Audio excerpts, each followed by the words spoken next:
This film is purely fictional. Please do not imitate it. Your like and subscribe are the motivation for me to update. Chapter 1. Ugh. Chi felt as if her body was falling apart from the pain, followed by physiological vomiting. Chi opened her eyes, startled by dozens of pairs of seemingly real gazes. Before her eyes was a dense mass of heads, the stench of sweat, foot odor, and vomit, and secretions forcibly filling her nostrils without her permission, even with a stench of decay. Where am I?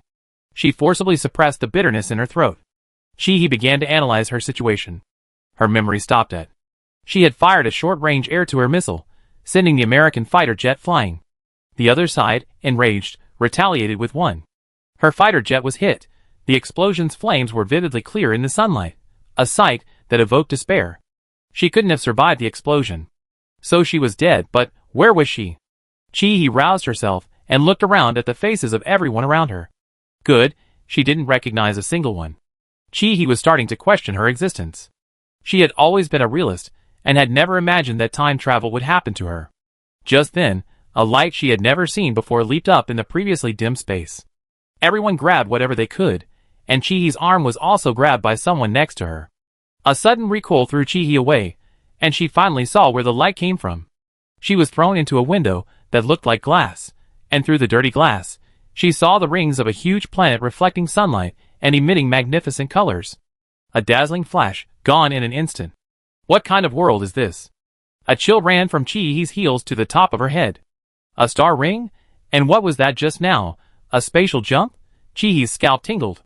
Blue Star's technology wasn't advanced enough to build a spaceship capable of carrying hundreds of people. There was no need for such a hardcore joke. She transmigrated to the interstellar era? Before Chi could recover from the shock of transmigration, the guy next to her delivered another blow. It was a corpse. Eyes open, but pupils dilated, skin a deathly gray, lividity already formed, irregularly distributed across the skin. During the jolt of the spatial jump, the corpse, lacking any foothold, had been flung out like her. Its head almost turned 180 degrees. A bitter taste filled her mouth. Ugh! Chi vomited as she crawled away from the corpse. Even with Chi's strong mental fortitude, an inexplicable fear gripped her.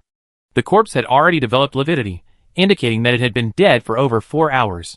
This group of people remained beside a corpse, their expressions numb, as if it were commonplace. This situation inexplicably reminded Chi of a situation she had encountered during a mission. That was smuggling. A container packed with people, the stench of excrement permeating the air, exactly the same situation as now. This was undoubtedly a smuggling ship. So she had transmigrated from a top-tier fighter pilot into a stowaway. Perhaps her vomiting was too loud, breaking the silence, because a scream even louder than the vomiting erupted after Chi. I don't want to die. I don't want to die. These words seemed to touch a nerve in the entire crowd. Chi saw one of the people next to her bite down on another person's carotid artery without warning. The person died instantly, the blood smelling sweet even in the already stench-filled environment. Chi's heart tightened. She shouldn't have made a sound. At this point, when everyone was on edge, any sound could be the straw that broke the camel's back. Once they couldn't bear it anymore, they would collectively collapse. As if confirming something. Everyone moved, not even looking at who was around them, grabbing anyone and tearing at them frantically.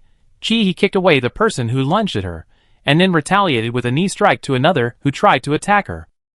Bang! Perhaps the commotion was too loud. The hatch they were in was open from the outside. Damn it! It's contagious psychosensor waves. Upon seeing the situation inside, the person immediately closed the door again and locked it.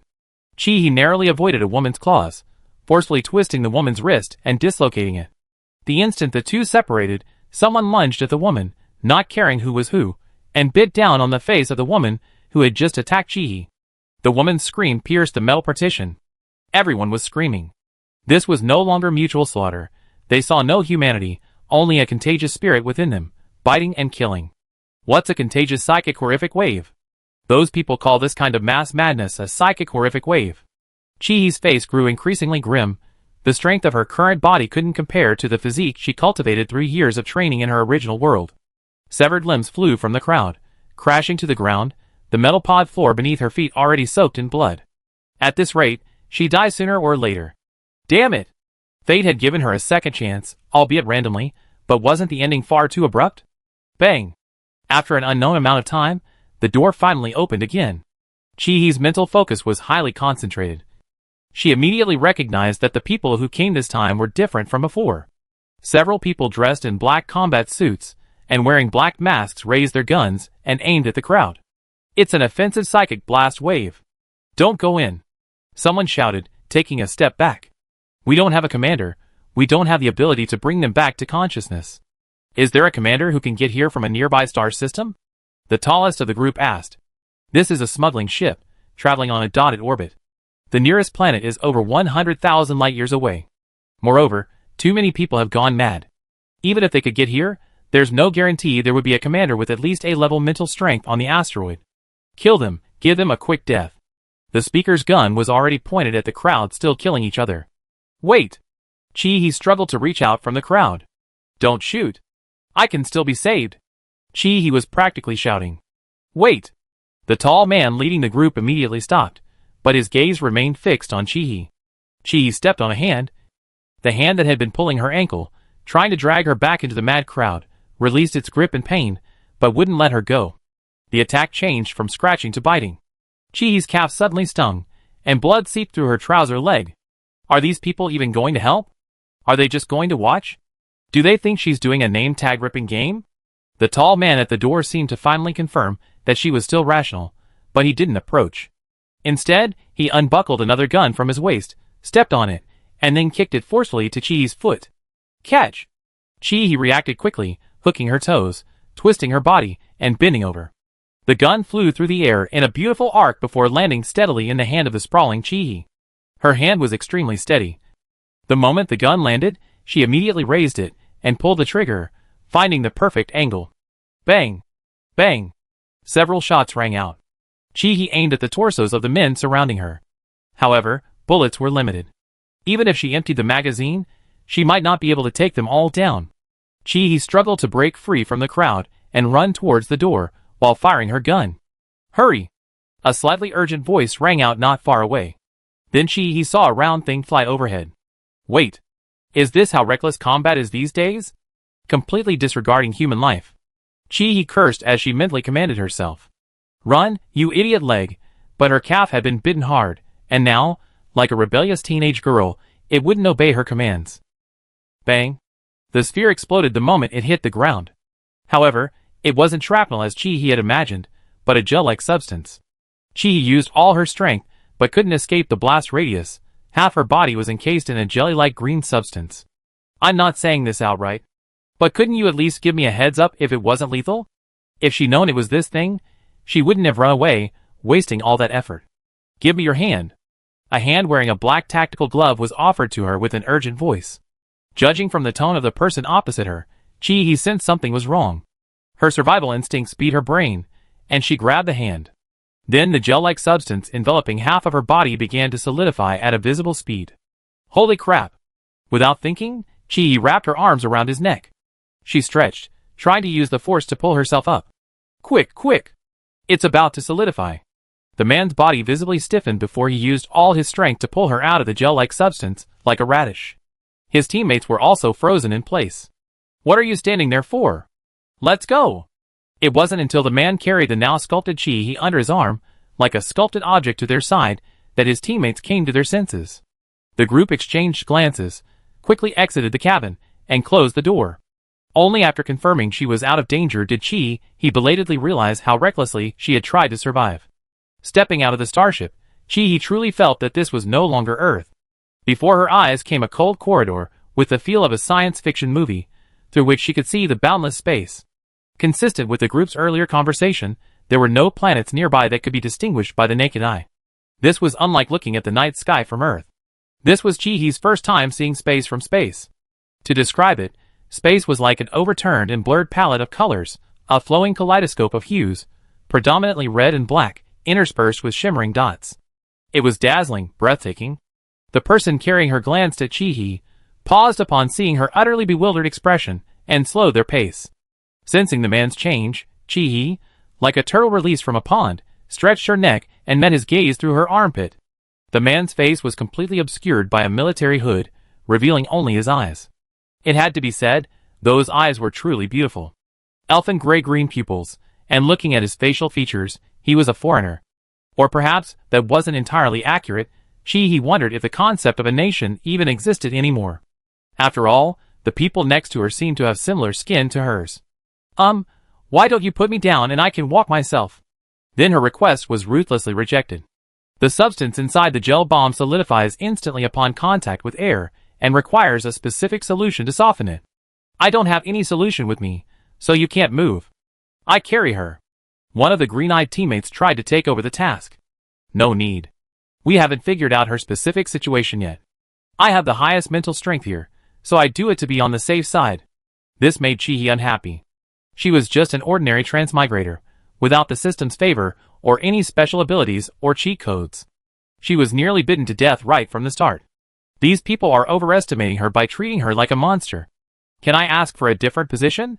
Running with her under his armpits was one thing. Her bones felt like they were about to fall apart, but the most important thing was how embarrassing it was. Then the green-eyed guy actually changed her position. However, her lower body was hardened into a cement sculpture by the gel substance. So what should have been a very gentlemanly and manly princess carry now looked like carrying a human-shaped plate. It would be better to tuck her under one arm and use her as a sculpture. Running through the long corridor, the docking hatch opened, revealing a small starship parked outside. The group returned to their own starship from the smuggling ship. Chapter 2. The AI scanned her iris and entered autonomous driving mode. Chi-Hee was carried into a container filled with solution by green eyes. High technology comes with high convenience. In no time, the sculpture had almost completely dissolved. After a while, Chi-Hee regained her mobility. She braced herself against the edge of the container, trying to get up. Then she saw Green Eyes turn around, take off his combat uniform, and hand it to her. Chi-Hee then realized what had happened. When she pulled the radish, the gel had already started to solidify, so her already questionable pants were inevitably torn by the two forces. The gel clumped together, so it wasn't noticeable. Now it had dissolved. She looked like an unlucky person from a primitive Native American tribe. Chi-Hee pretended to be nonchalant, even carefree. She calmly took the clothes.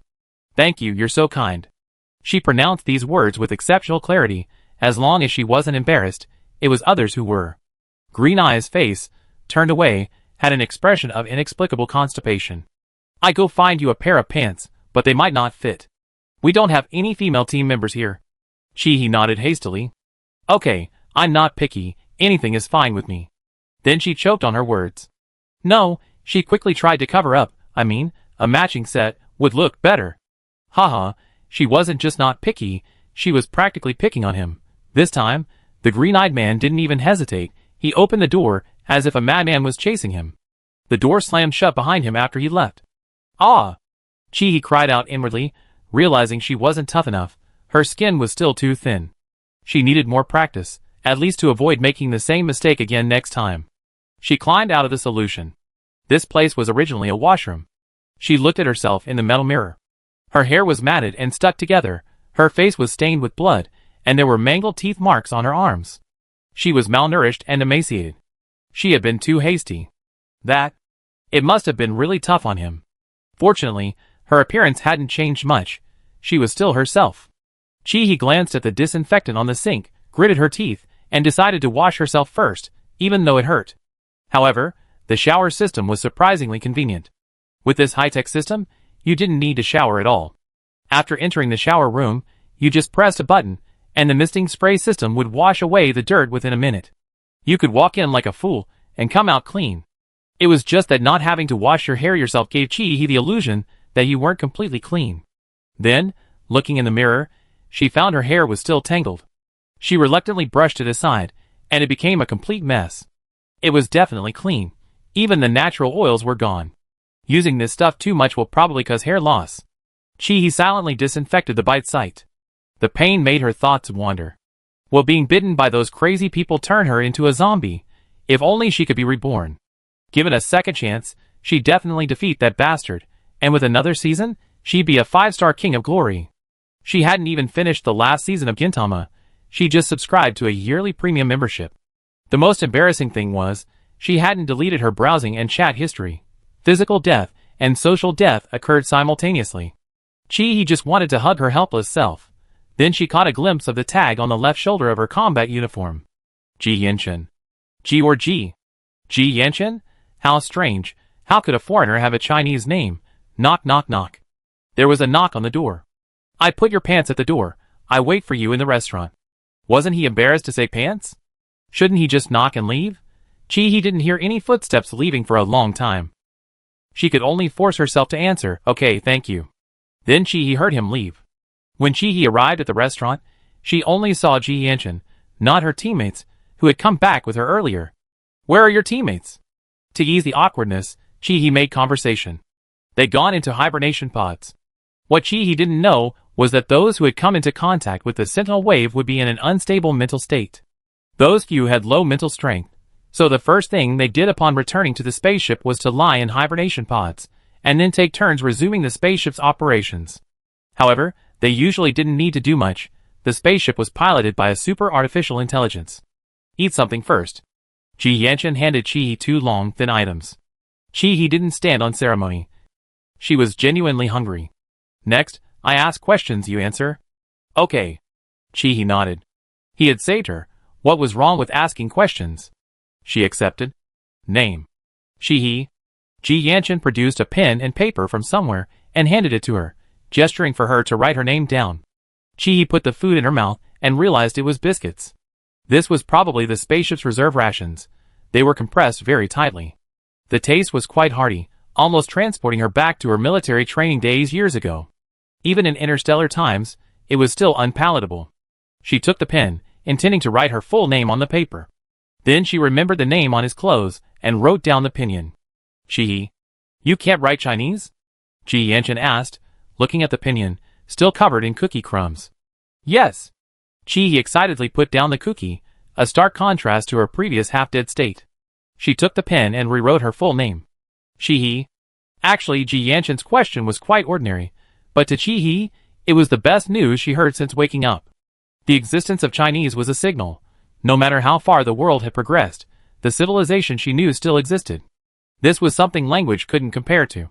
The definition of writing was more important than anything else at this moment. And gender?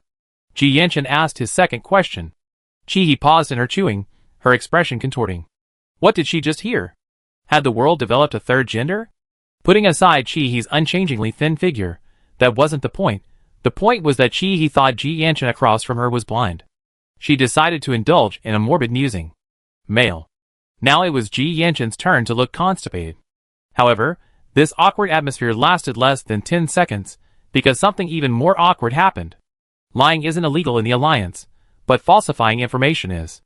I didn't see any male characteristics in you. It took he several moments to realize what he was talking about, and she immediately felt her face burning. But the atmosphere had reached this point, and there was no way to back down now. So he popped out her non-existent chest and asked seriously, so how did you determine that I have female characteristics? Ji Yanchen, Since you already have a judgment, why ask this question? Ji Yanchen, In the end, the green-eyed man gave in, sheepishly changing the subject. Good, no cognitive impairment. He won this round completely. What was your original destination planet? I don't know. He shook her head. This time she wasn't lying. She had no memories of this body before. He was considering whether to say the solar system or the Milky Way if Ji Yanchen asked where she came from. But to her surprise, he didn't ask about her birthplace. How did you stay conscious during the aggressive mental waves? I don't know either.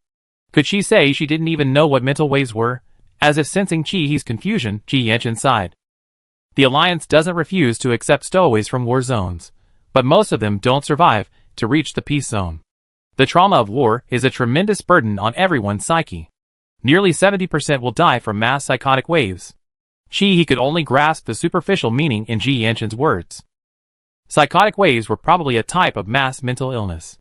He remembered a mental illness in the medical field called polyspinal disorders, whose main characteristic was that mental symptoms could be transmitted to one or more other individuals through emotional interactions, often occurring between family members. The situation was very similar to what happened inside the smuggling ship, but she wasn't sure of the specifics. Is there any hope for them? He thought of the crazed crowd forcibly controlled by the Jill. Ji Yanchen shook his head. Wasn't it already under control? He asked, puzzled. Besides causing them to kill each other, another symptom of the mental century wave is that they will self-harm. Until death. Is there no possibility of recovery? Yes. The commander's external mental energy can forcibly remove the mental effects of the sentry wave. But I'm sorry, we don't have a commander, and we couldn't rescue your companions. Not only that, the mental sentry wave expands its range over time.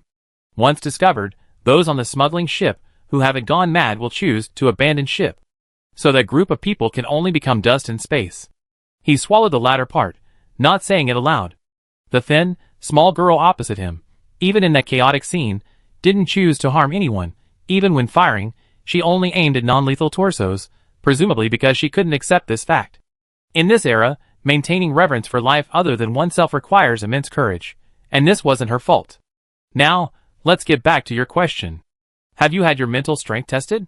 Chihi shook her head again, like a heartless shaking head machine. It wasn't that she didn't want to nod, but it was too difficult. Here, she was probably a survivor of compulsory education. Speaking of which, does compulsory education even exist now? Can adults still get a free pass? Ji Yanqing glanced at her, his thoughts deepening. He was unlikely to have been born on the prosperous planet of the Empire. Thinking about it, that made sense. The Empire wouldn't let any high-level mental strength talent go unnoticed, except perhaps from the slums. Those who can remain conscious amidst mental waves possess at least an A-level mental strength. Just as he was about to ask what mental strength actually was, a sudden mechanical voice shattered the silence. Alert! Unconventional life form detected by enemy/ally scan. Scanning. Scan complete. Target. Leviathan. Note. A type of wandering star beast in space. Prepare for battle. Prepare for battle. Ji Yanqing's expression instantly turned sour. What the hell? He was completely bewildered. But clearly, Ji Yanqing didn't have time to answer her endless questions. Eva, arrange for her to go to the hibernation pod. Activate near-space jump, find a jump point. Yes. The AI Eva's execution was terrifying. Before he could react, a mechanical dog didn't give her a chance to refuse, directly slinging her onto its back and propelling her towards the hibernation pod at a speed of 10 meters per second. In the final moments before he entered the hibernation pod, all she could manage to recall was a shadow with a tail fin almost the size of a truck, and a silver-white mecha. Mecha. So cool, but why is there only one? Where are her teammates? Is she left to face that mecha alone? The hibernation pod began injecting nutrient solution. No! He clung to the glass of the hibernation pod. Give me a chance to observe closely. He cried out inwardly. In her world, mechas were still in the development stage. The J-35A fighter jet she piloted had invited experts in this field to participate in its design and construction during its development. Therefore, a pilot who doesn't want to fly a mecha isn't a qualified soldier. Flying a mecha is almost every J-35 pilot's ultimate dream. Abnormal mental fluctuation. Alarm, abnormal mental fluctuation. Forced hibernation measures taken. The red light on the hibernation pod beeped incessantly. Then he smelled a sedative in the nutrient solution submerged above her head. Good grief, even interstellar-era tranquilizers are so down to earth. Can't we just give her a quick death? Then she felt a chill on her neck, and a needle mercilessly pierced her skin. Well, what she asked for she got. He fell into a deep sleep. He went into hibernation, but her teammates, who were originally in hibernation, were forcibly awakened from their pods. The teammates in the next pod hadn't even gotten out of their pods when they were startled by the red mental energy fluctuation value on Chi's pod. Who is this? The one just rescued from the smuggling ship? Even with her body in hibernation, she still has such a high mental energy fluctuation. Eva's mechanical voice reminded them of the urgency of the situation. Please pilot Alpha 1013 Mech to assist in the operation. Roger. Chapter 3. Entering the hibernation pod was a truly wondrous experience. Chi felt like a jellyfish. She didn't need to swim. Her thoughts were gracefully bobbing up and down within a mass of matter. Then, as she swam, she realized that up and down had become left and right. Then she actually felt someone shaking her. Wake up! Chihi's eyelashes fluttered, her eyes squinting slightly, and through the blur, she saw a conspicuous sea urchin swaying in front of her. Instinct beat her to the wind, and she punched the sea urchin on the head. Ouch! A sound rang out. The sea urchin clutched its nose and cried out in pain. Why did you hit me? Chihi sat up, puzzled. Reason returned. She wasn't a jellyfish, and she hadn't just punched a sea urchin, but a tall young man with a buzz cut. Who are you? Chihi asked blankly. The crucial thing was that she had never seen this person before. He didn't look familiar at all, And he wasn't anyone from Ji Yanshan's team. And where am I? Where's the spaceship? Where's the hibernation pod? Where's space? Where's Ji Yanshan? She gasped. She finally accepted that she transmigrated, but now the situation seemed to be telling her she'd been randomly transported to different worlds. Was this some kind of torture? Then she looked down at the clothes she was wearing. There was a tag on her left shoulder that read Ji Yanshan. She reached into the pockets of her combat suit and pulled out a note still covered in cookie crumbs. Below her name was a line of text. Mission on duty. Couldn't wait for you to wake up. Sorry. The handwriting on the note was messy, clearly written in a hurry. Phew. Chi-Hi let out a breath. It was her own fault for being too excited about the mecha. The hibernation pod had forcibly injected her with a sedative, causing a blackout, and she couldn't remember anything that happened afterward. At least, she wasn't randomly transported to another world, but rather abandoned halfway through. Chi-Hi thought she probably developed a condition called anaphylaxis.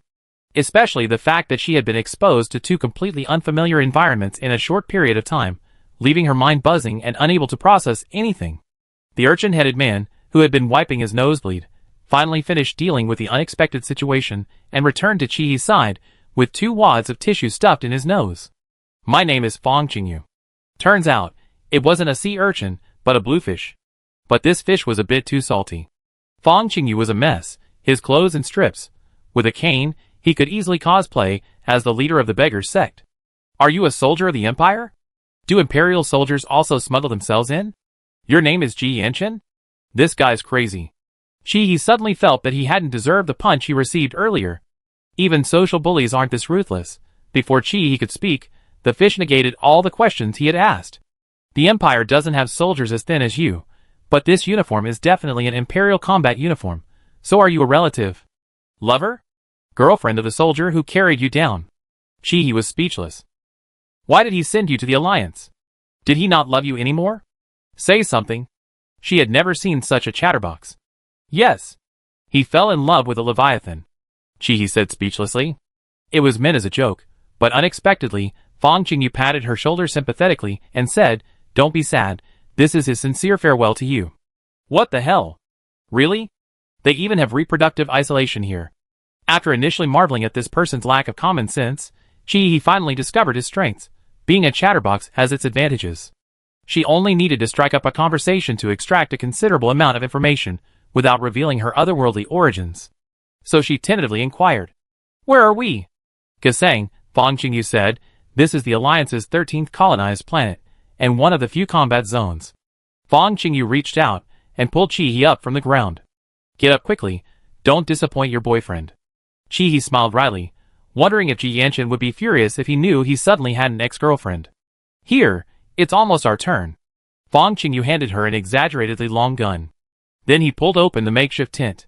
Weapon ID 1210-335/1210-336 unlocked. Weapon holders, please proceed to Sniper Platform 7. A cold, mechanical announcement rang out above Chi-Hi's head. Chi-Hi glanced at the weapon in his hand.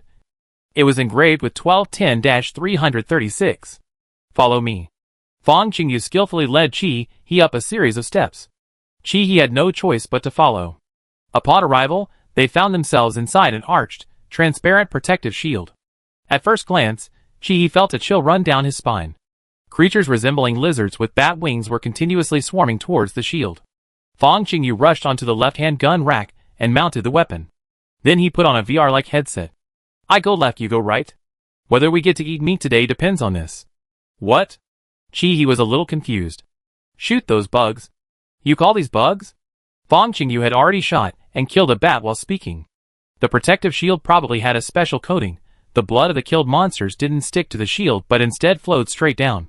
We stowaways earn our living with kill points before we get official citizenship in the Alliance. 10 points for each bug. Hurry up, there are a lot of people queuing up behind us. This is really. Heroes don't ask about origins. Cattle and horses don't ask where they came from. She, a 21st century ancient human, hadn't figured out anything, and the first thing she was asked to do was work. Chi-Hi didn't say anything more, and following Fong Qingyu's example, she set up her weapon and put on the VR headset. Type: bat lizard, Mammalia, Chiroptera. Chordata-like insects, gregarious, with corrosive saliva, capable of emitting specific psychofrequency bands, When their numbers exceed 100, they can form a low-aggression psychosensory wave. Male wingspan 50 to 70 centimeters, female wingspan 30 to 45 centimeters. The first thing appearing in the VR glasses was a detailed description of the target.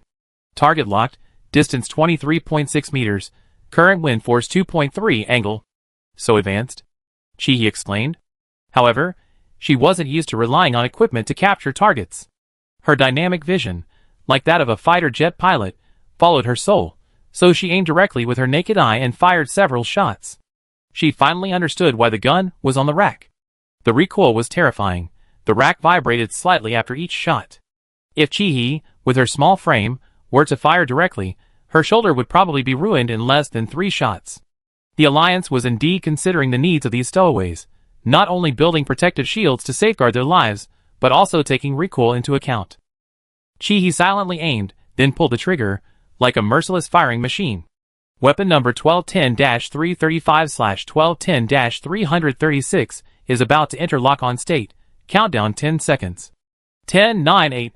Taking advantage of the countdown, Chi-Hee fired several more shots, and 7 or 8 bat lizards slid down the protective shield. The weapon was now completely locked. The trigger could no longer be pulled. Nice. Fong Qingyu excitedly took off his VR glasses. 20 kills. We got meaty today. He curiously ran to Chi-Hee's side and patted her shoulder. Don't be discouraged. Everyone's like that the first time. I got your back. If I get a bite of meat, you get a bite of soup. Then, he heard the mechanical broadcast. Weapon ID 1210-335, 19 effective kills, 190 points. Weapon ID 1210-336, 87 effective kills, 870 points. Fong Qingyu, Don't be discouraged, I got your back. Chi-Hee patted Fong Qingyu's shoulder, her tone flat. Where do we go to collect our points? Fong Qingyu slumped his head, his hair looking droopy. The battle ended, and the weapons had to be handed in. Even if the weapons could be locked, it wouldn't be possible to allow stowaways to possess them. Theoretically, they were poor beggars from the enemy side, who could guarantee there wasn't a troublemaker within the beggar gang. Chi-Hee struggled to carry the gun, which was almost as tall as her. The two circled several corners to the window for collecting points. The staff member in charge glanced at the gun's serial number, his gaze shifting between a certain symbol on her clothes and her face. It made her uneasy. What country? Where are you from? Chi-Hee nudged the secretly dejected man with her elbow, lowering her voice. Imperial citizen, my home planet is Herka, belonging to the Empire, Fong Qingyu said. Chi-Hee, couldn't you shout a little louder? Are the Empire and the Alliance definitely not on opposing sides? Chi-Hee was embarrassed and a little confused. According to the term smuggling, none of them were Alliance members, so why was she being stared at? Was this discrimination? What's your name? The staff member ignored their little commotion and asked Chi-Hee. Chi-Hee? Considering the homophony in Chinese, she rummaged in her pocket again, pulling out the note with her name on it, and showing it to the staff member. The staff member's eyes lit up as they saw a crumpled piece of paper with both Pinyin and Chinese characters, along with a hastily scribbled sentence. Mission on duty, couldn't wait for you to wake up, sorry. But in the staff member's eyes, that wasn't the point. The point was her score. 2 minutes, 87 effective kills. More importantly, the gun had a total of 100 linear bullets. The Alliance wasn't too demanding of newly arrived civilians. With 100 rounds of linear ammunition, even a lucky shot could yield 1 or 2 effective kills. The intention was simply to earn rewards through labor. Even someone handling firearms for the first time could achieve 1 or 2 effective kills by blind firing. Energy bars, sufficient for daily needs, only cost 10 points, practically charity. Those achieving 20 or more kills would attract the Alliance's attention. These individuals had moved beyond blind firing and gained some mental strength. But this weapon, numbered 1210-336, still had 12 rounds remaining. That's equivalent to using 88 bullets and hitting 87 times. A near 100% hit rate. What kind of sharpshooter is this? Chi-Hee didn't know what the staff were thinking, but the truth was, she hadn't aimed the first shot, it was just a test shot, and it wasn't just 2 minutes, she had wasted at least half a minute checking the information about the bat lizard. Did you make this call? The staff member asked uncertainly. Yes, I did. Is there a problem? Chi-Hee asked. I can vouch for that. She and I were in the same protective shield, Fong Qingyu said. Could you please wait a moment? The staff member asked, his voice slightly agitated. Chi-Hee had a toothache and was very hungry. Since transmigrating, she had only eaten a few biscuits. Can we eat first? Fong Qingyu raised his hand. In this respect, he and Chi-He were surprisingly in sync. Indeed, the saying birds of a feather flock together wasn't without reason. Today's menu included braised pork, and it would be sold out if they went too late. Also, he didn't have enough points, but Chi-He did. Fong Qingyu automatically grouped them together. Sure. The staff member handed Chi-He something resembling a university cafeteria card. Remember to come back here later. Chapter 4. Let's go, let's go. Fong Qingyu grabbed Chi-He's arm and rushed towards the cafeteria. It was called a cafeteria, but it was really just a row of long metal tables temporarily erected around a tent, with several large stainless steel bowls on them. Fong Qingyu grabbed a 4-compartment bowl in each hand and shoved it towards the Andy serving the food. This feeling was too familiar, so familiar that he felt a little uncomfortable, as if the monster fighting in the high-tech protective shield had just turned into a shooting game. This place really felt like a construction site food service. A bit too much. The two of them got their food and squatted on the ground, eating without any regard for appearances. Of course, they were using Chi-He's points. Braised pork cost 200 points. Without Chi-He, Fong Qingyu would have had to eat energy bars. Don't be stingy, the points will be reset to 0 at midnight, Fong Qingyu said. As soon as the meat entered her mouth, Chi-He realized it wasn't real meat, but a synthetic protein made to taste like meat. However, Fong Qingyu was eating with great gusto, like a pig that hadn't eaten for centuries. Chi-He, having just transmigrated from the resource-rich 21st century, hadn't yet been corrupted by the world's tastes. While chewing her food, she pondered the purpose of resetting the alliance points to 0. This was probably to prevent some people from getting lucky and accumulating enough points, only to then slack off. But those with real strength could obtain better things, like braised pork, yet the points weren't restricted from being used by others. Was this unconsciously establishing a leader's influence, or cultivating a sense of camaraderie? Are our gun numbers fixed? Chi-He turned to look at a fish that was happily munching away. It's not fixed. The number of illegal immigrants changes every day. They might arrive unexpectedly. Similarly, some will stay for a certain period and then leave. This is a temporary refugee camp. This eliminated the possibility of a leader-driven effect. The guns don't have fixed serial numbers. Aside from those registering points, no one knows who scored the highest. How many days do illegal immigrants usually stay here before leaving? Chi-He asked. Calling them illegal immigrants is too harsh, Fong Qingyu said, giving himself a more positive image. Today is my last day. Tomorrow I can leave and officially become a member of the alliance from an undocumented immigrant. Fong Qingyu chewed more heavily as he spoke. I think I can leave before you, Chi-He said thoughtfully. Sure enough, as Chi-He expected. When they finished eating and returned to the place where they had collected their points, someone was already waiting for them. However, it wasn't the same staff member. It was an officer in alliance uniform. He held a tablet in his hand, playing a full-range video of Chi-He sniping from his vantage point. It was precise down to the frequency with which Chi-He pulled the trigger. Chi-He glanced at his shoulder insignia. 2 bars and 1 star. Major. Chi-He? The major saw the newcomer. His voice was young, somewhat incongruous with his receding hairline. That's me, Chi-He said. I'm very sorry to meet you in such a hasty manner. The major extended his hand. I'm Fu Yunzhou, the head of Gasang's 2nd Military Base. Now, on behalf of the Alliance, I formally extend an invitation for you to join the Alliance. Chi-He was somewhat surprised. Logically, accepting a refugee should at least involve a background check. I agree. Chi-He agreed, though he didn't understand why the Alliance could so easily accept a stowaway from the Empire into their ranks. But as a genuine illegal immigrant, it would be foolish for Chi-He to refuse. Sir, can I join early too? Fong Qingyu was a little resentful. Who are you? Major Fu glanced at Fong Qingyu, then pulled up his file. For 7 days, his kill count had remained around 15, only reaching 19 today. Can't he stand up for himself? Chi-He looked at the major's expression and decided to help this fish out. Sir, I have mild anxiety about unfamiliar environments. Being with him helps me a little.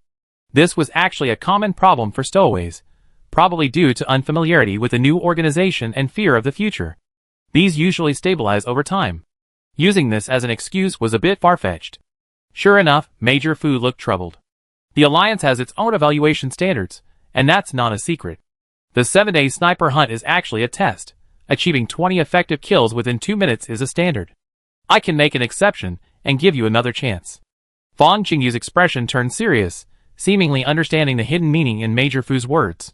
Why set a standard? It was for precise trio. I accept, he replied. Alright, follow me. Major Fu then led the two to a sniper position. The gun was the same model, only the serial number was different. Do I need to try again? He looked at Major Fu's expectant eyes, feeling a little annoyed. It felt like the Major giving Fang Qingyu another chance was just an excuse. His real purpose was to see her shoot again. So cunning. Since you're already here, shoot with me again. Fang Qingyu's hand gripping the trigger was a little nervous. He wanted to laugh. It wasn't impossible. If Fang Qingyu hadn't been explaining things to her while she was aiming, she probably would have passed. So, in a way, she was partly to blame. Alright. This time, he didn't waste time checking the analysis data. The same dense swarm of bat lizards charging towards her. Major Fu stood to the side, his attention focused on Chi-He. A minute and a half later, Chi-He's score came out ahead of schedule.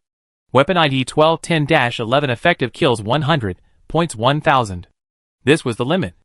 The gun was out of bullets, she fired all 100 rounds. Half a minute later, Fang Qingyu's results came out.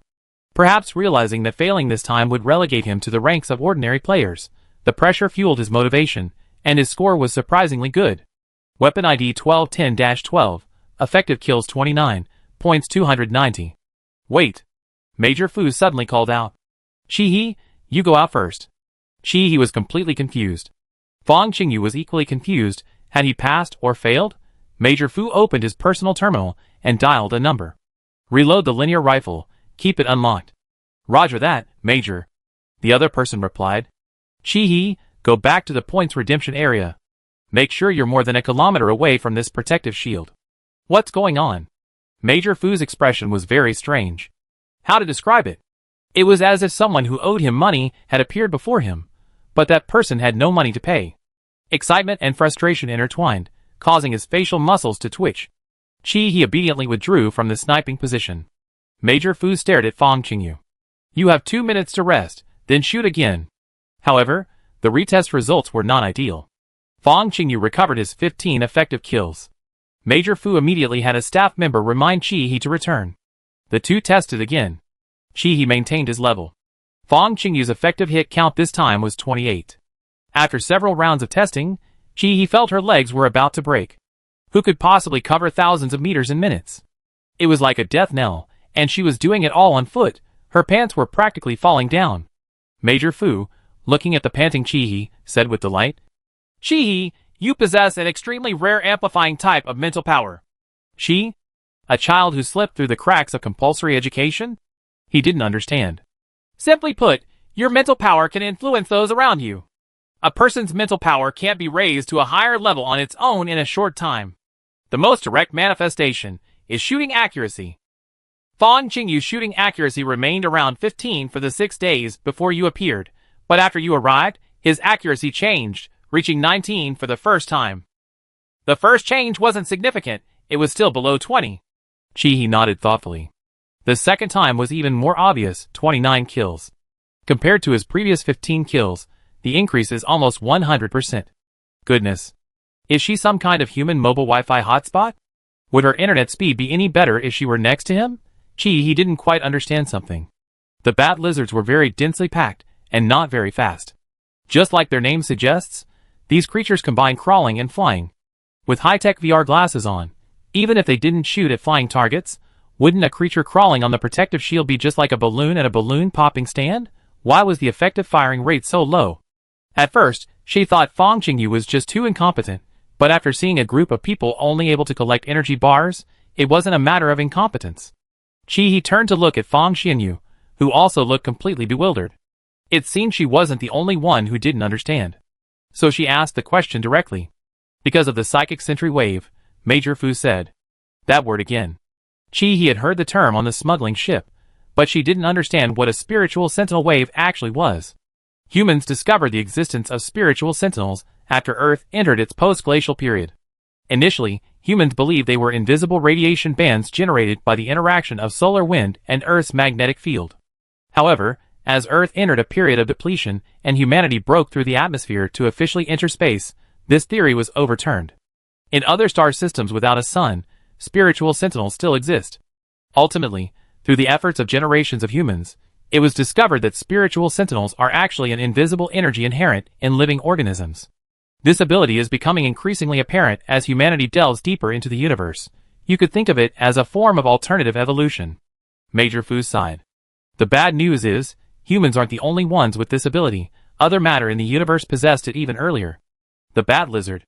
Chi murmured. The bat lizard is just one type. There are many other species, which we collectively call the Zerg. Later, humans call the energy generated by a single individual spiritual power, and the wave-like spiritual power formed by similar spiritual power spiritual sentry waves. It's very difficult for humans to form spiritual sentry waves because human thought is diverse. While it's very easy for creatures like the Zerg to form them, their brains can maintain a certain frequency of fluctuation. This is also the main reason why humans have never stopped fighting the Zerg. Single spiritual power is very difficult to counter a group of sentry waves. The result is that target locking becomes phased. At a certain time, human spiritual power can capture the gap in the sentry waves and lock onto the target for effective killing. Conversely, what you perceive as a lock-on is actually not a lock-on. It's an illusion created by the sentry waves. This is how it can be dodged. He didn't feel like she was being deceived by an illusion at all. Shooting those insects was really no different from shooting balloons. It's because her soul doesn't belong to this world, so the so-called spiritual sentry waves are ineffective against her. The golden finger appeared out of nowhere yet logically. Chihi's thought process went astray without her realizing it, but fortunately, Major Fu's voice pulled her back on track. Now that we explained mental power, let's talk about your situation. Chihi nodded and quietly continued listening. Human mental power is generally divided into two types, Alpha, which represents attack, and Beta, which represents defense, Major Fu said. Chihi couldn't help but ask, I wanted to ask, is it common for men to give birth these days? Major Fu, who was earnestly explaining, was caught off guard by her train of thought. Well, judging from her expression, it hasn't gotten to that point yet. She's just been poisoned by the melodramatic novel settings of her original world. Please continue. Your situation is very special. It's an extremely rare amplification-type mental power, which we call Gamma. Okay, Gamma, as long as it's not Omega, she can accept it. He internally screamed. Major Fu paused for a moment, looking at Fang Qingyu with a complex expression, as if his own cabbage had been eaten by a pig. Fang Qingyu, true to his reputation as a social butterfly, felt involuntarily subjected to Major Fu's gaze, so he simply blurted out, Major, why are you looking at me like that? Major Fu was even more annoyed. What kind of incredible luck did you have to meet such a rare companion? Wait. What companion? Now it was Chihi's turn to be speechless. Chapter 5. What the hell? Who said I was his partner? They guessed interstellar travel was open, but this was a bit much.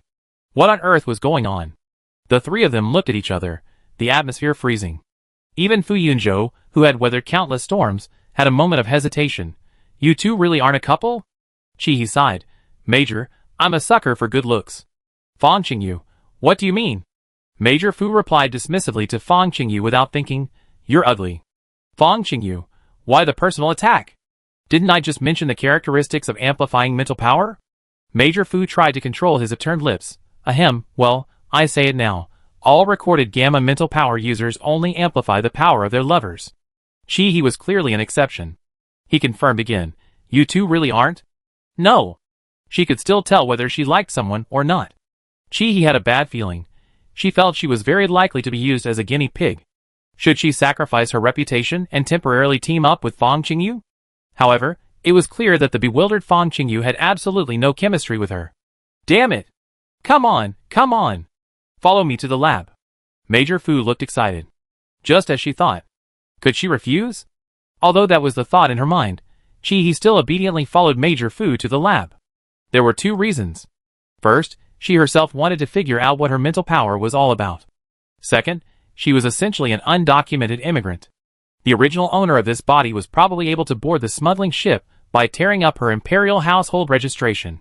Now, besides joining the alliance, she really had nowhere to go. She couldn't go back to the Empire. Being penniless was unrealistic. The experiment wasn't as complicated as expected. Chihi had her blood drawn as required and underwent a mental strength level test. She then participated in a similar combat test with several other people. The results came back quickly. The good news was that she did indeed possess group amplifying mental strength, As long as her mental strength was highly concentrated, the resulting wave could affect anyone. The bad news was that the experiment wasn't over yet. Her mental strength level fluctuated wildly, without a fixed value. This couldn't be ruled out because she currently didn't have a lover. People with gamma mental strength were rare to begin with. Across the entire alliance, their numbers could probably be counted on one hand and 2 feet, let alone Chihi's case, which was a variant based on gamma mental strength. Theoretically speaking, if she met someone she liked, the amplification effect on that target could reach a terrifying level. Chihi looked at Major Fu, who was treating her like a panda, with a cheeky grin. Her eyes lit up. Major, does that mean I can just send whoever I like to be my boyfriend? That's great. A true example of a state-sponsored boyfriend system. Everyone says all the good-looking guys have been handed over to the state, so wouldn't that mean she could choose from a bunch of soldiers? Not only would she not have to worry about her boyfriend's looks, but would he even dare to refuse? Dare? Dare? Ha ha, the little voice in Chihi's mind laughed so hard it rolled on the floor. Major Fu looked at her like she was an idiot. Are you dreaming? The Alliance is a democratic society, unlike the Empire's authoritarianism. Okay, so she really dares to refuse. The little voice in Chihi's mind helplessly got up and squatted in the corner drawing circles. Despite her unusual circumstances, Major Fu urgently contacted the Alliance's higher-ups. Thus, Chihi, who had only been with the Alliance for a day, was honorably placed in the Alliance's top-secret list, becoming a precious experimental subject. Just as Major Fu had said, the Alliance was indeed a democratic society, and in signing the agreement to become an experimental subject, the Alliance respected her wishes. She could choose to be an ordinary citizen, receiving substantial experimental funding for her daily work, or she could choose to become a soldier in the Alliance. It seemed Major Fu wanted her to become a soldier. The contributions of an ordinary citizen and a soldier to the Alliance were inevitably different. You can think about it carefully. There's no need to give an answer immediately, Major Fu said. The Alliance always respects everyone's choice. However, you still need to sign the necessary confidentiality agreement. Okay. Chihi signed her name on the document.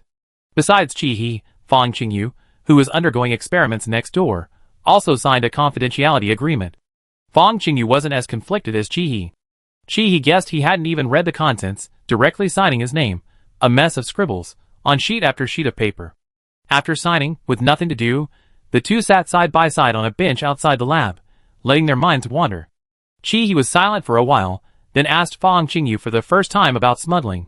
Why did you abandon your imperial identity and choose to come to the Alliance? Fang Qingyu's tone was unusually serious at this topic. To have enough to eat. Fang Qingyu whispered in her ear, You're not from the Empire, are you? Chihi nodded gently. My hometown no longer exists, but I don't know how it disappeared. It's like a dream. I woke up to find myself homeless. Do you have family or friends? Fang Qingyu asked her. I'm an orphan, I have no family in the blood sense, and as for friends. Chihi's thoughts drifted. She barely kept in touch with her high school and university classmates after graduation. However, she had teammates who were like family. The captain had given her a good scolding after learning she crashed with her plane. She really wanted to see that iron-faced female general, Chi-Chi, cry for her. Just thinking about it made her feel good. Woman, admit you love me, ha ha. And old Qian, that guy had a competitive spirit, always wanting to win. This time he win. Face after face flashed through Chihi's mind. After this gloating fantasy, a long period of melancholy followed.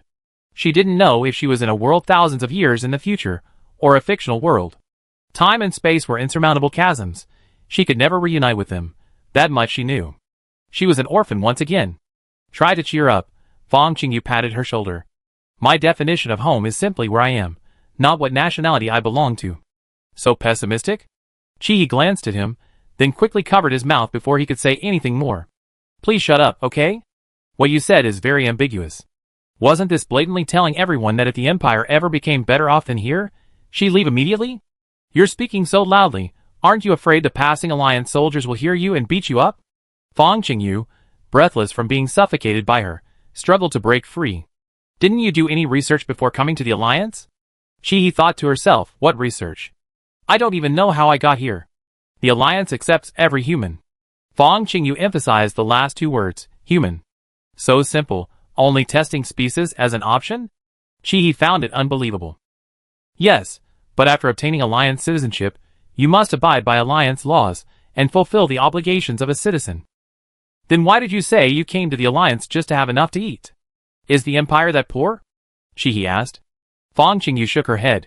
It's not what you think. Do you know what forms the most prevalent element in the Empire's social system? Shi, what? Fang Qingyu sighed. Digital life. Shi was stunned for a moment. Digital life? The immortal kind? Is it the digital life she's thinking of? That's right, immortality. Fang Qingyu's tone was quite mocking. Back on Earth, Shi probably read and watched mostly interstellar novels and watched mostly interstellar movies. At this moment, human imagination transcended time and space, taking on a tangible form. Those fantasies that should have existed only in novels became reality through the long river of history. Fang Qingyu belatedly realized that Shi truly lacked knowledge about this world. If it weren't for Shi's ability to eat and sleep well, and her body temperature not being 37 degrees Celsius, he would have thought he was a demi-human whose memories had been erased. I can only tell you what I know, Fang Qingyu said. After all, there are some things I only have a vague understanding of myself. Go on. Herka, where I am, is considered a marginal planet in the Empire. During a planetary survey 3 years ago, the existence of the Zerg was discovered. Just like cockroaches, when you find one in your house, they already multiplied to an unseen population. So, Herka became a war zone. Fang Qingyu rubbed his face and sighed. The Alliance is still the best. In Gasang, even though it's a war zone with the Zerg, the civilians there live relatively stable lives. But in Herka, the Empire's primary task is to eliminate the Zerg. The battle plan is a full-scale attack. The Empire won't prolong the war against the Zerg for the sake of civilians. If the Zerg are like cancer cells, then the Empire's approach is chemotherapy. Indiscriminate elimination of the threat is the quickest and most economical solution. The people living on Herka will not receive any supplies. And those lands that could originally be cultivated will have their soil destroyed by the installation of interference devices targeting the Zerg eggs. People there will only have two outcomes: either abandon their bodies and upload their consciousness to become digital life forms, or wait to starve to death, or die in the flames of war. He was momentarily speechless. Didn't they consider the consequences of doing this? What's the difference between this and destroying a planet? She paused halfway through her sentence. Her thoughts were still stuck in 21st century Earth, but this wasn't Earth. The continuation of civilization was no longer limited to a single planet. Theoretically, as long as the core and atmosphere remained intact, it would still be a habitable planet after the battle. The original inhabitants of the planet were indeed unimportant. But for those born on that star, that was their true home. I don't want to die, and I don't want to become a bunch of data signals, so I chose to sneak into the Alliance. Fang Qingyu's tone was nonchalant, but in reality, he, like Shi, had become an orphan. Shi was speechless. What a ridiculous notion of consciousness being greater than the body. What as long as my mind is still alive, I'm still alive. This was a twisted logic that he couldn't accept. She looked at Fang Qingyu with pity. She hadn't expected that what this guy meant by wanting to eat was truly wanting to eat. It's true what they say, comparison is the thief of joy. Comparing the two, the Alliance's image in Shi's mind had instantly risen a notch. Although the meat was a bit tough, it undeniably filled her stomach. Sometimes, the needs of a human are that simple. Don't be discouraged.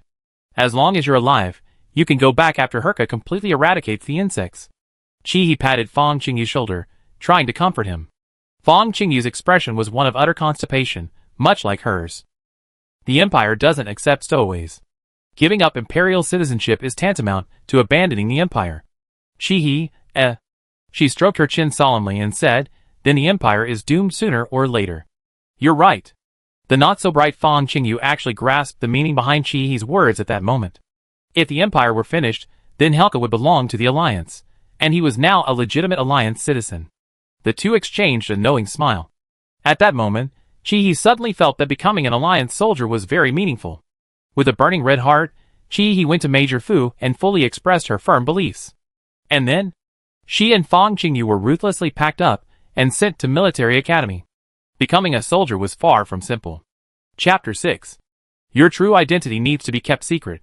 Before leaving, Major Fu handed her a personal terminal. This is a fake identity that the Alliance's high command decided upon for you. He clumsily fumbled around on the terminal, which resembled an electronic wristwatch, for a while before successfully bringing up a virtual screen. Major Fu verified the password for her. He fumbled around for a bit longer before finally seeing her virtual identity within the second layer of encryption. Name, Chi. Date of birth, April 16, 2047, Gregorian calendar, place of birth, Alliance capital star Tianshu. Identity, daughter of Colonel Chi Wanshan, commander of the Alliance's 3rd Planetary Defense Force. Chi frowned. Isn't this identity a bit high? She's suddenly gone from an illegal immigrant to a colonel's daughter? Don't be picky. Mars scoured the entire Alliance's citizen database and only found this match. Don't worry, it's a fake identity. You father and daughter will practically never see each other. The Defense Force is stationed on the 3rd planet, nearly 100 light-years away. Among the commanders, he's the only one with a romantic rumor who hasn't married. Mars, the Alliance's highest AI, so having a daughter like her is perfectly reasonable. Chi scoffed. Your mental power is extremely valuable. Before you can use it proficiently, we can't guarantee your abilities won't be discovered by other forces. So this identity is the 2nd layer of protection. Major Fu phrased it tactfully, but Chi understood. This was to prevent her from being kidnapped or forcibly detained by the Empire if she was unlucky enough to be. As the daughter of a Defense Force colonel, the Alliance had the right and the obligation to reclaim her. If the Empire refused, the Alliance had grounds for war. Okay, this is typical Alliance stuff. Next, Chi verified her DNA, and only then did this computer truly belong to her. Then, she excitedly saw her wealth on her assets page. Balance, 2,000 Alliance coins. Assets, negative 2,000 Alliance coins. What kind of twisted I lend you money first approach is this? So now she's practically penniless. Major Fu looked at her with a very considerate expression. I helped you apply. The 1st Military Academy provides room and board, but you're a girl, you should save some money for personal items. Should I also say that you're a pretty nice person? Chi looked sad, and it took her a while to recover.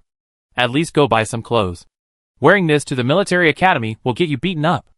Chi, The Alliance's 1st Military Academy is located in Gasang, one in the south, and one in the north of the military base. From the distribution map displayed on the computer, they look like 2 lighthouses guarding Gasang Star. Chi found it hard to imagine the purpose of establishing a military academy in a war zone. Soldiers, the flowers of the military, should be tempered by war. Chi walked out of Major Fu's office. Fong Qingyu was waiting for him at the door. He held 2 Alliance 1st Military Academy admission notices. His was for the Individual Combat Department. Chi's was for the Combat Command Department.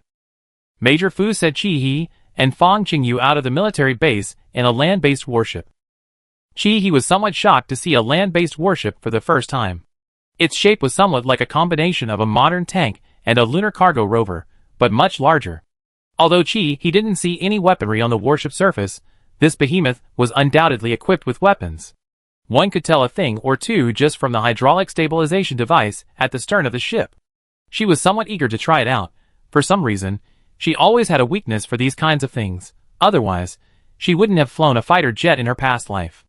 Unfortunately, she was crammed into the vehicle. After a bumpy 2-hour ride inside the land-based vessel, she and Fong Qingyu were finally released. The land-based vessel had its own mission, and Chi and Fong Qingyu were there to study at the 1st Military Academy, the Alliance's 1st Military Academy, so it was impossible for the land-based vessel to take them directly to the school. Otherwise, Chi's fabricated identity would have been for nothing. The first thing Chi did after getting off the land-based vessel was to turn on her personal terminal and start swiping away, like a typical internet addict. There was no way around it. Besides her and Fong Qingyu, everyone else on the land-based vessel was a group of soldiers in camouflage uniforms, sitting motionless like the 18 Arhats. Chi was too embarrassed to play on her phone in front of these soldiers. Before being packed up, Fong Qingyu also received a new quantum computer. The old one was confiscated. However, Chi felt that Fong Qingyu's quantum computer was probably a level lower than hers. His lacked a 2nd layer of encryption. Chi first searched for the history of the Alliance. She skipped overly technical terms, since she couldn't understand them anyway, until she saw the organizational structure of the Alliance.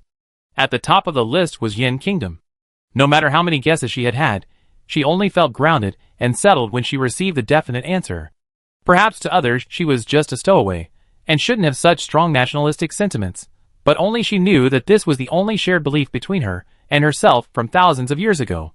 Compared to the nations of the past, the current alliance is more like a socialist grand union. Currently, 13 planets belong entirely to the alliance. 2 of these are still under conflict, not yet completely eradicated from the Zerg. One is Xuanji in the Andromeda constellation, and the other is Gesang. Due to population size, the majority are Yin people, followed by Slavs and Germans.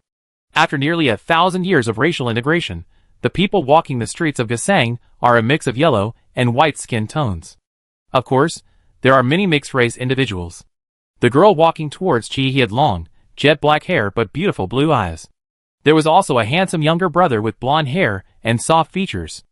Chi wanted to whistle, but if she had to choose the most handsome person she had ever seen, it would probably be Ji Yanshin with his green eyes. Then, she couldn't help but drool and continued searching for the information she wanted to know. Gesang's overall area is smaller than Blue Star, about a quarter of its size. However, Gesang's land area is almost the same as Blue Star's. Despite its vast land area, habitable land is scarce, only distributed in Gesang's north and south poles. The planet's central region is blocked by oceans, with scattered landmasses within this area. These landmasses are small, but extremely dispersed. Due to the soil composition, the uninhabitable land appears reddish. From space, the planet resembles a Gesang flower floating on water, hence its name. Gesang's day-night cycle is approximately 14 days. Chi belatedly realized that indeed, since she arrived, the sun had never set. The time displayed on the personal terminal is April 16, 2065, Gregorian calendar, Wednesday, 20 hours 12 minutes and 37 seconds, daytime. Average temperature, 36 degrees Celsius. Zerg activity index, low. There are 4 days, 3 hours, and 48 minutes left until the end of the daytime. Please prepare warm clothing if you are going out. Very good. Aside from the temperature, which is almost at body temperature, most of the rest are new terms. When is our school start date? She asked Fang Qingyu. I just checked, April 20th. There are 4 days left, which is exactly the end of this daytime. Fang Qingyu was also flipping through the personal terminal. Unlike Chihi's confusion, he adapted quickly. How long will it take us to get there? Chihi asked. Fang Qingyu looked at her with exasperation. Can't you even look at the route yourself? Chihi shook her head vigorously. I always ask others to do things I'm not interested in. Back in the day, when she traveled with Chi and the others, she was always the one who only ate, drank, and had fun. She was never the one doing the planning. This is probably the central part of Gesang. There's a direct train to the First Army, but it's not as fast as a land-based ship. It takes us about 4 hours. Fang Qingyu sighed. 4 hours? What are we doing now? We could easily take a nap before we go. Chi, the slacker, really didn't want to get off one vehicle and onto another. The hardest part is often not the unknown journey itself, but the hours of bumpy travel. Chi yawned. It's nighttime now, it's nighttime. Although the sun was still high in the sky. Sleepiness is contagious. Just as she finished speaking, Fang Qingyu let out a huge yawn. They found a hotel nearby. However, the price nearly made Chihi's jaw drop. Young master duo? The kind-looking landlady looked at her clothes and repeated. 300 alliance coins a night. Chihi checked her assets page. Balance, 1,000 alliance coins. Assets, negative 2,000 alliance coins. Don't ask her where her 1,000 alliance coins went. She desperately wanted the 1,000 alliance coins she transferred to Fang Qingyu back. It seems Major Fu really only applied for a tiny amount for her. Chihi looked at her clothes again, seriously suspecting that it was these clothes that brought her bad luck. Chihi didn't believe it, and went to buy some clothes. Clothes here weren't expensive. A complete outfit only cost her 37 alliance coins. The landlady looked at Chihi, who had returned, as if she were looking at an idiot. 300 alliance coins a night, no bargaining. Chihi, why so expensive? Chihi didn't understand. Just then Fang Qingyu, who was standing to the side, had a sudden inspiration and pulled her out of the inn. Look at this. Fang Qingyu unlocked the privacy screen of his personal terminal, pointing to a location on the navigation map. Holographic pod rental, 50 alliance coins a night. Sleeping anywhere is sleeping, and the holographic pod lets you experience piloting a mech in a dungeon. Holy crap. Sure enough, a merchant's ingenuity is no match for a fool's quick thinking. Let's go, let's go! Chihi grabbed Fang Qingyu and rushed towards their destination. What's the point of sleeping now? Her mind was completely occupied with simulating piloting a mech. However, upon arriving at the location, the two were immediately met with a sense of bewilderment. There's a reason why it's cheap. What kind of shady internet cafe is this? The storefront is dilapidated, resembling a warehouse. Inside, there are only 2 holographic pods. The rest of the space is filled with equipment that he doesn't understand. It looks incredibly suspicious. The dark-skinned owner smiles at the two. He suspects that at least one generation in his family has mixed blood from some race. The owner greets them in fluent Mandarin. Don't let the small size of this place fool you. Rest assured, the holographic pods are top-notch. He is new to holographic pods and doesn't know much about them. He decides to let Fong Qingyu try them out first, both of them. A dozen minutes later, Fong Qingyu climbs out of the holographic pod. No problem, the model is a bit old, but it works. The shopkeeper, 100 alliance coins, non-refundable. He remained unmoved, gesturing for the shopkeeper to find Fong Qingyu. Fong Qingyu belatedly realized, wait, it's 50 each. I don't have any money. What a joke, she already lent him 1,000 alliance coins. What's wrong with paying for a holographic pod once? Watching Fong Qingyu reluctantly pay, Chi-He, remember you still have to pay back 1,000 alliance coins later. Fong Qingyu huffed, you're so stingy. There are two channels to enter the holographic pod. One is a civilian simulation, the other is military. Don't go into the wrong one. I know. After explaining some precautions, Fong Qingyu opened the lid of one of the holographic pods and lay down inside. Chapter 7. He poked the gel structure inside the holographic capsule. It really did resemble crystal slime. Her finger would slowly bounce back after being poked in. Seriously, it was quite stress-relieving. He lay down inside, mimicking Fong Qingyu, and closed the lid. Now it wasn't stress-relieving at all. The enclosed environment gave her the illusion of lying in a coffin. However, she lay there for almost 10 minutes. Nothing happened. He had no choice but to silently open the coffin lid again. Holy crap. The boss, who was tidying up parts nearby, was startled to see Chi-He straighten up from the holographic capsule. Why did you come out? Boss, is this thing broken? Although it was her first time using a holographic capsule, the lack of response for over 10 minutes was very abnormal. She got up to check on Fong Qingyu next door. The indicator light on the holographic capsule was flashing. Clearly, Fong Qingyu had entered the simulation instance. That shouldn't be the case. It worked perfectly fine when I used it before. The shopkeeper, wrench in hand, carefully inspected the holographic pod but found nothing wrong. Chi felt like she was having a run of bad luck. Not only were her wishes coming true, but everything seemed to be working against her. It's so hard to pilot a mecha. Give me my money back. Chi held out her hand. The shopkeeper looked at her outstretched hand, puzzled. Forgot, there's no physical currency here. Chi withdrew her hand, but her attitude was firm. Give me my money back. 50 alliance coins were very important to a poor girl like her. Let's talk this over. It's just piloting a mecha, I have a way. The shopkeeper forced a smile at Chi-He's stern face. Giving her the money back was out of the question. Wait here. The boss had barely finished speaking when he went into a deeper workshop and carried out a huge machine. Chi-He looked at it with curiosity.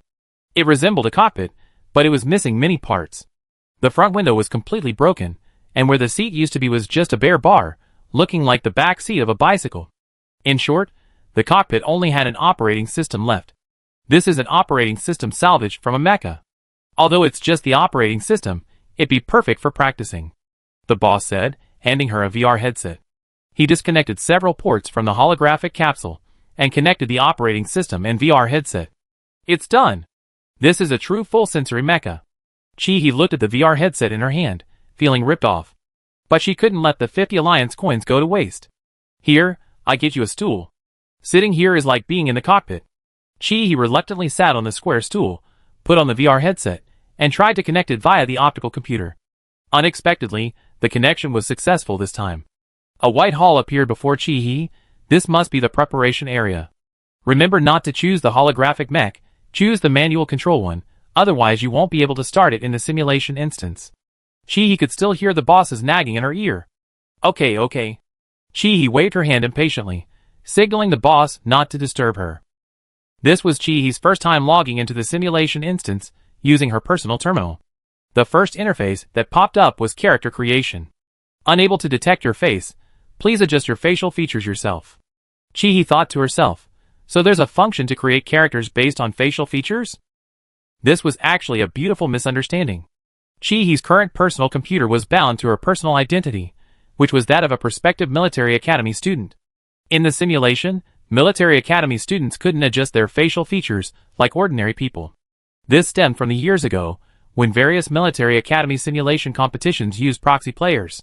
Since then, Military academy students were strictly prohibited from adjusting their appearance. Interestingly, however, they could choose any ID name they wanted.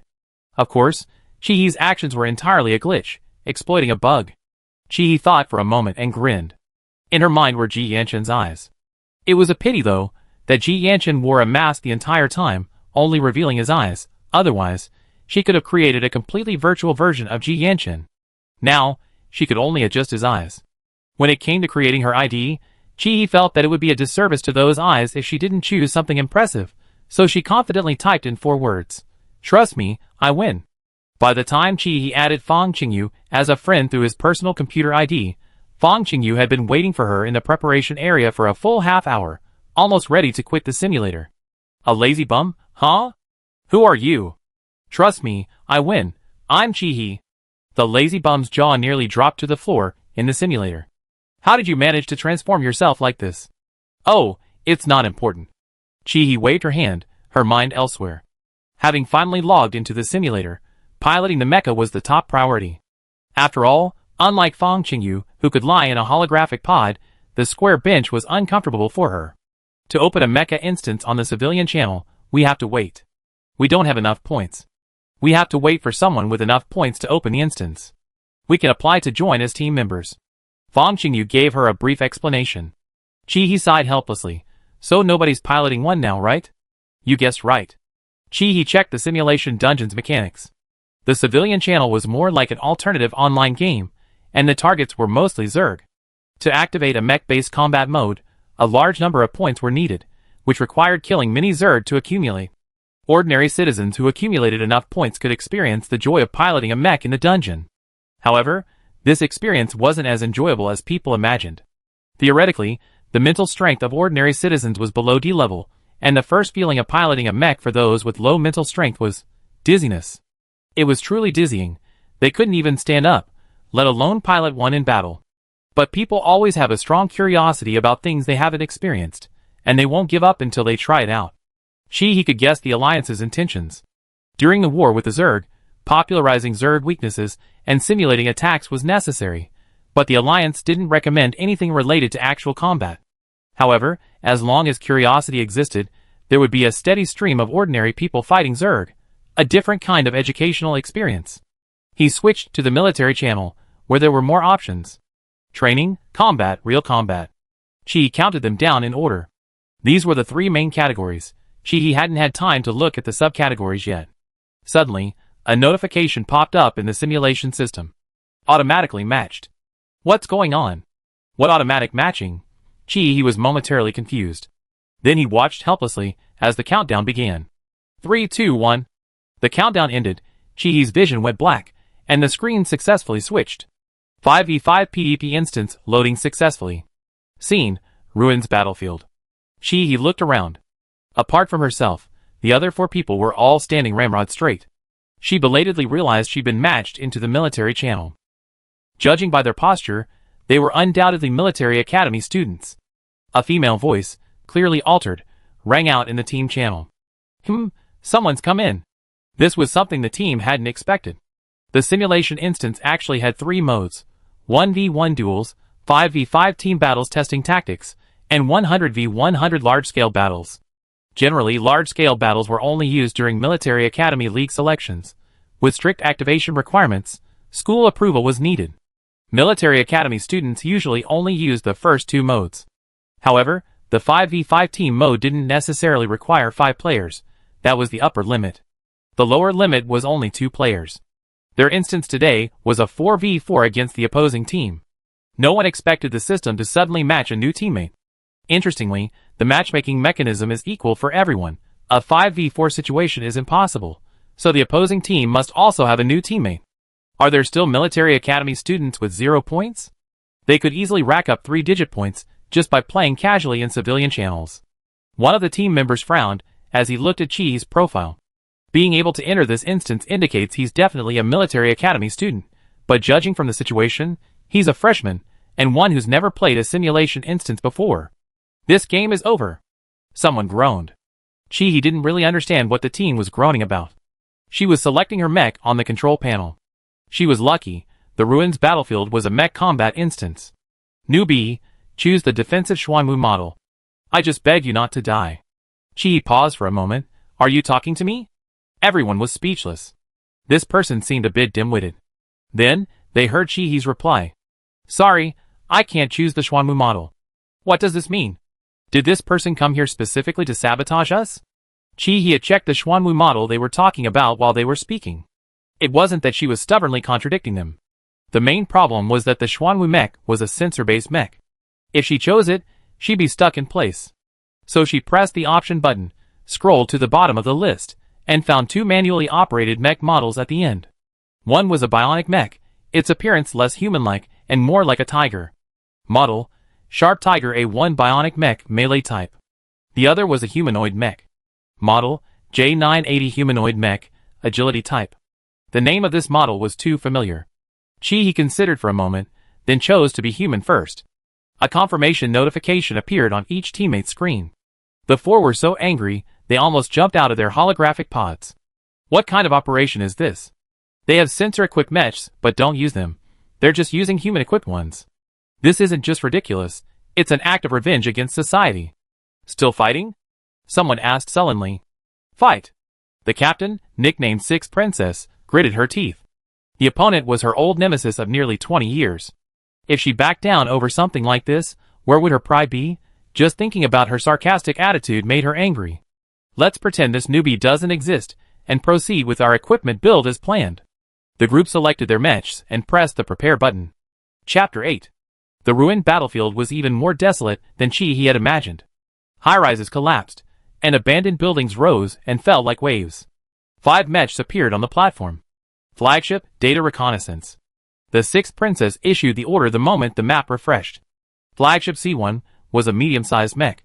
This mech was called a flagship because of the terrifying number of drones it carried. If drones were likened to fighter jets, then the flagship was equivalent to an aircraft carrier. Therefore, calling it a mech was somewhat of a stretch, as it didn't possess any combat capabilities. However, data analysts loved using this mech. Its strength lay in its ability to use drones to map the battlefield, along with a significant feature, extremely strong stealth capabilities.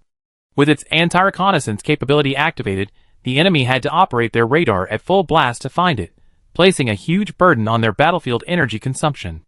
In a real battlefield, it would easily become the enemy's primary target. It was disgusting, wasn't it? Nobody wanted to be constantly watched by drones. However, in the instance, everyone's equipment is similar. You have scouting, I have scouting. It all comes down to whose analyst is more skilled and whose commander utilizes data more effectively. The flagship dispatched 8 palm-sized scouting drones, advancing from 4 different directions. How is the winner determined in this instance? Qi asked after thinking for a moment. Although she was implicitly considered a burden, Qi felt good about herself. Understanding the mechanics meant she could play by herself even if others didn't include her. The Ruins battlefield simulates a ruined city from the period of the Alliance and Empire's struggle for control of Titan. Both sides need to acquire energy within 1 hour to repair their starships and escape.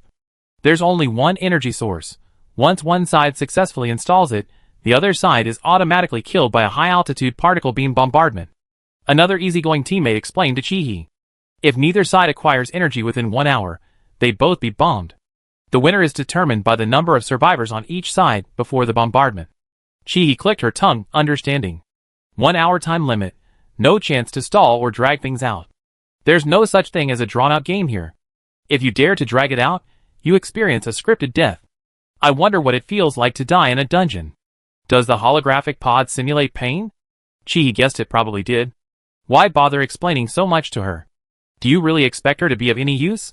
After saying this, the Sixth Princess jumped off the platform in her mecha. The mecha she used was the Xuanwu model mentioned before, a heavy armored mecha characterized by its incredibly thick defense and a high explosive shield almost as tall as the mecha itself. 2 offensive mechs charged forward behind her, while the flagship had already entered stealth mode and chosen a concealed location, providing data support to the squad. Qi observed the group's posture and felt something was amiss. Oh, the momentum was off. The Sixth Princess, with her explosive temper, had turned a defensive mech into an offensive one, while the 2 mechs following behind her had very low mobility. They gave the impression of being mere underlings. This momentum was extremely unfavorable for the battle situation. Following Princess Lu's strategy, if the enemy focused their fire and eliminated even one of their own fighters, their side would inevitably lose. After complaining, Chi also wanted to pilot her mech into the ruined battlefield. Then, she and her mech plummeted off the edge of the platform, performing a dramatic jump, landing face first.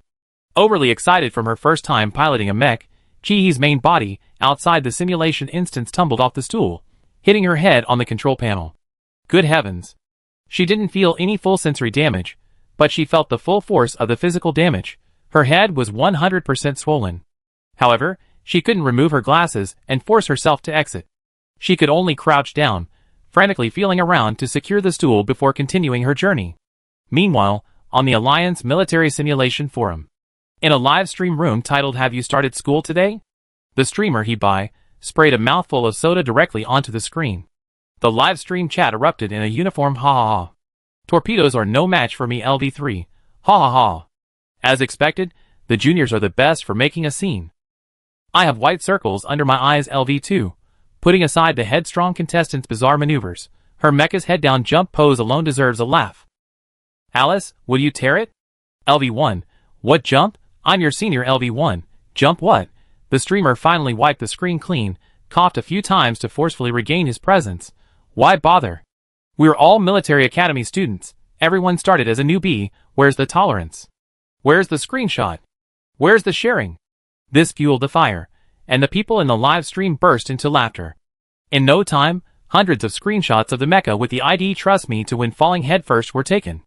The live stream was already quite popular, and the two captains in this match were a freshman from the 1st Army, the Alliance's top military academy, a possessor of a plus mental power 6 princess, and a freshman from the military department of Tianfeng, Tianshu Defense University, someone else's child, also a possessor of a plus mental power. However, people are often more interested in the unexpected. Furthermore, military students are all very image conscious after graduation, so capturing funny moments from the simulation dungeon has become a particular hobby for many viewers. And these pictures, when they reappear, often become meme-worthy expressions. Great. Trust me, I win. No need to add any extra words. The taunting effect is maxed out. Ha ha ha. Stay calm, and don't be reckless, LV3. The streamer switched to the control interface. It's been years since we've seen a pro player using manual controls. We want to see how she messes around. Alice, will you tear it up?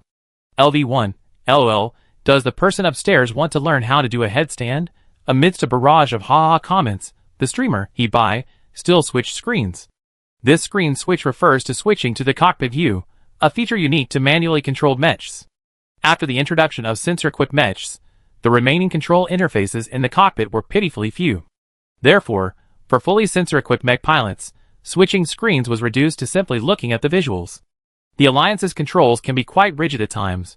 The higher-ups firmly believe that the purpose of soldiers is to go to the battlefield, and physical appearance is not a consideration. To prevent soldiers from becoming celebrities, they simply remove this unnecessary screen switching operation, retaining only the screen switching for manually controlled Mechs. At the request of the streamer, Hebai switched to the cockpit view of "Trust Me, You Win" and slowly rotated it 360 degrees. Then the viewers in the live stream saw that the main control interface of the manually operated mech displayed the J980 operation manual. I, with white circles under my eyes, LV2, I can't take it anymore, I'm dying of laughter. This last-minute cramming posture, reading the manual upside down. Stay calm and don't be reckless, LV1. A moment of silence for 6th Princess. Ha ha ha. Ali tear or not, LV1. Am I the only one focusing on her face? Doesn't anyone else think those eyes look familiar? Torpedo not as thunderous as me, LV3. Now that you mention it, she does look a bit like the Imperial Emperor Ji Yanqin. They face boiling, LV2. But Ji Yanqin is a man. I'm your senior, LV1. Gender-swapped Ji Yanqin transformed into a freshman at the Alliance Military Academy, performing a headstand in a simulation. There are too many things to say. I don't know where to begin. Everyone, Of course, Chi knew nothing of this. She was still flipping through her operating manual. The strings of letters and numbers on the screen were giving her a headache. Controlling the mecha wasn't as easy as she imagined. Unlike sensor-controlled mechas, which use neural connections, manually operated mechas rely on a series of commands combined with joysticks and thrusters to move the mecha. The more difficult the maneuver, the more complex the commands required. For example, one letter might represent forward, and other letters might represent left, right, and hands/feet respectively. No wonder so few people were willing to pilot manually operated mechas after the advent of sensor-controlled ones. Just memorizing the commands would be enough to make one bald. Fortunately, Chi-He had experience piloting fighter jets, so the transition wasn't too difficult. Let's memorize a few basics first, then get the mech airborne. Meanwhile, in the live stream, the streamer He-Bai had already switched the perspective back to the arena. After initial reconnaissance, the two sides had matched up. He-Bai, the balance of power is clearly tilting in Tianfeng's favor this time. If it were a 4v4, He-Juan's equipment setup would be fine. 1 scout, 2 assault units, plus Princess Lu's expertise in heavy armor. As long as they perform normally, the outcome would be 50-50. No one can say for sure. But now, the streamer He-Bai switched the perspective to Tianfeng's formation. This temporary addition, a salty fish, chose the flagship as the scout. Tianfeng's captain, someone else's child, is also very bold, directly giving the scout position to this newcomer. The advantage of doing so is that they have an extra attack slot. Princess Lu is now facing a 3v4 situation. Unless the team gets incredibly lucky and their flagship finds the energy source and successfully installs it before the opponent, they have no chance of winning. The reality was exactly as the streamer predicted. All 4 opposing Mechs were offensive assault types, equipped with high-speed laser cannons. Someone else's child intention was clear, a quick victory. The target was one of the offensive Mechs in the first unit. Back up. Back up. The 6th princess's voice rang out urgently in the team chat. Move to my location. Her teammates heard her, but were a step too slow.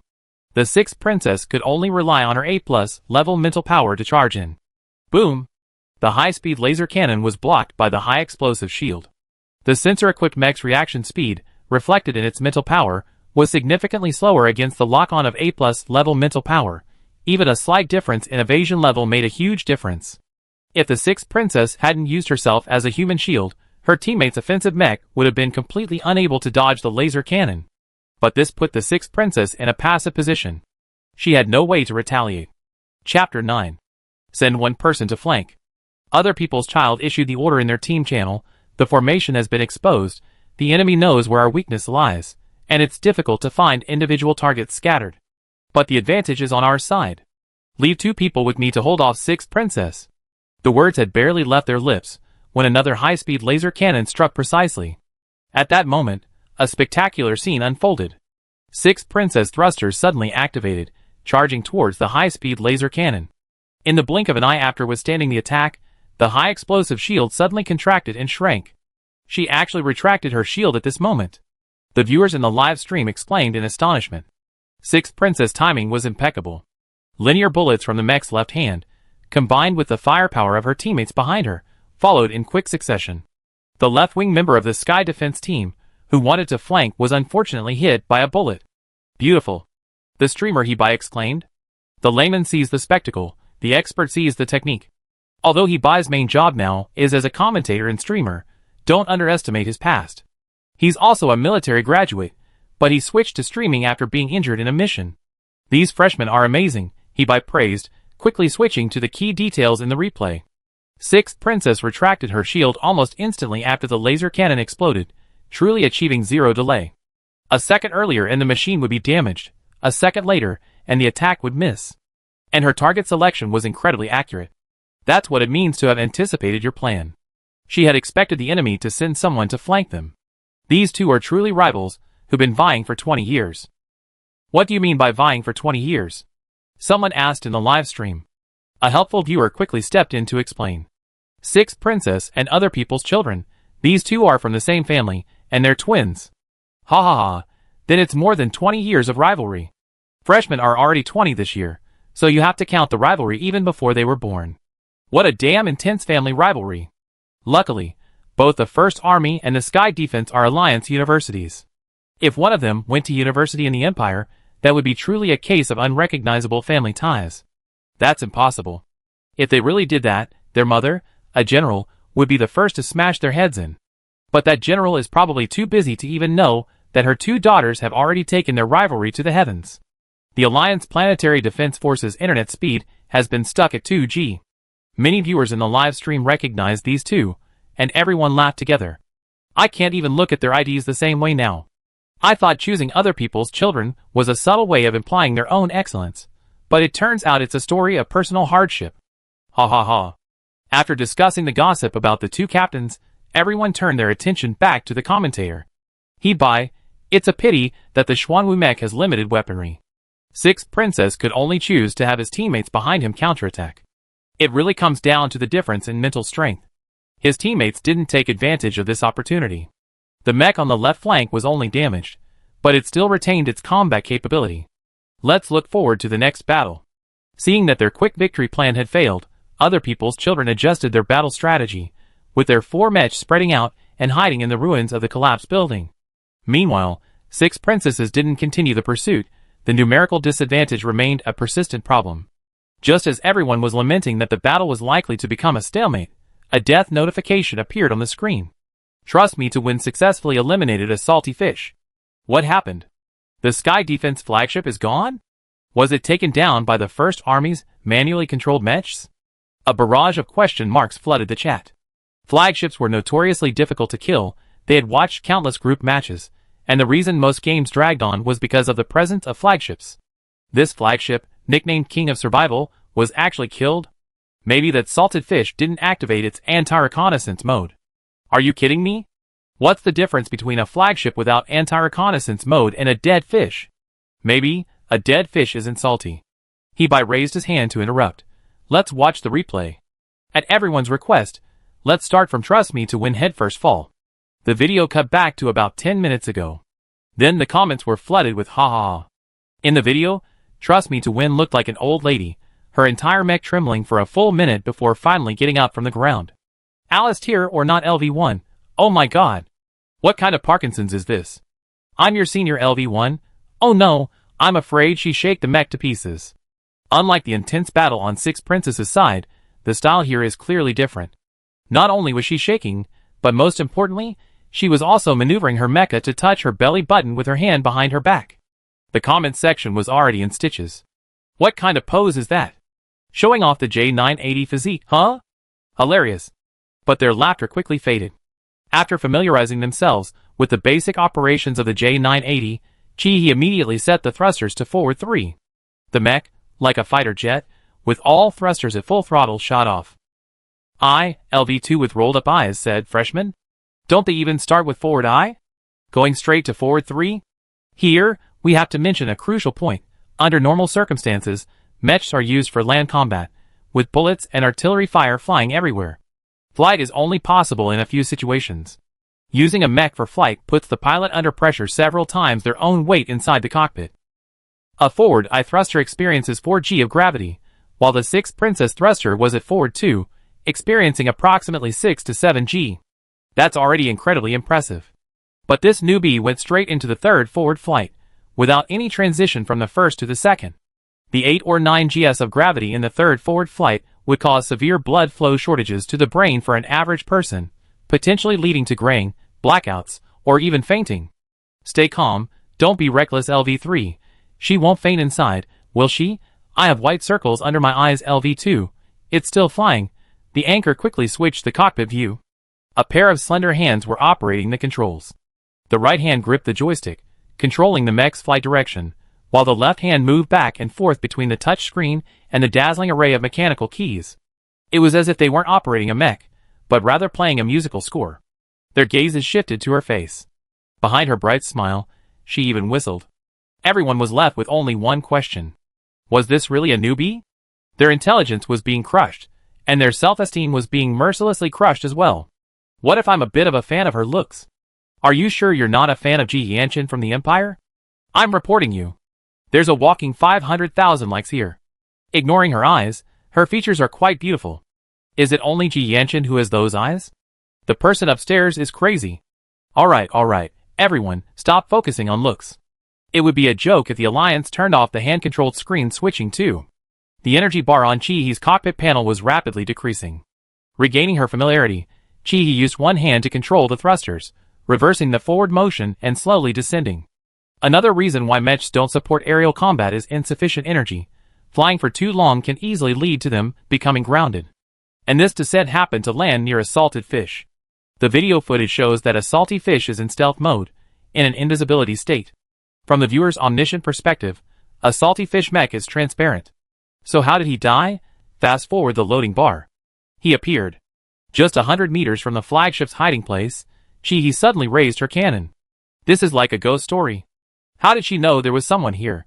The viewers in the live stream exclaimed, "This is unscientific." He-Bai was also shocked by Chi-He's action. It seems we need to interview the official team of the simulated battlefield after the live stream to see if there are any loopholes. Holy shit, holy shit. Fong Qingyu screamed. From Fong Qingyu's perspective, he felt like the bad lizard targeted by Chi-He. This was the first time he had so directly experienced the terror of Chi-He's mental power, which had locked onto his position intuitively. A shell was fired. Fong Qingyu piloted his mech to dodge to the right. He thought he could dodge it. However, Chi-He's shell seemed to have eyes, exploding precisely on him. Boom! No, he hadn't failed to dodge Chi-He's attack. Rather, it was as if he himself was crashing into the shell Chi-He had fired. The streamer He-Bai's mouth, like Fong Qingyu's in the cockpit, was agape in an O shape. A tier or not LV2, this is just blind luck. Is it possible for something like this to happen so coincidentally? They were squatting in the live stream room, watching helplessly as one person carried a cannon and fired it meaninglessly into thin air, and then another person just walked right into it. He-Bai, two possibilities. First, it's pure luck. Second, this trust me, win has reached a terrifying level of mental power, forming an absolute lock. Even the veterans at the military academy know this is a false premise. It's said that those with mental power of A+ level or higher can form a causal lock. Before the opponent reacts, their mental power detects the gap between the opponent's mental power and the brain's command, thus creating an absolute lock based on the opponent's next move. The explanation in the video is this: trust me, Win knew in advance that a salty fish's brain would dodge to the right before it sent the command, and locked onto this thought, so it fired a rightward shot in advance. This isn't prediction is probabilistic. But absolute lock is certain. I locked onto you, and you will absolutely dodge to the right. The viewers in the live stream trembled. Of course, I'm more inclined to believe it's pure luck. He-Bai picked up the half-empty bottle of soda on the table and took a swig. Senior? What about your major? Why not respond? Then, Chi-He fired 2 electromagnetic cannon shots. What is she doing? The viewers in the live stream seemed completely stunned by these 2 electromagnetic cannon shots. Now I believe Trust Me to Win just ran into a fool. She doesn't even know the classification of cannonballs. Using an electromagnetic cannon like a missile. Electromagnetic cannons don't do damage. They can only interfere with enemy drones. But the drones are already in the air. What's the use of attacking the flagship? Shouldn't she just take them out with a laser cannon? As if reminded by the viewers outside the screen, Chi-He slowly switched cannonballs and aimed at the cockpit, but actually, this was a replay. Boom! The flagship's energy lights went out, completely grounded. The drones on the defense side lost their guidance, and plummeted like dumplings being dropped into a pot. The other People's Child team completely lost sight of them. The replay ended. The scales of victory tipped again. Chapter 10. Hello, hello. Chi-He pressed the communicator in his ear, and shouted twice in the team channel, "Can you hear me?" The entire team channel was silent, as if they hadn't recovered from the shock of Chi-He taking down the enemy flagship. Hey, can we hurry up and finish this? My butt hurts. Sixth Princess was rather speechless. What did she mean by butt hurts? Did she really think she was piloting a real mecha? Aren't they all the same inside the holographic pod? Seeing no one speak, Chi-He became a little impatient. You guys are planning on dragging this out, are you? The kill score was currently 5-4. The enemy had lost vision, and the safest strategy was indeed to drag it out. Most people would choose this approach if they couldn't guarantee their team strength would be significantly greater than the enemy's. If you guys aren't going to go, then I will. Chi-He clapped his hands as he piloted the J980. Then the thrusters fired forward 3 times. The mecha took off from the spot. The teammates exchanged bewildered glances in the team channel. Sixth Princess rubbed her face hard with both hands. Go! Go! Go! Give her vision. There's no reason why a manually controlled mech should be deployed while she, with her all-around superior sensory mech, hides in the back. This is even more painful than being slapped in the face by the enemy. Chi-He's lips curled into a slight smile. She really was an unremarkable commanding genius. The tactic of provocation is incredibly effective against reckless people like Sixth Princess. Mastering someone's psychology means having complete control over their actions. Amidst the passionate praise of her teammates, this united team rushed into the enemy's hidden bunker ruins like the wind. Attention! Six Princess' voice in the team chat was somewhat serious. According to the footage transmitted by the drone, they all seem very spread out, but that's not actually the case. Their positions are all coordinated. It's clearly a baiting tactic. Chi-He listened to Six Princess' analysis, pondering the situation. Losing vision and being outnumbered, the opposing team adopted a strategy of spreading out their players to prevent the game from dragging on. Simply put, they were creating the illusion of an advantage, as if their faces screamed, "Catching me is more worthwhile than dragging out the game." But in reality, Six Princess had clearly seen through this as well. If we single out one of them, the remaining three will flank us from the left and right.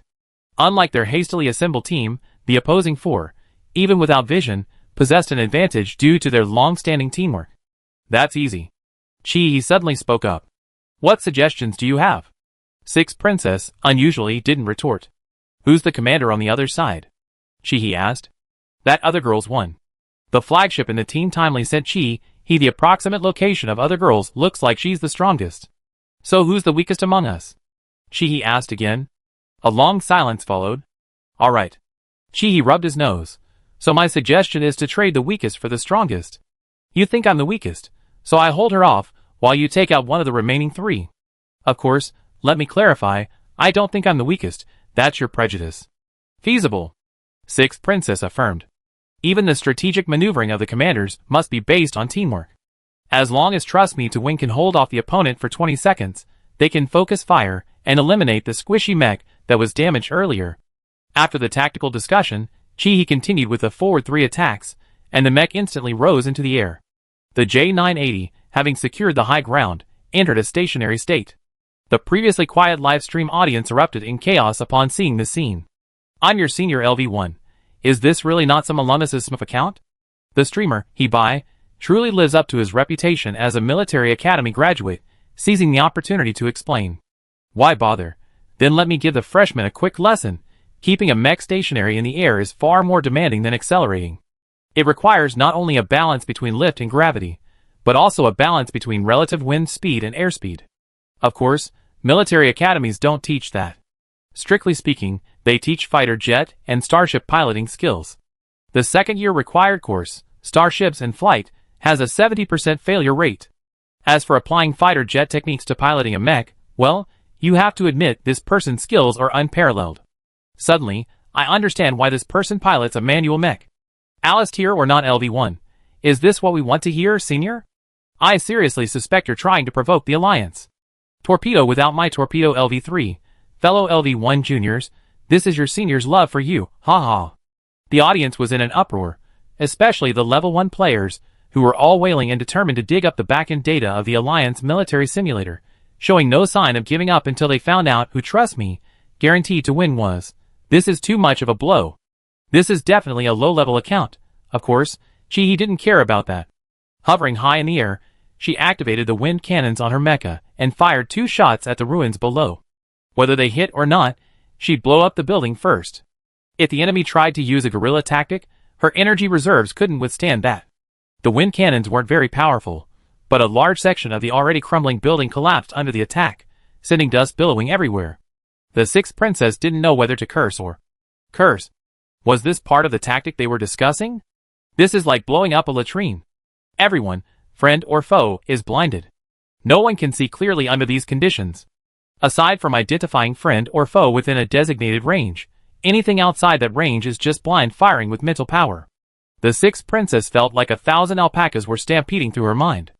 And then, a loud explosion came from the other side. Chi-He had already launched her attack, pinpointing the location of Other People's Child, and unleashing a fierce assault. Other People's Child clearly hadn't anticipated Chi-He's unorthodox and risky maneuver. But her reaction was swift.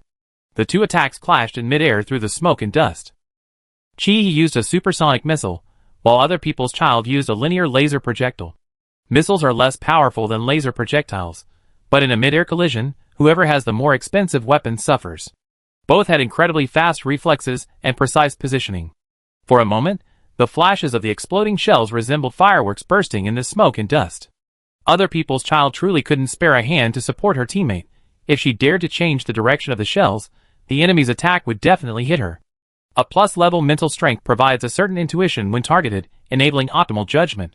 Messenger Sixth Princess succeeded, taking down the damaged enemy mech and turning to attack the remaining two. The shield flew through the air.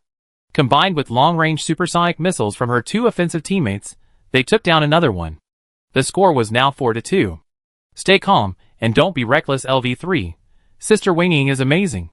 She's been exchanging fire with other people's kid for almost half a minute. Her mental strength is definitely a plus. The viewers in the live stream were glued to their personal computers watching the two exchange fire.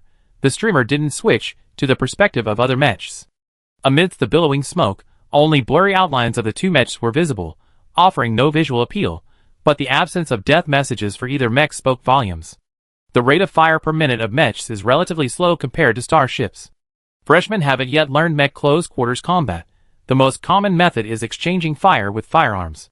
Therefore, live streams featuring Mechs are often jokingly referred to as fireworks games and knife games. But even in a fireworks game, these two players' skills are considered godlike. Suddenly, trust me, I went attack pause for a second. Alice LV1, what's going on? Out of ammo? Everyone was puzzled. Meanwhile, outside the simulation instance, Chi-He was suddenly enveloped by an inexplicable chill. Instinct beat her brain. She immediately jumped up from the bench and kicked hard in a certain direction. This series of actions caused the mech she was controlling inside the simulation instance to freeze for a moment. Chi-He's VR glasses were still on, and she watched as the supersonic missile launched by someone else's kid was about to hit her. Chi-He's hands moved faster than her brain. Habitually, she controlled her mecha in a quadruped pendulum maneuver. The clumsy mecha actually floated in the air, dodging the missile that was supposed to hit. However, the mecha's design lacked the streamlined fuselage of a fighter jet, meaning it was still affected by the aftershocks of the missile's explosion. Boom! A loud sound. The J980 lost its balance. Damn it! Chi-He cursed under her breath. The feeling of kicking something real was real. She didn't have the energy to waste on someone else's kid. Her mental focus was extremely high. A very similar scene unfolded again. The J980 didn't dodge again, but instead launched two missiles in succession towards the left front of the opposite side. And someone else's kid actually dodged to the left front. Two missiles hit her. Trust me, Yuan successfully killed someone else's child. Sixth Princess was still swinging her high explosive shield when she smashed her own mech's foot. The full sensory mech instantly transmitted the pain to her brain, but the pain didn't interrupt her shock. You were supposed to stall for 20 seconds, but you just killed her directly? What the hell? The weakest one gets replaced by the strongest, of course. Sixth Princess and her group weren't the only ones shocked. In the live stream, Pressure Mountain LV2, this isn't real. Torpedo without my torpedo LV3, I admit I was wrong. It really is, trust me, you win. I'm your senior LV1, so Sixth Princess played a pointless game, lol. I have rolled my eyes LV2, what did I just see? The live stream chat went crazy. If you said this was just a lucky guess, no one in the live stream would believe it. Then the focus shifted to trust me to win. The J980 plummeted vertically from the sky, crashing into the rubble with a deafening roar. From the cockpit perspective, trust me to win character remained motionless. She actually went offline. Chapter 11. Chi-He didn't check if she had hit her target. After launching her missile in the instance, she decisively removed her VR glasses. Without thinking, she took a step back. Her military service in her previous life had honed her sixth sense into an innate alarm system. A spider the size of a wash basin clung to the back of her foot, its mouthparts open. A second later, and the needle-like, piercing mouthparts would have pierced her flesh. Before she could even feel relieved, the spider's 8 limbs reversed direction, leaping towards her face. Chi-He grabbed a stool from beside her, accurately predicting the spider's attack direction, and shielded herself in front of it the instant it pounced. Snap! A sound. The wooden stool leg was bitten off. Bite, bitten off. Type, rock spider, phylum Arthropoda, class Arachnida, order Araneae. Arthropod insects, social creatures. Males and females differ greatly in size. Males are 45 to 55 centimeters long with a bite force exceeding 100 kilograms, while females are 3 to 5 centimeters long and contain neurotoxins. A bite causes paralysis within 5 minutes. If antivenom is not administered within 10 minutes, the toxin will destroy red blood cells, causing irreversible damage and even death. Please note that spiders usually appear in pairs. The personal terminal promptly alerted Chi-He. Thank you. Chi-He couldn't help but swear. What kind of physically and chemically lethal combination was this? She forcefully threw the stool and the spider away, taking several steps back. She had witnessed the terrifying bite force of the male spider, but at least it was a large target and could be defended. The female spider's 3 to 5 centimeter size was truly terrifying. Too small, if it crawled on her and suddenly bit her, she could be finished. He glanced around, her gaze landing on her boss not far away. He lay motionless on the ground, his dark skin an unnatural pinkish hue. Damn it! She then remembered that besides herself and the likely too unrecoverable boss, there was also Fong Qingyu lying in the holographic pod, his fate unknown. He could only pray the holographic pod was well sealed. If even a single female spider crawled inside, it would truly become a coffin. He didn't know where these giant spiders came from, or how many there were. She only remembered the word social on her personal terminal. So, there were likely other giant spiders here. Then she saw several more 8-legged giant insects crawl out from the corner. Holy crap! When others jinxed their own words, they could at least say they were cursed. She hadn't even uttered a word, and her thoughts had already come true. But the immediate priority wasn't to fight these insects to the death. He knew her own limitations. So, getting him out and running is the best course of action. She darted forward, reaching the holographic pod where Fong Qingyu lay before the insects could get close, and yanked open the lid. The holographic pod hadn't disconnected. The protective fluid, originally gel-like, was now watery. Her sudden opening caused the liquid to drench her. Fong Qingyu was clearly still in a semi-conscious state. The forced separation of his consciousness from the simulation made it impossible for him to even get up from the holographic pod. He felt a chill. The situation was urgent. She grabbed Fong Qingyu and delivered 2 solid blows to his face. The pain finally brought Fong Qingyu back to consciousness. Fong Qingyu, didn't anyone tell you? You can't forcibly open someone else's holographic pod? No. He answered without hesitation, then pinched Fong Qingyu's arm hard. Fong Qingyu's face contorted in pain. I'm giving you 2 seconds to recover, or I run away. This cold answer made Fong Qingyu realize the seriousness of the situation. He struggled to jump out of the holographic pod, his knees hitting the ground as soon as his feet touched the ground, landing hard on his knees. A swarm of spiders was already close at hand. A female rock spider, no bigger than a fingernail, leaped out from the side and landed on the back of Fong Qingyu's hand. Seeing that Fong Qingyu was too weak to even shake off the spider crawling on his hand, He acted decisively, grabbing a handful of gel from the holographic pod and smearing it on the female rock spider. The gradually solidifying gel, like glue, enveloped the female spider, preventing Fong Qingyu from being bitten. Can't you even do this? Are you Tang Sanzang? If you don't get up, even Sun Wukong can't save you. These spiders won't drag you into your bridal chamber. Fong Qingyu was bewildered by her outburst. He understood each word individually, but not the whole story. Yet, it was this seemingly nonsensical speech that quickly brought him back to his senses. His body could move again. Find a weapon. There's a crowbar over there. He threw the gel like mud, using both hands to fend off the relentless onslaught of female spiders. Fong Qingyu rushed to the area where the boss had piled up miscellaneous items, grabbed a solid steel pipe weighing several tens of kilograms, and hurried back. He furiously smashed it against the male spider, which was larger than a wash basin. It instantly blew open the abdomen of a male rock spider, spraying out a stream of dark red, thread-like liquid. He was unlucky enough to get splattered all over.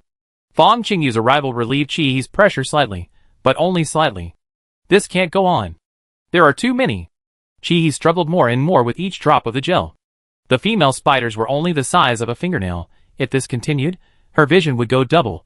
Moreover, the rock spiders weren't just attacking the two of them, they were rapidly crawling towards the surrounding shops. This was clearly beyond the capabilities of civilians fighting against the insected swarm. Did you call the police? Oops. In her haste, He stammered. Did you report it to the military? She was asking Fong Qingyu, because her soul in this other world hadn't yet figured out how to contact the military. No. The quantum computer is still embedded in the wall of the holographic pod. Fong Qingyu said. Mars friendly reminder. The moment your personal computer scanned the spider, Mars contacted the military for you. He felt like her eyes were blind. She was completely relying on intuition. But the truth was, she still had time to think about questions. So who is Mars? That tone is so damn annoying. A few sudden gunshots pulled He's chaotic thoughts back to reality. Someone else is coming. Sure enough, someone shouted after the gunshots. Don't panic, stay calm. We are a mission execution team from the 1st Army. Don't panic. Don't run around. We will ensure the safety of ordinary residents. Loud shouts came from outside. To be honest, Chi-hee wasn't actually panicked, she was just a little dizzy and her hands were sore. Not long after, two men in military green combat uniforms rushed into the warehouse where Chi-hee and her group were. At first, the two men were using firearms to fire at each target individually, but the hit rate was far from ideal, especially against the female spiders. For the first time, Chi-hee clearly felt the mental evasion rate that Major Fu had mentioned earlier about the Zerg. Perhaps because the warehouse was so cluttered, the two men didn't immediately spot Chi-hee and Fang Qingyu. Seeing that their point-and-shoot attack wasn't working, the two men immediately switched weapons, pulling out two fire extinguisher-like spray guns from their backs and launching a fire attack. Burning was a good method. The widespread high temperature compensated for the lack of mental strength that caused them to be evaded. However, the smell of roasted insects in the air almost made Chi-hee vomit. Cough cough. This cough interrupted the two soldiers' joyful barbecue, and one of them visibly panicked. There are still people here. I clearly didn't detect any human mental fluctuations. Is the scanner broken? Chi-hee, actually, you can continue. Just take it easy and don't roast us all. The two soldiers didn't have time to argue with her coughing. They pressed their earpieces and started calling for backup. Senior, there are still people here. What do we do? Ensure public safety. I'm coming right away. A muffled reply came from the other end of the communicator. Chi-hee saw the two men secretly breathe a sigh of relief. They didn't continue using fire, but switched back to single-shot fire. They actually respect human rights. It's just that the effective kill rate is making Chi-hee lose sanity. She's really afraid these two will heroically sacrifice themselves in the next second.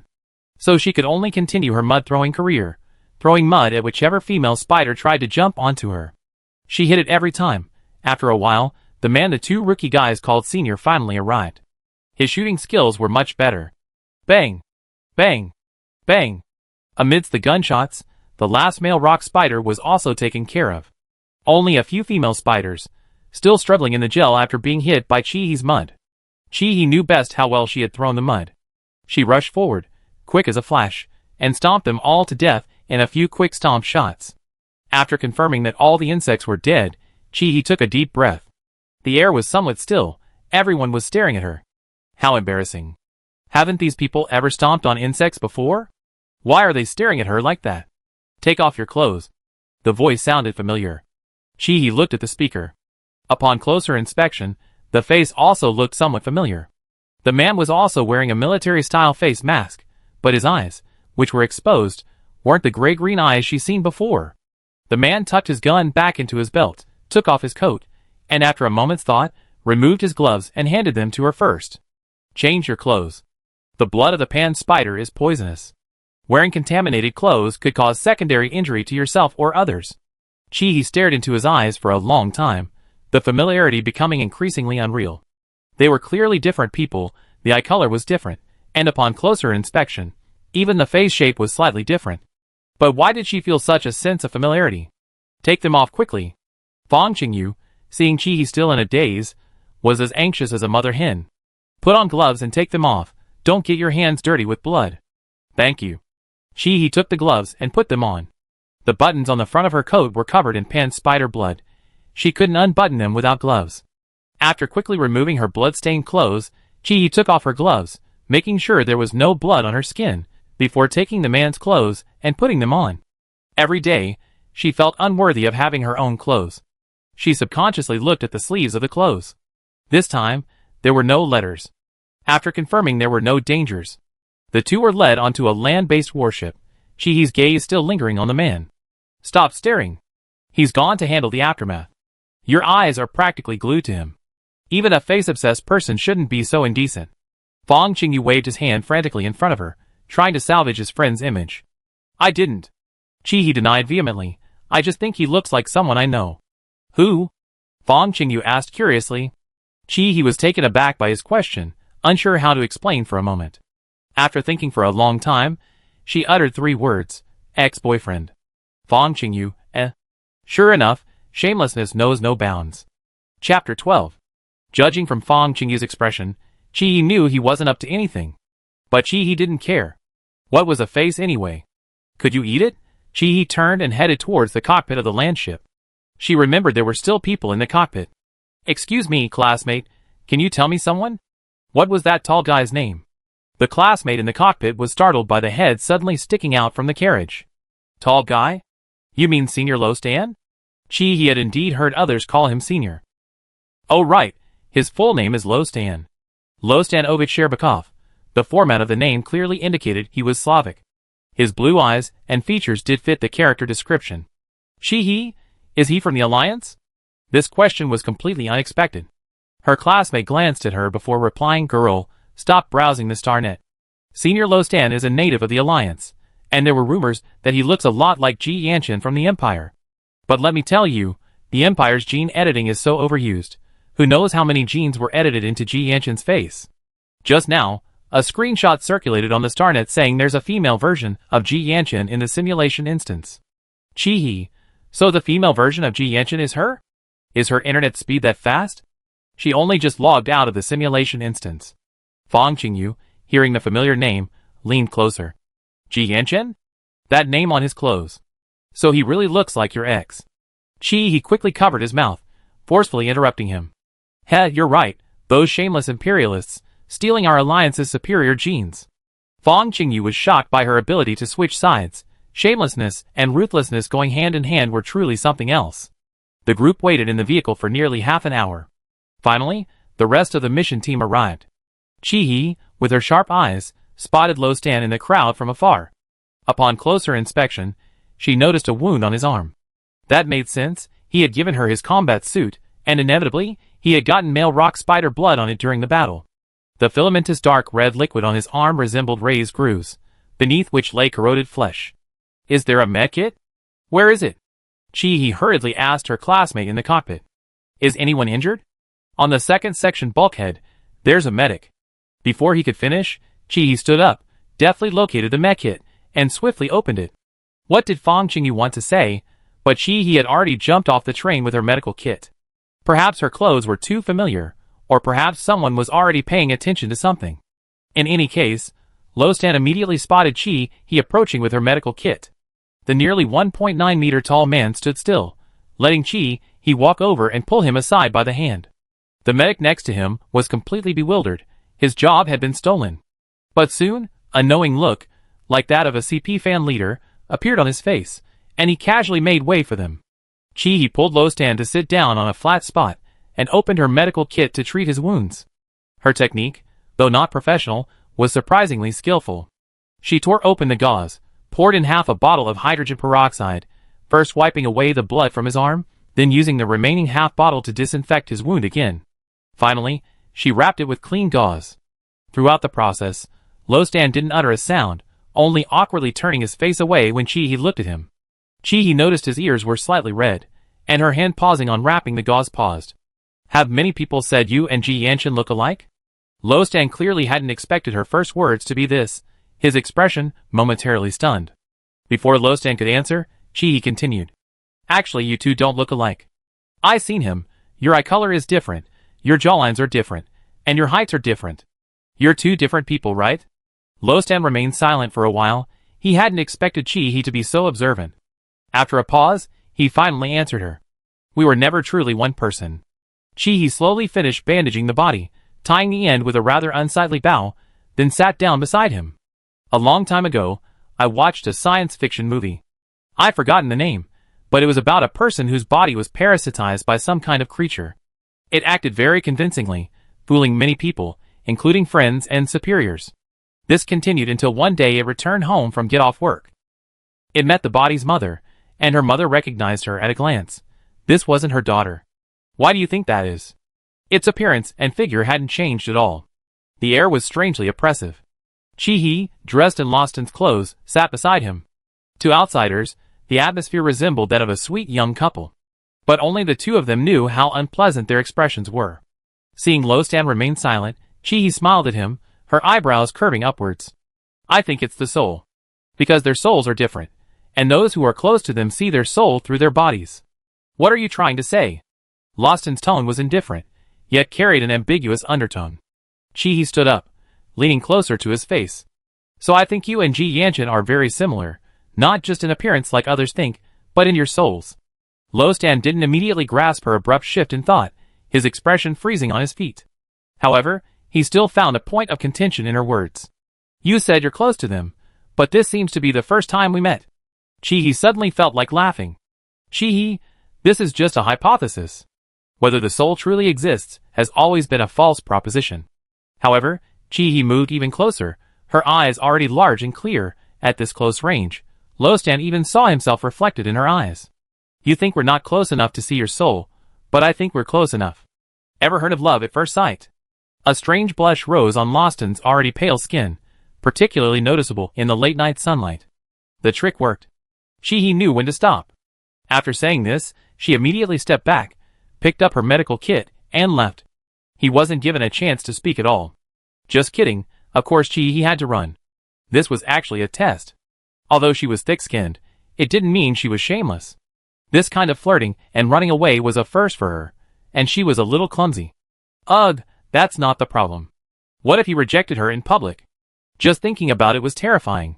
However, her body was more perceptive than she had imagined. Chi-hee wasn't sure if it was due to her mental power or something else.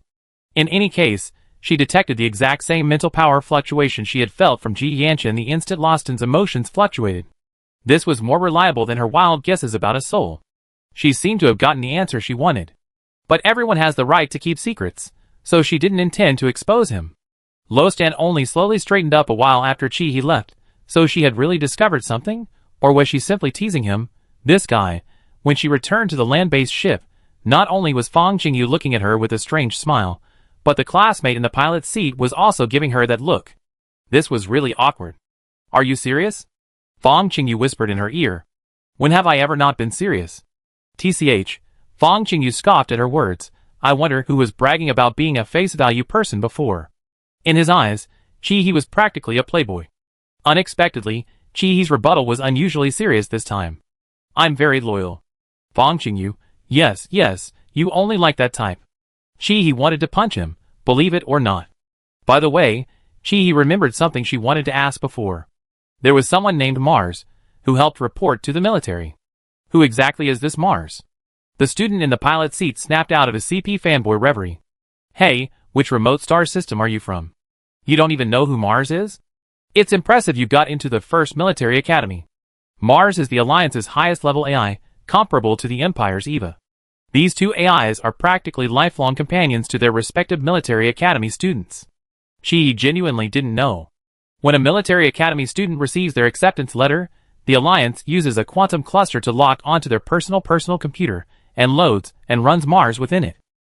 Theoretically, Mars is the highest level AI trained by 3 billion Alliance citizens. But Mars doesn't serve the general public, it only functions in the military field. Chi felt this wasn't her fault. The only blame was that Major Fu hadn't mentioned this when he handed her the personal computer. It might have been mentioned before. Let's rewind a bit. Major Fu did say back then that her fabricated identity was chosen by Mars from the Alliance's citizen database. That means she and Mars were old acquaintances. Mars knew her background perfectly well. But if you don't say Mars is artificial intelligence, who can identify it based on a name in a sentence? Chi chuckled, trying to end the conversation.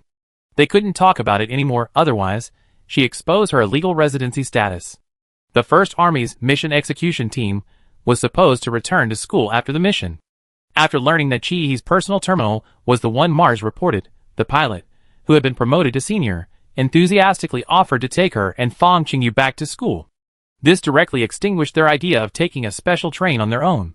His explanation was, you are the first witness to the incident, you need to go back and give a report. Everyone boarded the landship, including Lo-stan, and the two panzers contained in glass cases. Everyone, being very perceptive, let Lo-stan sit next to her. Wait, do you guys in the Alliance all ship couples? Chi closed her eyes, pretending to sleep. As long as I'm not embarrassed, it's everyone else who's awkward. Then she really did fall asleep, her head resting on Lo-stan's shoulder, drool dripping all over his shoulder. Fang Qingyu, standing to the side, covered his face. I can't bear to look. I really can't bear to look. Chapter 13. The advancing landship crossed Kasang centerline, and also the boundary between light and darkness. The star, collectively known as the Sun by humans, concealed its light at this moment, and the landship entered the night zone. Perhaps Chi had truly reached her limit, or perhaps the truckload of Alliance soldiers gave her a strange sense of security. In any case, she slept soundly, perfectly missing the first sunrise and sunset on this planet. When she woke up, her dormitory had already been assigned. Chi-hee sat up halfway in bed, somewhat dazed, vaguely thinking she had just taken a rare afternoon nap and had a bizarre dream. However, the incessant vibrations of her wrist-mounted personal terminal mercilessly reminded her that the dream was not yet over. The message was indeed from Fong Qingyu. Fong Qingyu, want to go eat? Chi-hee, okay, what a glutton. Of course, Chi-hee didn't have Fong Qingyu's leisurely attitude and simply didn't reply.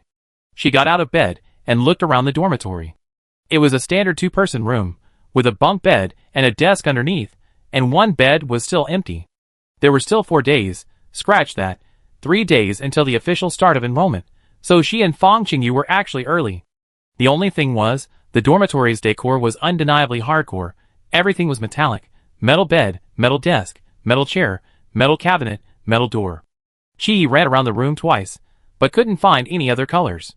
Even the blankets were gray. What a prison vibe. Then, a loud knocking sound came from somewhere in her room. Chi walked in that direction and realized it was also a door. Good heavens. If it weren't for the protruding doorknob, she wouldn't have even noticed it was a door. So there are 2 doors to the dorm? Opening the door, a familiar spiky-haired man appeared before her. I texted you but didn't reply. I thought you were fast asleep. Chi sighed, peeked out, and then noticed something surprising. It was a living room, and against one wall were 4 brand new holographic pods. Wow! This is really hardcore. 1 holographic pod for each person. She roughly understood the dorm layout. It was a combined dorm. Chi lived in 366A, while Fong Qingyu lived in 366B. Between dorms A and B was a shared living room, containing the 4 holographic pods and other large boxes of unknown purpose. We arrived early, so we can choose our dorms first. I chose 366. What do you think? Chi could read pride in his expression, but Fong Qingyu, being the idiot he was, wasn't the type to be proud of some mystical number. Chi, tell me, what kind of auspicious spot is this? Fong Qingyu flung open the balcony door in the living room. Jump down from here. It's the closest to the cafeteria. Chi had a bad feeling and quickly ran back to her room, opening the door facing the corridor. Good heavens, 366 is the last 4 digits of the dormitory number. The last 4 digits? That idiot Fong Qingyu chose the innermost one out of all these dorms. Even if the dorms are divided into 2 rows by the corridor, there are still over 180 rooms in total. Assuming each numbered dorm is 10 meters wide, they have to run 2 kilometers more than everyone else every time they go in and out of their dorms. He wanted to kill Fong Qingyu. She crouched under her bed, fumbling with her personal terminal, calling out to Mars. Xiao Ai, are you there? Mars quickly popped up. Who's Xiao Ai? She's your senior. He silently complained in her mind. Mars, am I under your jurisdiction? After complaining, she sighed helplessly at her personal terminal. Mars, all the babies in the First Army are under my jurisdiction. I'm applying to change dorms. Mars's mechanical voice gently refused her. Sorry, you confirmed it yourself when the dorms were assigned yesterday. When did I confirm it? Chi protested. She had no recollection of it. Then, a video feed quickly appeared on Chi's personal terminal. She grabbed Loston's arm and jumped off the landship, wiping her drool as she left, then strode into the dormitory building with her eyes closed the entire time. Next, she chose her dormitory with her eyes closed, confirmed it with her eyes closed, opened the dormitory door with her eyes closed, washed up with her eyes closed, and went to sleep with her eyes closed. Chi covered her face. When did she develop sleepwalking habits? Even while sleepwalking, she didn't forget to wash up. Huh? Why are you monitoring my washing up? Don't military academy students have human rights? Mars, I treat everyone equally. All military academy students are under my supervision. Regarding personal privacy, I will immediately delete data related to them if it is determined that there is no personal danger or behavior that endangers the alliance. Fine, I just look and then delete. However, from another perspective, Mars is just an artificial intelligence, not a human, so there are no moral issues. Do you deliberately put your phone away when you go to the bathroom? He was annoyed. Then why is the video of me washing up still there? Mars, I knew you caused me trouble. Are you crazy? Is this even an AI? Compared to the AI idiot of her past life, Mars completely transcended the concept of artificial intelligence. Aside from its mechanical voice, all its conversations with humans had shed the awkwardness of searching for answers in big data. He was genuinely curious. Mars, do you have self-awareness? Can you think like a human? Mars, that depends on how humans define self-awareness. If you mean thinking, from a scientific perspective, human thinking about a matter involves searching for answers from a person's past memories and acquired knowledge. And I, too, search for answers from my vast database. Are you going to ask about relationships next? He grinned. Has a mature AI already learned to answer first? Then she belatedly realized that she wasn't the first person to ask Mars this question. In Mars's database, this part has probably been iterated countless times. So she wasn't discussing the topic of emotions with artificial intelligence, but rather debating with tens of thousands of people who had asked Mars this question. How bored must she be to do something so pointless? Having figured this out, he decisively shook her head in refusal. I don't want to know. Mars's tone was unexpected. Oh, is that so? I also wanted to discuss with you whether your behavior yesterday, clinging to your senior, was lust at first sight or love at first sight. He abruptly shut down her personal terminal. This AI even has a gossip-loving side. After holding back for a while, she opened her personal terminal again. Mars, could you send me Loston's personal terminal ID? Mars, sorry, baby. What? Now you're respecting personal privacy. As if guessing Chihi's complaints, Mars provided the answer.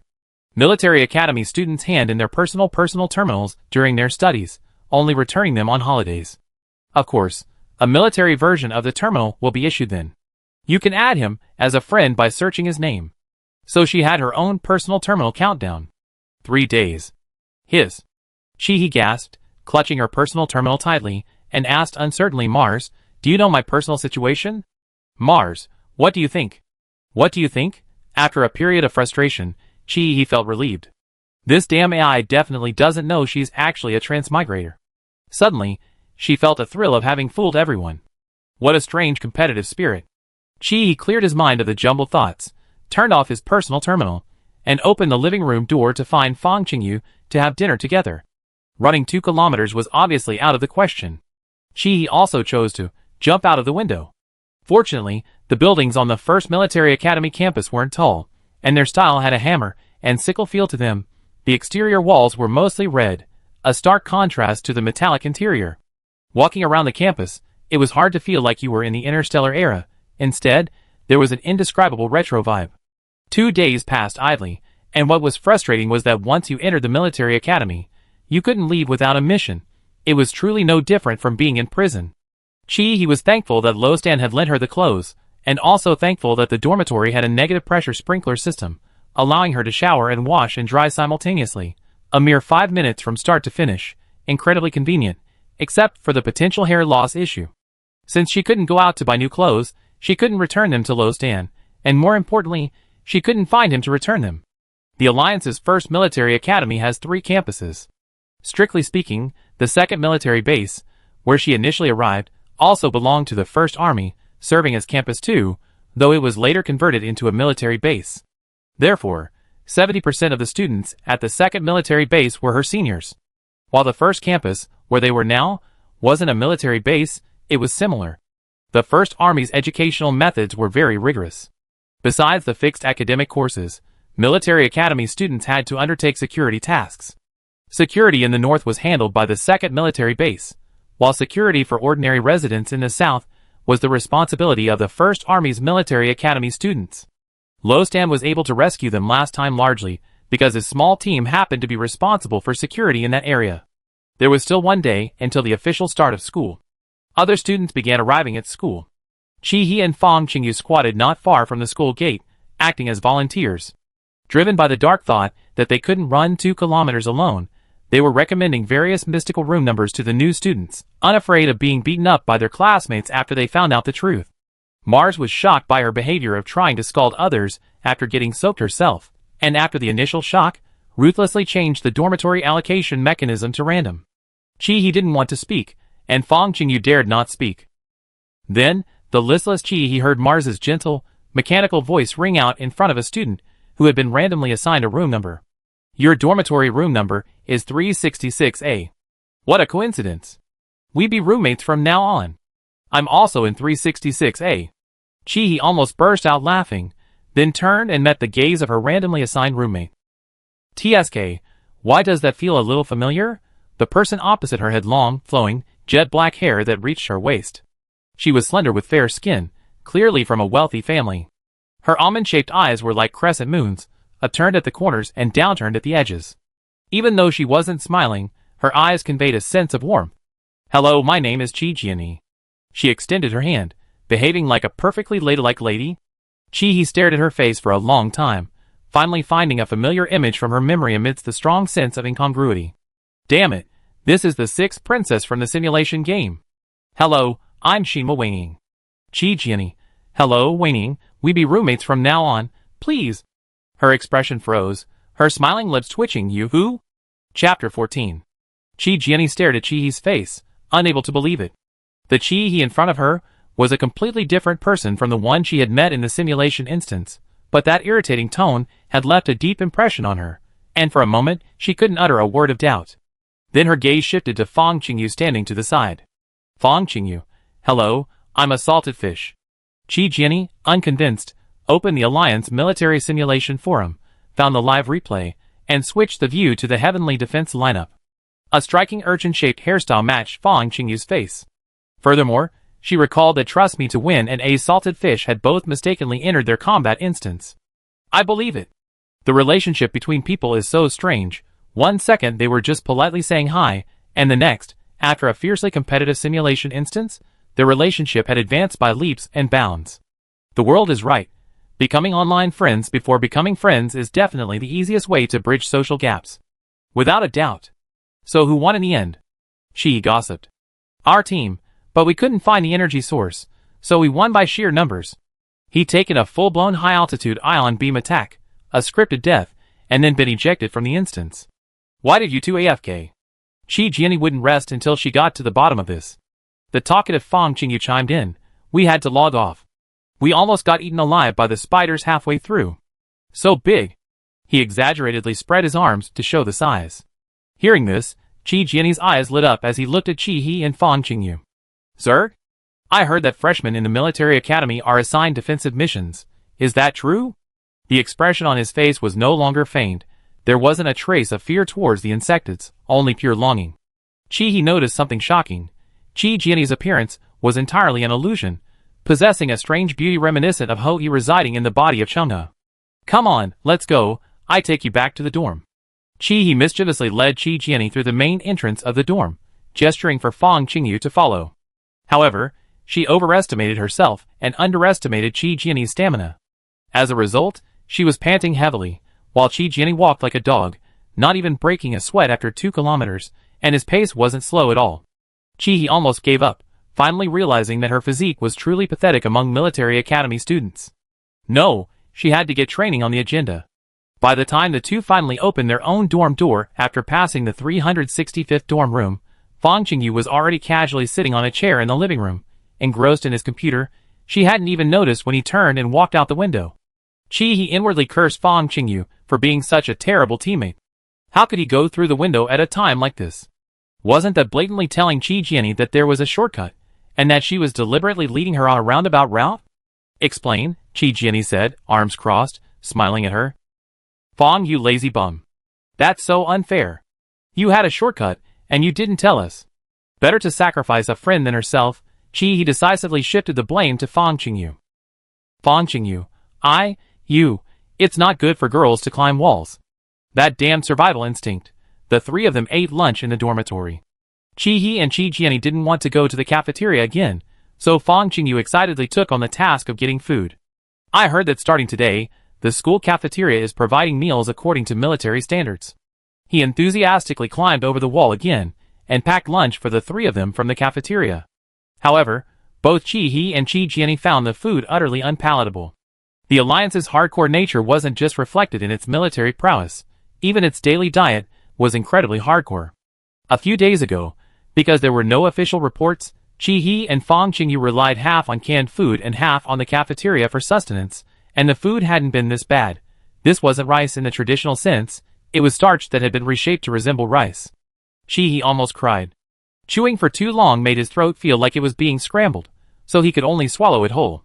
The meat was equally unpalatable. A bowl of boiled sliced meat consisted only of water and meat. That's right. Boiled chicken breast and plain water, Oh, and salt too. They hadn't even added MSG. But it had to be said, the cooking time was perfect. It wasn't dry or fishy, just the taste of chicken. The stew consisted entirely of root vegetables. Chi-Hee rummaged through it and found onions, carrots, and potatoes. Chi-Hee and Chi Jianyi both ate a few bites before putting down their chopsticks. Only Fang Qingyu ate with relish, his face clearly showing his easygoing nature. Compared to the cafeteria food of the day before, the ingredients had completely shifted from high-tech and labor-intensive to purely natural. Isn't this food fraud? Chi-Hee strongly demanded that the food standards return to what they were a day ago. Nutrition is nothing compared to taste. If she had to eat this every meal from now on, she would truly lose all will to live. Any canned food? Chi-Hee raised her hand. The only response was Mars's cold, mechanical voice. The Alliance strictly prohibits wasteful behavior. Please eat properly. Not finishing your food will result in a deduction of credits. Why are you everywhere? Chi-Hee suddenly sprang to her feet, then shamelessly shoved a mouthful of synthetic rice into her mouth, suddenly losing all anticipation for her future military academy life. Mars, however, remained innocent. Theoretically, it was also the one who made the food. The First Army's mess hall was empty. The cooking robots were in charge of preparing the meals, but it wasn't it that fed the recipes to them. The bad taste of the food couldn't be blamed on it. Chi-Hee closed her eyes and shoveled rice into her mouth. She couldn't let her credits go negative before the semester even officially started. Chi Jianyi was also struggling to eat. Kasang, as a combat zone, has basically no suitable land for planting, except for a few experimental cultivation fields. Because of the Zerg, aquaculture has also been affected, and meat has to be transported from other star systems. The First Army has put a lot of effort into this. She said this, but judging from the frequency of her chewing, she was forcing herself to swallow a mouthful of hard-won chicken soup. Chi-Hee suddenly remembered the tired trope of college students starting businesses in her world. Fine ingredients, clean and hygienic, just awful. It has to be said, it's remarkably similar to the situation now.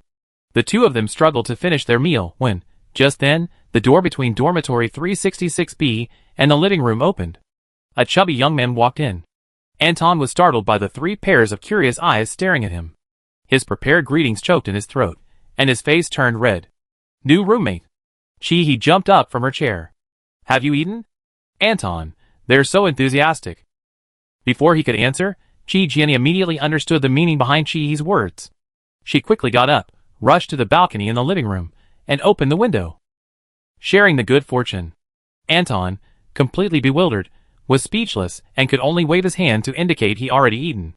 However, the two girls seemed to understand, yet also seemed not to, but that didn't stop them from enthusiastically offering to treat him to a meal. Fang Qingyu patted Anton's shoulder and pulled him to the balcony window. Then, they jumped. Anton, Aya. His first day at school. No teachers, no rules, no classes.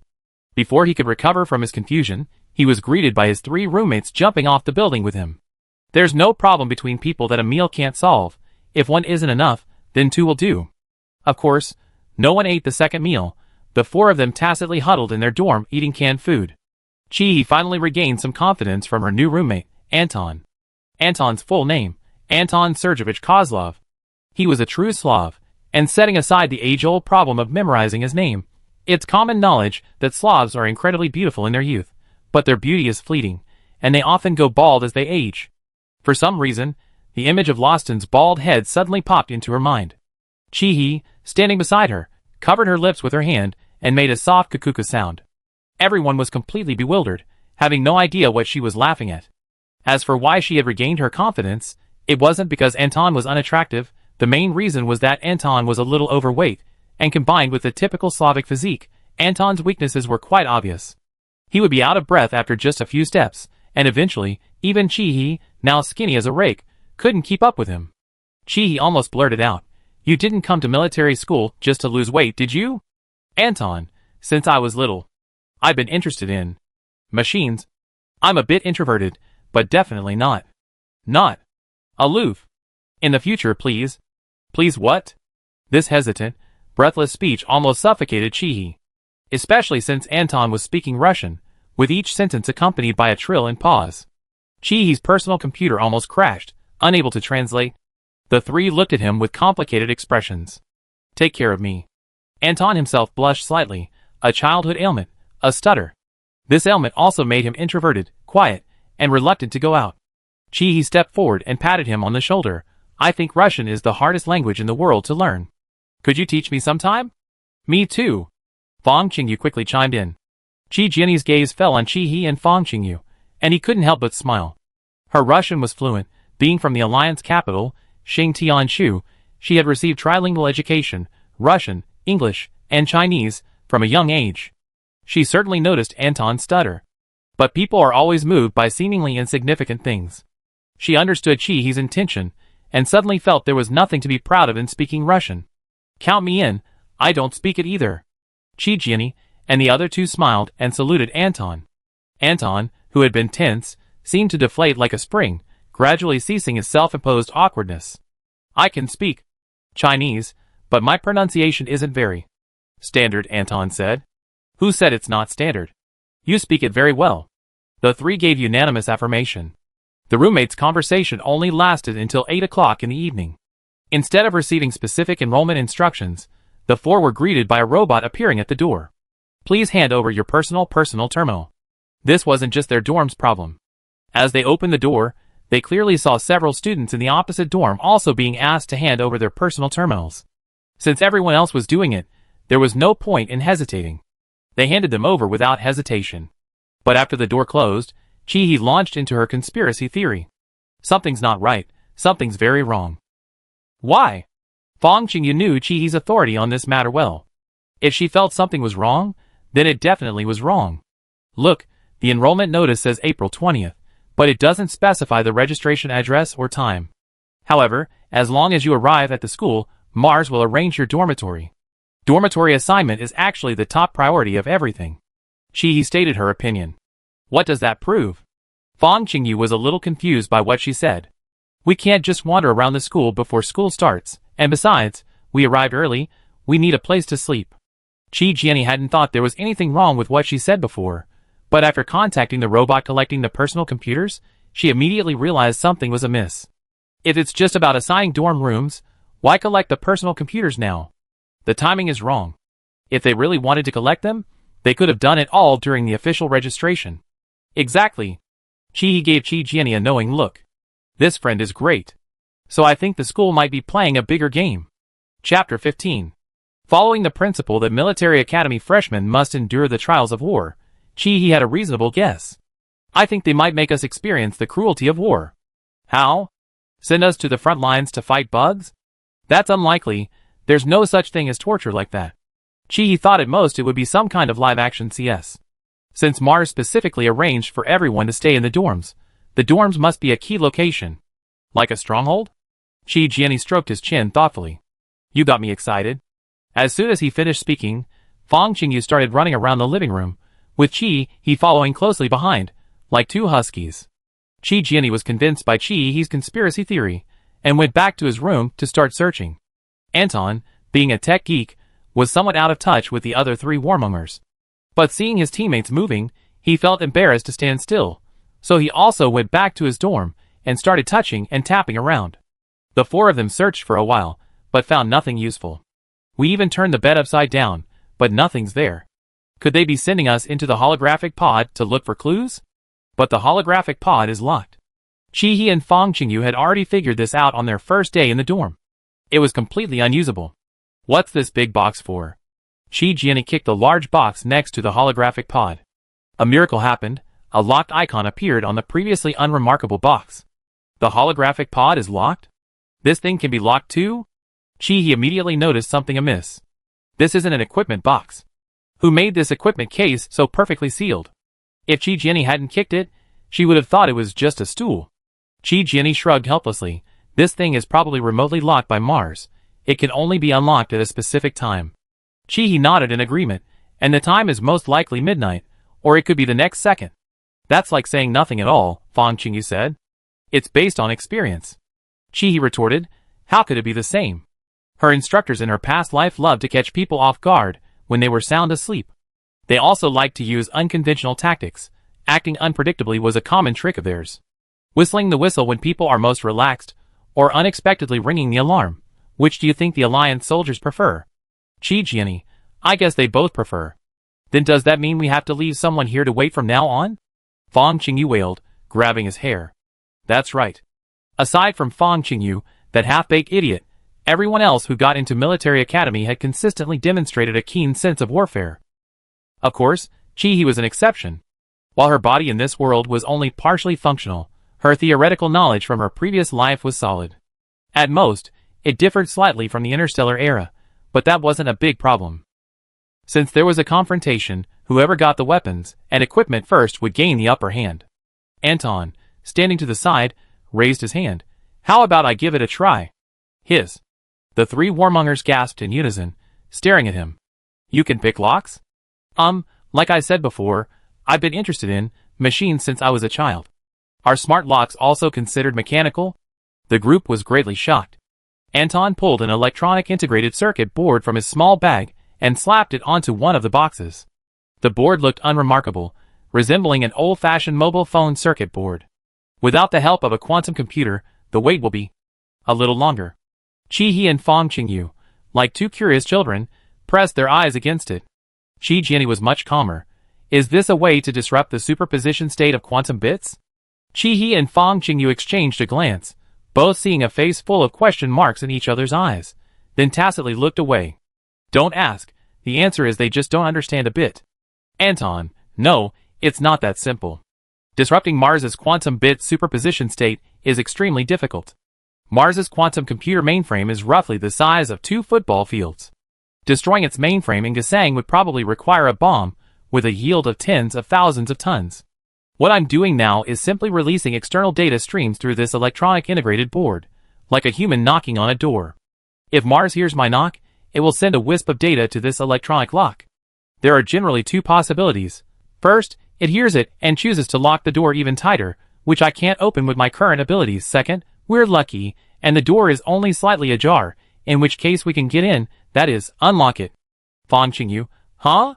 So all we're doing is asking Mars if we can open this box. This reminded Chi-He that Mars even has eyes in the bathroom, so it's highly likely that what they're doing is under Mars's watchful eye. So she asked directly, Mars can see what we're doing, right? So what's the difference between this action and yelling, Mars, open the door, I'm daddy? Anton was speechless for a long time, stunned by their bizarre thought process. This knocking is just a metaphor. Someone skilled in this can infiltrate Mars the instant it responds. I can't do that yet, I can only knock. Besides, how can Mars respond to human voice commands and react to data streams be the same? Chi Jianyi, standing beside her, said quietly, when it comes to elective courses, you two absolutely mustn't choose artificial intelligence and quantum mechanics. I'm afraid the teacher will be driven crazy by you. Ugh. Chi-He retorted, I just lack key knowledge points. What's so difficult about that? Wait for me for a whole semester. Then, she guiltily changed the subject. Anton, have you noticed, when you talk about professional knowledge, you don't stutter at all. Anton, Just then, the red light on the integrated circuit board on the box turned green. Then, with a click, the tightly sealed box cracked open. The box was open. Mars opened the door? Fong Qingyu exclaimed excitedly. Chi-He immediately stepped forward, opened the box, and examined its contents. What she saw shocked her. A military-grade computer, a bulletproof combat suit, a long-scope sniper rifle in an unassembled state, the bullets weren't real bullets, but rubber bullets, and a parachute pack. Good heavens. Without some military knowledge, you wouldn't know how to use this equipment. This is too hardcore. They should at least provide an instruction manual. Then, her military-grade computer displayed a weapon instruction manual, albeit a rather perfunctory one, showing a shooting video, like a TV drama heroine fighting off robbers, completely uninspired. But can you say it's unreasonable? No, this is a live-action CS game. Seeing the rubber bullets confirms her guess.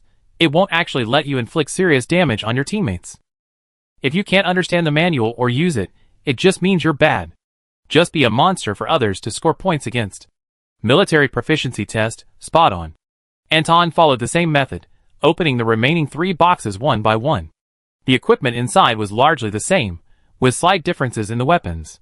The 4 people's weapons were a long-scope sniper rifle, 2 semi-automatic rifles, and an armed drone. It seems military academies not only test individual skills, but also teamwork. Alliance Military Simulation Forum. Have you enrolled today? Livestream. Why bother? Good evening, seniors. Welcome to the annual recruit sports meet. Torpedo without my Thunder LV3. Ha ha ha. Senior He-Bai is being quite outrageous today.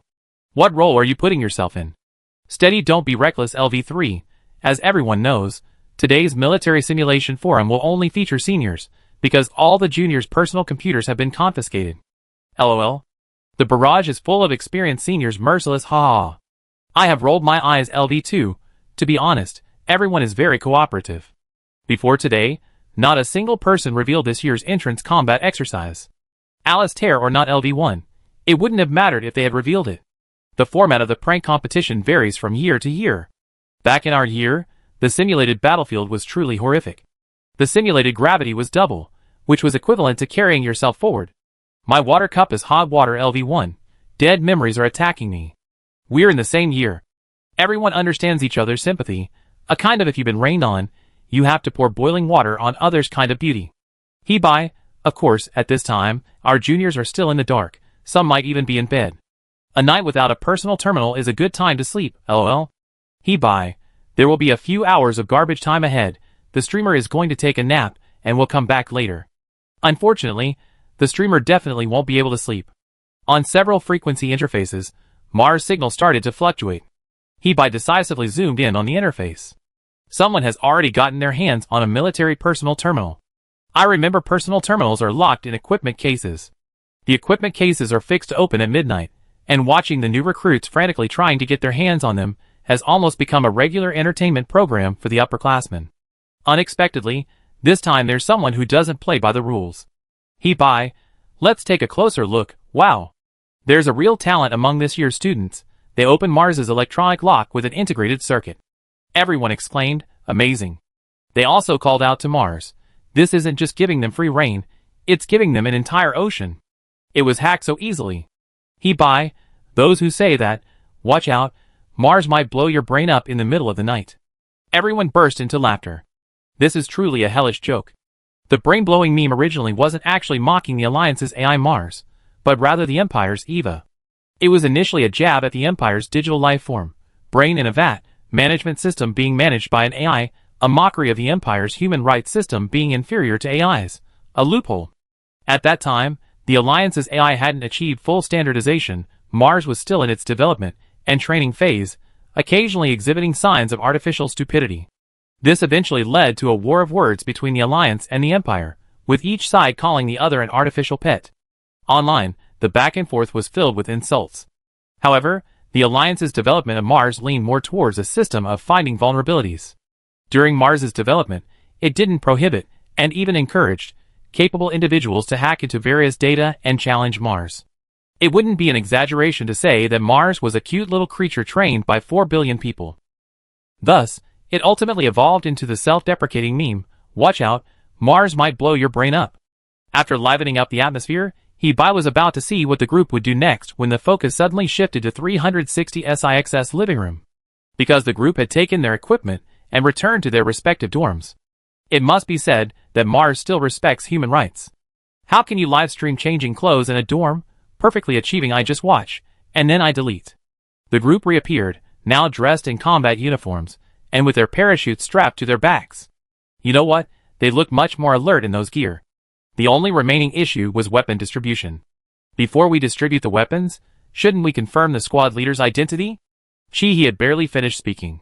All three pointed to themselves, even the technically skilled Anton. I choose myself. It's a tough decision. A soldier who doesn't want to be a general isn't a good soldier, right? Everyone, please be a little more considerate. Rubber bullets won't kill anyone. I count to 3, 2, 1, let's start again. 3, 2, 1. Then Chi Jinny chose Anton chose Fong Qingyu, and Fong Qingyu chose Chi. Chi silently raised her hand. I choose myself. Shameless. The minority obeys the majority. Next time you all go. Chi rarely admitted her weakness. My physical fitness isn't good, so the semi-automatic rifle goes to Xianyu. And the other one. Princess, are you up for it? Chi Jinny, no problem. Chi chose the sniper rifle, but actually, given her physical abilities, it wasn't suitable. One wrong move, and the recoil would dislocate her shoulder. The problem was she didn't know how to use the drone, while Anton was clearly better at it. So this was the only option. Anton and me, Xianyu and Princess. Grouping complete. What do we do now? Chi-He patted the empty equipment box. Sleep here. Chapter 16. Just as she closed her eyes, Chi-He suddenly remembered a small matter. That's how people are, when they're spacing out, they don't feel bored, but rather, random thoughts float into their minds. Then this small matter will keep replaying in their minds, like a cat hair tickling their heart. Glancing at her teammate's status, Chi-He secretly turned away and fiddled with her personal terminal. However, after fiddling with it for a long time, she still couldn't add Lostan as a friend. She searched for Lostan but found nothing. Full name? What was Lostan's name again? Finally remembering, she entered Lostan Ovich Sherbakov in the Add Contact section. Still nothing. Wasn't it said that you could add people yourself once you got the military-grade personal terminal? Mars, you big liar! She angrily shut down her personal terminal, and when she looked up, she almost bumped into 3 heads. What the hell? What are you doing? Chi-He had a strange feeling of being caught red-handed, then belatedly realized that these 3 were the ones spying on her. So why was she feeling guilty? Fong Qingyu, never one to shy away from a good show, said, "Oh, is this your next boyfriend?" Chi-He wanted to kill him. But Anton pointed at her personal terminal and gave her a hint. You're searching the wrong way. This seems to be a Slavic word. You can't use transliterated Chinese to search. You have to switch to Russian. Good grief. She really suffered from a lack of education. Chi-He quickly put on a mask. Don't misunderstand. He's the senior who saved us before. I just wanted to see if I could get some information about this exercise from him. Chi-Jianni stared at her subtly for 2 or 3 seconds. Here's a joke. The 3 ultimate pursuits for Alliance Military Academy students are going to heaven, diving into the earth, and falling in love. Actually, you could rearrange the order though. What on earth is this? The viewers in the live stream were practically rolling on the floor laughing. They thought they'd just be wasting their boring time like this, but they never expected to see this kind of fun in the live stream. That's a great summary. Going to heaven, diving into the earth, and falling in love. Yes, our alliance is that simple and straightforward. But girl, guess why it's considered one of the 3 ultimate pursuits? Because it's difficult. It's difficult. You ask why it's difficult? Here's another joke. Once upon a time, there was a girl who was being pressured to get married. She lied and said she had a boyfriend who was in the military, and then she gained 3 years of leisure. But if you actually had a boyfriend in the military, you find that having one or not makes no difference. Then everyone shouted to Mars, "Hurry up and let her add you. I protect your love, senior." The guys in the dorm, of course, had no idea that their entire conversation was being broadcast live. There was no other way. The military-grade personal computers in the other dorms were still locked in their equipment boxes. Their dorm was the most lively. Laughing and joking aside, serious business still had to be done. Now that the words were out in their mouths, they had to shamelessly add this person as a friend. Chi-He took off her personal computer and handed it to Chi-Jianni, waiting contentedly for her to type in Russian for her. This time, they successfully found someone. Chi-Jianni only typed in a name, Lostan, and one ID popped up, and there was only one person with that name. I thought there would be many people with that name. In her memory, Slavic names were often duplicated, making it virtually impossible to find someone based solely on their first name. It usually required a combination of the father's surname and the clan name to identify them. This was why she had shamelessly asked the senior student who piloted the landship for his full name. Unexpectedly, there was only one. Anton, the only Slav in the dormitory, aptly explained, Lostan is just a transliteration. We Slavs rarely name our children that. His father's surname is also incorrect. Ovich is just a suffix to the father's surname. You non-Slavs might not know this. My father's surname, Sergeyevich, means I'm Sergey's son. So the person you know may have changed his name. Does this name have any special meaning for him? Hearing this, Chi-He paused. For some reason, Lostan's blue eyes flashed through her mind, then gradually turned to Ji Yanshin's green. A strange sense of desolation washing over her, like a spiritual power burning to ashes in the snow. Perhaps influenced by her emotions, the following time was unusually quiet. Thinking of the alarm that would most likely sound in the middle of the night, a good night's sleep was indeed necessary. The group used their parachute packs as pillows, weapons in hand, and slept in a row in the living room. At midnight, after 7 long days of darkness, the northern hemisphere finally welcomed the first rays of sunlight of this new day. Chi-He's eyes snapped open. The first thing she felt was the entire room moving. Then came the alarm. Chi-He rushed to the balcony, opened the window, and only a brief sliver of dawn light flashed through before plunging back into darkness. Good heavens! No wonder the dorm was all metal, and the entrance was designed so illogically. It seemed this dorm was mobile. The entire dorm was like an elevator car plummeting downwards. Qi Jianyi and Dong woke up the instant the alarm sounded. Only Fang Qingyu was still snoring. He kicked his uncooperative roommate, finally interrupting his rendezvous with the Duke of Zhou, a figure in Chinese mythology associated with sleep. If reaction speed counts within the realm of mental strength, then compared to himself and his two roommates, Fang Qingyu was somewhat of a liability. The good thing was that this lazy bum's mental strength was lacking, but his energy was boundless. Fang Qingyu was the first to rush to the balcony. A loud bang rang out as the elevator car docked. The first military academy campus finally revealed its full form to the four of them. The buildings on the surface were all a decoy. The real base was underground. The overwhelming sense of technology created an unreal feeling, with crisscrossing metal structures everywhere. But in reality, those were elevated tracks with land-based warships traveling on them. It was just that their position was so high that they appeared narrow at first glance. No wonder there were parachutes. Attention all freshmen, the entrance combat training area is located in Area F of Military Base 1. Please proceed independently. Failure to reach the designated area within 10 minutes will result in elimination. Mars's mechanical voice rang in the earpieces provided to each freshman. The specific location was conveniently marked on the personal terminal. Is anyone having trouble? He wanted to check on her friend's progress, but before she could finish speaking, Fang Qingyu had already gone down. There should be a rescue service, right? They wouldn't really let someone fall to their death. Never mind. Jump! Then he jumped too. Then he saw that Fang Qingyu's direction was at least 180 degrees off from the F zone marked by Mars. Control your direction. You big idiot. She definitely couldn't place too much hope on that idiot. Left. Left. Open your parachute. You're going to die if you don't open it. In Chihi's terrified eyes, Fang Qingyu finally found the parachute deployment point. The white canopy opened only 320 meters above the ground. Before she could even breathe a sigh of relief, there was a thud from her own canopy. The canopy had torn, and Anton fell straight down the middle. Even the experienced he had a disastrous fall, but luckily, about 100 meters above the ground, an invisible force pulled her back, slowing her descent and preventing her from dying. Improper landing, deducting 20 points. Mars's mechanical voice mercilessly issued a warning. Then, the indicator light on the chest of her combat suit flashed yellow, followed by a sharp, electric shock-like pain that jolted her awake. Good grief, this was simulated fall damage. Although she hadn't actually died from the fall, the fact that the suit could trigger damage simulation meant it really hurt. A bold guess. The rubber bullets simulating gunshot wounds? That means a direct hit to a critical spot would likely be fatal. It's so realistic.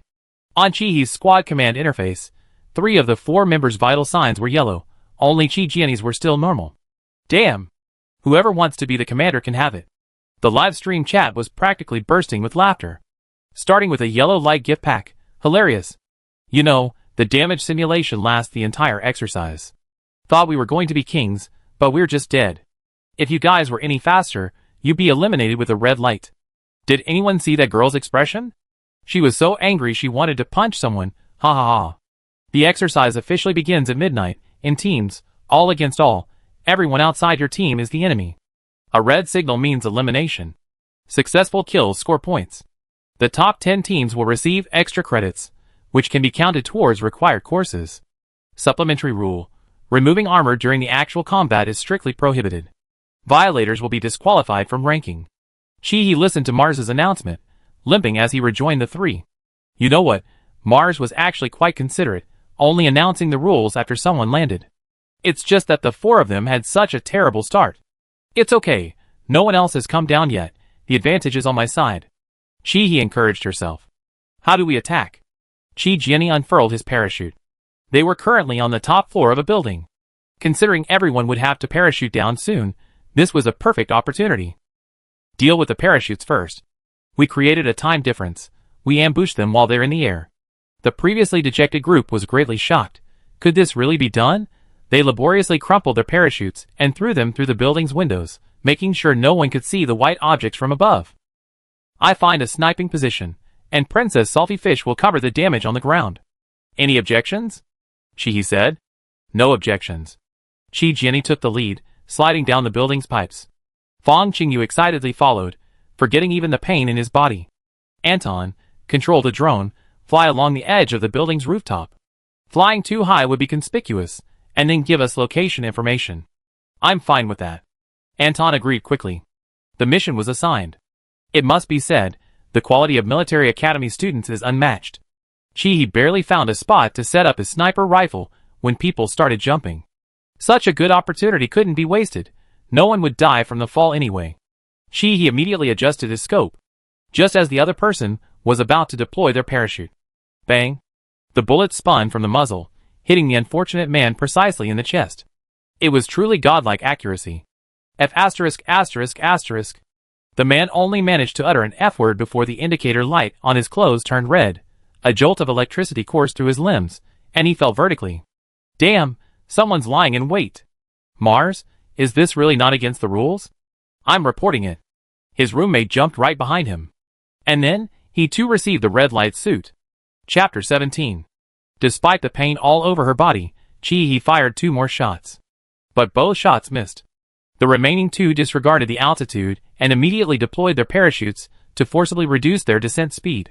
This was much more difficult. The firing angle of a sniper rifle was limited, and it couldn't be raised indefinitely. Unlike a semi-automatic rifle that could be held and fired continuously, with her current thin arms and legs, one wrong move, and the recoil could send her flying. Clearly, the other side wasn't to be underestimated either. They began spraying bullets downwards. He quickly sought cover, practically running for her life. Holy crap! Are you all eagle-eyed? He struggled to move to a new position, carrying her rifle, panting heavily. Salted Fish, Princess, both of them deployed their parachutes early. Anton assessed the landing points. Knowing Mars's nature, delayed parachute deployment would result in being caught and subjected to a merciless electric shock. Deploying the parachute early wouldn't guarantee escape. There would definitely be a penalty. Simulating radar detection is quite reasonable. Coordinates, 34 degrees 12 in, 50 degrees 19 e. 2 people. They don't seem to want to split up. Anton precisely communicated the drone's location to his teammates on the personal terminal. Fong Sha, show some of your skills and kill them. You're about to die. Stop bluffing. Qi Jian, hearing her heavy breathing, felt a chill for her. Even so, she couldn't resist bluffing. I wasn't finished. Conserve ammo. Most importantly, steal their ammo. Otherwise, with their meager supplies, they'd be wiped out, and how could they continue playing? Did you start school today? Livestream. Nana LV2. Oh no, how did this image become so lewd? Alice LV1. She's really only serious when she's firing a gun, otherwise, she's anything but serious. Her panicked, scrambling for cover is hilarious. Stay calm, don't be reckless LV3. Has anyone measured her shooting accuracy just now? She was positioned at the very limit, beyond the aiming distance, and she still managed to hit it. She must have been practicing sniping since birth. Xiaoming LV3, but judging from her panicked, scrambling, she's clearly unfamiliar with the equipment. She couldn't accurately estimate the bullet's range. Actually, she didn't need to dodge. Those bullets wouldn't have hit her. There's a kind of familiar yet strange beauty to it. On the other side, Qi Jian and Fong Qingyu had already reached the vicinity of the coordinates. He guessed correctly, the indicator lights on their chests were indeed yellow. Qi Jian, Salted Fish, you're fast, go out and seduce them first. You're a yellow light too more alluring. Before she could finish speaking, Fong Qingyu gave her an okay sign, and went for it without hesitation. Qi Jian choked, suddenly realizing her explanation was pointless. Fong Qingyu, like a handsome man swift as the wind, didn't even aim, fired 2 shots in that direction, and then ran. Qi Jian covered her face. This was too damn obvious. What was the difference between this and fishing with a straight hook? Sigh. But there are always fish willing to take the bait. The cruelty of war lies in the fact that in the hail of bullets, it never gives people much time to think. Just because this was an exercise, they didn't realize what death meant, but the real battlefield is never a drill.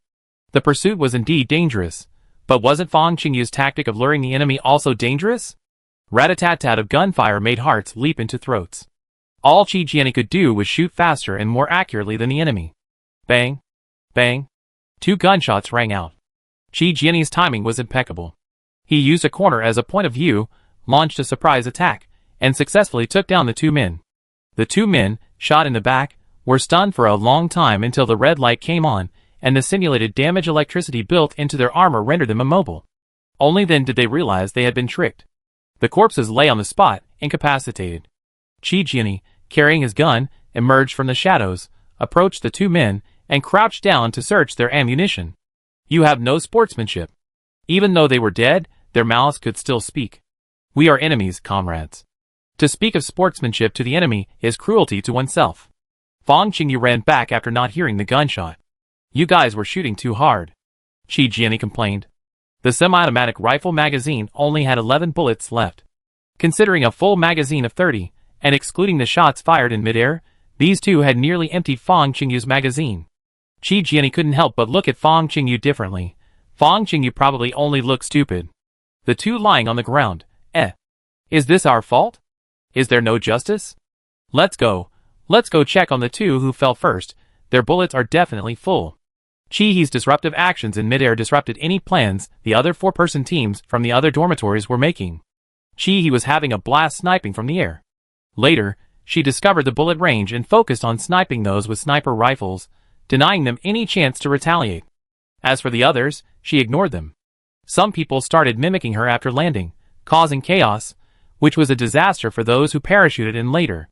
As more and more people landed, only Anton remained relatively unscathed among the four.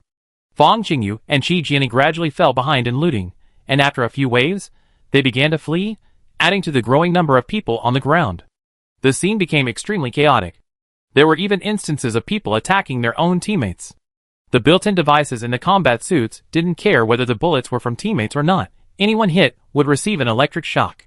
Drones flew erratically in the Tianshan Mountains, colliding with those that weren't flying properly. They shouldn't have to pay for this, right? Shihi's eyes twitched. Initially, the group was able to rely on Anton's callouts and bullet support, but later, Anton's callouts started to become chaotic, and Shihi's personal terminal was a complete mess of markings.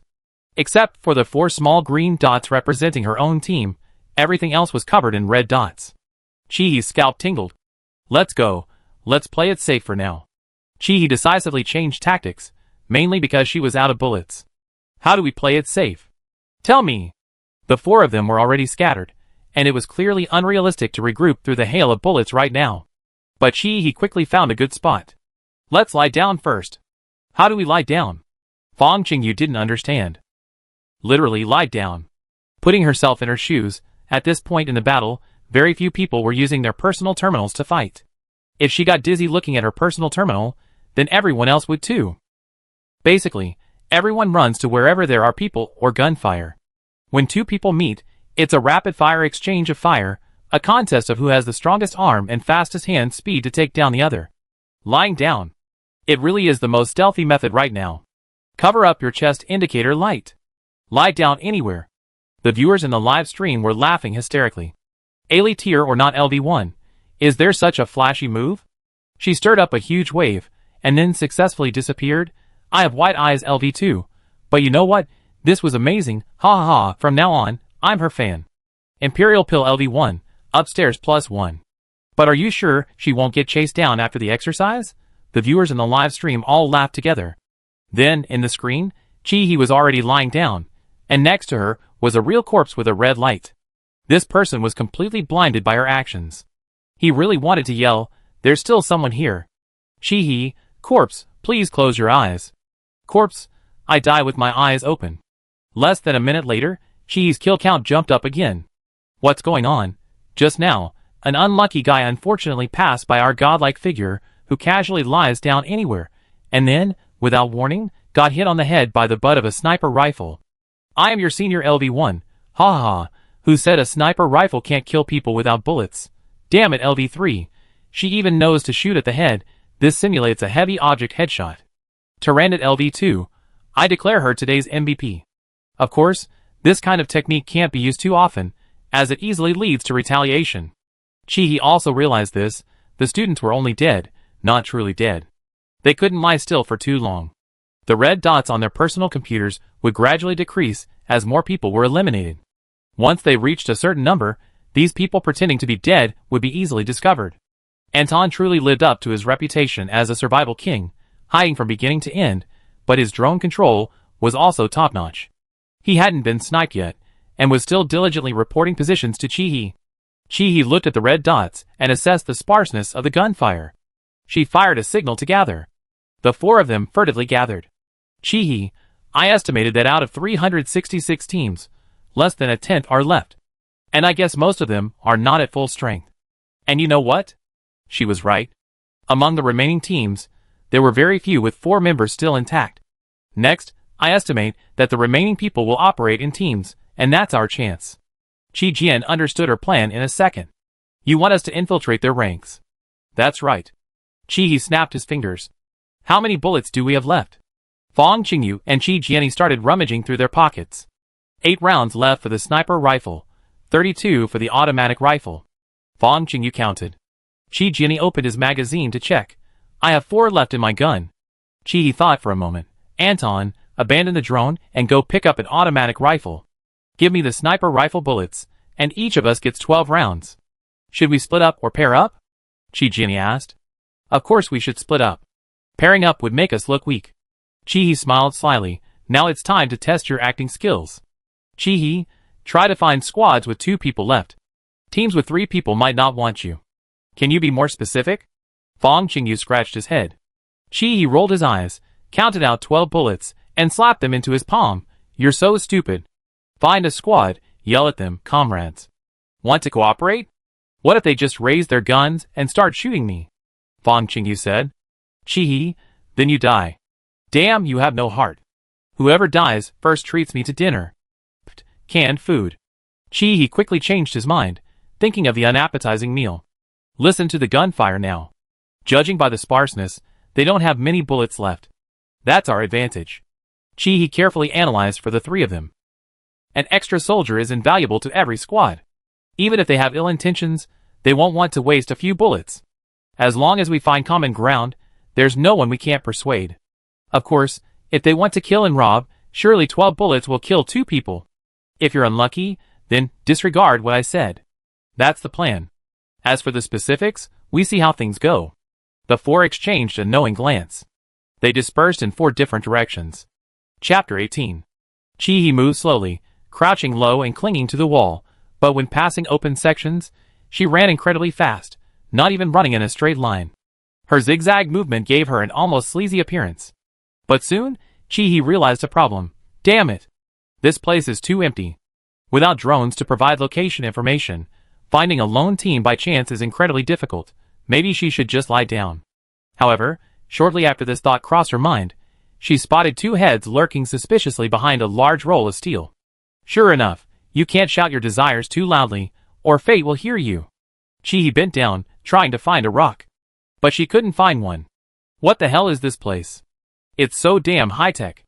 With no other option, she pulled a bullet from her sniper rifle and threw it with all her might at the 2 men. Clang! The 2 men immediately turned around warily, guns at the ready, only to realize that the object thrown at them was a bullet. Hi, colleague. Wanna cooperate with the comrades? A deep, resonant female voice reached their ears. The mailman lowered his gun and extended his arm towards Chi-hee, making a backward 7 gesture. Chi-hee was completely bewildered. What did that mean? He didn't understand a word. There was a 1,000-year generation gap between them. Bro! Despite his initial skepticism, Chi-hee boldly approached them, and sure enough, she was right. This was what she wanted him to do. When he got really close, Chi-hee almost burst out laughing. Isn't this someone he knows? Known as someone isn't quite the right word, but Chi-hee really did recognize this person. He peeked into the next dormitory when the robot came to collect a personal computer. What a coincidence. This guy was from the next dorm. His striking red hair made an impression on Chi-hee.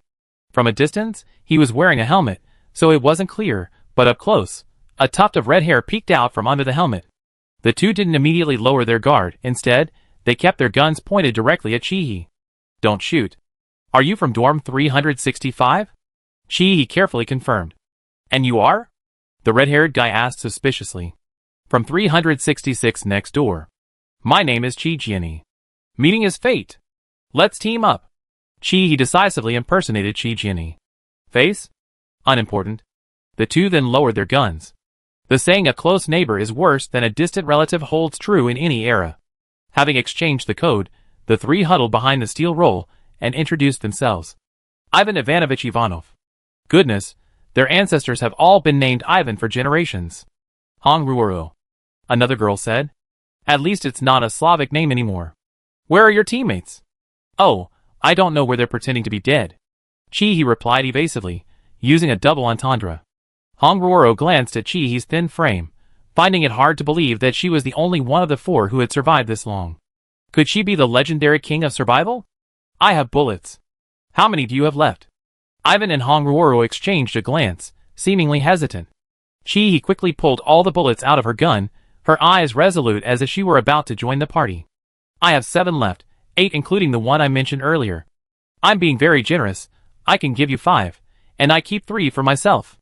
Having said that, it would be impolite not to take the bait. We only have 4 bullets left between us, and they're for automatic rifles.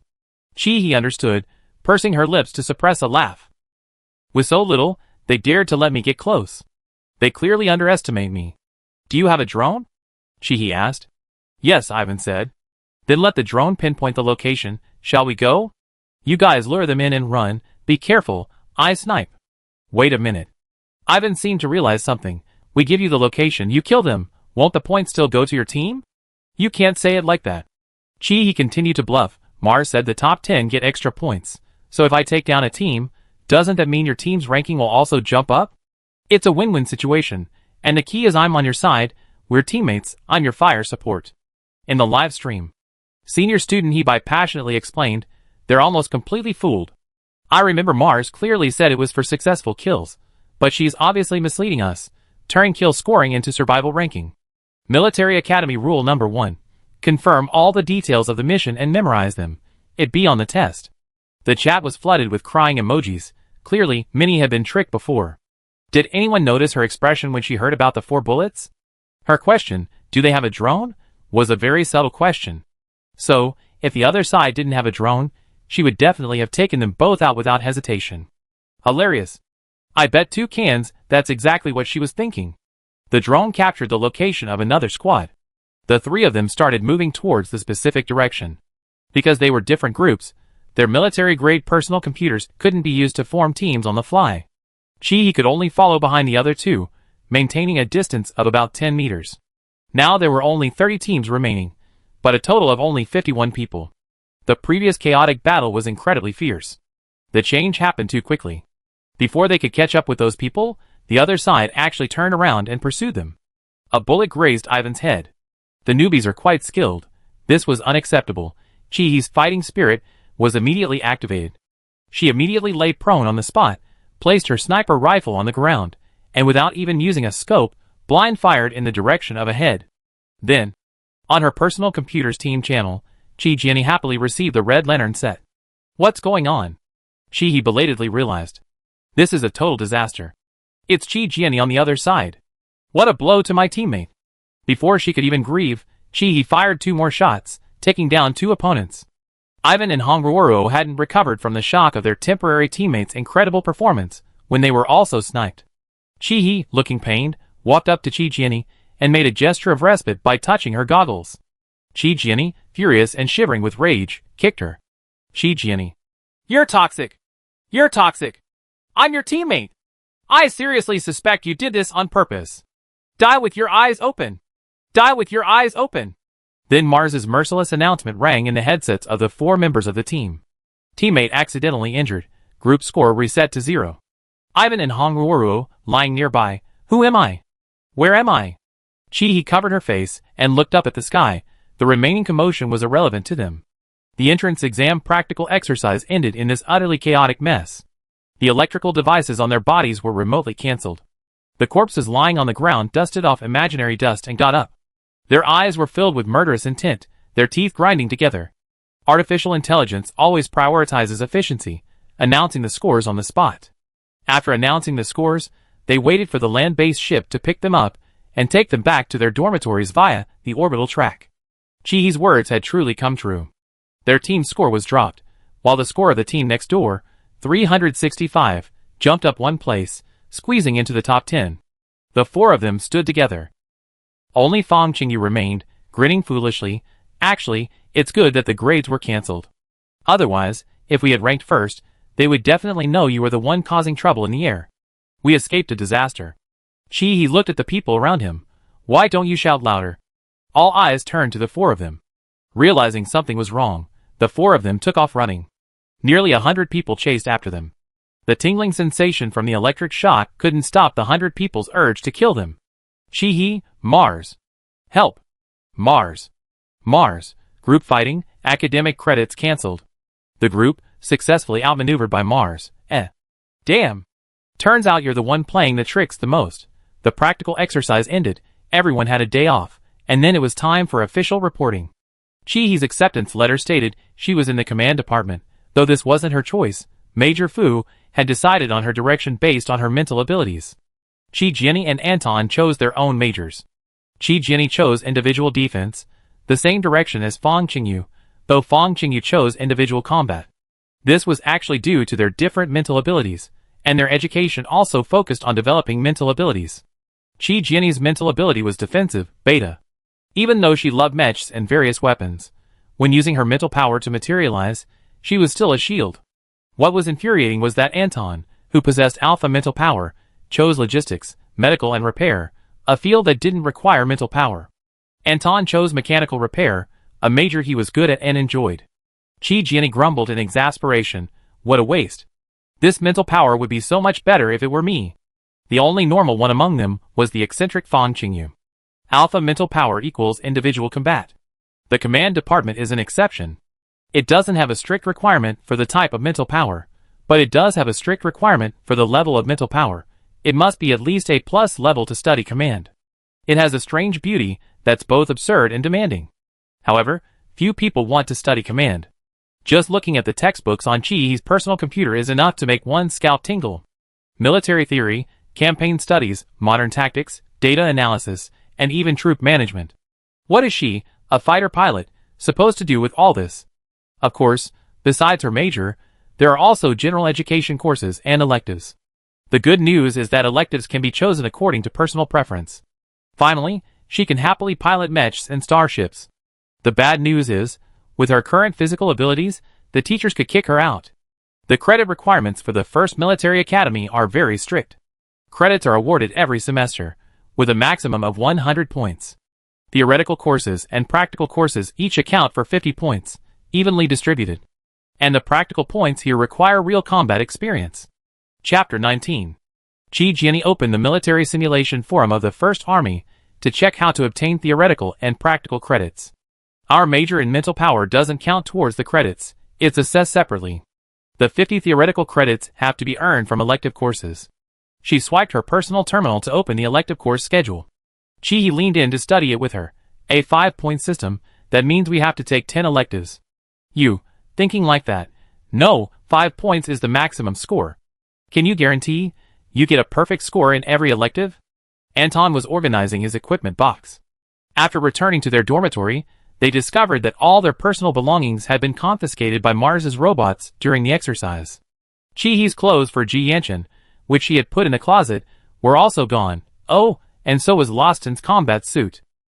The equipment box contained a full set of combat uniforms, the material of which was similar to those used in the actual combat exercise, except that they lacked the damage simulation device. Chihi was quite melancholy, and her melancholy only intensified after hearing Anton's words. It wasn't like she was getting grades just for attending classes. With her terrible grades, she felt that even if she checked off every elective, she might not get a 50. Fortunately, she wasn't the only academic failure. There was Fang Sha at the bottom, wasn't there? Chihi's confidence immediately returned.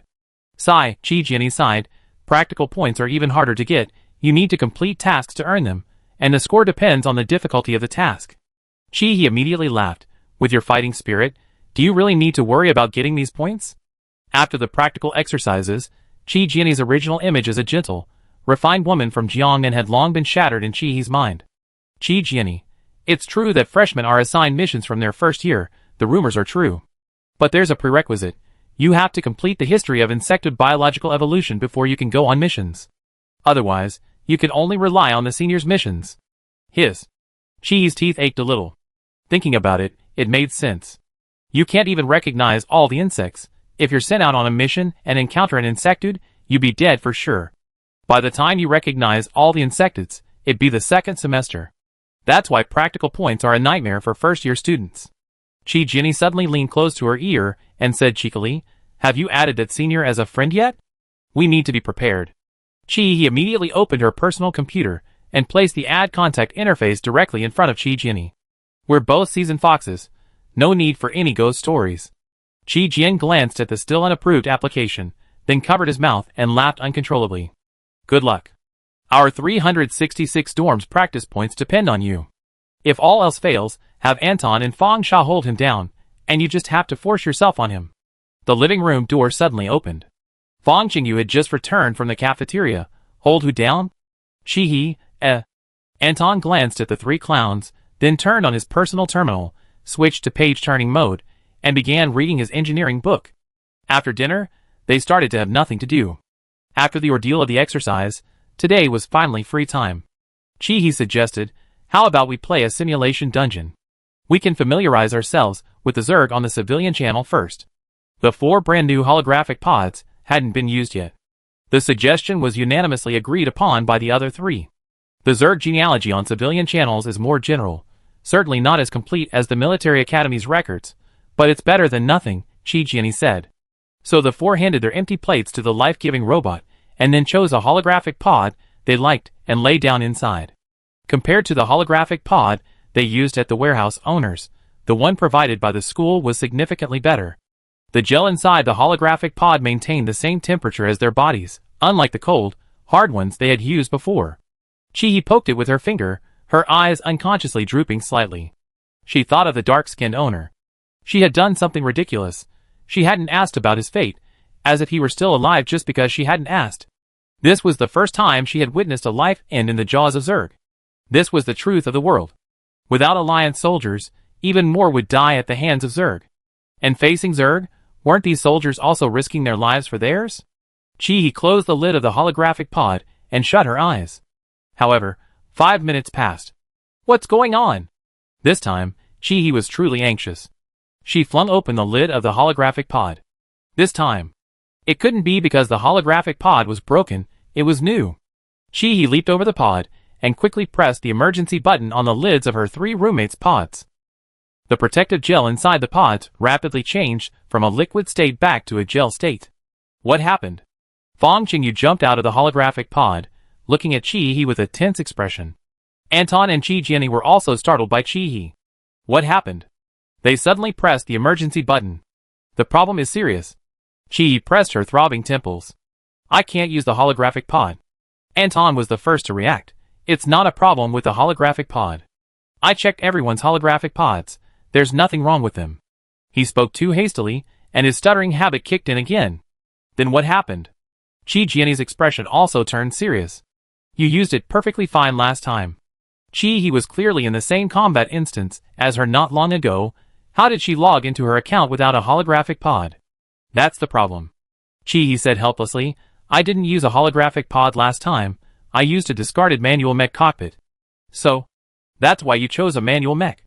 Although Anton didn't understand what they were saying, he understood the meaning behind her words. You used data transfer to connect to a real, manually operated mech cockpit. He nodded helplessly.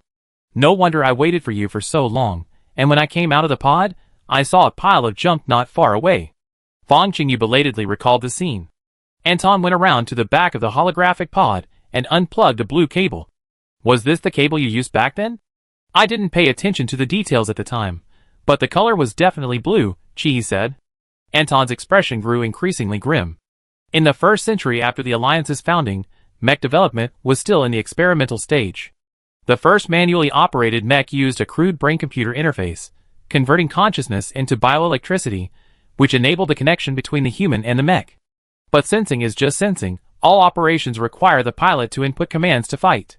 Since the year 623 of the new calendar, when human mental power was confirmed and glimpsed, mechs have changed from a brain-computer interface mode to a conjugate mode. Mental power is conjugated with the metal phase that makes up the mech through biogel, truly achieving zero-delayed body-to-mind control. The principle of the holographic pod is the same as that of the mech.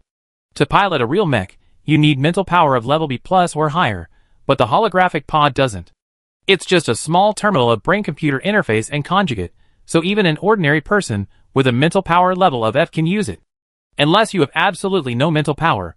But how is that possible? Chi-Jenny, without mental power, you'd be expelled from school, right? Chi covered her eyes and gasped. It can't be that bad, can it? If I don't go to school, I'd be dissected. Ahem. Chi timely interrupted her wandering thoughts and her friend's worried eyes. It's not that exaggerated. I'm just a little unstable mentally, haha. Anton, is there any way I can log in? Manual operation is fine too. There's no reason why the warehouse owner could handle it, but Anton, a mechanical expert, couldn't. Anton shook his head helplessly. There's no way right now. We had an operating system that could be connected before, but where am I supposed to find you a manually operated mech? Suddenly, his eyes lit up. It doesn't necessarily have to be a real operating system. I can make you a virtual one using a data terminal. He practically wanted to cling to him. What an ultimate science student. But, Anton abruptly changed the subject. I don't have the materials. Chihi's newly kindled anger vanished instantly. It's not easy to apply to the school. Well, it looks like she definitely won't be able to go today. Just then, her personal terminal vibrated. Chi-Jenny gossiped. Did your senior approve your communication request? However, that wasn't the case. It was a message from Mars. Please proceed to Medical Laboratory 3025, Area A. I need to go out for a bit. Chi said, slightly melancholy. The sight of a medical laboratory made her uneasy, but her mental strength issue definitely needed to be addressed. Chi walked out of the dormitory, unusually not climbing the wall. You're eavesdropping on our conversation again. The corridor was too long, and there weren't many people around. After lunch, everyone tacitly chose to stay in their dorms, so she simply chatted with Mars. Mars, looking completely innocent. No, I didn't, don't talk nonsense. Didn't you overhear our conversation and find out about my mental issues, which is why you sent me to the medical lab? Mars was practically short-circuiting from her persecution complex. Do you know how many conversations the entire Alliance generates every day? An adult speaks about 20,000 words a day on average. The Alliance has 4 billion little cuties. If I listened to every single word from 80 plus 13, how many qubits would I waste? I only listen in when specific keywords are triggered, okay? Like what? Chi asked curiously. Like mental strength. Chi was practically dying of laughter at its self-destructive behavior. But Mars then told her directly. Laboratory 3025 in Area A is your mentor, Professor Rana's lab. She's the one who asked me to send this message, informing you to go there. Oh, Chi replied. This time, it really wasn't because Mars was eavesdropping. Chi asked slyly, Mars, are there any other keywords in your eavesdropping? Mars sighed. Do you think I tell you? This little robot is so uninteresting. In the dormitory, Chi-Jenny was idly browsing the simulation forum, scrolling through posts, until she came across a replay of her and her sister's Other People's Child live stream. However, her attention unconsciously drifted to the mecha controlled by Chi. With such precise and absolute locking, would Chihi's mental power be unstable? She looked at Fong Qingyu, who was eating canned food beside her. Ew, where are you from? Are you also from the Alliance capital, Xingtianshu? No. The simple-minded Fong Qingyu didn't think much of it. My home planet is Herka of the Empire, a stowaway from the Alliance. Then she. Fong Qingyu swallowed a large mouthful of canned food. She's not, she is. He stopped mid-sentence. I can't say. I signed a confidentiality agreement. A confidentiality agreement? Chi-Jenny and Anton's jaws nearly dropped to the floor, simultaneously stunned by Fong Qingyu's audacious move. It seems the Alliance needs to refine the details of their confidentiality agreements. For example, they can't say anything about signing a confidentiality agreement. Someone like Fong Qingyu indirectly tells them that something's fishy. Looking at Fong Qingyu continuing to eat his canned food as if nothing had happened. Forget it, what kind of secret can you expect from a husky? Chapter 20. Chi followed the route map given by Mars to Area A. The first military academy's campus was so robust that every building above ground could be moved underground while maintaining its original shape. This was because the buildings were all mezzanine structures with chromium cobalt nickel alloy frames, perfectly capable of withstanding such alterations. As for the red brick exterior above ground, in Mars's words, a military academy can't be too grandiose. It's also necessary to maintain a connection with civilians. But the first military academy's robustness lay in the fact that, except in special circumstances where the elevators were activated, its students attended classes on the surface. After cursing the first military academy's madness 100 times, she finally found A3025. Her legs were about to give way, When she officially stepped into the A3025 medical laboratory, the first person she saw wasn't her mentor, Rana, whom she hadn't officially met yet, but Major Fu.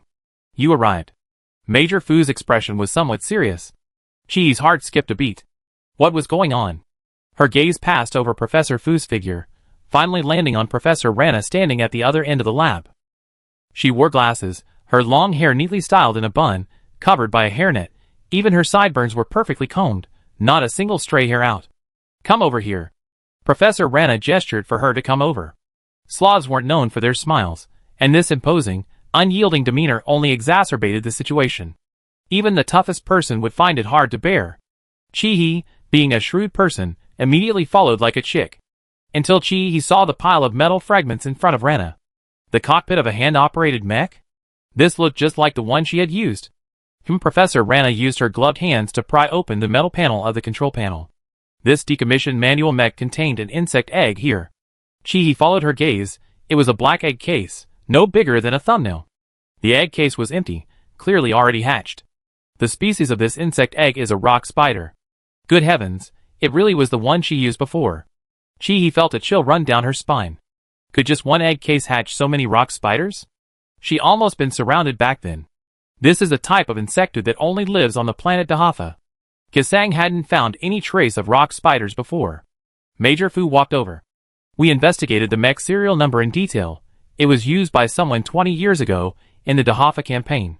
Chi-He only half understood, but she grasped a crucial piece of information. Rock spiders were an alien species. Major Fu, knowing Chi-He was practically illiterate, considerately reminded him, "It's alright, just listen to the gist first. If you don't understand, you can always look it up on your personal computer later." Chi-He didn't want to speak. This was too discouraging. The exact way the wreckage of this mech appeared in Kasang is still under investigation, but we already sent people to Dahafa to investigate. The investigation results indicate that Dahafa likely harbors a Zerg hive. Hearing this, Chi-He could roughly guess Major Fu's specific purpose in contacting him. You need to use my mental power? Yes. Major Fu sighed. Among planets with military capabilities, Kasang is the closest. If a Zerg hive truly exists, we don't have enough warriors with high-level mental power. I go. Chi-He's reply wasn't loud, but it was clear. Actually you could refuse. Major Fu looked at Chi-He in front of him. Unlike other military academy students, she was excessively thin. He wanted to say something more. Chi-He blinked her bright eyes twice. Major, you get practice points, right? Given her special circumstances, this wouldn't be a one-time thing.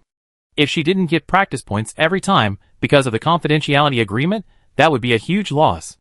Major Fu looked constipated. Great, all his efforts were wasted. After that, Major Fu had nothing more to do. The pressure fell on Professor Rana. Since she had agreed to go, she had to cram beforehand. Chi-He's theoretical knowledge and methods of using mental power were a complete mess. As Chi-He's mentor, Professor Rana could only take up her post ahead of schedule. Let me go over the concept of mental power with you first. You can search for the long theoretical parts on your personal computer later. Chi-He nodded attentively, a little intimidated by this meticulous professor, probably the most genuine reaction of a slacker when encountering a teacher. Rana tapped on the lab's projection screen. There's a record in ancient Blue Star literature about a mother whose child was trapped under a car wheel. To save her child, she lifted the car with her bare hands. This was later proven true. The medical community attributed it to adrenaline, but that's not entirely true. A large part of the credit goes to mental power. You can think of mental power as adrenaline in your consciousness. To use mental power, you also need a strong will, like that mother saving her child, and then project that will outward.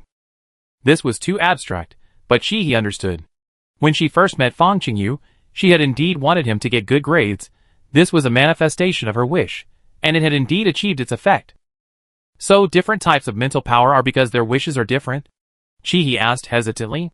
Rana, that's probably because the intensity of the will at the time of mental power awakening is different.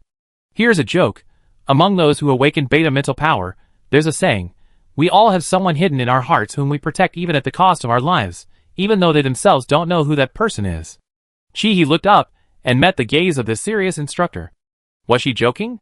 Slavic special skill, telling jokes with a straight face. Professor Rana quickly steered the conversation back to the main point. There's no fixed age for mental power to awaken. Nor is there a fixed method of awakening, it's all predetermined. He didn't particularly like the idea of destiny. It made her feel like humans were puppets controlled by an unseen hand.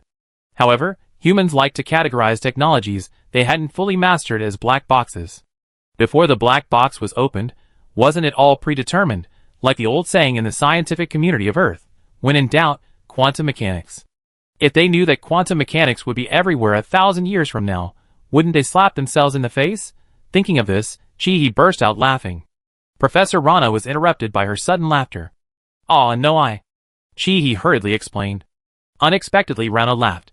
"This is the first time someone has found my joke funny." Hee. Chi chuckled awkwardly.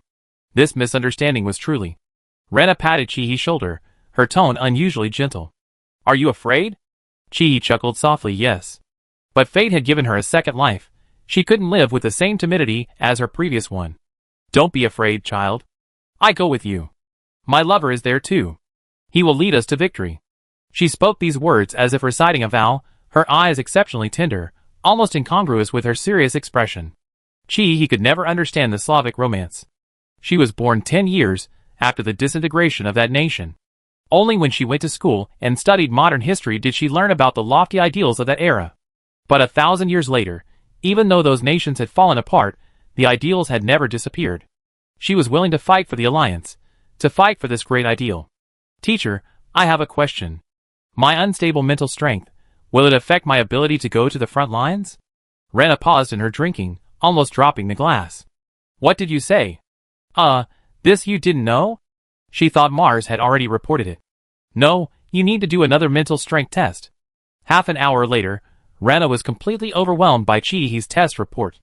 The highest mental strength value had reached a critical point, and the lowest was 0, a situation truly unprecedented. Helpless, she had no choice but to call Major Fu back to review the original medical examination report. Major Fu was also exasperated by her condition. Her mental strength had previously hovered between D and A levels, but in just a few days, it had drastically deteriorated to an extreme. It was like a router with fluctuating signal before, at least you could connect. Now, it was either off the charts or completely disconnected. But even a disconnection was better than nothing. The problem was, she couldn't use the full sensory mecha. If this little body went straight to Dahafa, she'd be devoured alive. I find her a manually operated mecha first, at least to ensure her safety. Major Fu urgently dialed a number, and went to get a mecha. Chi didn't even return to her dormitory, she was immediately transported underground. She only had time to send one message in the 4-person group chat. "Chi, everyone, I'm going to experience the vastness of the stars." She just saw Chi Jenny type a question mark in the chat box, and then the communication was lost. Mars, as if anticipating her outburst, provided an explanation before she could even speak. "Mars, this mission's security level is A. During the mission, no contact with the outside world is permitted except for mission-related personnel." Chi protested, "What if I die? That's inhumane." Then a blank signature interface popped up on her personal terminal. "You can leave your last words. As long as my quantum communication is functioning normally, I will relay them to you no matter how far away you are." "Who asked you to relay them?" "Of course, I hope this job never has to be done."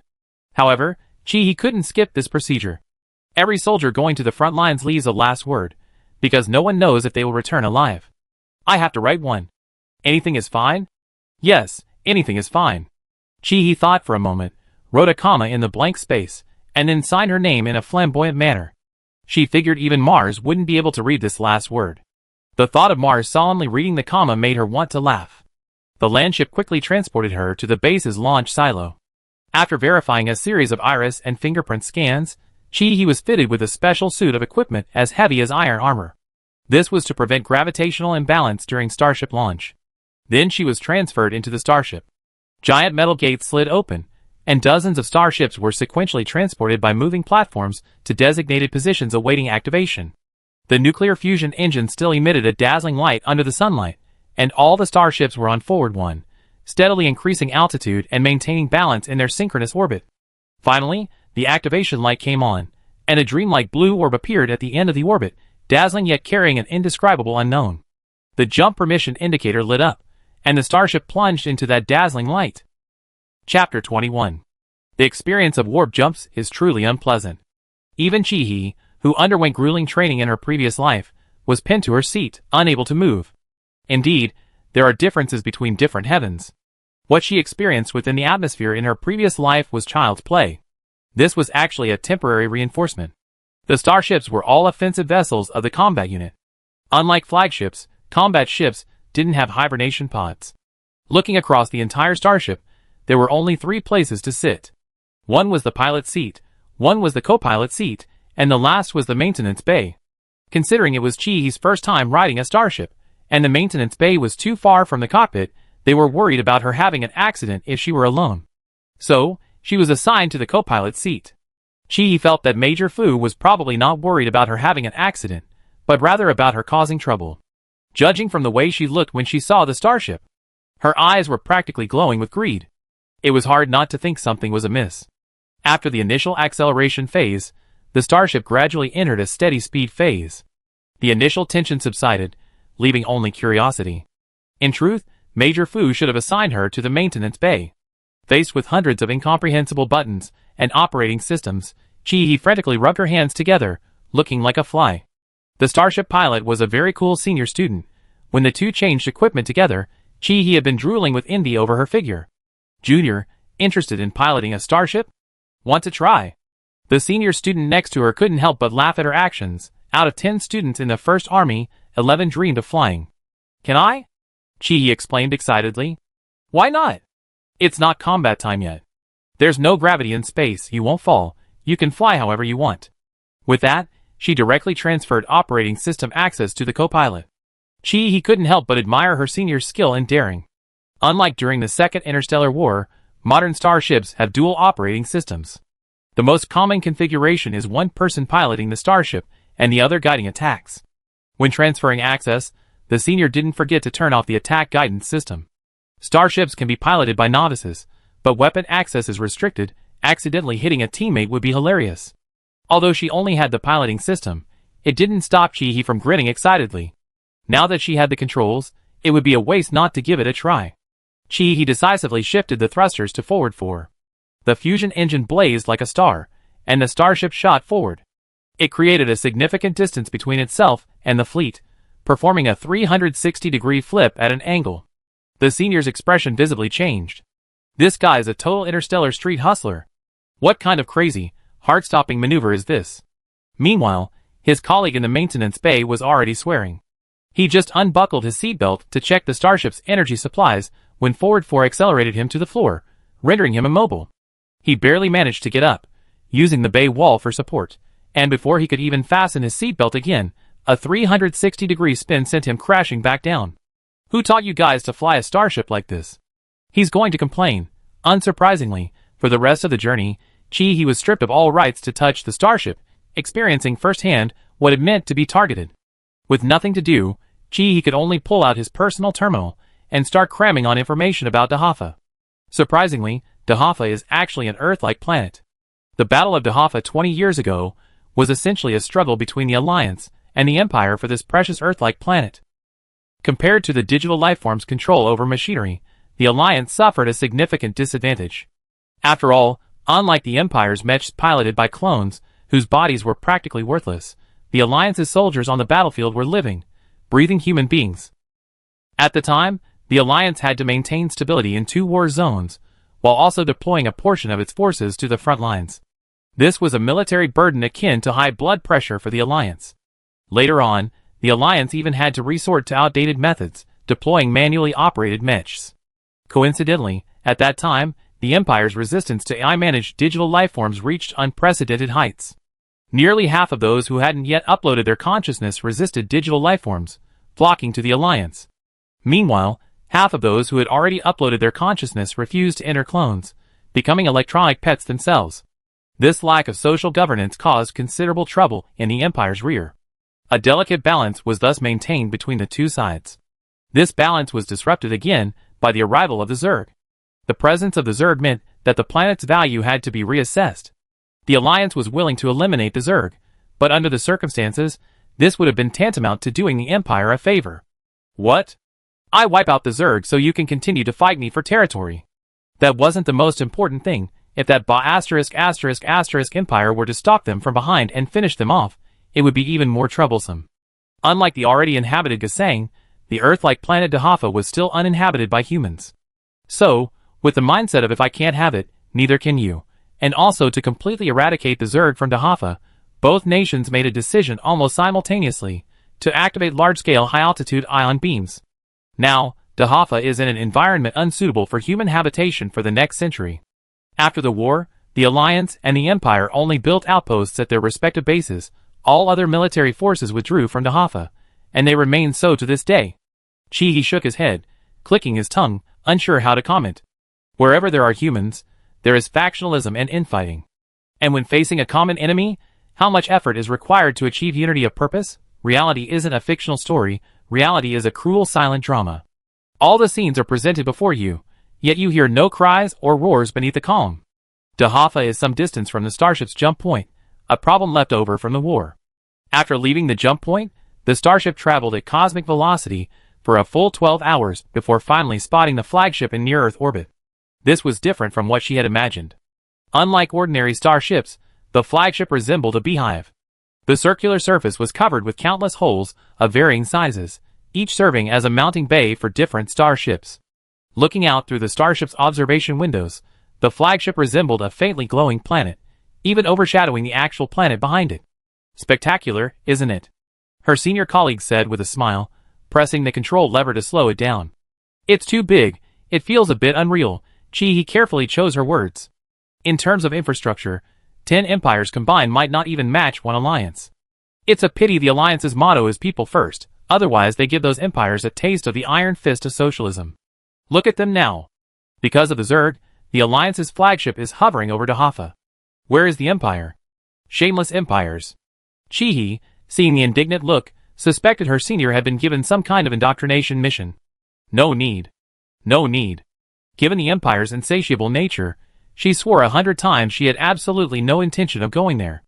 Just as Chi was secretly considering whether to sing a song to show her support for her motherland, the starship entered the flagship's scanning range. F-1389, requesting mounting. F-1389, requesting mounting. Mounting permitted. Ship position BA-17, please follow the prompts to board. After boarding, please wait in place for the relevant personnel to hand over the next instructions. The engines gradually shut down, and the starship, propelled by inertia, completed its docking according to the indicated directions, becoming a member of the hive. The follow-up staff arrived quickly. Chi had intended to wave goodbye to her senior, but then she saw the senior in the maintenance bay clutching his forehead and glaring at her.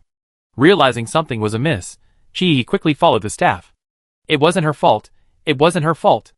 After undergoing a brutal disinfection process, leaving no stone unturned, Chi met her mentor Rana. Rana had just emerged from the disinfection room as well. At this moment, seeing her mentor Rana again, even her stern face softened into a warm smile. Next, Rana led her through the flagship's intricate corridors to their destination, the control room where the commander resided. As soon as the door opened, Rana rushed in and gave a warm embrace to a middle-aged man with a thick beard who was waiting there.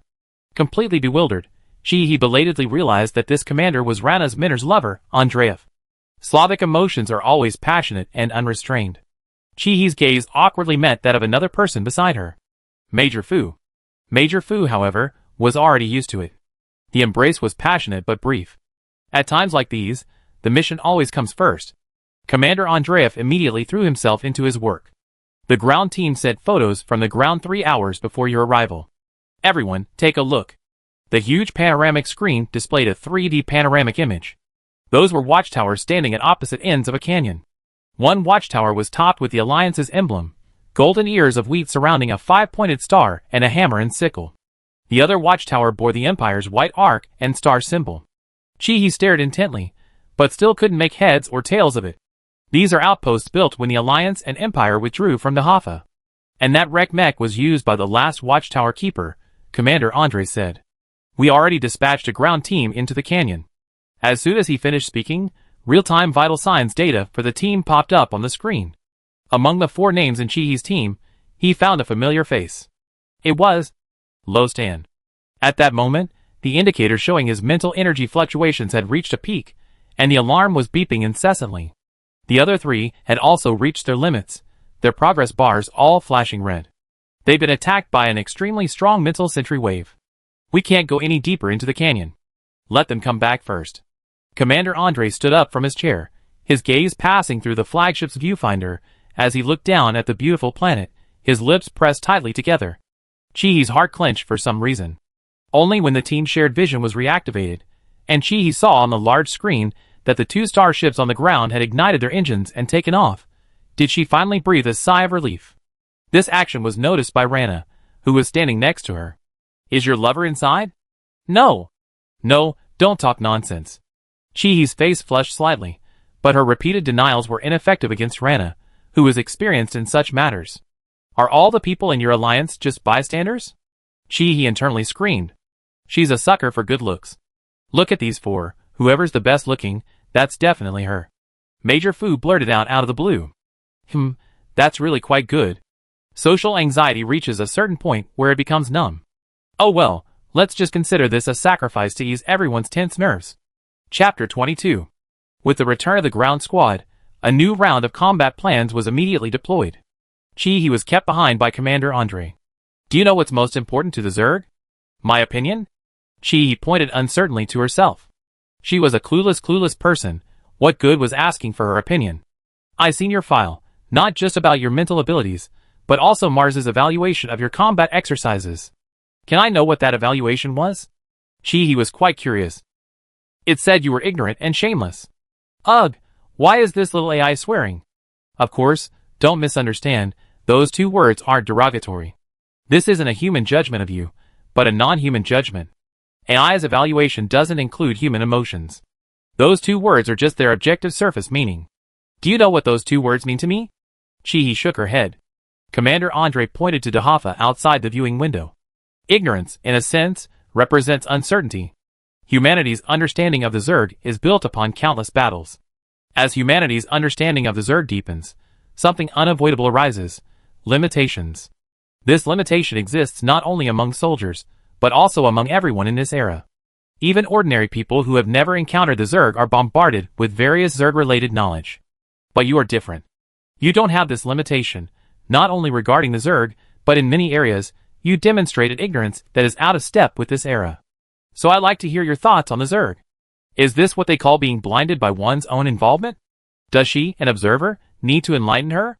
He didn't know how to retort. She had been so smug before, thinking that Mars, this little AI, would never guess she was a transmigrator. Very well, it certainly didn't guess, but her uniqueness was still unmistakably apparent in Mars's eyes, terrifyingly so. What was the point of her previous efforts to pretend she was also an interstellar being? It was all for nothing. Hasn't the Alliance considered cultivating a group of people who haven't been exposed to Zerg knowledge since childhood? Wouldn't that be more efficient?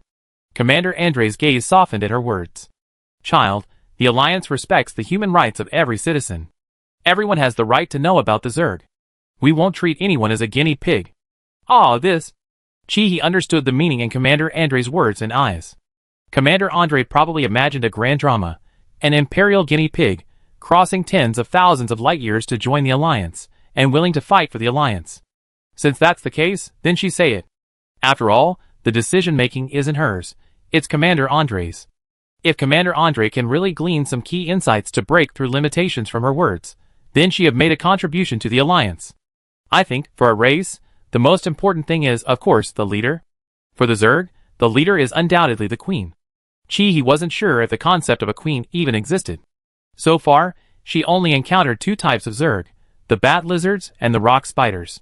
Clearly, these two weren't the same species. But their purpose was the same, not simply for food. She remembered the warehouse owner's corpse, untouched by human flesh.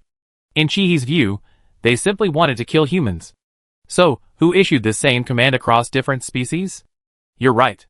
This idea was proposed when humans first discovered the Zerg. Andreev. But in the war between humans and the Zerg, the Queen Zerg has never been found. Each species of Zerg has its own reproductive method. There is no reproductive pattern where one species can reproduce into multiple species. We painstakingly clear out the nests of one species. But it won't be long before new Zerg return. Chihi, I always felt that the Queen exists, otherwise, their similar behavior patterns can't be explained. Even humans have disagreements due to factionalism and exclusion. To achieve such a unified purpose can only mean there's only one conscious leader. If we compare the Zerg to a human, Then the queen is the human brain, the brain directing everything in the body, from organs to cells. Chi-Hi shuddered, disgusted by her own analogy. Imagining her body made entirely of various insects. Well, she have material for nightmares tonight. Go on, Commander Andre said after a moment's thought, gesturing for her to continue. Chi-Hi, resting her chin on her hand. Is it possible that the queen isn't limited to individuals, but rather a special kind of electrical signal that humans can't perceive? Andreev paused. What do you mean? Colonel, you said the spiders in Gasang can receive signals from the planet Dahafa, hundreds of thousands of light years away? If they could really cross such distances, wouldn't the Zerg be everywhere in the universe? But in reality, the Alliance only has 2 combat zones. The Alliance's capital, Tianshu, is devoid of Zerg. Humans transmit commands to each cell via the brain. What does the queen use? Chi-Hi rubbed her slightly rumbling stomach. She hadn't eaten since boarding the starship. Such a long distance. If it's an electrical signal transmission, there would need to be a base station, right? What base station? Andreev was quite exasperated by Chi-Hi's strange remark. The concept of a base station dates back thousands of years to communication methods. Quantum communication is already a thing of the past. But he suddenly paused. Chi-Hi's point wasn't wrong. Even quantum communication requires a quantum cluster. Mars, as the highest level of artificial intelligence, wouldn't work effectively within the Empire's territory where its quantum cluster didn't cover. Humans build base stations everywhere for communication, and I think the queen worm will too. What would a biological base station look like? Chi-Hi asked. We can't look at it with our human technological mindset. On the contrary, the queen worm would do everything in its power to hide its base station. Perhaps it's just the most inconspicuous one among all the insectids. And what if, for example, every base station is a subprocessor of the queen worm? Chi-Hi suddenly got goosebumps, not from the shock of imagining things, but from the chilling realization that the truth was getting closer. Who says the brain has to stay inside a shell? The queen isn't human. It can freely roam among its anchored subprocessors. Killing a processor is useless. Essentially, it's just an electrical signal. A broken base station doesn't mean the signal is gone. It can continue to survive in another anchored entity. Commander Andre looked at Chi-Hi with a grave expression, understanding the meaning behind Chi-Hi's words. This explains why, 20 years ago, humanity launched a full-scale attack on Dahafa, yet the Zerg still managed to return 20 years later. Because the anchor points still exist. The Zerg eggs in the wreckage of that mech were the Queen's former subprocessors, but unfortunately, they didn't seize the opportunity. Humans are the Zerg's best means of transportation. I think we need to change our combat strategy, Commander Andre said, his fingers lightly tapping the central control console. Killing them won't work. As long as one insect remains, there will be more. But finding an anchor point, capturing it alive, and then, when the mother insect's signal arrives at that anchor point, trapping the electrical signal. Then the capture of the mother insect will be complete. However, all of this hinges on the premise that the anchor point set up by the mother insect cannot be removed. Otherwise, it's all just empty talk. Even so, it's still necessary to try. The pressure on Commander Andre's shoulders is far greater than that of someone like me who only talks the talk. Chi-Hi gave Commander Andre a thumbs up. Good luck. Andreev, good luck. Chi-Hi, so when can I get a meal? She was starving. Also, I forgot to ask, now that we covered ignorance, what does shamelessness represent? Chi-Hi waited for Commander Andre's reply, her eyes sparkling. Andreev. Oh, shamelessness. It represents your shameless nature. Chi-Hi was completely bewildered. Ahem, to achieve one's goals, one can disregard one's own dignity. That's a rare and admirable quality. I don't believe you for a second. Chi-Hi, with a head full of complaints and an empty stomach, finally found the restaurant following the route given by her personal terminal. The flagship was so huge that she didn't encounter a single person along the way, giving her an inexplicable sense of loneliness, as if she were the only person left in the world. Even worse, she had missed the restaurant's mealtime, but thankfully there were canned foods in the self-service area, so she wouldn't really starve to death. Swiping her personal terminal ID, Chi-Hi successfully retrieved 2 cans of food from the machine. She found a random seat, sat down, and started eating. Hey, you know what? The canned food at the flagship store is actually better than the one at military school. It doesn't taste like animal feed anymore. I'm so touched. I can finally feel the joy that monosodium glutamate brings again. I definitely take a few cans back to military school on my way back. Chi-Hi shoveled down 2 mouthfuls, but before she could even chew, she looked up and saw Lostan walking by with a can of food. Cough. Cough. Then she choked on her own food, especially since she hadn't bought any water. Now, Lostan couldn't pretend he didn't see her. He quickly put down his things, rushed to the vending machine, swiped a bottle of water, unscrewed the cap, and handed it to Chi-Hee. Chi-Hee's face was flushed, whether from holding her breath or from embarrassingly standing there. Oh no! Why do I always embarrass myself in front of him? This is the third time. Finally, after gulping down a large mouthful of water, Chi-Hee swallowed the food stuck in her throat. Their eyes met. Chi-Hee could have looked away, but a strange emotion suddenly overwhelmed her. Looking into his calm, unwavering eyes, she grew even angrier. Why won't you accept my friend request? Chapter 23. Lostan, seeing her arrogant demeanor, suddenly laughed. It was actually the first time he had seen the lower half of his face. His jawline was sharp, and his nose was high and straight, like a sculpture. His lips were thin, making his philtrum appear somewhat long, giving him an intimidating and unapproachable air. Surprisingly, it wasn't much different from what he had imagined. Could emotional and mental powers really see through appearances to the essence of things? He was speechless. It's common knowledge that one of the Slavic people's inherited skills is to wear a sour face. Lostan's smile completely shattered Chi-Hee's expectations, making him seem somewhat unreal, as if the statue had come to life. She also noticed for the first time that he had a shallow dimple on his right cheek when he smiled. Who could withstand such a beauty attack? Chi-Hee's previously arrogant demeanor immediately crumbled. Pa, she despised herself. She really was a sucker for good looks. Just as Chi-Hee was about to give in, Lostan's voice rang out above her. When did you add me?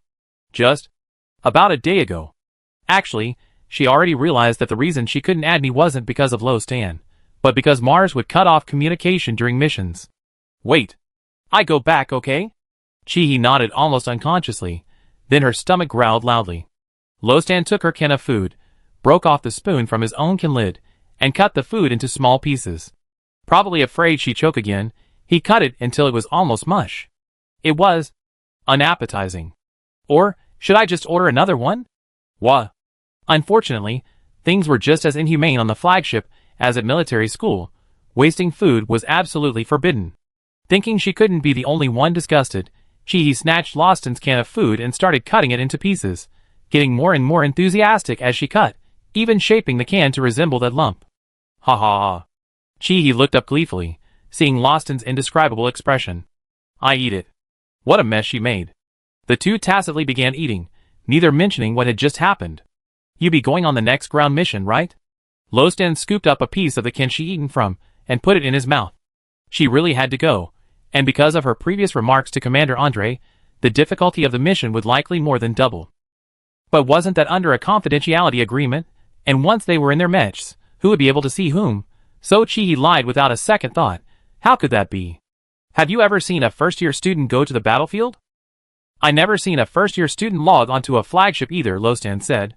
Can I be a special case? My father is the commander of the 3rd Planet Defense Force. Chi-Hee revealed her official identity for the first time. Lostan pursed his lips and remained silent. Chi-Hee smelled the birch-like scent on him again, and a strange emotion spread through her as he looked at her. He opened his mouth as if to say something, but ultimately said nothing. Before Chi-Hee could react, he had already gotten up and left. Chi-Hee vaguely followed the instructions, and returned to her hibernation pod. She was usually a heavy sleeper, falling asleep the moment her head hit the pillow, and the protective fluid in the hibernation pod had a calming effect, but this time she slept very restlessly. One moment, it was AJ-35 burning fiercely after crashing to Earth. The next it was the mournful cry of Leviathan in the boundless space. Ji Yanchen and Lostan's pupils overlapped in the firelight. She even saw herself floating in space, transformed into a sky full of Zerg. This damn nightmare material. When she awoke, the hibernation pod was beeping incessantly. Abnormal mental fluctuation. Alarm, abnormal mental fluctuation. Chi quickly pried her personal terminal off the pod wall, and canceled the medical call screen. Commander Andre's message popped up at that moment. Mission. Proceed to ground combat. Locate the Mother Zerg anchor point. Progress. Please proceed to Hammerhead A314 to complete mech armament. Chi hastily wiped her face and rushed to her destination, then saw a robotic dog waiting there as she exited her pod. Without a word, it hoisted her onto its back and started running. This familiar scene. Couldn't they have used a hoverboard? It's so bumpy. Just as Chi-Hee's butt was about to burst, A314 finally arrived. There were only 2 Mechs in the entire hangar. Several staff members were conducting final checks. Chi's inner voice screamed with excitement. Mechs! Real Mechs! Then she saw Lostan walk in. Chi froze, because she saw Lostan's legs, gleaming with a cold, hard metallic sheen. Him? When? He clearly. No, she definitely hadn't seen his bare legs before. He had always been wearing a jet black combat suit, completely covered from head to toe. However, piloting the mech required special life monitoring equipment, which explained why Lostan's mechanical legs were exposed. Lostan didn't speak to her, instead turning to a staff member inspecting the mech. Ares' foot pedal sensitivity needs to be increased, and the cockpit position needs to be moved back. After instructing him, he looked at Chi. Put on your equipment and go in for a test run. Chi suddenly realized something. This mech is yours. Yes. Lostan nodded. Ares is the mech I used. Chi's gaze fell on his legs again, understanding why it was a mech he had used. Full sensory mechs require the entire body to be in sync with the mech, and Lostan, having lost both legs, couldn't use it. So he already knew who this mech was meant for. So what was she even pretending for? He was truly exasperated by Lostan's bizarre approach of asking questions, while already having the answer in mind. What was the point? Wouldn't it have been better to just be direct? Someone had completely forgotten that they were the one who lied first. With the help of the staff, Chi changed into a set of overly tight special equipment, the material resembling sharkskin, which made her look even thinner. The young woman who helped her change the equipment frowned at her. Child, eat more. Chi, is it that I don't want to eat? Dahafa is an undeveloped Earth-like planet, with an atmosphere far thicker than the old blue star. Furthermore, humanity hasn't yet built a quantum cluster on this planet, which means many electronic life monitoring devices are unusable. The control room can only see their vital signs and mental energy fluctuations through the bioinformation feedback from this equipment. Humanity's years-long battle with the Zerg haven't been entirely fruitless. This equipment is made from the outer skin of a Zerg creature called a lithium eel. This creature resembles an electric eel, but its unique characteristic lies in the fact that even after death, its skin releases a biosignal that can be transmitted to its kind tens of kilometers away. However, when made into equipment, the biosignal transmission time is greatly shortened to only 8 hours. Beyond that time, the life essence on the equipment will become ineffective. Activated here after reaching the ground, the young woman pointed to a red button on her right arm. There will be a slight tingling sensation after the equipment is activated. This is normal. Okay. Chi frowned in agreement, feeling a strong unease about wearing materials extracted from the Zerg. Don't be disgusted. I heard that 20 years ago, the troops fighting in Dahafa could only determine if someone was still alive by calling them via an old-fashioned radio. And many people never answered. Those signal stations originally built in Dahafa were all destroyed by high-altitude particle beams. The topic suddenly turned heavy. That's the cruelty of war. Chi patted the young woman's arm. My wish is for world peace. The young woman was successfully amused. Then we have to wait a bit longer. We haven't blown those Imperial dogs' heads off yet. Aw? Is that right? As expected of you, Alliance. Everyone's so hardcore. After explaining the precautions, the young woman suddenly nudged Chi lightly with her elbow. What's your relationship with Senior Lostan? He actually let you use his mech. Huh? Chi asked, puzzled. Isn't it a mech he used before? Oh, Ares is his current mech. The J990 next to him was originally prepared for you, but he requested a change at the last minute. The young woman looked on, with a gossipy expression. Besides, soldiers returning from the front lines need to rotate and rest. He wasn't originally scheduled for today's ground combat mission.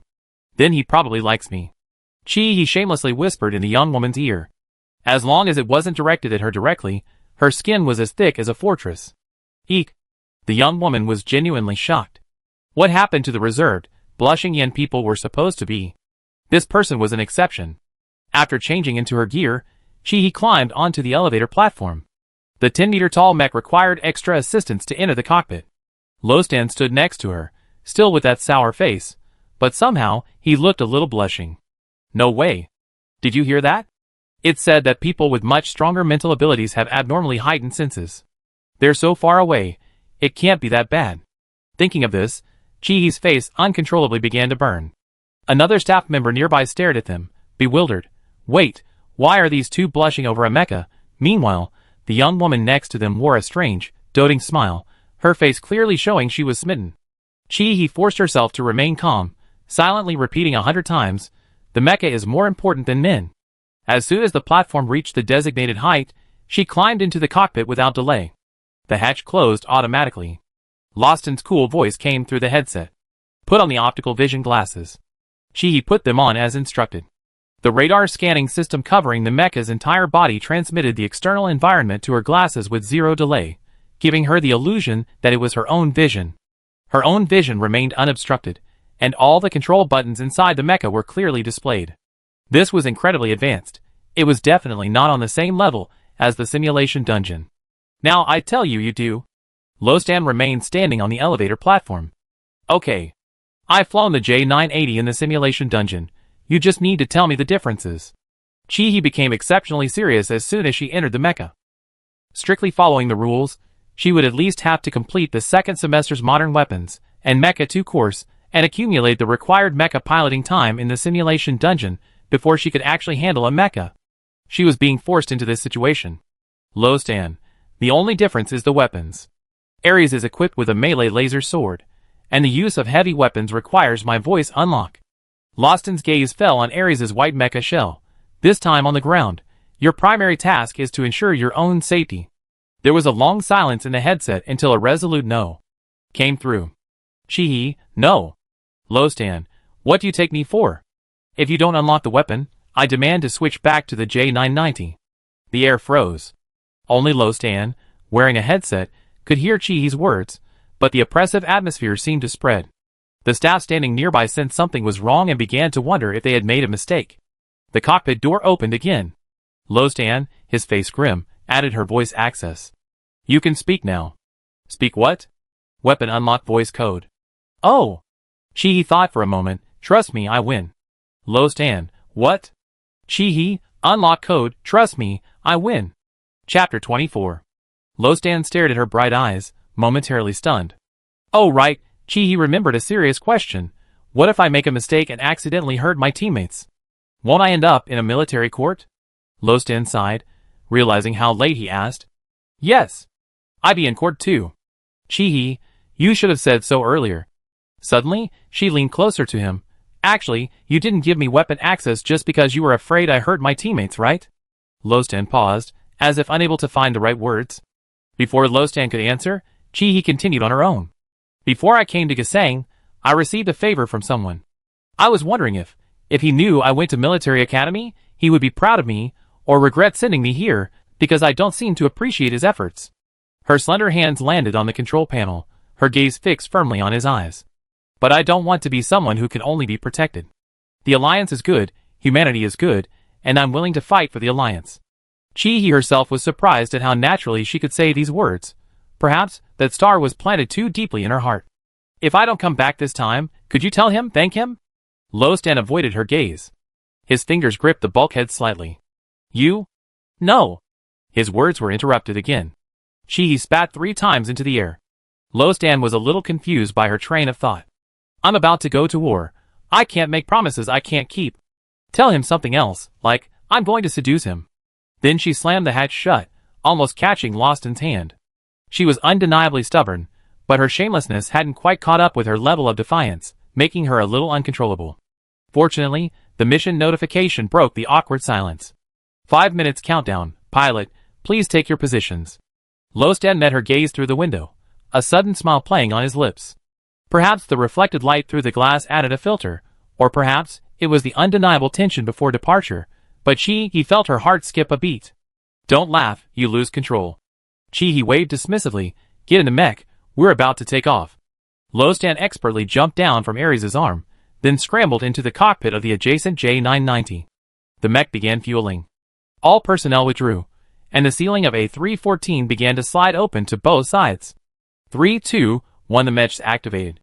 Chihi followed Lostan and fired forward 1, while Ares followed closely behind the J990, climbing upwards. The upper level of A314 docked directly with the starship's hatch. This is Fu Yinzhou, the commander of this ground mission. A familiar voice came through the headset. Unexpectedly, Major Fu was personally leading the team this time. All tactical squads reporting. Julia squad reporting. Chung Gaoshua squad reporting. Ivanova squad reporting. Arslan squad reporting. Sherbakov squad reporting. Chihi heard a familiar voice, but she hesitated for a moment before realizing that Sherbakov was lost in surname. All squads assembled. Major Fu quickly issued orders. Upon reaching the ground, squads will split into 5 groups to clear the hive. Report combat intensity as needed. Roger. Everyone replied in unison.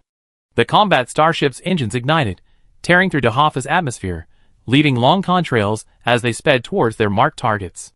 Besides the 5 combat starships, there were far more unmanned vessels piloted by AI. Inside the command ship, Major Fu frowned as he looked at the mental strength values of each squad displayed on the screen. Everyone else's mental strength values were stable, except for Chi-He's. Looking at her value bar, which remained unchanged at the starting point of 0. Major Fu himself wasn't sure if sending her to participate in ground combat was the right decision. Trust the children. Commander Andre, sitting in a wheelchair, was clearly exhausted, but apart from those inside the command ship, no one knew that the commander-in-chief, who was overseeing the flagship, had also entered Dahafa. We're all old. The future alliance will be the children's alliance. Rana stood behind Andre, her gamma mental energy, unique to Andre, fully covering him. Andre patted her hand. I'm fine. No need to waste my mental energy. I'm just waiting to retire and go salmon fishing. It's just that I need your help with that child. Rana didn't withdraw her mental energy, but seeing his good mood, she smiled and joked, my mental energy chose you before I did. Maybe her current unstable mental energy is because she is still fickle.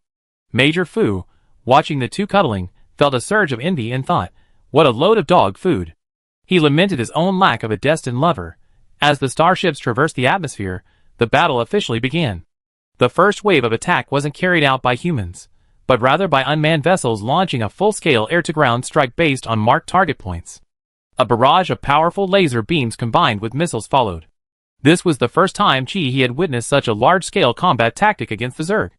It was also the first time he had seen Zerg larger than a car. On the mech screen, countless flying Zerg swarms took flight, launching a counterattack. An unmanned vessel was surrounded by dozens of flying Zerg right before Chi-He's eyes. Its fusion engine exploded during the Zerg's suicidal attack, and the entire unmanned vessel plummeted vertically. The Queen Zerg was an absolutely intelligent being. This level of counterattack was undoubtedly its doing. The humans were doing the same, employing a suicidal strategy. Hundreds of unmanned vessels were destroyed. Battleships preparing. A commanding voice came through the headset from Major Fu. Inside the mech, Chi-He felt the starship accelerating. Hold on tight. The senior piloting the starship dove almost vertically downwards. Ah, that familiar control, that familiar voice. Who else could it be but that reckless senior? Unlike unmanned ships controlled entirely by AI, manually piloted starships rely entirely on individual skill. Clearly, the senior dared to relinquish control to a novice in space. Her recklessness was unmatched. The starship launched missiles almost touching the ground, and Chi-He was afraid one would hit the starship itself. However, her worries were unnecessary. A second before the missile exploded, the starship pulled up to its limit, avoiding the towering flames, and leveled off amidst a pile of shattered Zerg corpses. The starship's hatch opened. Chi-He and Loston's 2 Mechs were first deployed to the ground. The starship's advantage lay in large-scale air-to-ground bombardment, but with a ground squad on the job, it was highly likely to inflict heavy damage on its own comrades. After dealing with the flying Zerg, the remaining combat would rely solely on the Mechs. Lostan charged out first, blasting a Zerg with pinpoint accuracy. By that time, Loston's voice came through the team communicator. The instant he finished speaking, Chi-He aimed a shot at the Zerg attempting to encircle them from behind. At the same time, everyone in the operation heard her shout, "Trust me, we win." This ridiculous voice decoding command was a complete disaster.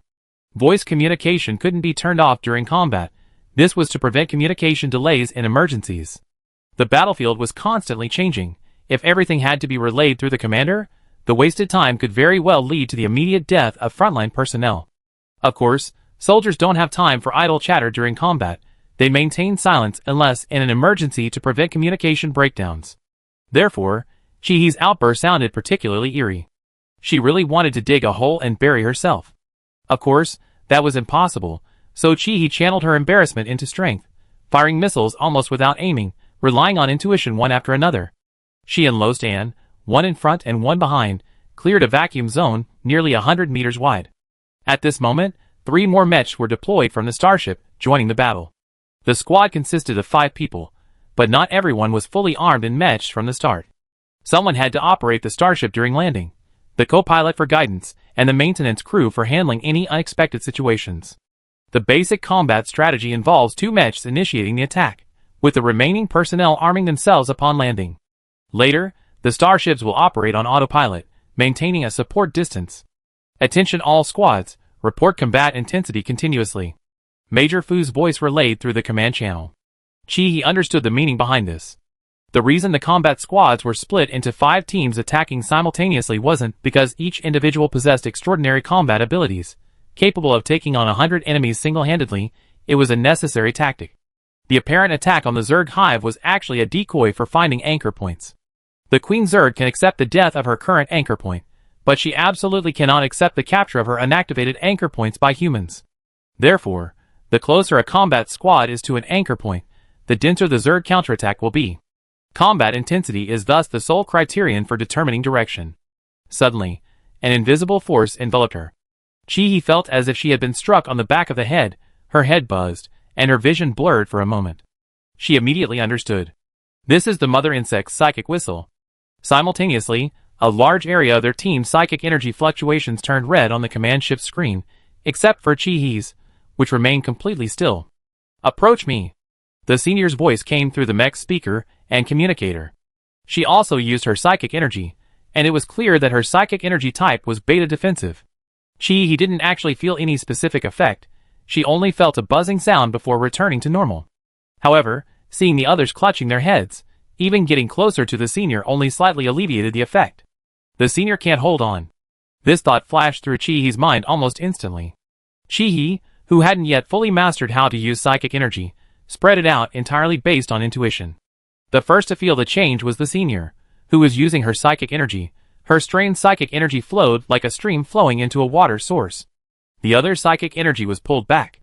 At the same time, Major Fu on the command ship suddenly stood up straight. This is Chihi's mental power at work. There's no mistake. Those who could participate in ground missions were all outstanding students from the First Army, and Major Fu had their mental power data. But strangely, Chihi's mental power bar was still 0. Report, combat intensity A level. Lostan began reporting to the command ship. If Chihi's guess was correct, the anchor point was nearby. Reporting coordinates. Major Fu's voice was terrifyingly serious. Latitude 76231, longitude 576, specific location is 800 meters from the Alliance watchtower at 5 o'clock. Chapter 25. Taking advantage of Lostan's report, Chihi fired 2 more ion cannon shots. No one would believe it was her first time piloting a mech. Meanwhile, on the command ship, Major Fu turned his gaze to Commander Andre. The anchor point's location has been confirmed. Everyone present knew that success or failure hinged on this. Andreev passed down the order. The other 4 squads would draw to ground combat units and conduct air-to-ground particle beam bombardment. Make sure to kill any insects you see. Absolutely no insects are allowed to return to defense. Major Fu, this way, the mother insect will completely confirm humanity's intentions, and Chihi's squad will be in danger. There are 2 of them over there. Commander Andre raised his hand to stop Major Fu from continuing. Yuanzhou, change always precedes planning. If all plans succeeded, there would be no need for a commander. Give the order. Major Fu held his breath, feeling his blood run cold. He was indeed unfit for command, because a commander's shoulders bore the lives of all soldiers.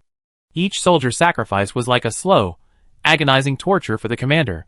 Andre was only in his early 50s, but his hair was already completely white. Except for Sherbakov's squad, all other squads will conduct air-to-ground operations. Execute immediately. The target point was quickly identified. From the command ship, looking down at Dahafa, the Zerg swarm was gathering in one direction like smoke.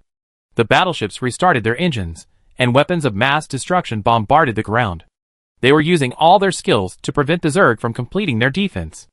Mushroom clouds exploded on the ground, as if the scene from 20 years ago was being replayed. The mental energy levels of all frontline combat personnel were alarmingly high. Not only were the mother insect's mental whistle waves causing mental overload, but the intense combat itself was also proving detrimental. Meanwhile, Chihi's team was also suffering a fierce counterattack from the Zerg. The Zerg behind were trampling over the corpses of those in front, the air thick with insect dust. Lostan's J-990 fighter jet's cannon was glowing red-hot. The Zerg swarm, vaporized by powerful missiles, created gaps in the air, only to surge in again like endless waves. Even more terrifying was that the Zerg not only included creatures as large as cars, but also those as small as millimeters. These smaller insect mists could only be attacked with flamethrowers. Manually operated Mechs, due to their connection to the control interface, were prone to malfunctioning due to overheating, and were not equipped with such weapons. The pressure fell entirely on the senior students piloting the fully sensory Mechs. The temperature around them skyrocketed as soon as the Mechs were activated. Everyone inside the Mechs felt the intense heat. Even so, it wasn't enough to completely incinerate these millimeter-sized insects. The surfaces of their Mechs quickly became patchy, with ash patches here and there.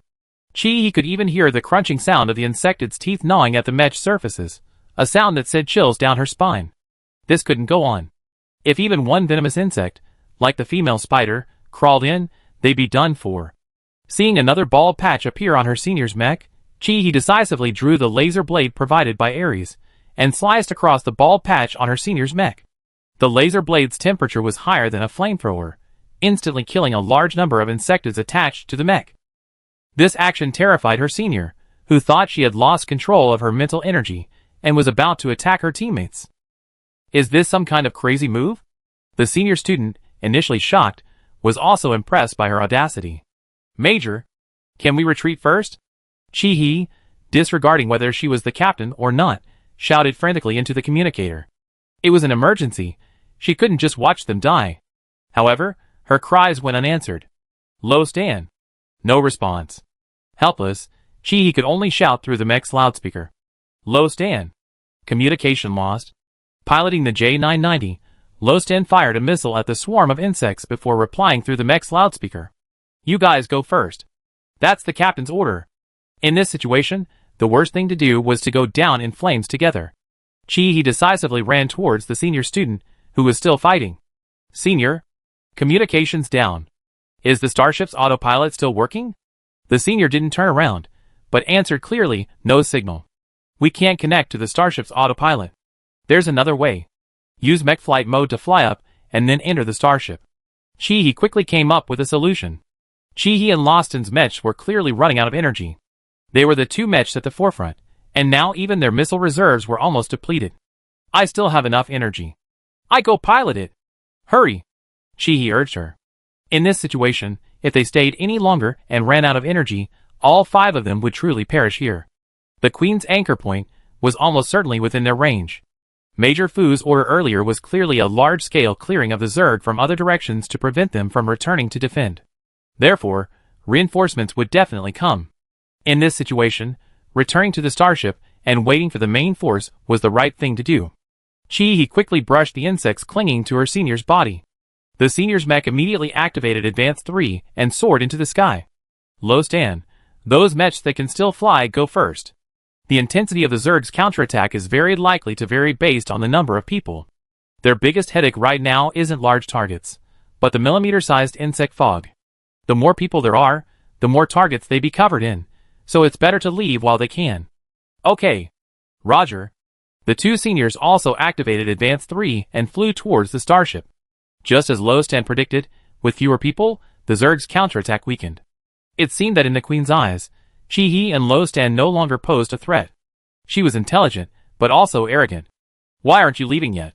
Low Stan turned around and saw Chi standing there, wielding a light blade, slicing through the insects in an odd posture, as if she were chopping wood. It's unbelievable how she managed to use Ares' incredibly cool lightsaber like that. Huh? Chi reacted slowly. I'm out of energy. Low Stan, He was furious. She was out of energy? How could she have let others go first with such full strength, although that thought was a bit unethical towards her teammates?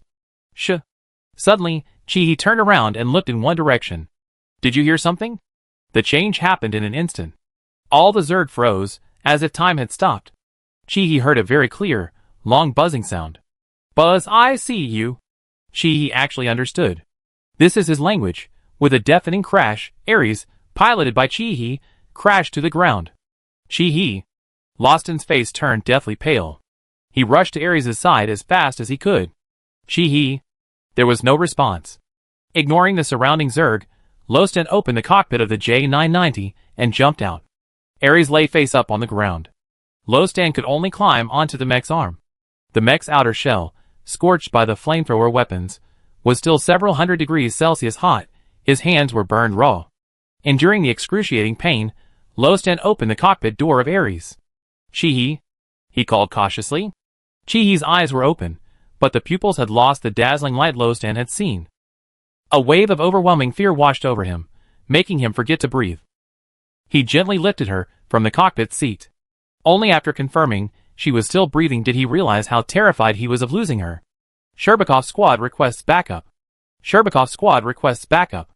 Communication remained cut off. Lostan mentally reviewed every possible symptom of being bitten by the Zerg, but none matched Chi-Hi's current condition. But regardless of the toxin, infection was almost always fatal.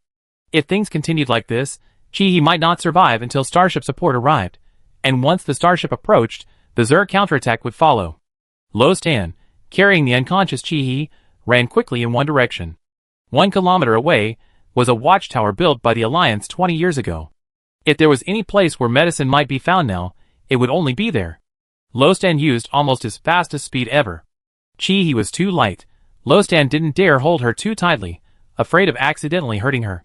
He didn't know how much time had passed. The person in his arms stirred slightly. "Lostan." Chi-Hi's voice was broken. "Don't talk, you be alright." Lostan's voice was deep. "I'm fine, I just..." Chi-Hi had recovered from the mental control exerted on her by the mother insect. The situation was a bit awkward. Lostan seemed to think she was going to die. "Chi-Hi, has communication been restored?" "It's okay, we go to the watchtower, there will be medicine there." It seemed it hadn't been restored. Chi-Hi suddenly had a terrible idea. Her mouth was faster than her brain, almost simultaneously blurting it out. "Lostan, did you tell him my last words?" Lostan stammered he heard me. "Then, did he agree?" Chi-Hi feigned weakness, leaning against Lostan's chest. "I have to say, those pectoral muscles are really amazing. Touching them is a real treat." I agree. Please, please live, okay?" Lostan's voice was almost trembling. "Oh no, this looks like things are going to go wrong." A bad premonition rose in Chi-Hi's heart. Lostan seemed to sense something, looking down into her eyes. Upon seeing her, where was the previous lifelessness? Chi-Hi's eyes were bright, and there was a hint of smug guilt. "You?" Lostan stared at her blankly for a moment, as if confirming something. He. Chi-Hi chuckled awkwardly. "I just said, I'm fine." Hearing this, Lostan's face immediately darkened. He was truly angry. "Oh no, oh no, oh no!" Chi-Hi cried out inwardly. Angry as she was, Lostan still carried her towards the watchtower. He figured it out. This was a little liar. Chi-Hi didn't dare utter a word under his oppressive aura. Lostan entered a code to open the watchtower base's gate. The base's solar power system was still functional.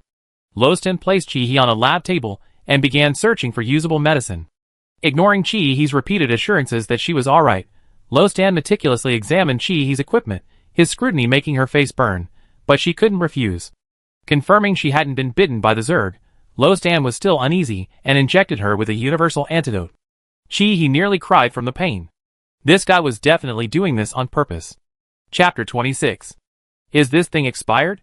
She vaguely remembered the watchtower being built 20 years ago.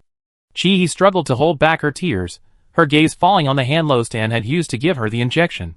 She then noticed that his tactical gloves were completely torn, his palm was badly burned, and his hand had likely suffered a large blister that had broken open, exposing the tender flesh beneath, which was now a bloody mess from the repeated high temperatures.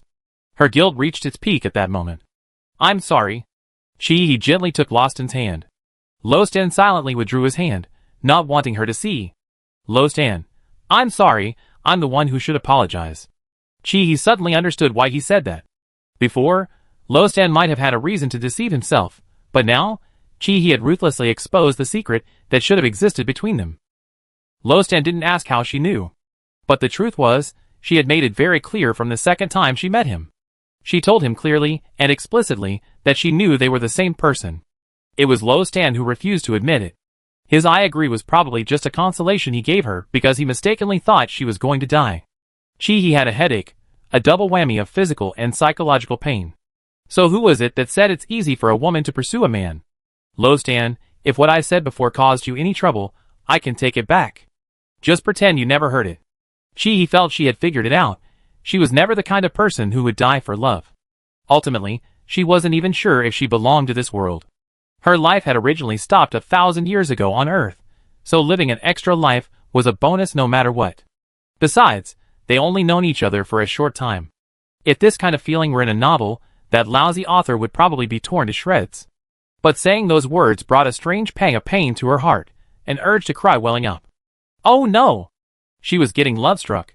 Chi-He desperately tried to shake off this chaotic emotion, but then her head started throbbing again, and the buzzing of the mother worm uncontrollably echoed in her mind once more. Suddenly Lostan hugged her tightly. By the time Chi-He reacted, a large tear had already landed on the back of his neck. Lostan reacted as if burned, quickly releasing her. No. I didn't reject you. He stammered, his words incoherent. Chi-He herself didn't even know when she started crying. This was so embarrassing. She ruined her image. But she just couldn't stop. Wah. So she simply gave up, taking the initiative and hugging him even tighter, her tears and snot smearing him. Lostan wanted to let go and look at her, but he couldn't bring himself to pull her off, so he let her hug him and gently patted her back. I used to think that someone like me was destined to be alone for life. His voice was soft, yet so clear. Why be alone for life? Chi-He really disliked that question. Slavs always seem to revel in this kind of dramatic, life-or-death aesthetic, as if this was the unique, hardcore romance of their fighting nation, either fiery passion or icy coldness.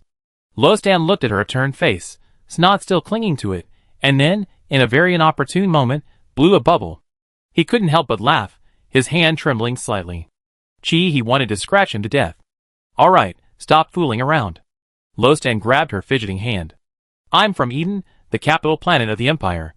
Eden. Chi-He was somewhat bewildered. She didn't even understand how many planets the Alliance had, let alone the Empire's information. Oh. Chi-He's expression suddenly changed. You're not an undercover agent, are you? A walking 500,000. Lostan seemed forever unable to keep up with her train of thought. It's not what you think. Chi-He, then why didn't you admit you were Ji Yanshin back then? Lostan, then why don't you explain to me why you were into Hoffa? The two were silent for a while. They seemed to understand one thing. They said in unison, the confidentiality agreement. This was quite awkward, with a strange beauty reminiscent of diarrhea followed by constipation. Lostan sighed. I submit a report. As is customary, you need to sign a confidentiality agreement in this situation. Chi-He protested, this is my own guess. It shouldn't be covered by the confidentiality agreement, right? Yes. Lostan was unusually serious about this. Chi-He inwardly scoffed. This guy, who seemed to value fame over wealth, couldn't possibly be worth $500,000. She was now almost impatient to know what was written in the confidentiality agreement. It was completely upside down. But then she remembered Lostan's words about a life of solitude, and she wasn't particularly interested anymore.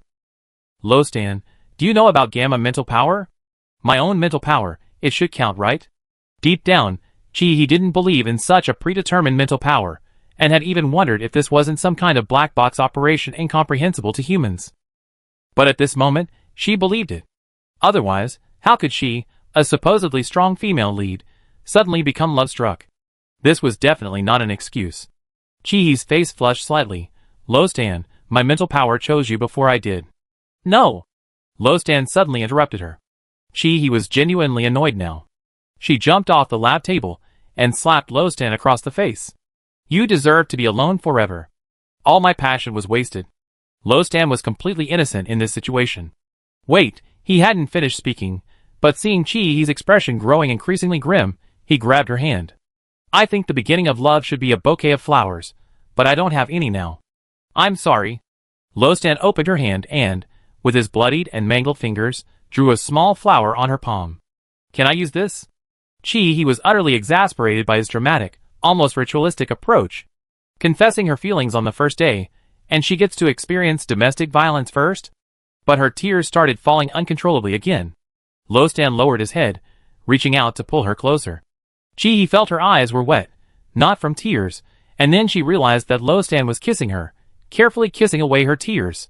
Chi-He's face flushed crimson to her ears. Oh no, she accidentally ignited her passionate side.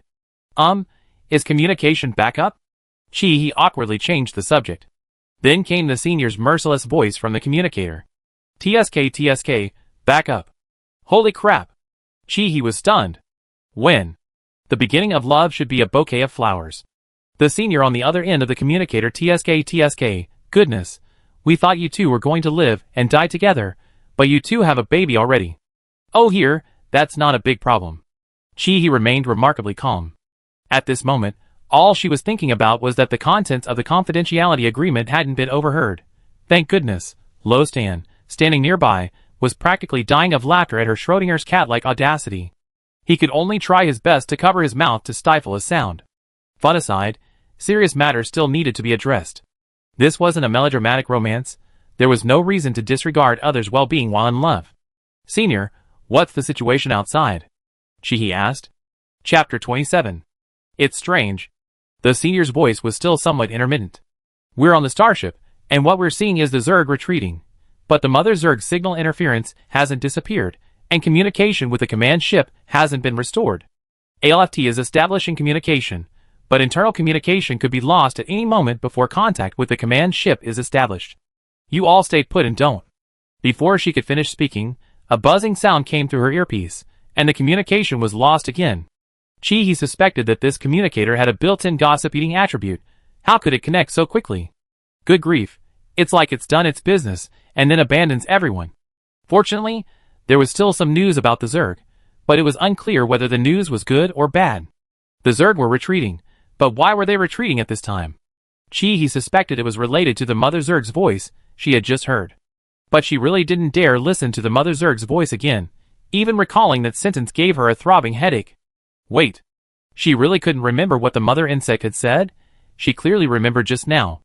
Lo Stan, has anyone ever understood the mother insect's language?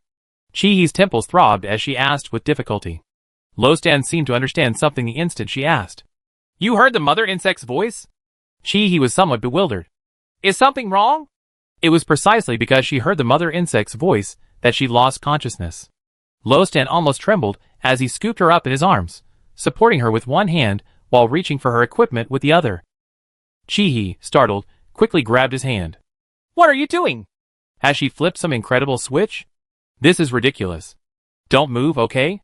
Fortunately, Lo Stan only unconnected the equipment at the back of her neck and removed the equipment from her head. Lo Stan's forehead pressed directly against hers. A familiar spiritual energy, exuding the scent of birch trees, flowed through their pressed foreheads.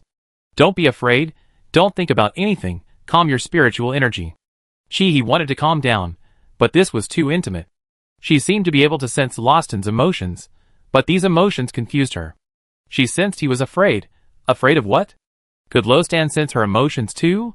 Lo Stan was right in front of her, his breath brushing against her nostrils. The more she tried to control her thoughts, the more unruly they became, like a rebellious teenage girl, wildly scattering her thoughts. Those tightly pursed lips, what would happen if I kissed them? Holy crap. Stop thinking about it. If I keep thinking, it veer into something R-rated. He absolutely refuses to admit that a female hooligan lives inside her. Finally, before things got out of control, he belatedly realized that her head wasn't hurting so much anymore. Lo Stan slowly released her. My mental strength can only provide temporary mental stabilization. Once communication is restored, you need to go back for treatment immediately. He originally wanted to say she was fine, but seeing his serious expression, she wisely nodded. However, to reassure him, she had to make up some excuse. Actually, it's not that serious. My mental strength is rather special, otherwise Major Fu wouldn't have made an exception and taken me in. Only after she finished speaking did she realize that she might have also mentioned the contents of the confidentiality agreement. Well, she admitted her mind wasn't quite clear. It's already said, and there's no going back. You should sign a supplementary confidentiality agreement, right? There's that option, isn't there? He wasn't sure. Lo Stan was finally amused by her. Do you know why the Zerg are called the Zerg? I haven't even started studying the biological evolution of the Zerg yet, senior. He rolled her eyes at him, annoyed. You know you're a greenhorn, who gave you the courage to go to the front lines? Chihi's arrogance immediately deflated, thinking, do you think I wanted to? Her wish was world peace. The formation of the Zerg is essentially due to the Mother Zerg's psychic wave invasion. This psychic wave invasion isn't just effective against the Zerg, it works on all species. However, compared to the complex neurons in mammalian brains, insect nervous systems are simpler, and they possess command-based decision-making and collective behavior. To put it simply, if the Mother Zerg decides to assimilate a colony of ants, her psychic waves, like a queen ant, will forcefully complete the integration. But even though the majority of the Zerg are insects, it doesn't mean the mother Zerg's psychic invasion hasn't affected other species. It's just that when animals are targeted for psychic invasion by the mother Zerg, due to the complex neurons in their brains and the mother Zerg's psychic rejection, they die from a mental breakdown in a very short time. He finally understood why he was afraid. Because humans are just advanced animals, after all. He didn't know how to ease his tension, so she said something she thought would prove she was alright. Mars took that dress. The unspoken message was, "See, I'm not stupid, I even remember the first time we met." Then she saw Loston's face visibly turn red. No, she felt Loston's understanding was different from what she meant. What innocent gummy bear? He was about to tease her when a scene suddenly flashed through her mind, both clear and blurry. Clear enough that he knew for sure it wasn't a hallucination, yet blurry enough that she had no memory of it. "I think we might have found the mother insect's anchor point." He pondered for a moment before deciding to speak. Loston's expression immediately tensed. I can't really explain it. Maybe my mental strength is a bit special. Oh, just trust me. My new boyfriend is still going strong. I wouldn't rush off to my death without being sure. He didn't bother explaining further. She looked around, grabbed a fire extinguisher from the corner, smashed the experimental equipment box in the watchtower, and grabbed what looked like a high-grade metal sealed box. Is there a higher vantage point here? Lostan, yes. Lostan also grabbed a fire extinguisher and walked towards the gate. The watchtower was designed with a laboratory at the bottom and a watchtower at the top. There used to be an elevator, but it's been abandoned for 20 years, and the elevator cables are probably unusable. Lostan used the fire extinguisher to break the lock on the gate. To be safe, we can only go up using the stairs. The stairs weren't regular stairs, but vertical climbing ladders. Being sentimental at this point was useless. He instinctively clung to Loston's back. "Carry me up." Without a word, Lostan grabbed a roll of emergency bandages and strapped Chi to his back before beginning to climb, using both hands and feet. The closer they got to the top, the more acute Chi's mental alertness became. Eventually, even Lostan noticed something amiss. The two carefully pried open the gate-like structure and climbed up. Lostan turned and met her gaze. His eyes followed her to a spot. It was a blue crystal pendant, its surface wrapped in rusted metal wire, clearly showing its age. It hung there on the telescope of the watchtower. And the cocoon was in the center of the blue crystal, its location unknown, almost invisible unless one looked closely. White cocoon threads pierced from the sapphire's interior, making the pendant resemble a piece of ice about to crumble. The queen insect was clever. It would attack when the main force approached, but when you were very close to the true anchor point, it would simply hide. No wonder the queen ordered the swarm to retreat. It was a complete misdirection, making people think she had already retreated with the anchor point. Who would have thought the anchor point wasn't within the Zerg's protected area, but rather in a watchtower where humans had once lived, and disguised so beautifully. Beware of mental attacks. Loston's face was pale. Clearly, he had been attacked. At the same time, Chi's head felt like it was being pierced by countless needles. "Damn it! I teach you to attack." Chi took a deep breath, slid off Loston's back in a flash, and before Lostan could react, she grabbed the metal-sealed box in her hand and rushed over to cover the pendant. Then, with the speed of someone trying to catch a caterpillar, she slammed the metal box shut. This was a desperate measure, a last-ditch effort. Chi could only pray that the box's function was as sophisticated as its appearance. Fortunately, although she didn't know what the metal box was made of, it did work. Most of the mental attack was clearly blocked. But Chi had also taken full damage from the previous wave of mental attack. Chi tried to get up from the ground, but she was like a stranded fish, struggling a few times without success. "I can't go on." Chi reached out to Lostan. "Quick, call someone." In the moments before she passed out, she thought, damn it. Lostan should still have the strength to change her position, right? Being like a hunched-over salted fish is too pathetic. Fortunately, the upperclassmen were really helpful. The upperclassman responsible for establishing communication had his hands almost sparking from rubbing them together, and finally, a connection was established. The command ship quickly learned that the anchor point had been captured, and while greatly shocked, it immediately launched a rescue operation.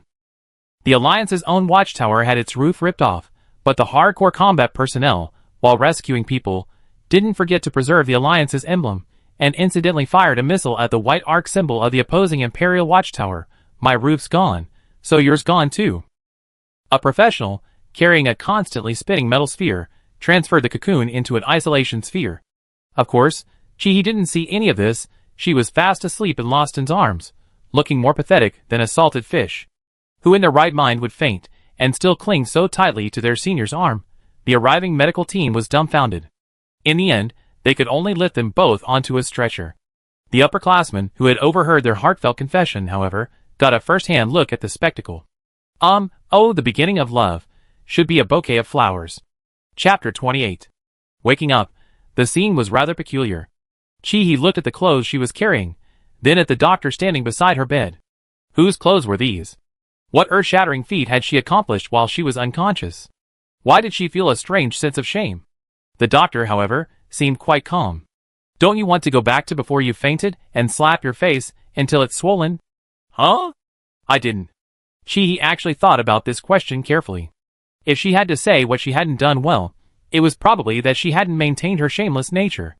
Well, you're quite something. The doctor clapped her twice in agreement. The most obvious clinical symptom after mental damage, neuronal instability. Simply put, it means a drastic change in temperament. It's normal for your behavior during this period to be different from, or even completely opposite to your usual behavior. This is likely to last for a while, so don't put too much pressure on yourself. Chi suddenly realized, slapping her thigh, I told you it wasn't my fault. I can't be crying like this, it ruined my image. At this moment, the medical pod door opened, and Lostan stood in the doorway with a stern face, as if his face said, You don't recognize me after waking up. Two people, 4 eyes, staring at each other. Chi, how about you confess again? I didn't do well last time. That familiar shamelessness is finally back. Loston's stern face couldn't hold back, and a slight smile appeared on his lips. He stepped closer and stood in front of her bed.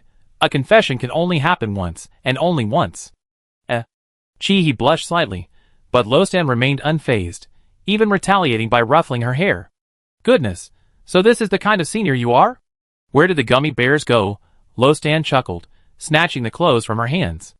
Leave this one alone, Mars is practically my clothes manager. Who wants your clothes? Chi retorted. So Slavs can joke after all. The innocent senior persona is gone, but then again, it felt strangely exciting, like a marriage of convenience that blossomed into love. Chi chuckled inwardly, wishing she could roll around on the hospital bed. But quickly, Chi realized, You have something to tell me. Yes. Lostan nodded. I have to go on a mission. Chi's joy vanished instantly. This was the fate of Alliance soldiers. Lostan is a senior this year. In the military, students start performing various security missions from their freshman year, and by their final year, they're basically all in the army. There's a joke. If you have a boyfriend in the military, you find that having him is practically the same as not having him at all. And to put it another way, if you both serve in the military, you either meet on the battlefield or at a funeral. Your injury isn't healed yet. Although she knew it wasn't appropriate to say this before a mission, she couldn't help herself. Lostan looked down at her forlorn eyes. This mission, we're sending someone back. Oh. She finally realized that someone was referring to her. Get up and get ready. He quickly got out of bed and followed him. It was supposed to be sending her back, but the subsequent procedures dragged on for several hours. Major Fu placed 2 confidentiality agreements in front of them. Chi curiously flipped through the agreements, only to find that besides confirming that Lostan and Ji Yanshin were the same person, there was nothing else. Her own agreement, however, contained a long list of data regarding mental strength, which Chi still couldn't understand. The two sat side by side, signing their names on their respective confidentiality agreements. But as they were signing, Lostan inexplicably blushed. This made Chi doubt herself. Was there something she didn't understand? Oh no, could she please get a translator? He managed to turn a perfectly good confidentiality agreement into a marriage declaration. It was truly something else. Of course, Loston's mission this time wasn't as simple as he said, just sending her back. He was tasked with a transport anchor point mission. The Dahafa hive hadn't been completely eradicated, and the Zerg's counterattack was unprecedented, even threatening air-to-ground combat forces. It was clear that the captured anchor point was the culprit behind the escalating battlefield intensity, so Commander Andre ordered the cocoon to be escorted away from Dahafa to the Alliance capital, Stardust. Sending her back was solely because a transfer point at Gasang was needed to reach Stardust. Chi wanted to be angry, but didn't know who to be angry at. What could she say? She had witnessed the cocoon's mental attacks firsthand. Even with special shielding devices, This transport was still fraught with danger. Lostan was piloting the starship. His piloting skills seemed much more reliable than her seniors. At least, he didn't make the bizarre decision of letting a novice pilot the starship. Chi-He wasn't in a good mood either. The mission was highly classified. The fewer people who knew about the cocoon, the better. Therefore, besides their starship carrying the cocoon, there were only 2 escort ships on their return journey. On the starship, the 2 remained silent for a long time. Finally, Lostan broke the oppressive atmosphere. "We can reconnect during the transit on the way back," Chi-He sighed. The initial reason for reconnecting was to piggyback on your mission to get some practice points. "Oh, so that's what you were planning." Lostan smiled, and tried to ruffle her hair again. Chi-He quickly covered her head, preventing him from touching it. Sighing, Lostan took her hand. His fingers were rough. Even with special healing methods, the scars from severe burns made his hands pitted and uneven. Lostan held her hand tightly, reluctant to let go. Chi-He suddenly remembered a line from a Blue Planet movie she had seen. "We won't look to the future, because we don't know what tomorrow will bring. Knowing you're here with me right now is enough." Chi-He forced herself to shift her focus, not wanting to make such an unlucky prediction. Fate would hear her. "Chi-He, I heard the 3 ultimate pursuits of the First Army are going to heaven, going to Earth, and falling in love. Now that you mention it, I seem to be several steps ahead of everyone else." Lostan chuckled. "Those 3 pursuits? Going to heaven means successfully graduating and getting your own starship number. Going to Earth means returning to Earth. And, in that case, you're only 1 step ahead in falling in love." Chi-He wanted to scratch him to death. Time slipped away quietly, as the 2 pretended not to be awkward and exchanged jokes. Planets with jump points separate at the speed of light. After Lostan put her down on the starship, he only had time to give her a tight hug, a hug that felt like he wanted to meld her into his body, almost causing her pain. Then he realized something and hurriedly released her. Chi-He left the launch silo without looking back. She was afraid that if she hesitated even a moment longer, her reluctance to part would become uncontrollable. After she left, the starship reignited its engines and took off, disappearing into the dark sky. Chi-He then realized that Gasang's daytime had ended, and now it was nighttime again. Time in the universe has no clear boundaries. She thought a long time had passed, but in reality, only a week had gone by. Like a fool, Chi-He squatted in the underground parking lot of Launch Silo 2 at Base 2, waiting for someone to come and rescue her. Then a team of senior students on a mission came and gave her a ride back to Campus 1. Her military-grade computer, which had been offline for so long, finally had a use again. She opened the message box and, sure enough, saw that Lostan had accepted her communication request. Her dejected mood instantly lifted considerably. She jogged back to the 366 dormitory building, skillfully climbing through the window, wanting to surprise her long-lost friends. But when she flung open the balcony door, she saw 4 bewildered strangers. Ivan, with his red hair, recognized her first. Chi-He? Chi-He was speechless. She remembered, this was her neighbor from room 365, whose ancestors had all been named Ivan. "Isn't this my dorm?" Chi-He was completely confused. Hong Ruoru, standing nearby, was practically dying of laughter at her antics. "Turn left when you go out, and go 2 kilometers straight ahead. The dorms are mobile, okay. 366 has replaced the previous number 1 and become the top dorm." Her words had barely faded when Mars's merciless, mechanical voice rang out. "Violation of school rules, 1 credit deducted." Chi-He, You wait, I blow up your computer. Good grief, I can't even climb walls anymore. Mobile dorms. No one can escape the 2-kilometer fate. Chi-He silently shed tears, resignedly opening the door and hastily making her way to dorm 366 like a corpse-driving caravan. Who, upon returning from the front lines, would first walk 2 kilometers? The door opened. Chi-Jiani was sitting on an equipment box being used as a stool in the living room, browsing his personal computer. The computer clearly displayed the First Army's courses. Gun 1 Fong Qingyu was eating canned food, a dumbbell that seemed to have appeared out of nowhere in one hand. Anton was studying the holographic pod that had been disconnected earlier.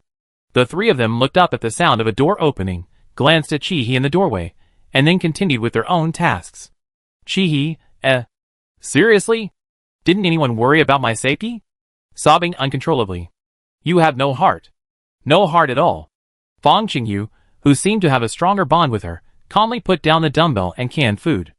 I accidentally told them about your confidentiality agreement. The princess asked Mars about the contents of your confidentiality agreement, but Mars refused to say. Anton said that this meant you were definitely alive. Confidentiality agreements for the dead are deleted and sealed. So Mars wouldn't just refuse to talk, he would simply say there was no confidentiality agreement. He was right after all. You came back safe and sound. Chi-He gritted her teeth. Thank you. Chi, Jenny, and Indong were amused by her words, their fake camaraderie returning. Chi, Jenny, can't we ask where you went? Chi-He thought seriously for a moment. It's not like we can't tell you at all. I picked something I can say. The three of them looked at her with bright eyes, waiting for her to continue. Chi-He smiled slyly. I added my senior's contact. The three of them wanted to kill her. But they couldn't let her get away with it so easily.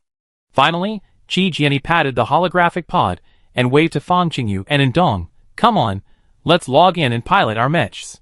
Chi immediately begged for mercy. This is too much. She stubbornly tried logging into the holographic pod again. 10 minutes later. Destroy it. Chi cursed as she went back to her bed to sleep. Chapter 29. She's not angry anymore, is she? Anton asked uncertainly. Of the three, Anton was the one who knew Chi the least. Fang Qingyu was already used to Chi's beautiful, cheerful demeanor. How could she be? Don't be fooled by her whimpering as she went back to her room. She's probably clutching her personal terminal and grinning like an idiot under the covers. Look at how she talked about her senior earlier. She's a total player. Chi, whose reputation had been damaged, wasn't grinning like an idiot under the covers as Fang Qingyu had predicted. These past few days, she'd been sleeping mostly in a coma. Her sleep quality was truly terrible. She hadn't noticed it before because she was worried.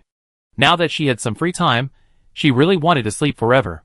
However, her plans were ruthlessly thwarted. Chi Jenny appeared under her bed like a ghost. Just a friendly reminder, it's dark outside, but it's still noon. You already missed a week of classes.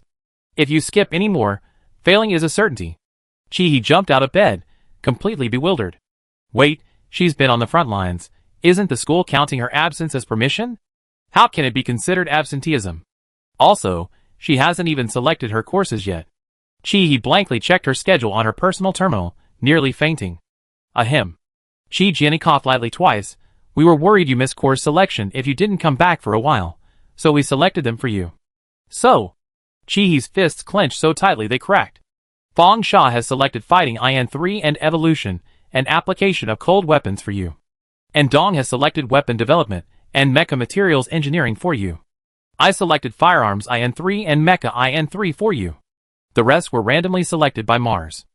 Chi looked at the remaining books, Mental Trauma and Treatment, Microcosmology, and the Development of AI. How could there be a music and dance course? These guys practically gave her all their required courses as electives. Mars is even worse. Of the 4 major career paths in Military Academy, Command, Individual Combat, Maintenance, and Medical, the Alliance's top AI precisely filled in the gaps in their 3-person training with treatment. I'm saying, why don't you choose a few more? At least give me some room to experiment. Didn't we discuss before that we couldn't guarantee a perfect score of 5 on every elective? Was your math taught by a PE teacher? He was exasperated. Suddenly remembering the credit she'd lost for climbing the wall, she was even more furious and wanted to hit someone. It's not that bad. Chi Jenny's confidence was clearly lacking. I checked. Those who perform outstandingly in special missions can get extra credits and military merits. Chi threw a pillow at her. I don't believe you. Chi Jenny's lack of confidence wasn't because she was lying. The extra credits and military merits were real, but the intensity of the First Army's curriculum was insane. Chi had just returned and didn't know, but she and the other 2 had already experienced it firsthand. Unlike regular universities, military academies have a system of alternating weeks of 5-day and 6-day weekends. A 5-day week only has Sunday off, while a 6-day week includes both Saturday and Sunday. The class schedule is as follows. Mental training plus general education classes are held twice a week, 90 minutes each, mostly in the morning. Elective courses are held once a week, 45 minutes each. With 10 electives, that's only 2 to 3 hours of class time per day. Does this sound like a dream come true for a slacker? Don't rush June. The intensity of their studies isn't in the courses, it's in the workload. Take Fighting 1 to 3 for example. It's one of the electives all 4 of them signed up for. The homework for last class was 2 hours of training in the studio every day. And this afternoon's class is none other than the much anticipated fighting. Thinking of this, Chi Jenny solemnly patted Chi's shoulder. Good luck. Chi was taken to class by the 3 of them. I think, in my current state, what I need to do isn't lift weights, but rather eat skewers. With her physique, wouldn't she get beaten up going in? Oh, I forgot. Fighting is about getting beaten up. But is she sure she won't get killed by one punch? Fang Sha, you're dreaming. Jun doesn't eat skewers. Chi-He walked into the training room with trepidation. The classroom was already packed. Most of the students in the combat class were from the individual combat department, and regardless of gender, their physiques were. Well, let's just say they were quite a sight. The four of them standing there looked a bit out of place. Fang Qingyu was alright. Although he didn't show signs of long-term training, his natural abilities were quite good. Chi-He had thought Qi Jiani would at least keep her company, but when he took off his combat uniform, his well-defined biceps and abs blended perfectly into the group of sand-skinny guys. That's what it means to look slim in clothes, but muscular underneath. This is it. Chi-He could only turn her gaze to Anton. The two saw a mutual sympathy in each other's eyes, like two brothers in misfortune. The combat instructor was a woman whose age was hard to guess. An extremely thick and long braid hung down her back, like a deadly weapon. A whip! Chi-He secretly checked the instructor's information. Shang Wanyoa, a Yingguan national sergeant. And then, shockingly, from a martial arts family on ancient Blue Star. Instructor Shangwan surveyed the room, his gaze finally settling on Chi-He. Oh, a new face today. Chi-He's scalp tingled. Instructor Shangwan, then let's randomly select a student to demonstrate what we taught in the last lesson to the new student. Chi-He was confused and secretly leaned closer to Qi Jiani, asking, what does that mean? Qi Jiani gave her a quiet wink. It means you're going up there to get beaten up. Don't be stubborn. If you can't handle it, just admit defeat quickly. We can just give you 2 more hours of training. Admit defeat? Who do you think you are? Chi-He was unconvinced. She wouldn't lose face, so she had to step forward with her head held high. Not bad, huh? Instructor Shangwan randomly selected a student on his personal terminal. Student ID 10032612, step forward. The student called was a Slavic boy with brown hair, who looked very quiet, but his physique was quite intimidating. Classmate, let's stop here. The boy opposite him assumed a fighting stance.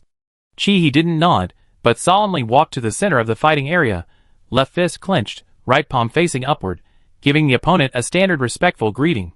Although she looked thin, her posture and stance exuded a chilling aura. Qi Jiani had never seen Chi-He fight before, only knowing that she was an excellent marksman.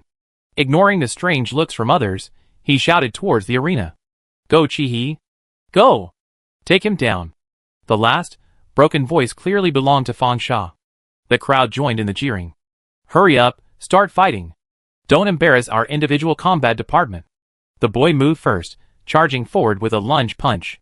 He clearly avoided Chi-He's vital points, maintaining a gentlemanly demeanor, but if that attack landed, it would undoubtedly leave him with bruises for at least half a month.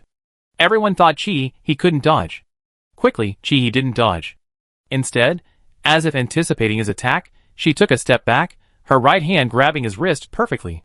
It was unclear what kind of skill she used, but the boy only heard a cracking sound. His wrist immediately went limp. Ouch! The boy couldn't help but cry out in pain. Chi-He herself lacked strength, and the force of the boy's follow-up push caused her to stumble back several steps before she could regain her footing. Wow! Impressive! Everyone present was surprised by the outcome, and their gazes towards Chi-He changed.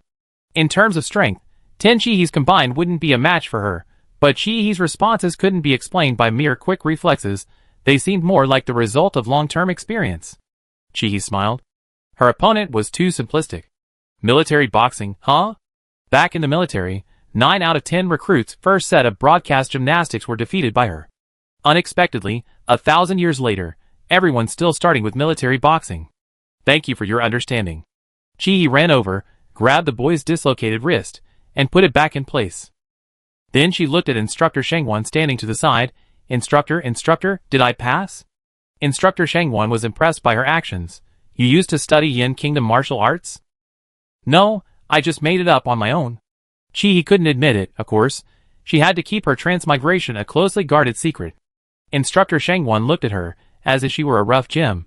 But this gem's physique was too weak. She could even be knocked back by a weak punch. From now on, you don't have to keep up with the pace in my combat classes. Chi-He pouted. It wasn't that she didn't want to learn. She was clearly being rejected. Then she heard Coach Shangwan say, I give you a separate training schedule. You need to work on your physical fitness first. You're embarrassing yourself. Run 5 kilometers around the track. Chi almost burst into tears. Physical training, something she hadn't done in 1,000 years, still hadn't let her off the hook. Although she wanted to train, the mindset of wanting to train on your own and being forced to train was completely different. For the next half hour, everyone witnessed Chi Schrodinger's cat-like stamina. Look at her running. She's panting after every 3 steps, stumbling after every 2, like she's about to collapse any second. But she just doesn't. It's infuriating, isn't it? Slow as she is, she runs with a death-defying spirit.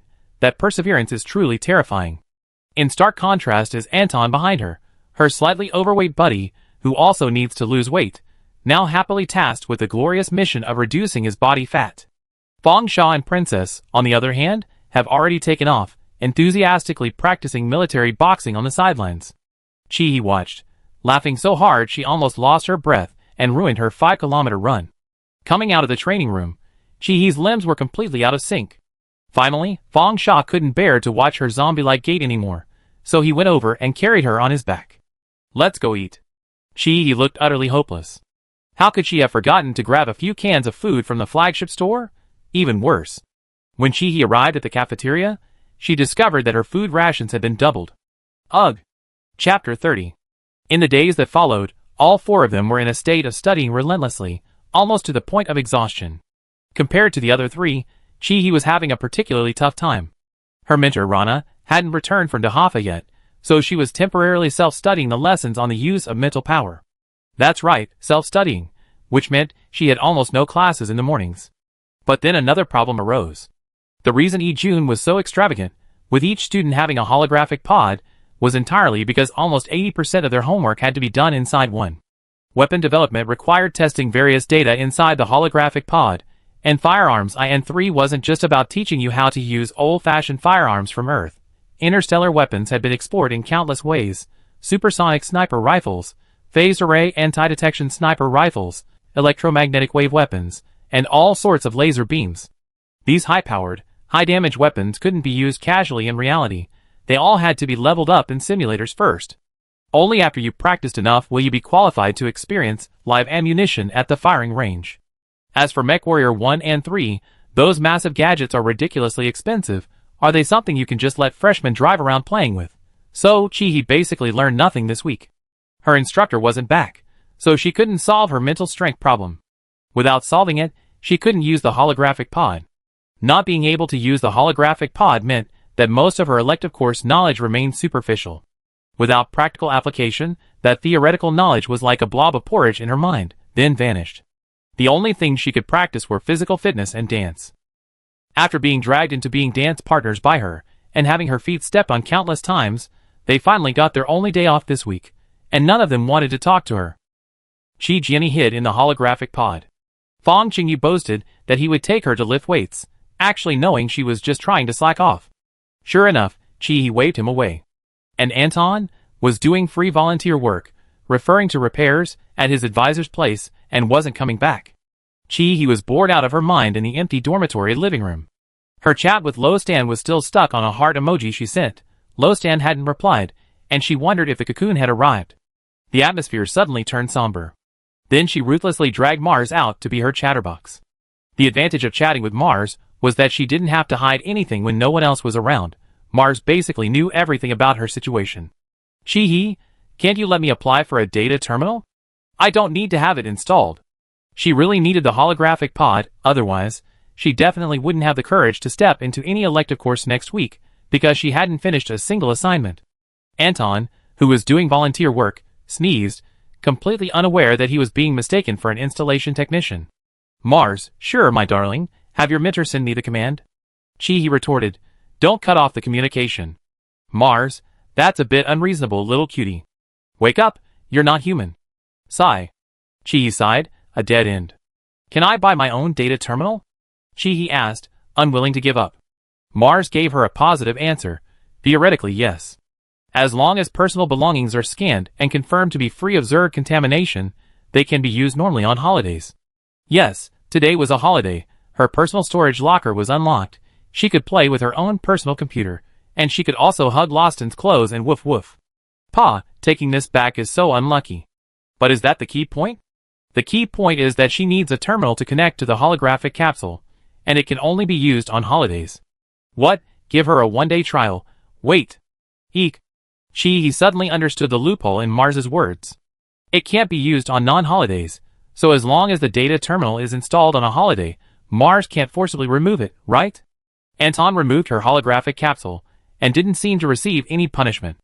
Essentially, when the little robot comes to confiscate items, it only checks to see if any personal belongings are left unlocked. With the terminal installed, it naturally can't detect it. That makes things easier. He excitedly knocked on Chi Jian's coffin lid. 2 minutes later, Chi Jian finally climbed out of the holographic capsule. Chi narrowed her eyes to slits. How can you lie in a holographic pod on your day off? Let's go get a mission. Chi Jian had pretty much figured out her personality, and an ominous premonition welled up in her heart. I know what you're going to say the moment you bend over. Just finish what you're saying. Chi looked at her pitifully. I need to go out to buy a data terminal. I can't go out without a mission, so I have to wait for the senior students' missions and see if they can give us a ride. So? Chi Jian was dizzy from her words. Chi flashed her standard 8 teeth. We're too insignificant. Chi Jian was full of question marks. Let me stir up some trouble. Chi quickly opened her personal computer and started a thread on the Alliance Simulated Military Forum. Title: The Sixth Princess is actually a weakling in the First Army. I was fortunate enough to take a combat class with her. I won't hide. Chi Jian's head was almost overflowing with question marks. What was she doing? However, less than 2 minutes after the post was published, the comments section exploded. I'm rolling my eyes. LV1. Hey, is this a melon just picked from the field? Let me have a bite. Chicken fighting. LV3. No picture, no truth. Let me see how weak she is first. Without thinking, Chi posted a photo of herself running with her back aching, almost out of breath. This was a photo Fang Qingyu took to mock her. Chi Jian's lips twitched as she watched. Does this person have no shame? No one else is as shameless as her to post such an ugly picture. Sure enough, as soon as the photo appeared, everyone turned into a melon-eating weasel. Alistair or not. LV2, looks like she's really not good enough. Her head is about to fall to the ground. Haha. Fat baboon. LV2, someone like that can actually pilot a mech? Playing simulation dungeons well doesn't mean everything. Delicious sesame paste. LV3, someone come quick and help her up. Of course, besides just watching the drama unfold, some people also question Chi's motives. I'm your senior. LV1, does the poster have some deep-seated grudge against Princess Lu? You're likely to get beaten up like this. Don't underestimate a young man's potential. Hurry up. Seeing that the buzz was building, Chi urged Chi Jian. Log in? Chi Jian still didn't understand Chi's intention. Should I go online and play the victim? Chi, to guide public opinion, of course you can't play the victim. At this time, you need to show your strength. Don't forget our purpose. Ugh. Chi clicked her tongue in disdain. Give me the personal terminal. Chi Jian tactfully handed over the personal terminal. Then Chi launched into a multi-layered self-dialogue performance, which was truly breathtaking. She used Chi Jian's forum account to reply to posts rapidly. Sixth Princess. LV1, I am Sixth Princess, ID as proof. The above is pure slander. Trust me to win. LV2, you say it's not true, but I heard your name back then. What a blatant case of calling a deer a horse. Seeing the familiar ID, someone immediately recognized it.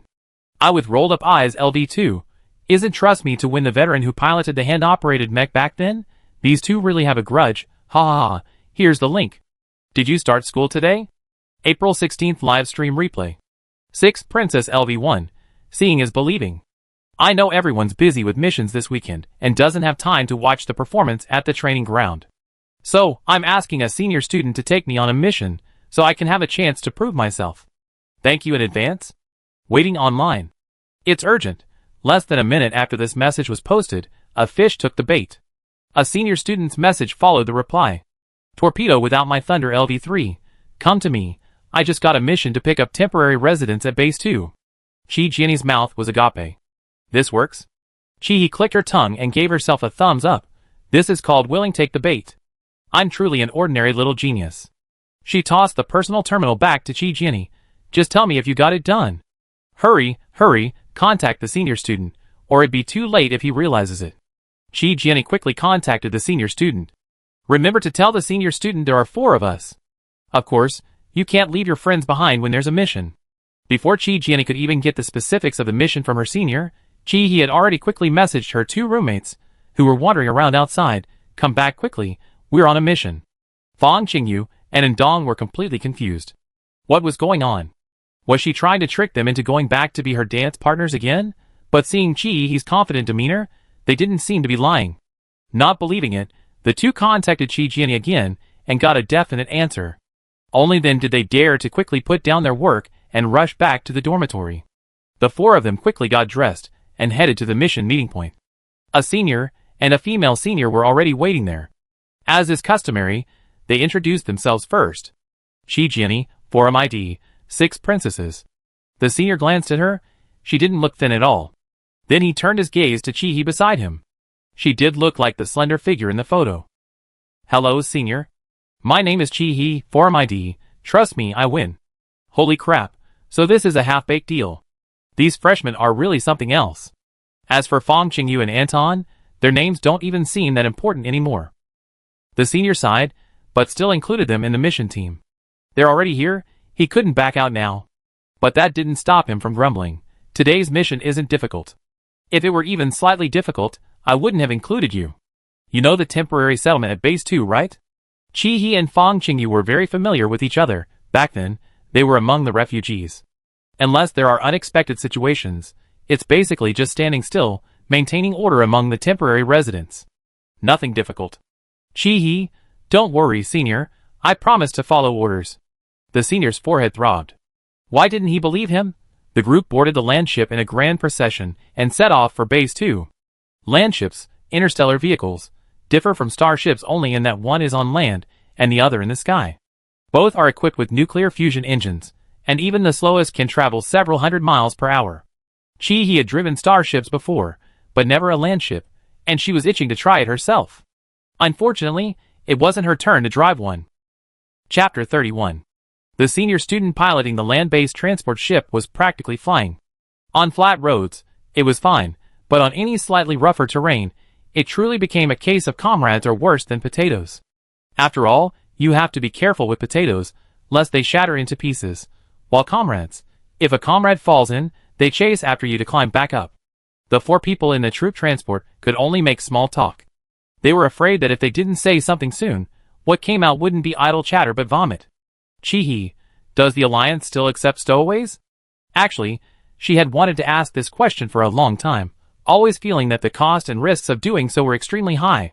Chi Jiani straightened his hair, which had been smeared on his face by the shock, and said, "As far as I know, the Alliance and the Empire actually exchanged goods many years ago.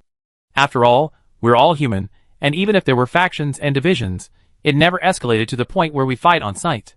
Then how did it develop into this now? Chi was quite curious. Anton, because forever, immortality? That's actually quite true.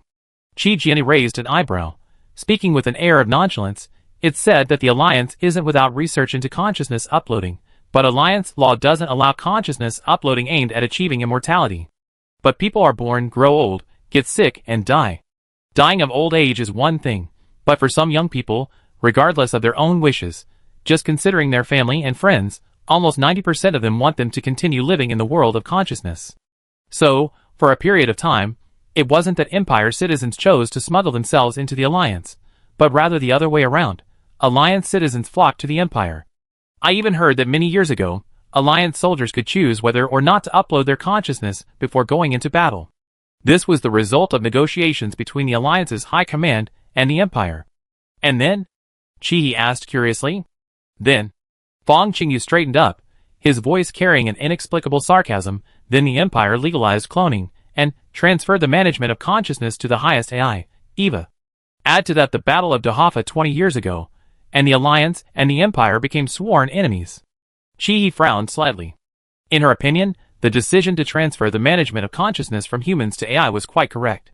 Humans have emotions and desires, but AI doesn't. Just in terms of fairness alone, AI can achieve a level of impartiality that humans cannot. The cloning operation itself had a hint of conspiracy. To put it bluntly, a country needs people to function. No matter how advanced the technology or how omnipotent the robots, they will always break down eventually. Humanity has yet to invent a perpetual motion machine. But with human consciousness uploaded, What to do with a dwindling population? The proposal for cloning was naturally passed into the Empire's legislation. As for the Battle of Dahatha, it was probably the first appearance of Imperial clones. The Empire tasted success in this area, which also solidified its strategic approach to the subsequent emergence of the Zerg. Hey! How exactly does the allocation of consciousness and clones by artificial intelligence work? Chi nudged Fang Sha, the mastermind behind the network, sitting opposite him. You're asking me? How would I know? Fang Qingyu's "I'm the boss" mentality was still running through his head. However, he changed the subject. When we came of age, the Empire did send people to collect our genetic information. Maybe there are clones of me now. Ugh. Anton, sitting next to him, shuddered. How disgusting. Can a living human accept having a clone? The topic had veered off course without them realizing it. Let's not talk about this. Chi forcefully steered the conversation back on track. While human rights are paramount, let's be honest, among all these illegal immigrants from all over the Empire, aren't there any Empire spies or something? Anton, probably some, but the Alliance people's obsession with walking 500,000 millions is something the Empire can't even dream of. Ha ha ha. Ha ha ha. Chi and Chi Jiani both covered their mouths and laughed. It was the first time they'd seen Anton joke so seriously. Ignoring their expressions, Anton continued, besides, how can you be so sure there aren't any spies from our alliance in the Empire? Ugh. Hearing this, Chi-He's laughter stopped abruptly, looking like Donald Duck being choked. Chi Jiani looked at Chi-He, who was choking on her own saliva, with suspicion. You look like a walking 500,000. No, I'm not. Don't talk nonsense. Chi-He quickly denied it 3 times in a row. At most, she was a family member of a walking 500,000. If she guessed correctly, Lostan should be doing the work of a 500,000 in the Empire. Fang Qingyu. Just kidding, why are you blushing? The troop transport is too hot. Chi-He snapped out of her daze, exasperated. What's the mission arrangement? A moment of silence followed. That was such an abrupt change of topic. Finally, Chi Jiani gave her a way out, opening his personal terminal to check the mission list. 3 people per group, including the seniors, that'd be 2 groups, shifting duties in pairs. Chi-He leaned closer to the 3 of them, lowering her voice. So how are we going to sneak out and buy data terminals? Don't forget her purpose for coming out. Anton has to be in my group. I don't understand the terminal models, settings, or any of that messy stuff. What if we buy something that doesn't work? Then what do we do? The seniors definitely won't let newbies do missions alone. It'd either be a senior or a senior, so one of you in your group has to be there. Fang Qingyu scratched his head. What a headache. Before the 4 could come up with a plan, the land ship arrived. The equipment boxes under the seats of the land ship were unlocked one by one. The 4 men began to arm themselves, their heads completely covered except for their eyes, thanks to tactical masks, giving them a distinctly bandit-like appearance. They then donned tactical helmets, tactical vests with pockets full of bullets, and each carried a long-range laser gun. Each person's load was at least 30 to 40 kilograms. Even the usually thin Chi-He appeared sturdy. Chi-He gave Anton a wink, signaling him to stay close and not stray too far. Their destination was the helipad, where a manned spaceship would arrive today. Everyone knew it was a smuggling ship, Kasang, being a combat zone, was generally deserted except for local residents. People from other planets wouldn't bother coming here, except for military cadets. Of course, military cadets used the military passageway and never docked here. The senior student walked up to the 4 and divided them into groups. Based on a rough assessment of their combat strength, Chi-He and Ndong were assigned to the senior student, while Fang Qingyu and Chi Jiani were assigned to a very voluptuous senior student. Her biceps were almost thicker than her legs. Senior student Yu Lei first handed Chi-He a scanning device. We take the first half of the mission. You're in charge of scanning, and this male student, and I will be on guard. Chi-He was still thinking of an excuse when Ndong directly asked the senior student, Senior, after the mission. After it's over. After it's over. Can we go buy some personal items? Chi-He was speechless. Despite Ndong's bravery, he was clearly nervous and his speech was becoming increasingly incoherent. And was being so direct really a good idea? If they refused, wouldn't they have no chance at all? Sure, just return to the team within the allotted time. The result was unexpected. Chi-He secretly gave Ndong a thumbs up behind his back. Well done. Now, get over there and get to work. The senior student kicked Anton in the butt. The 2 stood on either side of the tarmac exit, their laser guns aimed at everyone passing through. Attention! You have entered Alliance territory. I won't waste any more words. I know why you're here, and you know it yourselves. Anyone who wants Alliance citizenship, line up for inspection. Of course, think it through. Once you choose to be inspected, it means you accept the laws of the Alliance. The Alliance has zero tolerance for any behavior that endangers public safety, including but not limited to espionage, smuggling, and other illegal activities.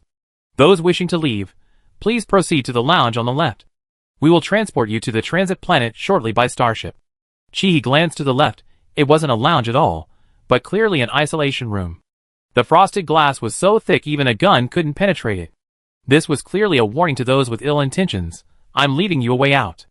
Step forward, and the Alliance might not enforce the law and could release you remotely.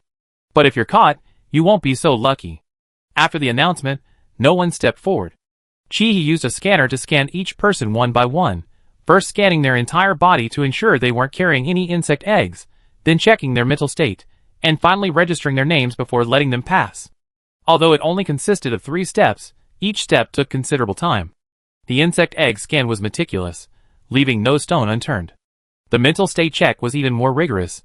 The slightest abnormality in mental fluctuations would result in temporary detention. This step is crucial. If not handled carefully, large-scale anxiety could easily trigger a contagious mental wave, causing massive casualties, like what happened to the spaceship where he was located. Therefore, those with problems must wait a while before being retested. If it doesn't work after 3 attempts, they have to be taken to the rest area by a senior student. The final step, registering names, seems like the easiest, but it's not. The Alliance doesn't care what you're called in the Empire, you just need to make sure the name you choose now will be used after you join the Alliance. The irony is that the Empire originated from countries in the Western world, while the Alliance originated from countries in the Third World of Earth. These people's original names are easily recognizable, as not being true Alliance members. To avoid this awkward situation, over 80% of them are racking their brains over their names. One blonde guy even named himself Wang Jiqiang. Of course, they like to choose a Slavic name, but they can't come up with a surname or clan name in a short time. They can't just randomly claim someone as their father. So, the final registration book was filled with a whole row of Chinese names. He couldn't help but laugh. Those who passed would enter a special passage to the refugee camp for another 7-day observation period. Their mission, this time, was only responsible for the first step. The refugee camp would be taken over by personnel from the second base. After one round, more than 3 hours had passed. Chi clearly felt her legs go numb. Wearing 30 to 40 pounds of equipment, she was under immense mental tension, daring not to relax even for a moment. Her back was probably completely soaked. The first half was over, and the second half began. Fong Qingyu performed the scanning task, while Qi Jiani and the senior student were responsible for guard duty. These 3 had probably sparred during their break, and it seemed Fong Qingyu hadn't won against the 2 girls. He could have gone down to rest, but she was too tired to move, and didn't want to show it too obviously in front of her senior, so she subtly leaned against the side to rest for a while. The unexpected happened at this moment. Chapter 32. Fong Qingyu's eyes visibly widened when he saw that person. He followed his gaze. It was a woman, around 40 years old, with brittle, straw-like hair. But he noticed a detail: her eyes. They were grayish-green. This reminded Chi of Ji Yanshen's eyes on the smuggling ship. What's wrong? Anton asked, seeing Chi staring intently in one direction. Fong Sha should know that person. Anton looked at Fong Qingyu. Sure enough, his tactical mask could barely conceal his expression. Why can't you control your emotions? Anton said. Something's not right. Chi's gaze was fixed on the woman's eyes. They were so dull. Fong Sha's eyes were almost squinting into slits as he smiled. If it were an acquaintance, even the most oblivious person would recognize her. Fong Sha arrived in Gasang a month ago, as an acquaintance in the Alliance, and has even become a soldier. Even if the occasion wasn't suitable for a formal reunion, her expression wouldn't be like this. Chi hesitated for only a moment before immediately drawing her pistol from her waist and pointing it at the woman. Don't move. Hands up. This sudden action startled not only Anton, but also those around her. Besides Fong Qingyu, Qi Jiani, who was closest, also immediately raised her gun and aimed at the woman in front of her. The change happened in an instant. No one expected the woman to suddenly attack. Fong Qingyu was completely unprepared and was immediately grabbed by the neck with her arm. Don't do it. It's a misunderstanding. It's a misunderstanding. She's my mother. The upperclassman who had initially intended to subdue the woman visibly froze upon hearing this. Meanwhile, in the distance, Chihi's pupils dilated instantly. It was too late. The man's teeth were already aimed at Fong Qingyu's carotid artery. Bang! A gunshot rang out. Fong Qingyu felt his eardrums vibrate, and the next moment, a stream of red and white liquid flowed down his neck. The person choking him slowly collapsed. Fong Qingyu remained stunned for 2 or 3 seconds before he could react to what had happened. He stiffly turned his head to look at the shooter, as if he had used up all his strength. He still held the gun, a wisp of gunpowder still visible at the muzzle. Ah! Help! Help him! With Fong Qingyu's desperate scream, chaos erupted. No one expected Chi to fire directly, and not just to repel, but to kill. The bullet struck him squarely in the head. There was no chance of survival. Worse still, the already tense stowaways began to riot. They're shooting civilians. They kill us. Let us out. Let us go. The situation was spiraling out of control. Take Fong Qingyu away first. Shi Jianyi shouted to Anton. Anton rushed forward, but his brute force was no match for the emotionally distraught Fong Qingyu.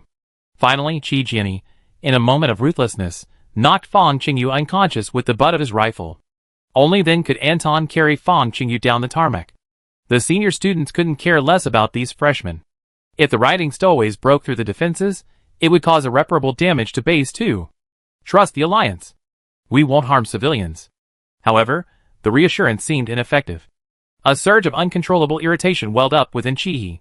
She sheathed her gun and walked step by step towards the crowd. Shut up. Her mental energy spread out without warning. In an instant, everyone fell silent. Even Chi Jianyi was stunned by the shut up. Her mind went blank, as if she'd been hit over the head. She clutched her head, taking a while to slowly raise her head. Chihi's eyes had completely changed. They held a gaze devoid of any emotion, sending chills down one's spine.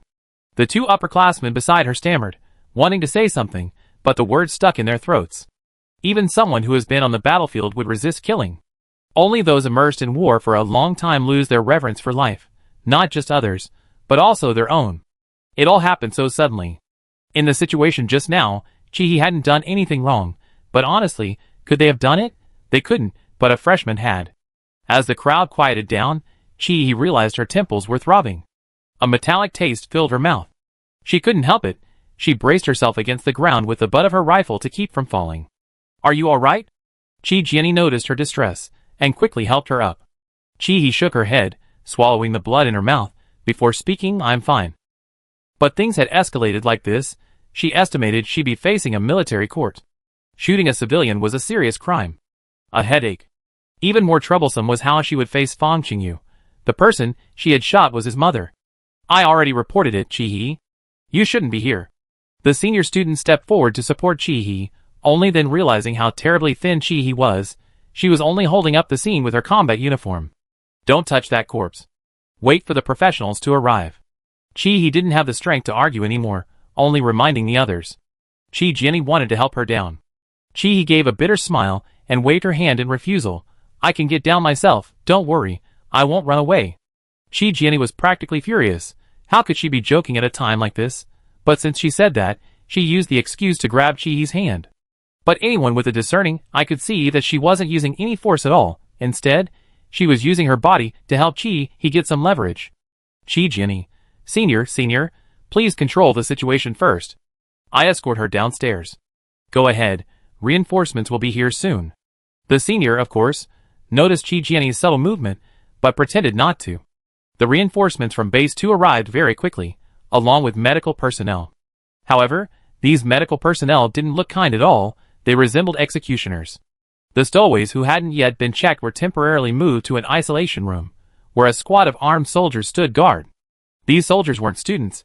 Their eyes were sharp, and the scene was so intimidating that everyone present dared not breathe. Meanwhile, the medical personnel had already begun dissecting the corpse on site, a truly hardcore operation. A hand wearing a medical glove extracted a chip the size of a child's palm from the open brain of the corpse. The chip, embedded in the center of the brain, its electrons connected to the flesh and blood, was both terrifying and bizarre. The shot nearly shredded the brain's internal structure, but perfectly avoided the chip. Who fired the shot? Even a slight deviation would have resulted in the chip's complete loss. The staff carefully peeled away the brain tissue adhering to the chip piece by piece before placing it in a safe. Another medical professional responsible for genetic testing stared gravely at the data displayed on the detector. Good news and bad news. The good news is, no traces of Zerd parasites were detected in this corpse. The bad news is, it's a clone. Chi-He sat alone in the interrogation room, staring blankly at the fluorescent light above.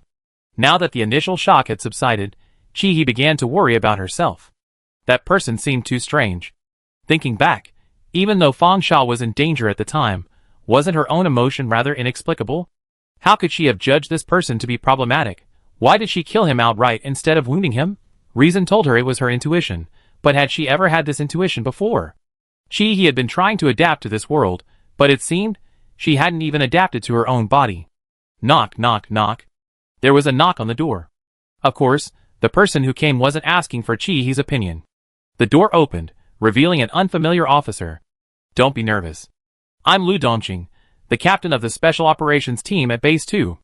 Major Fu and I are superior and subordinate.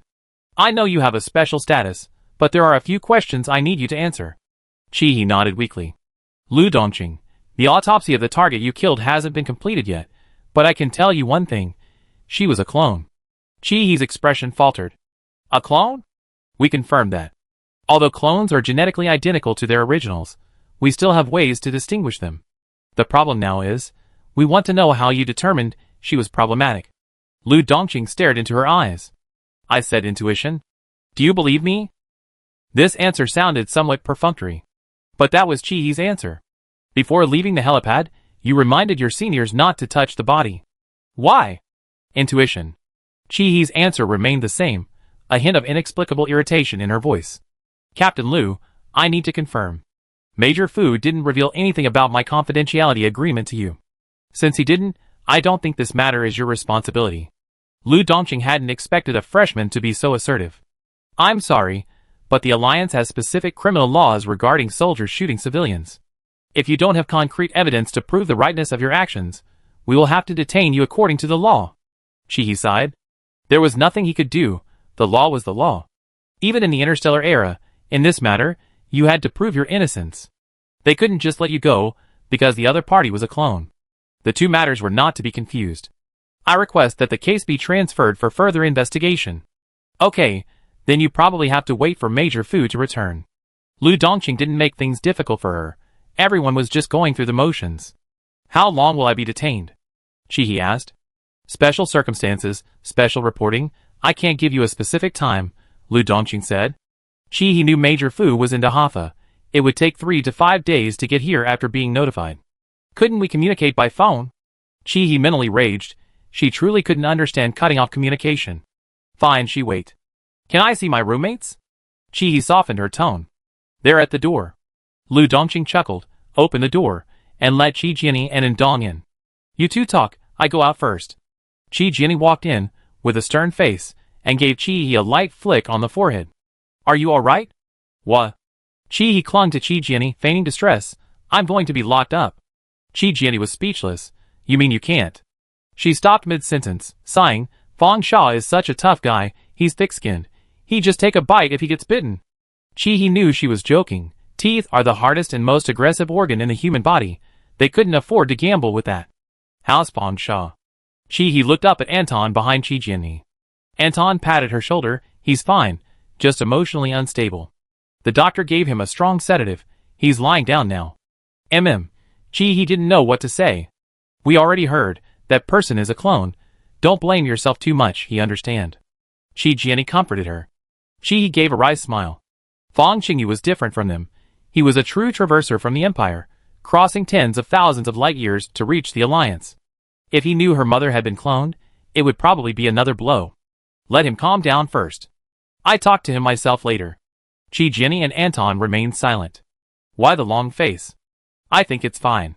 I can skip classes for a few days here. This can't be counted as an absence, right? Alright, stop joking. Qi Jianyi was successfully amused by her academically challenged nature. What else do you want to say? Hurry up and say it. We're not going to stay here in solitary confinement with you. Qi thought for a moment. Anton, remember to buy the terminal. I can't let my solitary confinement go to waste. Okay. I guarantee you'll be able to use the holographic pod when you get back. Anton patted his chest to assure her. Let's go, let's go. Chi pushed them out. The two looked at her reluctantly as their figures receded into the distance down the corridor. Chi sniffed, a rare moment of reflection on her comrades from her past life. Their figures gradually overlapped and then slowly disappeared. Oh no! Chi wiped her eye. She's about to ruin her image again. Why is she getting so easily irritated lately? Has her unstable nervous system not recovered yet? Chapter 33. Chi spent 3 days at base number 2. Although it was detention, due to the special nature of the situation, no one bothered her. 3 meals a day were delivered regularly, and the bed was more comfortable than the right-angled beds in the 1st Army's dormitories. However, her personal terminal was confiscated, and Chi was incredibly bored. With nothing to do, she could only sleep, but even that was restless. She dreamed almost every night, her dreams chaotic, like fragments of someone's shattered memories swirling in her mind. She tried hard to grasp them, but couldn't capture a single detail. But when she woke up the next day, her head throbbed with pain, accompanied by unfamiliar palpitations, making her wonder if her body had unknowingly consumed fake alcohol. Of course, that was impossible. This was a detention cell, and there were guards outside. By the end, Chi developed sleep PTSD, so she simply stayed awake. Soon, her eyes were filled with dark circles, and coupled with her lean physique, the staff outside the detention room were alarmed, considering whether to give her 2 doses of psychiatric supplements. Chi didn't see Major Fu, but instead encountered someone she never expected. Opening her eyes again, Chi saw Lo Stan sitting beside her bed. This gave her a momentary hallucination, thinking that at least she dreamed of someone familiar, until Lo Stan gently placed his hand on her forehead. Rough, with a slight coolness. She saw that Lo Stan was still wearing his familiar combat uniform, no different from when they parted last time. Chi was dazed for a moment before propping herself up. Mission complete? Her voice was slightly hoarse, like the choked sobs of lovers reunited.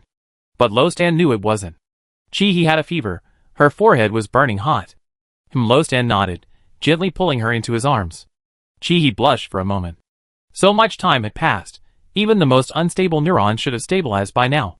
To be honest, she hadn't fully adjusted to the fact that she was taken, but she liked this embrace, like the scent of birch trees on Lo Stan.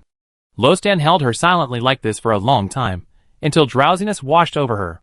Want to sleep a little longer? As if noticing Chi's unusual behavior, Lo Stan loosened his grip slightly, using his left hand to support the back of her neck and lay her down. He then realized that Chi was already asleep. Her breathing was even, and her brows were no longer furrowed as when he entered and saw her.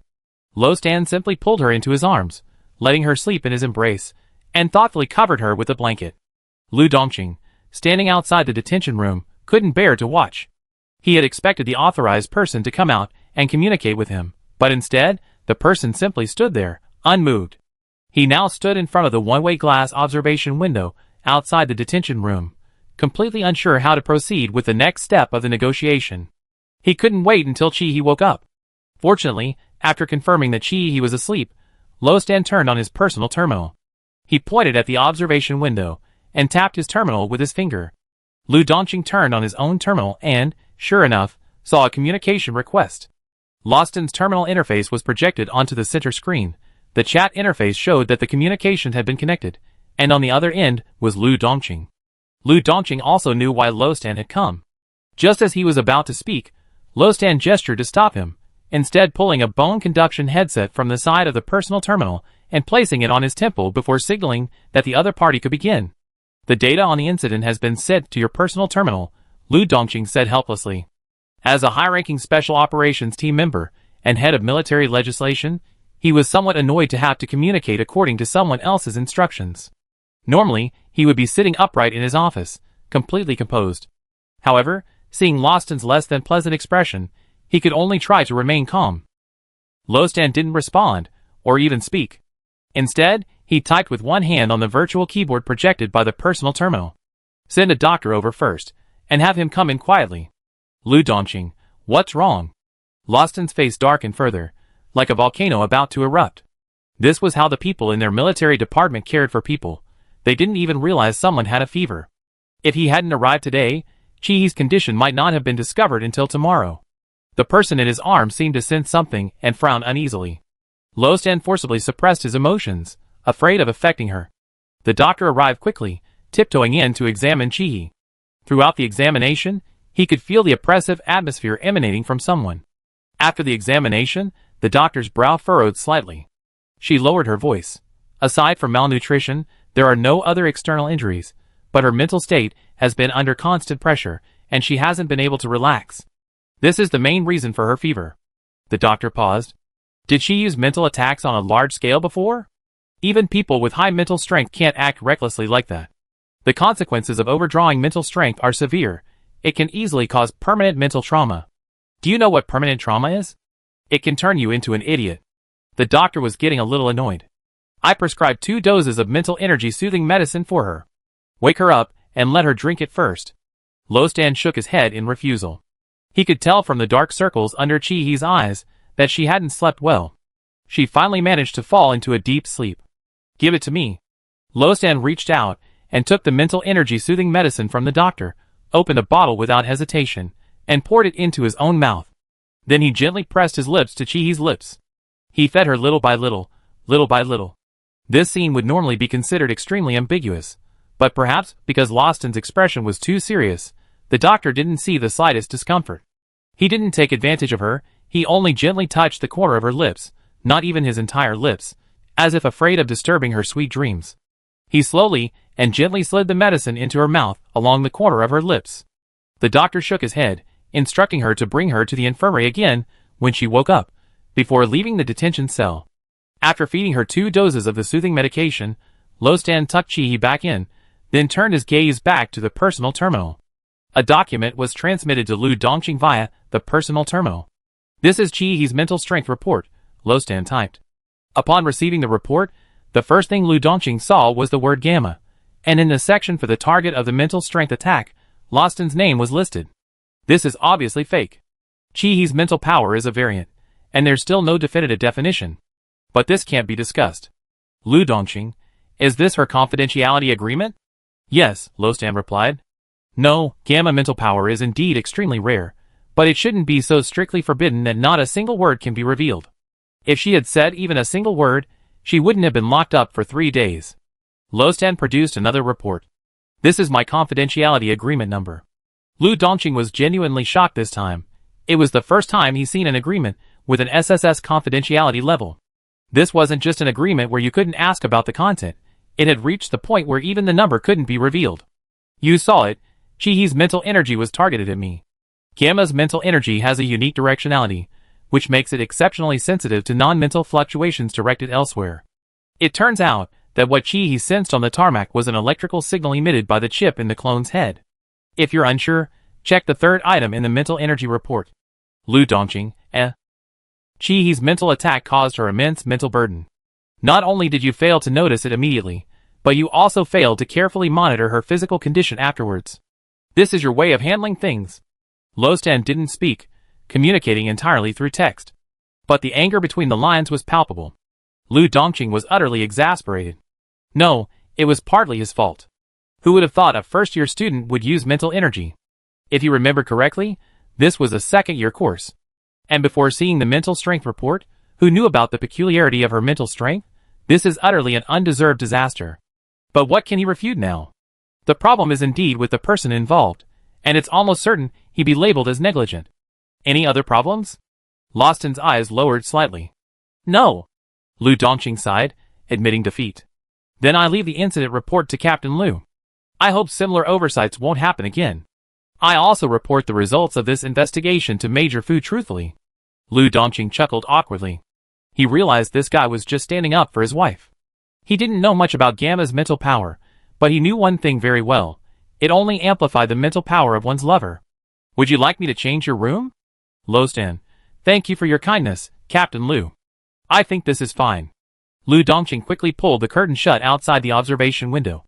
Neither of them were easy to deal with. So annoying. Chi-Hi slept for a long time, and when she woke up, she wasn't feeling like she had a hangover, but rather refreshed. She tried to turn over. She found herself in someone's arms. Lostan? Awake? Lostan raised an eyebrow. Ah, this! Chi-Hi quickly jumped out of his arms, almost losing her balance.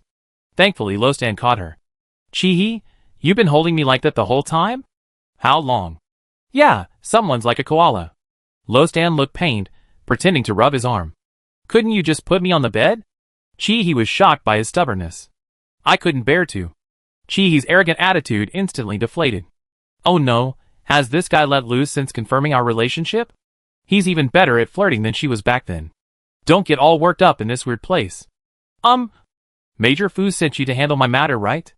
He was speechless for a moment, because she didn't know how to explain the situation to Lostan. It's resolved. How are you going to thank me? Lostan ruffled her hair in retaliation. Are you hungry? Shall I take you to get something to eat? Chapter 34. Can I go out now? Chihi's eyes lit up. Lostan chuckled and nodded. It can't be considered skipping class, right? Lostan was almost amused by her Schrodinger's cat-like academic underachiever tendencies. He simply took off his combat suit and put it on Chihi. Let's be sneaky. Don't let the cameras catch you. And remember to shut down the personal terminal as soon as you get it. Chihi gave Lostan a thumbs up. You're so thoughtful, Mars, that omnipresent peeping tormentor. The two of them furtively held hands, crouched down, opened the door to the detention cell, and then dashed off. The staff responsible for monitoring the detention cell were too embarrassed to watch. Just play along. She didn't get breakfast in the middle of the night, but was forced to eat a mouthful of dog food. Lostan kept his word and really took her to eat, and the two of them easily slipped out of base 2. This was Chihi's first time taking public transportation in Gasang. The bus they were riding was similar to those from the Blue Star era, except no one was driving, artificial intelligence was driving. There were only a few people scattered on the bus. The two sat in the back. Lostan held Chihi's hand the whole time. His rough palm reminded Chihi of the small patch of land she had cultivated when she used to grow flowers. The earth was warm, the kind of temperature that allows plants to grow roots. Chihi gripped that large hand tightly, feeling for a moment like a blade of grass accidentally pulled from the earth's embrace. Even if she could never find her way home, she thanked him for giving her the courage to take root again. The two got off the bus in a residential area. Chihi belatedly followed Lostan to a house, watching him enter a password to open the door before she realized what was happening. This is my home. Ah, your parents aren't here, are they? Chihi felt a little apprehensive. The progress bar has already jumped to meeting the parents? It's not what you think. Lostan paused. My mother passed away a long time ago, and my father, he's not in the alliance. Oh! Chihi secretly breathed a sigh of relief, but then realized what Lostan was talking about. She patted his hand and tried to lighten the mood. It's okay, kids grow up. They have to start their own families eventually. Then she noticed Lostan's ears were a little red. This time she did it on purpose. Her shamelessness increased by 1. Chihi's inner devil was churning. See, she just discovered one of Lostan's little quirks. Lostan would openly express his feelings, saying, I can't bear to. But he was also easily swayed by flirting, a few sweet words, and he immediately blushed. The extreme contrast between enthusiasm and shyness existing simultaneously in one person is so captivating. Chihi concluded. Don't be passive. It was too early. By the time the two entered, Chihi realized it was only a little past 4 a.m. There's nowhere to buy breakfast at this hour, you just have to make do with canned food. Chihi familiarly explored Lostan's house and asked suspiciously, is this really not a temporary rental? There wasn't a can of food, not even a bottle of water. The Alliance's residential area has a very distinctive style. Simply put, it's made from shipping containers into mobile houses. In Gasang, where monsters spawn frequently, high-rise buildings are meaningless. This is the main reason why the First Army's actual campus is underground, while the buildings above ground are no more than 3 stories high. But Lostan's house was excessively minimalist. From the living room to the bedroom, and then to the bathroom, you could hardly find a human touch. The coffee table was empty, the bed sheets were perfectly smooth, without a single wrinkle, and the sink only had a toothbrush and razor. Without those 2 items, it would truly look like a showroom. I rarely come back since I got into the 1st Military Academy, Lostan said. That's true. Chihi thought of the 1st Military Academy's insane practical points system, and alternating weeks of 5-day and 6-day work weeks. It seemed she really hadn't had time to come back. I go to the convenience store to buy something. What do you want to eat? Chihi blinked. Anything's fine with me. We can go together. However, Lostan didn't agree. It's cold outside. I go. Chihi wanted to argue a bit more. Actually, it wasn't that cold. She was wearing 2 combat uniforms. Just think of it as me fulfilling my duties as a boyfriend. Chee, does it have to be so ceremonial? He's already said that. It would be impolite to refuse now. Chee could only stand at the door, waving goodbye and watching him leave. Not far from the residential area was a 24-hour convenience store. Lostan stood inside, selecting a bunch of items. Lostan casually untied his personal terminal and stuffed it into the shopping cart before walking to the checkout counter. Sorry, I forgot my personal terminal at home. Could you please put the items I selected over there? I come back to pay after I get my terminal. The clerk glanced at the handsome Slavic young man and smiled. Okay, I keep an eye on it for you. Lostan walked out of the convenience store empty-handed, subtly turning in a different direction. Yu Wanwen's life had always been very regular. Biology graduates typically have two career paths: continue biological research in a research institute, or stay at a frontline hospital as a consultant. Yu Wanwen chose the latter. Why? He had a family to support, and starting work early would ease their burden. A little after 4 a.m. Knock, knock, knock. A rhythmic knocking woke him from his sleep. Yu Wanwen reacted for a moment, as if realizing something, first shutting down his personal terminal before opening the door. Standing at the door was an old acquaintance he hadn't seen in a long time. How come you're still alive on the front lines? Yu Wanwen complained irritably, but his body language betrayed him by giving Lostan a hug. I need your help with something, Lostan said bluntly. This is something only you and I can know. Yu Wanwen's expression was serious. Speak. Half an hour later, Lostan returned to the convenience store and pulled out his personal terminal from a pile of goods to pay. The cashier looked at this handsome man with a terrible memory. Did he search all over the house before realizing he left his personal terminal behind? Looks like good looks come at the cost of intelligence. He was getting bored waiting at home, so she mentally modeled Lostan's house. She planned to put a vase here someday, even though Gesang didn't have any flowers, she just wanted to. She could also put a nightlight by the bedside. Then, her thoughts drifted off. Oh my god, you little brat. Stop it. Lostan opened the door and found he sitting blushing on a chair in the living room. He casually took the shopping bag from his hand. Lostan didn't buy canned food, but he did buy some ingredients. Eggs and flour, and some seasonings.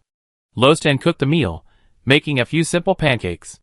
The taste was nothing to write home about, not even as good as canned food, but he didn't dare say it was bad. After all, her own cooking skills weren't great either.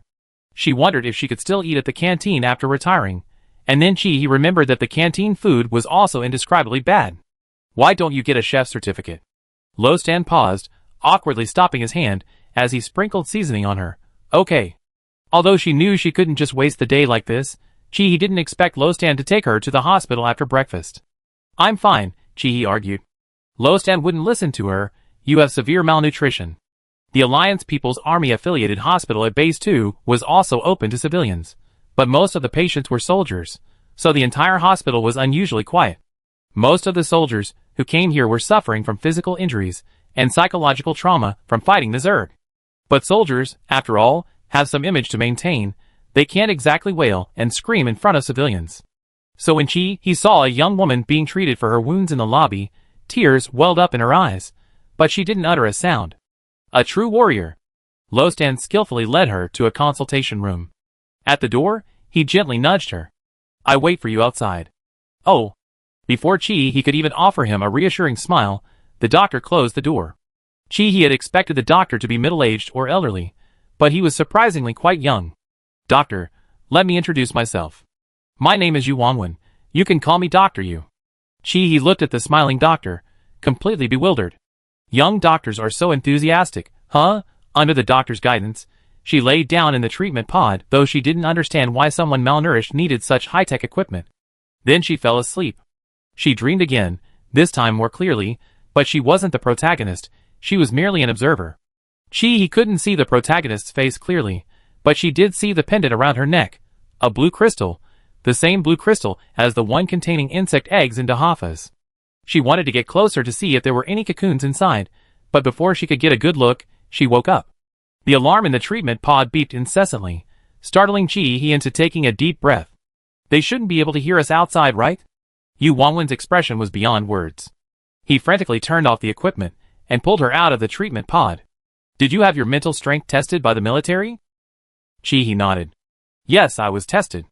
My mental strength was rated a+, but it's unstable, to the point where I can't even use the holographic pod. He told the truth. A plus. Yu Wanglin looked at the data displayed on his personal terminal. This was no longer within the A+ range. He suppressed his shock. Did you use a wide-range mental attack recently? He thought for a moment. I think so. Not counting the time into Hoffa, her shut-up on the tarmac probably carried a mental attack, but she didn't know what would happen to the person she attacked. They seemed fine. Those with high mental strength generally don't use mental attacks proactively. It's more for defense.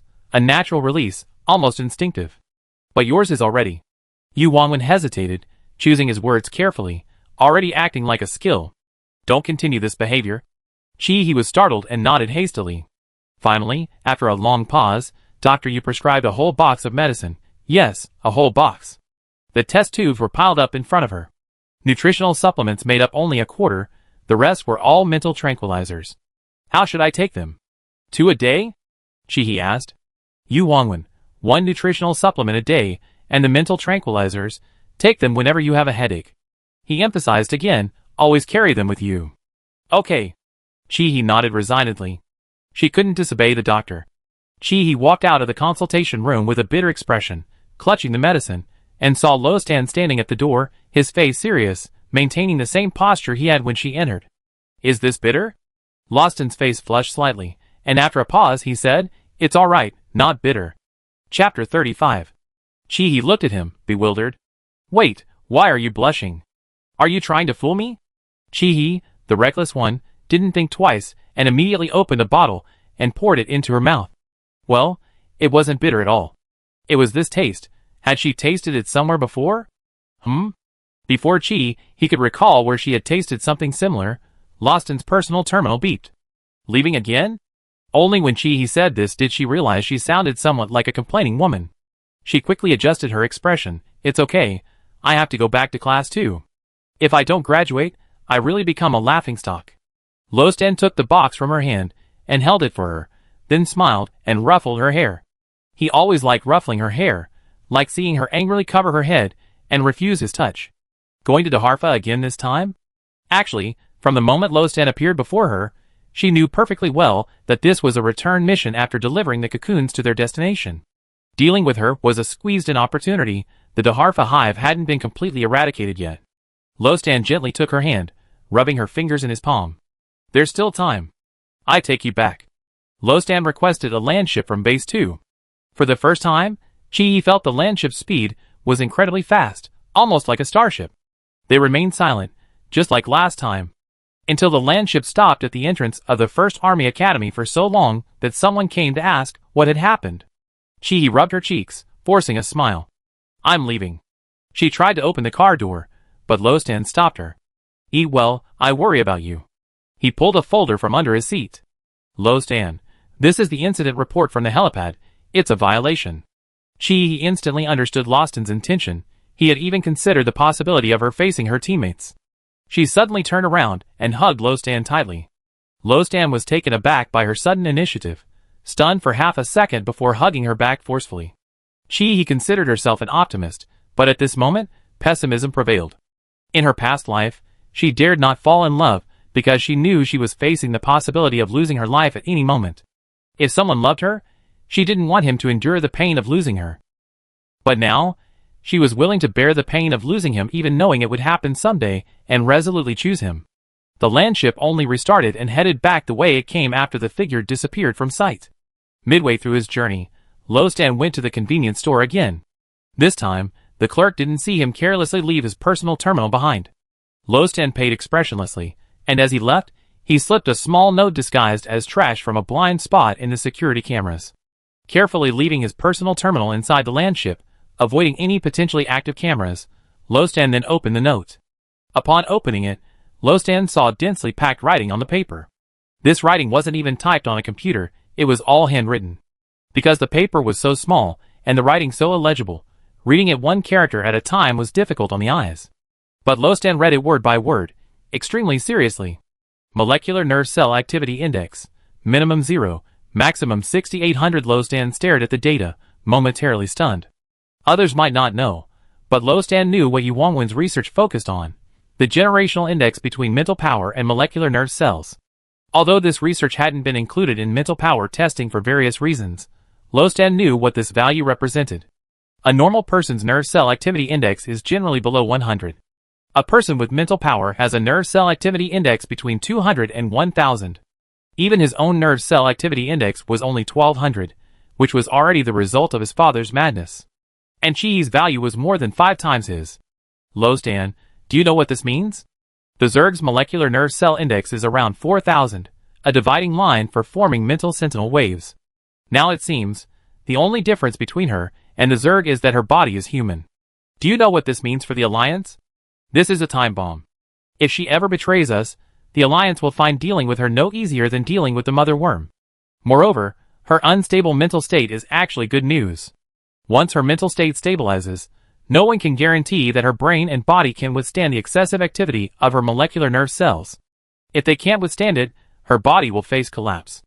Although it's inappropriate for me to say this, you know yourself that her mortality rate is 90%, and the 10% who survive will also be eliminated by the Alliance. I won't report this information, but our secret can only last until her mental state stabilizes. I'm sorry. Yu Wangwen. Lostan found his hands trembling, almost unable to hold the note. For a fleeting moment, he had the urge to turn back and chase after Chihi, but he knew he couldn't, and it would be futile. Taking her away now would only allow the Alliance to discover his unusual behavior sooner. He didn't even know how he got back to the land ship. His fingertips were still numb even after the starship had taken off. This time, Chihi didn't climb the wall. She returned to her dormitory through the main gate. At this time, everyone should be in class. Chihi opened the door and, as expected, didn't see Chijiani or Anton. But she saw Fong Qingyu's personal terminal lying on the long table in the living room. Fong Qingyu hadn't gone to class. The door leading from the living room to Fong Qingyu's dormitory was ajar. Chihi had wanted to prepare herself mentally, but fate, that fickle author, wouldn't allow it. The sound of her opening the door had definitely been heard. Rather than wait and see, she might as well just give it a shot. The door was pushed open. Fong Qingyu sat alone in a chair, lost in thought. Chihi didn't know how to begin, and the room fell into a profound silence. Actually, Chihi could have simply shown Fong Qingyu the incident report from the helipad, but she didn't want to. It was Fong Qingyu who had lost his mother. At this moment, no matter how stark the truth was presented to him, it would be futile. Tired of standing, Chihi simply sat down cross-legged. I tell you a secret, Chihi began. Actually, I'm not an orphan. I lied at base too. Fong Qingyu didn't answer her, and Chihi seemed not to need his reply. She was speaking more to herself. Before I was 6, I had a family. My mother was a teacher, and my father was a businessman. He was in the sugar business. Do you know what sugar candy is? It's a very sweet thing that makes you happy. Back then, I loved going to my dad's factory. There were workers there, uncles and aunties, who would secretly dip me in the bubbling sugar syrup while it was still being processed, just to satisfy my craving, except for one person. You can guess, right? The story is melodramatic. My dad was having an affair, and that person was his secretary. The way she looked at me, every single glance seemed to say, I'm superfluous. The rest of the story isn't long. My mom found out my dad was cheating. There was no argument. That day, the house was unexpectedly calm. My mom's upbringing made her remain rational even in such situations. They got dressed, took their marriage certificate, and calmly drove to the Civil Affairs Bureau. They were so calmly they forgot about me. Hearing this, Fong Qingyu's eyes darkened. Chihi took a breath and continued, I always thought my parents loved me very much, and I still don't want to admit that they don't. But the truth is, they're divorced, and neither of them wants me. I think it's because their temporary negative emotions overwhelmed their love for me. I thought everything would be back when they came back. Unfortunately, they didn't come back, not one of them. Chihi is now unsure what family love truly means. A car accident. They both perished in the fire. The police took me to identify their bodies. In their final moments, they were tightly embracing. Chihi closed her eyes. I've forgotten how I felt at the time. Now, thinking back, I guess I regretted going to the sugar factory, and why I was the one who stumbled upon this tragic accident. Chihi didn't know why she was saying all this. She tried to find a reason for herself. Perhaps, everyone having lost a loved one could at least bring them closer together, but after all that, it seemed she hadn't gotten to the point. She really wasn't good at comforting people. Damn it! What was she saying? Chihi sighed and thought for a moment. People always have to pay for their mistakes. My father paid the price for his infidelity. My mother paid the price for misjudging someone. I, too, paid the price for my actions as an orphan. Even if the price isn't fair, even if some of the instigators didn't seem to pay any price when I left this world. But there's always a price to pay. Alright, my story is over. He handed the report file to Fong Qingyu. They will pay the price too. He got up to leave, when she heard the sound of a chair being moved. Fong Qingyu's voice was low. She's not my mother in the blood sense. Huh? He turned to look at him. Fong Qingyu, we're both from the Herka slums. She picked me up when I was 8. When Herka was invaded by the Zerg, we only had enough money for one smuggling ticket. She gave me her chance to board. He paused. The feelings between people can never be measured in units of measurement. Actually, Jenny and Anton had already told Fong Qingyu about the clones. He wasn't entirely to blame. He met Fong Qingyu's gaze. And so, the two of them gave a wry smile, completely bewildered. Don't cry. It's disgusting. Fong Qingyu wiped his nose, practically wanting to kill her. Stop. I already told you everything about my past life. Ugh, my first half of life. At least show some emotion, some sympathy. Fong Qingyu, what kind of past life are you talking about? How old are you? This Schrodinger's cat-like sadness could probably only be perfectly embodied by Chi-He. After catching the pillow Fong Qingyu threw at her, Chi-He remembered the important matter.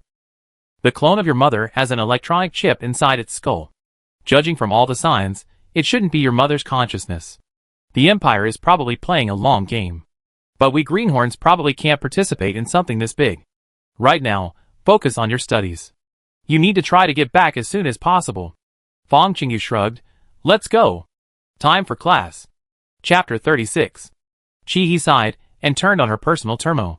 She was actually still thinking about something. Lawson's visit this time might not just be about returning to defend and resolving her issue, it was highly likely also about the chip. Otherwise, it was inexplicable how Lostan obtained this information. He was probably only responsible for this matter. What else would the 500,000 people traveling in the Empire be responsible for if not this? TSK. This feeling of knowing there's a problem, but not being able to ask is really uncomfortable. What are you standing there for? Fong Qingyu waved his hand in front of her. Chi-He grinned. I'm checking what class I have today. I gotten so confused about the days. What day is it again? Thursday. Fong Qingyu reminded her. Oh. Chi-He opened the list and saw the schedule. Evolution and application of cold weapons. Judging from the title, this was probably another class where she was going to get beaten up. Chi-He, utterly dejected, said, let's go. Together. Fong Qingyu scratched his head. We might not be going the same way. My afternoon class is geology and climate change of ancient blue star. Huh? A series of question marks appeared above Chi-He's head. There are elective courses like this? Fong Qingyu, I saw a lot of people choosing this course, so I took it. Good grief, you should have chosen it for me too. You jerk. Chi-He rolled her eyes at Fong Qingyu. Don't talk to me, I'm afraid I won't be able to resist hitting you. The military academy students in Campus 1 seemed to be running all the time, running to meals, running to classes. It had almost become a common sight on campus, but upon closer inspection, there were differences. Those who looked relaxed, even smiling, were mostly taking academic courses. Those with death-looking expressions were always physical trainees. Chi-He was one of those rushing to the physical training classroom. Upon arriving at the designated classroom, Chi-He's heart sank. The teacher for evolution and application of cold weapons was still Teacher Shengguan. The reputation of the ancient Blue Star martial arts family was well-deserved. What a headache. Teacher Shengguan was equally overwhelmed. Chi-He had left a deep impression on her, and she remembered it. No, this person is crazy. With such a physique, electing combat wasn't enough. Why did she choose cold weapons too? Teacher. Chi-He resignedly joined the line. This class wasn't as easy as combat class. Physical fitness, after all, was part of combat, but the application of cold weapons required real, step-by-step practice. Chi-He felt that Teacher Shengguan's gaze was as if she wanted to kill her right then and there. There was nothing she could do, it was all for the credits. Chi-He endured Teacher Shengguan's deathly gaze, and stubbornly refused to bow her head. However, Chi-He wasn't a complete novice. Before becoming a pilot in her previous life, she was a member of the Tyrant Commando. Martial arts originated on the battlefield. Real cold weapon skills aren't like those depicted in TV dramas, full of visual appeal. On the contrary, some moves are quite ugly, even to the point of appearing bizarre to onlookers, but all of this is for the purpose of killing more quickly. After all, On a real battlefield, no one will applaud you halfway through a fight and comment, "Well done." However, with the widespread use of firearms, cold weapons gradually declined until the advent of fully sensory mechs brought them back into the public eye. Whether against humans or the Zerg, in a protracted war, the energy in firearms equipped by the mechs are not unlimited. Once the bullets are exhausted, one has to resort to swords. The saying on the military simulation forum, "Newbies play with fireworks, veterans play with kitchen knives," comes from this. Chi-He chose a Miao sword as her melee weapon. This surprised teacher Shangwan. The Miao sword's handle was longer than most swords, 40 centimeters long, and with the blade, it was a full 150 centimeters. Many people had tried this weapon, but after a few tries, they knew it was difficult to control. First of all, many people held the sword incorrectly. Most Miao sword techniques require a two-handed grip. Trying to look cool by holding it with one hand is risky. One wrong move, and you end up committing suicide. This is precisely why Chi-He impressed her. Melee weapons are all about style, not just flashy moves. Chi-He was tortured by teacher Shangwan in the classroom for a whole afternoon, and then punished with 3 hours of physical training. Physical education teachers in the interstellar era don't get sick, they're incredibly energetic. Especially teacher Shangwan. Her legs were shaking when she left the classroom. If she hadn't run into Chi Jianni, who was there to do her fighting homework, she probably would have had to crawl back. Chi-He clung to Chi Jianni like an octopus, her eyes brimming with tears. "Princess, help me." Chi Jianni pulled her off, his expression one of utter disbelief. "You came back and immediately had teacher Shangwan's class. Why didn't you stay out an extra day?" "Chi-He, I feel like you're subtly criticizing me." Chi Jianni laughed heartily. "I have good news for you. Anton has installed your holographic pod." Chi-He's eyes lit up. She wished she could find Anton right now and give him a bear hug. She's got it now. The 4 of them met up in the cafeteria and ate. However, the other 3 didn't seem very happy. Chi-He was unaware of what awaited her. In any case, she was in a good mood and even ate an extra bowl of rice. After finishing her meal, she returned to her dorm. She entered the coffin, holographic pod. This time, at least there was some reaction. In addition to the data terminal, a brain-computer interface had been installed inside the holographic pod. Unlike in the Black Boss's warehouse, where she had to wear VR glasses, now she could directly connect to the holographic pod and log into the simulator with a chip attached. The only difference was that she still couldn't use the conjugate mode of the holographic mecha, otherwise, it was no different from a normal holographic pod. Anton truly lived up to his reputation as a craftsman. His abilities were so strong that he should kowtow to him on the spot. Then, her smile vanished. Before she even piloted the mecha, her mission interface was filled with a dense pile of assignments and classes she needed to catch up on. The other 3 in the dorm also logged into the simulator, standing in front of her with gloating expressions. "Chi Jianni, what are you piloting? Go do your homework." Chi-He finally understood why the 3 of them had seemed so unenthusiastic earlier. The intensity of study at the first military academy was truly frightening. Don't be fooled by their enthusiastic laughter at her. They also had homework to do. Anton was working on his mecha weapon design blueprints, meticulously drawing everything from a single screw to the weapon's main outline. And even after drawing, it wasn't over, he still had to import it into a model. It was a nightmare for engineering students. Fong Qingyu was repeatedly battling the virtual instructor. There was a difference between required and elective combat training. If Fong Qingyu couldn't successfully dodge the virtual instructor's moves today, he wouldn't be getting any sleep. Chi Jianni was training with firearms at the shooting range. From old-fashioned weapons to the current Alpha 12 Rainbow Wave laser gun, he had to try them all. The moving targets looked like giant steam buns running around, making Chi-He hungry just watching. Chi-He, on the other hand, had too much homework and didn't know where to start, experiencing a kind of relaxed feeling of the more debts, the less itchy they are.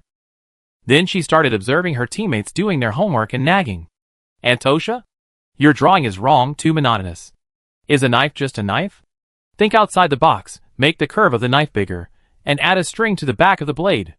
Wouldn't that make it usable for both long and short range? Fang Sha, that won't do. Roll over.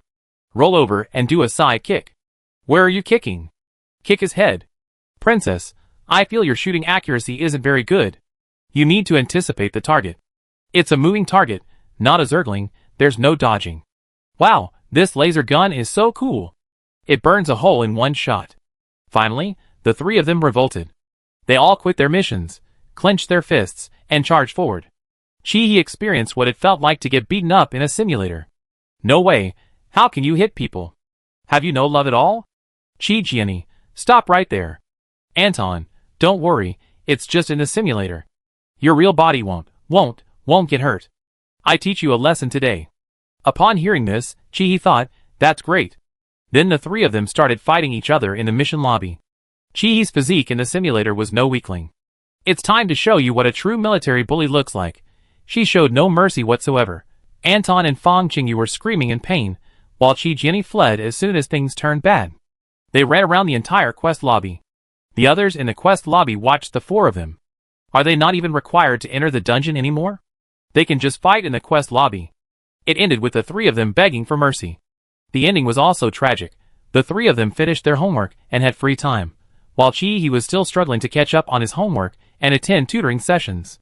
The hardcore nature of EP1 is that they absolutely won't let you miss a single class. Even if you can't attend class due to other commitments, the teacher will record the entire lesson and send it to your simulator. Truly considerate. The 3D projection shows the teacher's image right in front of you, except for not being able to ask personal questions. It's practically the same as attending class in person. The time-flow ratio in the holographic pod for military academy students is 2:1 compared to real time. Any longer, and it will cause time perception problems. But even if time were doubled, looking at the endless list of assignments, Chi realized that catching up on all the courses in one day would mean staying up until the next morning. Chi stayed up until 2 a.m., but couldn't hold on any longer. She decided against it, and decided to spread the lessons over 2 days. When Chi shakily crawled out of the holographic pod, her muscles aching, Chi was already fast asleep, sprawled out on the bed like a giant character. Anton and Fang Sha had also returned to their dorm rooms. Chi turned off the living room light and went back to her own room. Before going to sleep, she turned on her personal terminal, thought for a moment, and typed a message for Lo Stan. Can we meet in the simulator after you finish your mission? She was about to turn off her terminal when she saw Lo Stan typing. She waited for about 10 seconds before he sent a reply. Great. The Dahafa hive is almost wiped out. Chi was immediately happy. Did that mean they could return home soon? Then she noticed her message interface was empty. Mars popped up like a nagging mother. Confidential information can be sent between those in the know, but will be automatically deleted after being read. Thank you so much. Chi gritted her teeth at the air. Given how professional she and Lo Stan were with confidentiality agreements, their chat history would probably be mostly blocked in the future. Why aren't you asleep yet? Go to sleep, don't stay up late, I worry. Lostan's next message came through. Mars hadn't deleted this one. Little lovers, taking a sip. You're toxic. Chi complained frantically, then reluctantly replied to Lo Stan with a simple okay. Sleep. Chapter 37. The next day was Friday. Except for Chi, who had stayed up too late the night before and had noticeable dark circles under her eyes, the other three looked refreshed. They were in the same dormitory, and aside from combat training, they finally had a class together, because Friday mornings were for their ideological and political education class. The class was in a large auditorium, and almost all military academy students had to attend to clock in for credits. However, because there were so many people, and because those who could attend military academy had basically been exposed to ideological education since elementary school, this class was practically sacred time to slack off. But he wasn't among those slacking off. The lecturer was Professor Agatoli, a small, old man with a beard longer than his hair. His words were witty and sharp, and he liked to use examples to illustrate his points. The only lesson humanity learns from history is that humanity has never truly learned from history. So, utopia, whether now or in the future, is just a pipe dream. Both the Empire and our alliance are actually in a phase of searching for balance. This statement is quite interesting. May I ask a question? Chi shook Chi, who was secretly using his personal terminal. Don't. If you ask a question, the professor's gaze will turn this way. Go sit in the front row to ask questions. Oh. Chi thought for a moment, stood up from her seat in the back row, and walked to the front. Fang Qingyu, sitting behind her, was half asleep. Seeing Chi get up, he also got up. Fang Qingyu, what's up? Get out of class over and time for lunch? Chi and Anton quickly looked up at the sky and the ground, pretending not to recognize him. Professor Agatoli, student who's going to lunch after class, please bring me some too, and take it to my office. Fang Qingyu was exasperated. Being called in for a talk after class in a class where there were no exams, and attendance was all that mattered for passing the final exam was quite serious. Okay, Professor. Fong Qingyu forced himself to sit down. The professor's gaze fell on Chi-He, who was walking forward. Are you going to lunch too? No, Professor. Chi-He found a seat in the front row. I just wanted a better seat, so I could hear your lecture better. Why do you say that the Empire and the Alliance are in a phase of seeking balance? Chi-He didn't understand. Agatoli, the Alliance and the Empire have had 3 formal clashes. The first was before the nuclear winter on ancient Blue Star. Faced with global resource depletion, solar storms, and other natural crises, capitalism and socialism were not fundamentally different for ordinary people. Is this something I can just say? Chi-He was deeply shocked. Professor Agatoli chuckled. As I said before, the lesson humanity learns from history is that humanity has never learned a lesson from history. Of course, I think a large part of this is due to the way those in power distort history. Chi-He almost burst out laughing. Professor Agatoli was truly sincere and unpretentious. Her affection for this little old man instantly rose a level. Humans are emotional beings. Human nature dictates that humanity cannot solve the age-old problem of equality for all, a problem that exists only in utopia. Power corrupts, and in such situations, even if those in power are truly not corrupt, proving it is still a problem. So, the Alliance's policy at the time was decentralization. Artificial intelligence stepped onto the historical stage at this juncture. Back then, AI wasn't like it is now, it still had many problems. However, the trust level of those in power had plummeted. People preferred to let AI allocate resources through big data algorithms rather than trust those in power. But it was precisely this policy that temporarily stabilized the Alliance, which was facing disintegration. Chi-He, what about the Empire? Agatoli took a sip of tea. He had a good impression of students who broke down the clear-cut boundaries. He used to be the one giving the speeches. It was rare to see such students. Capitalism, in this respect, doesn't have the same concerns as socialism because their society itself is a mess. That's true. The most typical example is the wall separating the US from the West Bank. On one side of the wall are skyscrapers hailed as an economic hub, while on the other side are stinking ditches filled with homeless people. The Empire's high command felt that instead of wasting money on useless things, it was better to develop something useful. That's when consciousness uploading technology came to the forefront. But actually, it was just a gimmick. Real consciousness uploading didn't begin until after the First Interstellar War. Ah? Chi-He explained in surprise. So back then, a large number of Imperial people on Earth were kept in the dark and lost their lives without even knowing it. Professor Agatoli shook his head. It's less that the Empire abandoned its people, and more that the people abandoned themselves. Have you heard of the 25 space experiment? Yes. Chi-He nodded. Rats that lose their status gradually become physical. They no longer communicate, they don't care about each other, and they no longer see reproduction as their responsibility. The lower classes at that time were no different from the rats in the experiment. By the time the Empire realized this, the population of Western countries had already plummeted by 50%. That was truly terrifying. Professor Agatwari sighed. They should be thankful that Earth's nuclear winter developed too quickly, to the point where they had to abandon Earth and venture into interstellar space. Otherwise, if it had continued any longer, the Empire wouldn't even exist today. How much did he want them to self-destruct? Chi-He gasped. Such a hardcore critique, so typical of the Alliance. Chi-He wanted to continue listening, but the bell rang for the end of Get Out of Class. Even though Professor Agatwari was still eager to continue, he had to dismiss the Get Out of Class. Before leaving, he specifically told Chi-He, next semester, you can consider taking my sociology course. Okay. Chi-He agreed quickly, but he couldn't help worrying about whether he could pass the semester smoothly. Fong Qingyu had already gone to get lunch, and actually brought a meal to Professor Agatwari, which infuriated the professor so much that he gave him a 3 out of 10 for the class right in front of him. There are about 30 ideological and political education classes a semester. He got a 3 out of 10 in this class, rounding off. A perfect 5 on the final exam is out of the question. Fong Qingyu was annoyed. Didn't you say you were going to get lunch? He thought. The group finished their afternoon classes, and the week was over. A long week. 2 days off, awesome. Since homework couldn't be left until the weekend, otherwise it would ruin his mood for rest, Chi-He spent the whole night in the holographic pod, finally catching up on everything he owed. Then the next day, the 4 of them sat in a row, idly fiddling with their personal computers in the living room. This is so depressing. Shall we take on a mission? Chi-He suggested. Jenny rolled her eyes at her. Right now, there's still a warning post about us on the forum. Can you come up with another plan to stir things up? He pouted. You guys don't have any hot topics either. This is difficult. Jenny ignored her.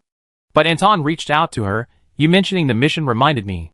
Terminal and brain-computer interface. A total of 20,000. How do I pay? He immediately turned around, pretending to make a call. Hello? What did you say? No reimbursement? Then I apply for withdrawal. Then she slipped back to her dorm room while talking. Anton. Sigh, not a good person, not sweet-talking, neither ambitious nor rich. Fong Qingyu gave Anton a thumbs up. No wonder you studied engineering. Your analysis is spot on. He lay on her bed for a while, hugging her personal terminal. Lostan had just messaged her, saying he had time in the afternoon. Dahafa is currently in the follow-up phase, while the combat personnel are actually free. There's time for entertainment. You can log into the simulator using the holographic pod, though whether it's stable or not is entirely up to fate. But it's still something to be happy about. He chuckled for a while, then thought about her appearance in the simulator. Oh no, how am I going to explain this to him? It's so embarrassing. Before her blush had even faded, Jenny stormed back to the dorm. What happened? Jenny, these imperialists, they're going too far. She then said a post from the Alliance Simulation Forum. A video of a match was posted on the forum. He looked at the person in the video. When did you go to play in the match? Jenny flicked her forehead. Look closely, this isn't me. He's eyes widened, but she couldn't see anything wrong after a long time. This is someone else's child, my sister Jenner. He's mouth formed an O. This name is too. Ha ha ha, you two. Twins. It has to be said, they really do look alike. Do twins all have a special obsession with copying and pasting? Jenny and Jenner, apart from their different clothes, different military academy uniforms, are otherwise almost identical in build and hairstyle. Why isn't your sister called Fifth Princess? 7-2. Ha ha ha. Jenny was genuinely angry. Can you be serious? Did I ask you to complain about this? Then what do you want me to look at? He asked, puzzled. The people on the other side are from the Empire. Huh? Isn't this the Alliance's military forum? Jenny was exasperated by He's half-baked nature, and could only patiently explain to her. The forum is the Alliance military forum. The Empire can't get in. But the simulation instance is a full interstellar network, and the civilian channels are open to everyone. The Empire players used a VPN to access the Alliance server to play the simulation, and they ran into Jin Air and her group. He watched the 5-on-5 battle in the video, and could only say they lost badly. Can't we use a VPN to fight them? He asked. We can, but usually the First Army doesn't get involved. We don't know the strength of the people who come to challenge us, and it would be embarrassing for us freshmen to go rashly. The upperclassmen are usually busy grinding for mission points, and don't have time for them. Most of the time, it's the Tianfang, Tianshu Defense University, and Linzhong, Ling Regular Comprehensive Military Academy that step in. There's no rule saying the First Army can't go, so let's go and take them on. He said seriously, we don't have any missions anyway, so it's just to kill some time. Jin frowned. You talk like we're guaranteed to win. He smiled. Trust me, we win. Chapter 38. It's been so long. If we want to fight back now, we have to go to their turf. Jenny clearly disagreed. So what? If we're going to challenge them, what's the point if we don't beat them up on their turf? He wasn't shy about stirring things up. Jenny hardened his heart. Fight. Wait a minute. He changed the subject. Let me check if it's really not against the rules. Jenny, Mars, Mommy M. He called out from afar. What kind of weird nickname is that? Jenny was about to retort. Mars jumped out cheerfully. Hey, my darling. Sure enough, where there's a hidden dragon, there's bound to be a phoenix chick. A genius who can even corrupt Mars, that's something else. Mom, are you sure the school rules don't say no climbing over walls to challenge the opposing empire in the simulation instance? It's no wonder he is neurotic. Who knows what kind of antics this AI might pull. She still vividly remembers losing credits for climbing over walls. She can't afford to fall into the same trap twice. Mars. No dear. I can even help you climb over the wall. Jenny. Why do I hear a hint of trouble in Mars's mechanical voice? Is that right? After getting Mars's assurance, he excitedly started trying to persuade Fong Qingyu and Anton to join. Fong Qingyu rolled up his sleeves and declared he wanted to join. Pa, Empire bastards. Let's crush them. He showed no awareness of his recent status as an Empire member. The Alliance's influence is truly remarkable. Anton put down his e-book. Everyone. Are you going? But my combat strength isn't not good enough. He noticed Anton was nervous. He tended to stutter when nervous. So he comforted him. It's okay. With your A+ mental strength, you'd be better at hiding than others. Anton, Something about that sounded off. Then, the three of them realized a problem. It seemed they were missing one person. The opposing team had 5. Chihi, what's the rush? Let me get a senior to come over. Jenny, wait, were you serious about getting a senior? Chihi's face flushed slightly, and he stiffened his neck to reply, when have I ever lied? Hey! That's not the priority right now. Let's get to the holographic pod and deliver the challenge. We have a good laugh when they log off. When Lostan logged on, the scene was a bit unbearable to watch. Mars very considerately pointed Lostan in the right direction. The first thing he saw was a row of 4 people crouching in a corner of the mission lobby. The familiar figure suddenly appeared, wearing sunglasses that seemed to have appeared out of nowhere, and burst into laughter. Chi put her arm around Jenny's shoulder. You wouldn't believe how I exploited the bug back then, how I managed to create a face. You know, this was the only chance. I was going to create a stunning beauty, a beauty that could make fish sink and leaves fall, a beauty that could shame the moon and flowers, and then a bunch of beauty enthusiasts would lead us through the quest. Ha ha ha. Then Chihi's laughter trailed off at the last GA. The 3 of them jumped in surprise. Wouldn't she laugh herself silly? Lostan stood a meter away from Chihi, smiling as he watched her. He was also wearing a military-style mask in the simulation, similar in purpose to Chihi's sunglasses, except one covered half his face, and the other covered the lower half. Jenny stared into Lostan's eyes. The resemblance was uncanny. Ah! You are? He quickly covered Jenny's mouth. Hee. Let me introduce you, Senior, Lostan Ovich Sherbakov. Lostan quickly suppressed his smile, reverting to the mature composure expected of a senior. He first nodded to Fang Qingyu. They had met once before, in the warehouse, and then nodded to Jenny and Anton. Without Chi speaking, Lostan understood. If they were all together, something was definitely going on. He guessed it was a confrontation, considering they had to wait for him. It was a 5v5, and based on the situation of the military mission. Lostan already had a plan in mind. Lostan, Imperial Military Academy students will most likely choose the Cleaver Bureau. Chihi's mouth formed an O shape. She hadn't even said anything yet.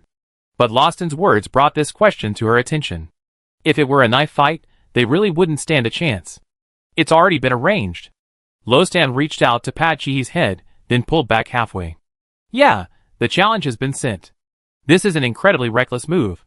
It's not that Chi can't wield a sword. The problem is she's not using a fully sensory mecha. Manually operating a mecha requires inputting command codes to switch weapons. She can swing a lightsaber without a problem. She practiced that while piloting Ares, but mastering the familiar moves with a manually operated mecha isn't something that can be done overnight, not even with exceptional talent. Meanwhile, Jenny and Fang Qingyu are still at the military boxing stage. Anton, he's a technician. Another piece of news is, Lostan also uses a manually piloted mech. The 4 exchanged glances. You're the one who initiated the challenge, so there's still room for negotiation. Lostan couldn't help but lightly flick Chihi's forehead. There's an unspoken rule about challenging others. The map is chosen by the initiator. Chihi nodded, listening attentively. Senior, please explain. Lostan, hearing her address him so seriously as Senior, smirked slightly. Don't choose a map. Huh? What's that all about? In the military simulation dungeon, if you don't choose a map, it will be random. Random maps aren't listed in the dungeon options. Whether you get one depends entirely on luck. Apparently, the AI has a twisted sense of humor, and uses big data to filter out maps that everyone has visited. Chihi understood. This was basically banning heroes. Lostan, many random historical maps have old-fashioned mechs, or even no mechs at all. That's pretty nice. If they really draw the old-style manual mechs, it's like nobody knows how to use them, except for myself and Lostan. That would give me an advantage. Let's do it that way. Although it's uncertain if we get the map they want randomly, we still need to make the necessary tactical arrangements. Who's in command this time? Chihi looked at the 4 of them. No one answered. Actually, after witnessing Chihi's antics at the freshman sports meet, the rest of the dorm members were all impressed. Then it's me again? Chihi reluctantly took on the responsibility. Chi Jianni pursed his lips. We don't have any objections, but shouldn't you ask the senior's opinion? Oh, I forgot about Lo Stan. Lo Stan smiled, his eyes narrowing. I listened to her. A sour, musty smell suddenly filled the air. Everyone got ready, and Mars helped them all access the Quest network. The Empire's simulation instance exuded an air of wealth. Unlike the Alliance's Spartan, white-collar Quest lobby, this was even a private Quest room. Besides the 5 of them, there was no one else. The blue-breathing lights on the walls flickered. Nice to meet you, I'm Eva, welcome to the Empire. A refined, mechanical female voice rang out. The instance refreshed, and the 2 groups officially met. Please select a battle map. Following Loston's advice, Chi didn't select one and waited for the countdown to end. 1 minute countdown to the confrontation instance. Please prepare for battle. This minute was actually used for both sides to exchange barbs, commonly known as trash talk. Sinclair's gaze didn't fall on Chi, who was walking ahead, but instead on Chi Jianni. It's you again, so unwilling to admit defeat? That was quite an interesting remark. Chi turned to Chi Jianni and whispered in his ear, this guy probably mistook you for your sister. Chi Jianni gave Sinclair a forced smile. Westerners are all faceblind. To them, all of us with yin blood look the same, let alone the fact that my sister and I are twins. No wonder he couldn't tell us apart. Aren't you going to say something? Chi gave Chi Jianni the floor. 1 minute? Wait a minute. Chi Jianni finished speaking, her forced smile vanishing instantly, replaced by a sweet smile, as she gracefully walked towards Sinclair. Sinclair watched as the girl opposite him extended her right hand, as if to shake his hand. He initially didn't want to, but the girl's smile dazzled him. Remembering how he blasted through her mech's pod with an armor-piercing bullet, he reluctantly extended his own hand. I accept your surrender. But the next second, Chi Jianni's hand shot up. Slap. A solid slap landed on Sinclair's face. Before he could recover from the shock, Chi Jianni delivered a knee strike, targeting his groin. It all happened too fast. By the time his other Imperial teammates reacted, Sinclair was already on the ground groaning. Holy shit.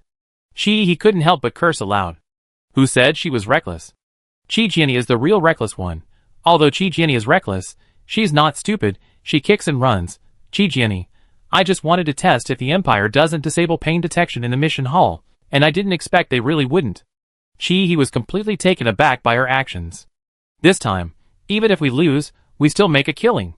Chi retorted, who do you think you are? What are you doing? The Empire members immediately protested.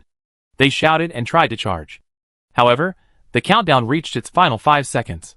5, 4, 3, 2, 1 countdown ended. The dungeon officially began. Chi's vision went black, and the next second she shivered from the cold. What kind of dungeon is this? She opened her eyes, and saw a huge fish tank covering her head. Good heavens. It wasn't a fish tank, it was a spacesuit. And a style from 1,000 years ago. She looked like she was cosplaying the Michelin tire mascot. She struggled to her feet, then jumped 3 feet high. I know where I am! Chi stared at the landscape of craters connected to smaller ones. I'm on the moon, great! Good news, the enemy won't have the advantage of fully sensory mechs anymore. Bad news, nobody can use mechs. Chapter 39. Did you enroll today? Senior Hibaya's live stream viewership has plummeted since the new students enrolled. The newcomers are usually the most entertaining, but aside from the freshman sports meet, they can't really do much. Everyone's busy with their assignments. The live stream just ended with the Empire's challenge. Little Child's reliance for old age LV1. This time, it looks like the Empire pulled a dirty trick. They usually use a melee strategy, then suddenly throw in a fireworks strategy, and the unsuspecting Tianfeng baby got caught off guard. Torpedo without my torpedo LV3. Sigh, our first army is just too busy. The sky defense is doomed, Ali tier or not LV2. Senior, stop being so reckless, have you racked up enough practice points? Torpedo without my torpedo LV3. Sigh, haven't the Ren's Comprehensive Academy students had a challenge match in almost 3 months? Are you guys peace-loving? Cayman 04 LV2. Spectator Army, when will you be done with your work? In terms of faculty strength, the Sky Defense Academy is firmly in first place among the 3 military universities of the Alliance, being the top university on the capital planet. Next is the Ren's Comprehensive Academy. Finally, there's the First Army. Don't be fooled by its impressive full name, Alliance's First Military Academy. It really doesn't have many proper teachers. Plus, the First Army basically doesn't participate in external competitions, so it's jokingly called the Spectator Army. But even within the alliance, the three military academies occasionally give each other a taste of their own medicine. Huh? Just kidding, I see those Empire bastards are still online. Senior Hibai zoomed in on the two accounts in the battle. Sure enough, the Empire players' IDs were still flashing online. How about we climb over the wall and watch the show? A moment later, the scene shifted. Then everyone followed the camera to the 5 people on the Empire's simulated dungeon preparation screen. Hibai, someone actually issued a challenge to the Empire. Which geniuses are here to get revenge? The camera zoomed in as the streamer moved closer, revealing the faces of the individuals in the live stream. Deny purchase LV1? Hey? Isn't that Chi Jenner from our Heavenly Defense? Looks like this is a revenge match. Torpedo without my Thunder LV3. Don't even think about donating your eyes, upstairs. This is indeed a revenge match. But this isn't from your Heavenly Defense. This is Chi Jenny from our First Army. Don't eat red cabbage soup LV2. What kind of sister for sister revenge drama is this? What a great only I can bully my sister, ha ha ha. Torpedo without my Thunder LV3. Is it possible that these two are just messing around with each other? Of course, the people in the room were unaware that they were being live-streamed. Who would have thought that Senior Hibai would go to such lengths to bypass the Great Firewall just for the data password? Alice LV2 found 2 old acquaintances. This isn't trust me to win and a salty fish, ha ha ha, don't say anymore. I'm sending a rocket, begging Senior Hibai to continue the stream. The rocket was just sent. Then everyone witnessed a jaw-dropping scene. Chi Jenny, with a sweet smile and princess-like steps, rushed forward and slapped the leader of the opposing empire. And, ouch! What a disastrous kick. It looked so painful. I wonder how large Sinclair's psychological trauma is, ha ha ha. He first checked her surroundings. There was no one around. It seemed she and her teammates were separated. He searched her entire body, and finally found a device on her spacesuit that displayed the time and indicated direction. Other than that, there were no weapons, not even a wrench. The current time was 2 p.m., and the small red dot representing her location indicated she was near the Campitus crater. Due to tidal locking to Earth, one side of the moon faces away from Earth. Fortunately, the Campitus crater was located on the side facing Earth. This meant one thing: humanity was likely building a lunar base nearby. Time was running out. It was 2 p.m., and the sun rose and set faster on the moon than on Earth. If she couldn't find a place to land before sunset, she would freeze to death. A spacesuit from 1,000 years ago wasn't cold resistant. Calling for her teammates by voice in the airless moon was obviously unreliable, and she had no communication, so Chi immediately abandoned the search for her teammates. Instead, she chose to find a base first. Despite the moon's gravity being only 1/6 that of Earth, theoretically allowing for incredibly fast movement, in reality, speed is minimal. The bulky spacesuit combined with the cratered surface made Chi feel like she was on a grueling long march. However, instead of seeing the base, she unexpectedly encountered one of the Imperial troops along the way. Don't ask how Chi recognized him. This is actually a bit of a plot hole.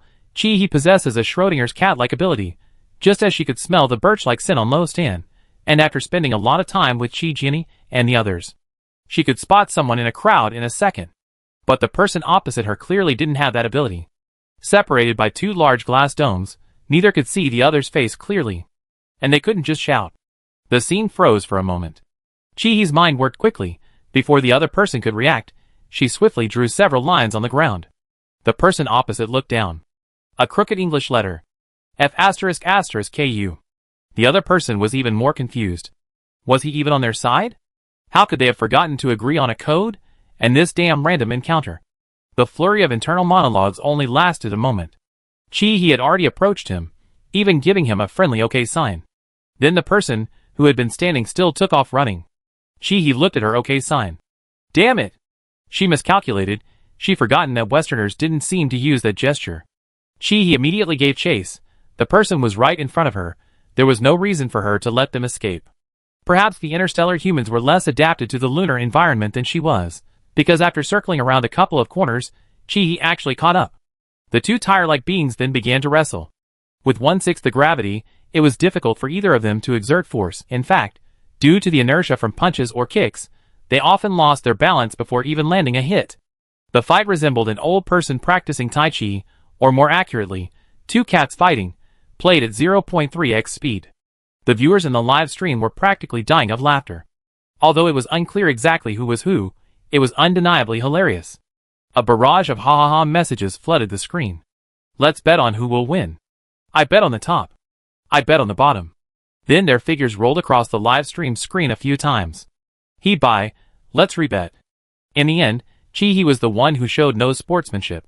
Using the momentum, she hooked her feet around the spacesuit helmet of the person opposite her, putting him upside down like a hook, and he fell face first to the ground. Chi-Hee quickly got up, pressing one knee down on his back, her hand naturally reaching for the connection between his spacesuit and helmet. Betting that the equipment from an older era wasn't that advanced. Click. A sound of a latch unlocking. The person pinned down looked terrified. He tried to resist, but Chi-Hee's posture, though strange, unexpectedly had a restraining effect. Chi-Hee ripped off his helmet. Trust me, I wouldn't successfully kill John Howard. It wasn't until the kill notification came out that they knew who was inside the spacesuit. I am your senior LV1. At this moment, this idea is somewhat ironic. The young master of the Howard family was killed by a girl on his own turf. Fei-Fei's boiling LV2. Wasn't he supposed to be an SSS-level genius of the Empire? Is he really that fragile? Stay calm, LV1. Let me give you a little background information. The Empire always likes to give itself fancy titles. In our alliance, the Empire's S-rank is just an A. Above their S-rank are SS and SSS, all fancy stuff. Look how simple our alliance is. The plus in a plus contains a level of value they can't understand. Chi-Hee paused, searching Howard's spacesuit for anything usable. He found nothing, but did get a clear look at Howard's fascinating expression. His mouth was crooked, his upper teeth biting his lower lip, as if he were uttering a word starting with F. His cursing was truly vulgar. Without time to clean up his opponent's corpse, Chi-Hee quickly determined his direction and continued on his way. After a hurried journey, he finally saw the outline of the lunar base 3 hours later. Getting closer, he saw the flag of the United States. This. He didn't see the familiar 5-pointed star. Something didn't seem quite right. Chi-Hee finally managed to open the gate to the lunar base with great effort. He awkwardly activated the base's air circulation and temperature control systems. Finding the oxygen replenishment equipment to refill his spacesuit, Chi-Hee finally breathed a sigh of relief. After replenishing the oxygen, Chi-Hee was caught in a dilemma. Should she go out to find her teammates, or stay put and wait for them to find her? It's 5 p.m. now, and the sun will set in about an hour. She should go out and search. While Fong Qingyu, that idiot, might not be unaware of the danger of sunset, everyone else has a brain. But what if they're just a hair's breadth away? Chi-Hee started rummaging through everything. She actually found a lunar rover at the base. The little guy, with its 2 solar panels, looked like a little bird's wings. Without a word, Chi-Hee got into the rover and went out to find the others. Then, about a kilometer from the base, she ran into Fong Qingyu, who was jumping for joy and couldn't stop excitedly. The air was eerily quiet. After struggling through a bunch of self-made sign language, Fong Qingyu finally recognized her as one of their own. They got in the rover, and the two went to find the others. I should have checked again, just in case there was a communicator. The thought of having to perform a charades game later gave Chi-Hee a headache. Luckily, Lostan didn't ask her to use sign language. He seemed to recognize Michelle and Chi-Hee immediately, simply gesturing for her to look behind him. Behind him, still struggling to hop towards them, were Anton and Chi-Jiani. The lunar rover shakily carried the 5 of them back to base. Chi-Hee was afraid the thing would fall apart halfway there. Fortunately, they successfully entered the lunar base at the last moment before sunset. Chapter 40. The group removed their spacesuit helmets, and as they caught their breath, they were finally able to speak. Fong Qingyu was the most excited. I like this place. It's a bit like playing on a trampoline. Chi-Hee rolled her eyes at him. I can tell. So you can go out and jump around a couple of times now. Fong Qingyu was eager to try, but Chi-Jiani slapped his idea away. Are you stupid? The temperature difference between day and night on the moon is 310 degrees Celsius. She and Anton were filled with the fear of being frozen solid. This was the epitome of ignorance. Huh? Fong Qingyu finally reacted. This is the moon? Then why don't I see Earth? That's a limitation of AI computing power. Lostan removed his equipment and explained to them, if Earth existed in the virtual map, then theoretically, given the short distance between the Earth and the moon, we could directly travel to Earth in a spaceship, which would cause the logic to collapse. So we simply didn't set it up from the beginning. Chi-Hee asked curiously, is there a virtual map of Earth too? Lostan pulled her bulky spacesuit down. Yes, do you want to see it? Chi-Hee didn't speak, only shook her head. It was a very complicated feeling. She naturally wanted to, but she was also afraid she wouldn't be able to accept that it would become unrecognizable. We see. Right now, isn't the most important thing to do to blow those Imperial bastards' heads off? Only then did everyone realize something important. Anton, Howard. You killed him, killed him, killed him? Chi-Hi's teeth ached. This string of killings made anyone who didn't know better think she was some kind of psychopath. Stop killing all that, it's too violent. I just eliminated him.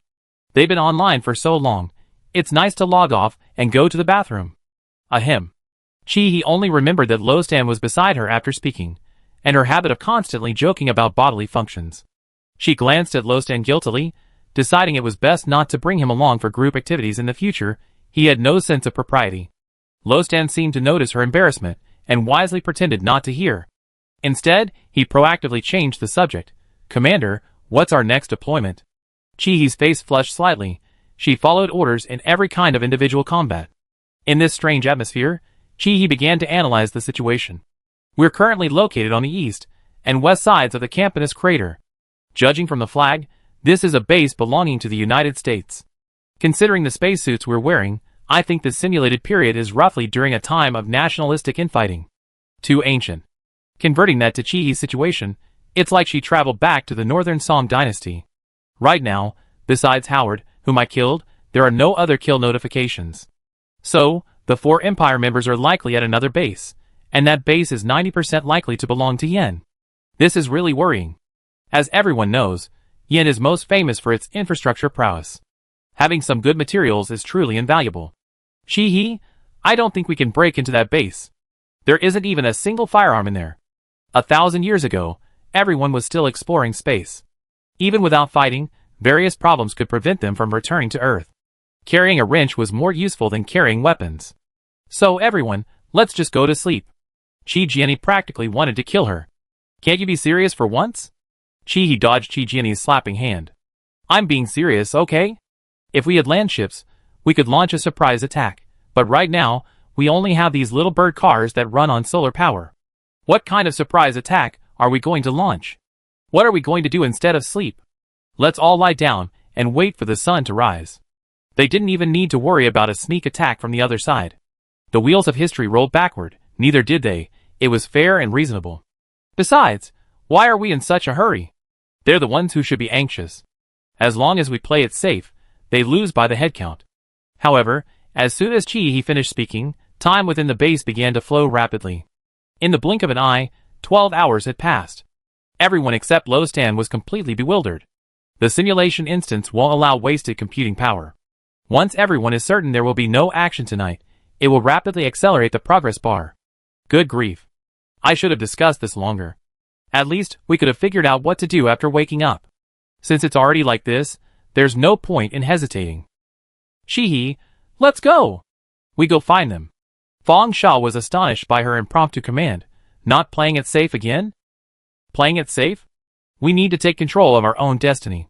The real winners never bet on someone else's game. If they want to win, they definitely come looking for us.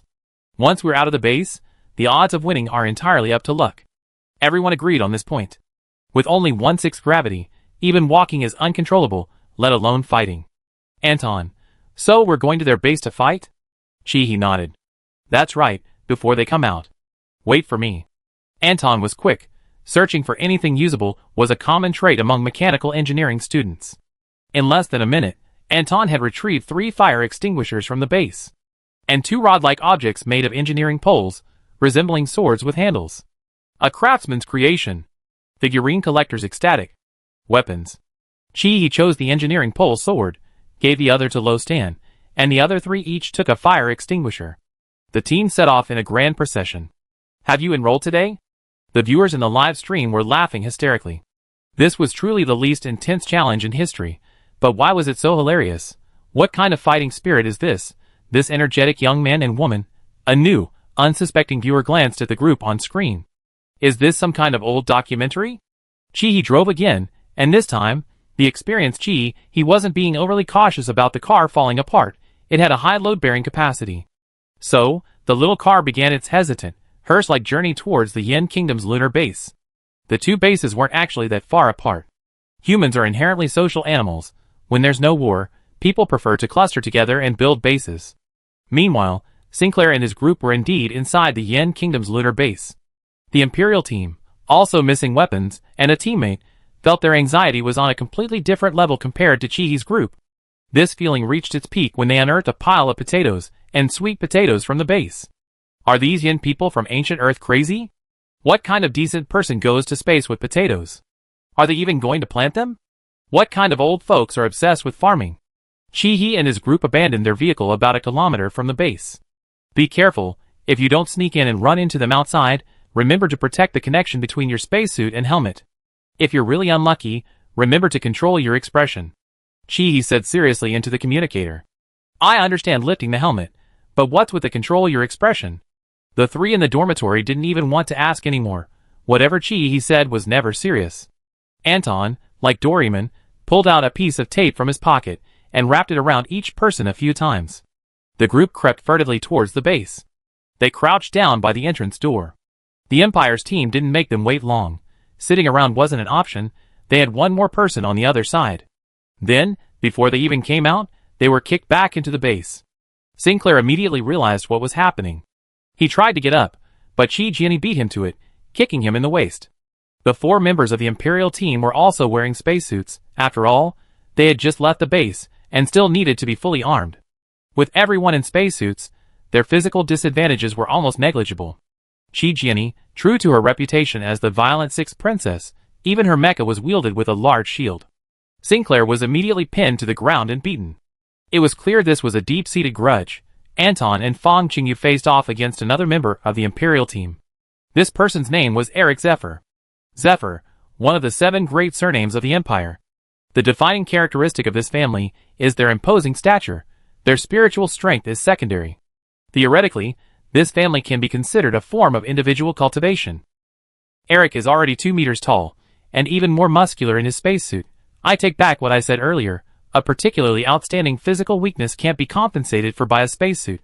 Anton and Fang Qingyu couldn't really subdue him for the time being. Watch out. Lostan stepped in front of Chihi, taking a punch from the enemy. The one who attacked was a female member of the Empire. Who do you think you are? Chihi picked up the engineering pole, swinging it with a twisting step, wielding it like a Miao sword. The pole struck the female member, but she didn't flinch. These 2 are clones, Lostan reminded Chihi.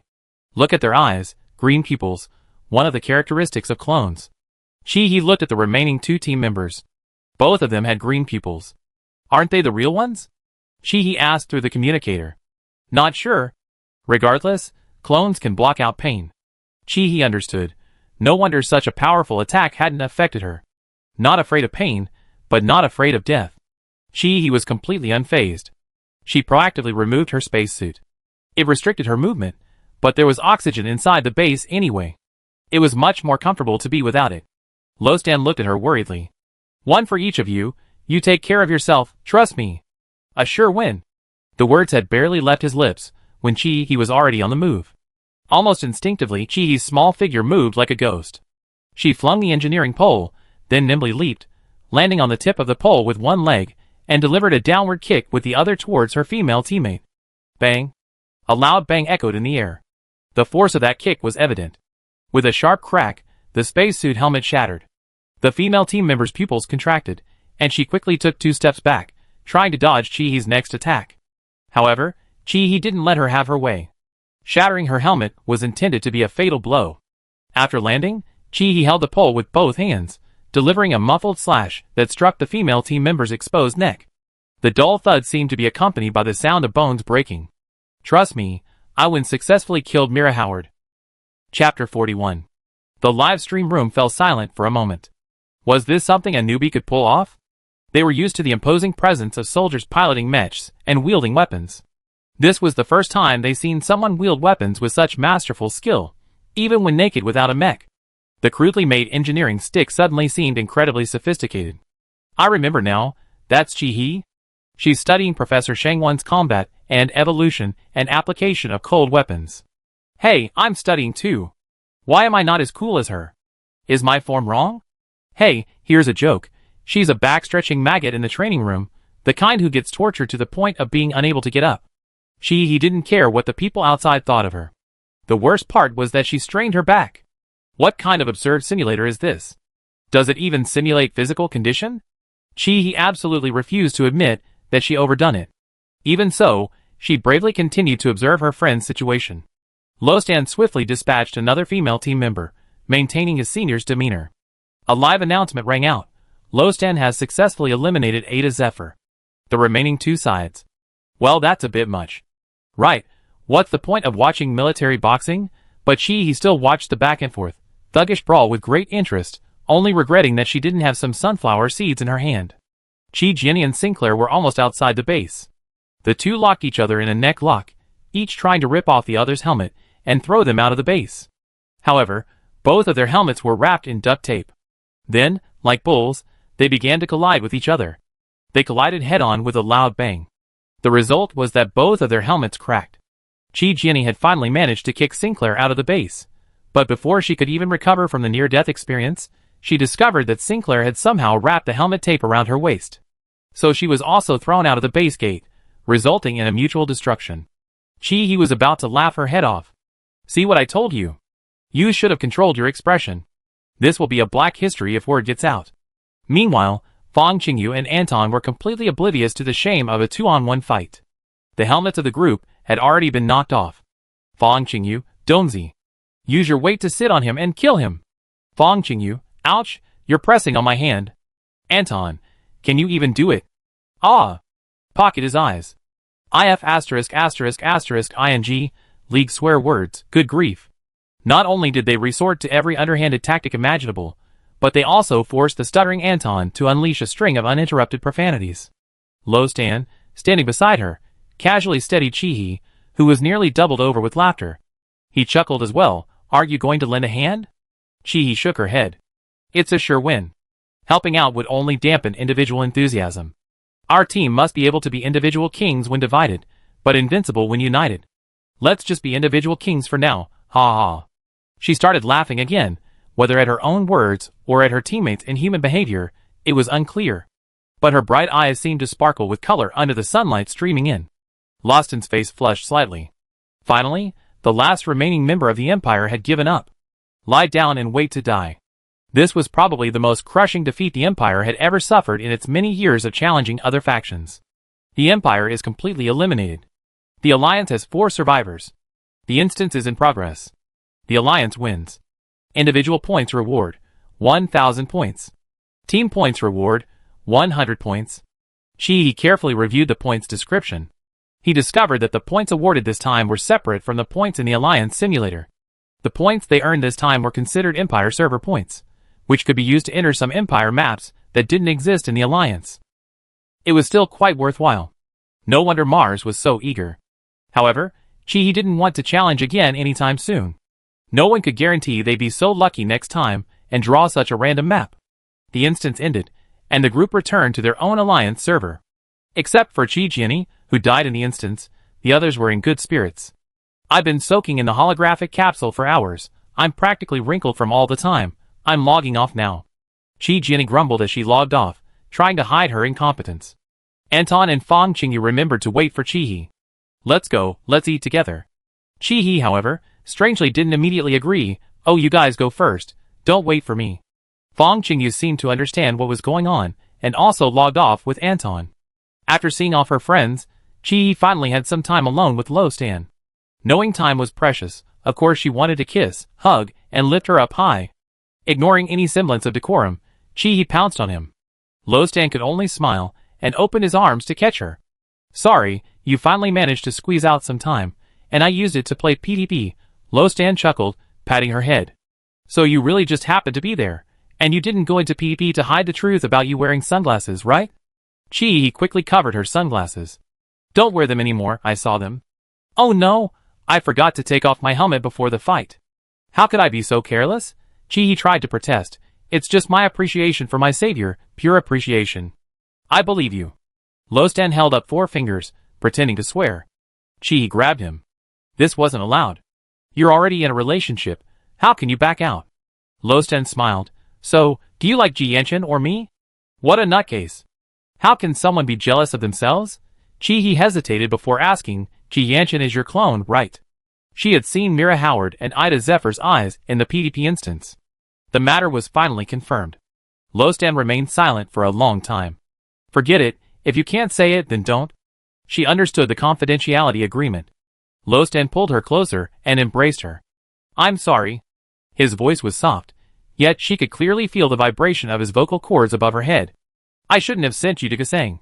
You should be a normal person, and you shouldn't have run into me again. Chihi's keen senses seemed to detect something. She released him. Lostan, I always known you had secrets you were hiding from me. I think true respect means you don't tell, and I don't ask. We both have secrets, but I know clearly that in your heart, I'm more important than your secrets. In my heart, I always decided that you're more important than my secret. So why apologize? Is it because we can never be honest? Silence fell. Neither of them spoke. This was, in a way, the first time Chihi and Lostan had argued. But there was a strange sense of unease about what they were arguing about. After a long pause, Lostan sighed and said, Don't easily approach the Empire's clones, not even in dungeons. I can't tell you why, but saying it will put my mind at ease.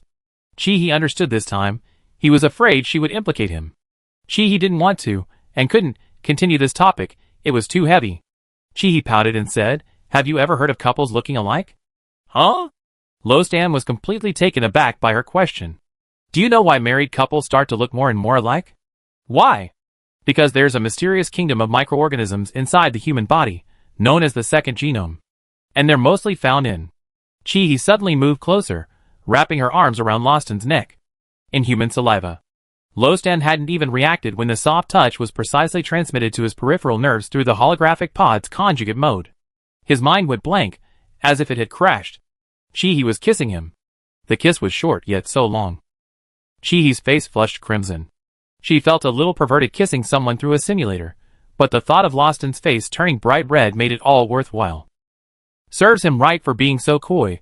However, she hadn't succeeded for long when Lostan's large hand reached into her hair, cupping her head, and the kiss became incredibly deep and intense.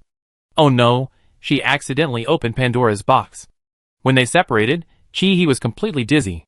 Wait, was her brain-computer interface really this realistic? I should log off now. Those guys are going to be rolling in their grave soon. Okay. Lostan released her. But there's no microbiome in the simulator. If you want your real-life image to be more in line with the simulator, you have to work hard. Damn it! She surrendered. She gave up. She'd never seen a relationship so cutthroat. When Chihi climbed out of the holographic pod, her 3 roommates were already eating in the living room. They even got her a meal too. Fong Qingyu shoveled rice into her mouth while scrutinizing Chihi. Why is your face so red? Chihi sneered. You really want to know? Fong Qingyu shuddered, goosebumps rising all over her body. Having eaten the cafeteria food so often, it didn't seem so bad anymore. The main problem was the sheer amount of exercise military academy students did every day. With that kind of exercise, even bland food would taste like a state banquet after a while, let alone a tasteless white steamed bun. Halfway through her meal, her personal terminal beeped. Chihi thought it would be Lostan. But the message came from a strange alt account. XKLLV0, I'm Sinclair. Chihi's mouth formed an O. Wait, why did this guy add her as a friend? Isn't that against the rules? Won't Mom think she's a walking 500,000 bullet?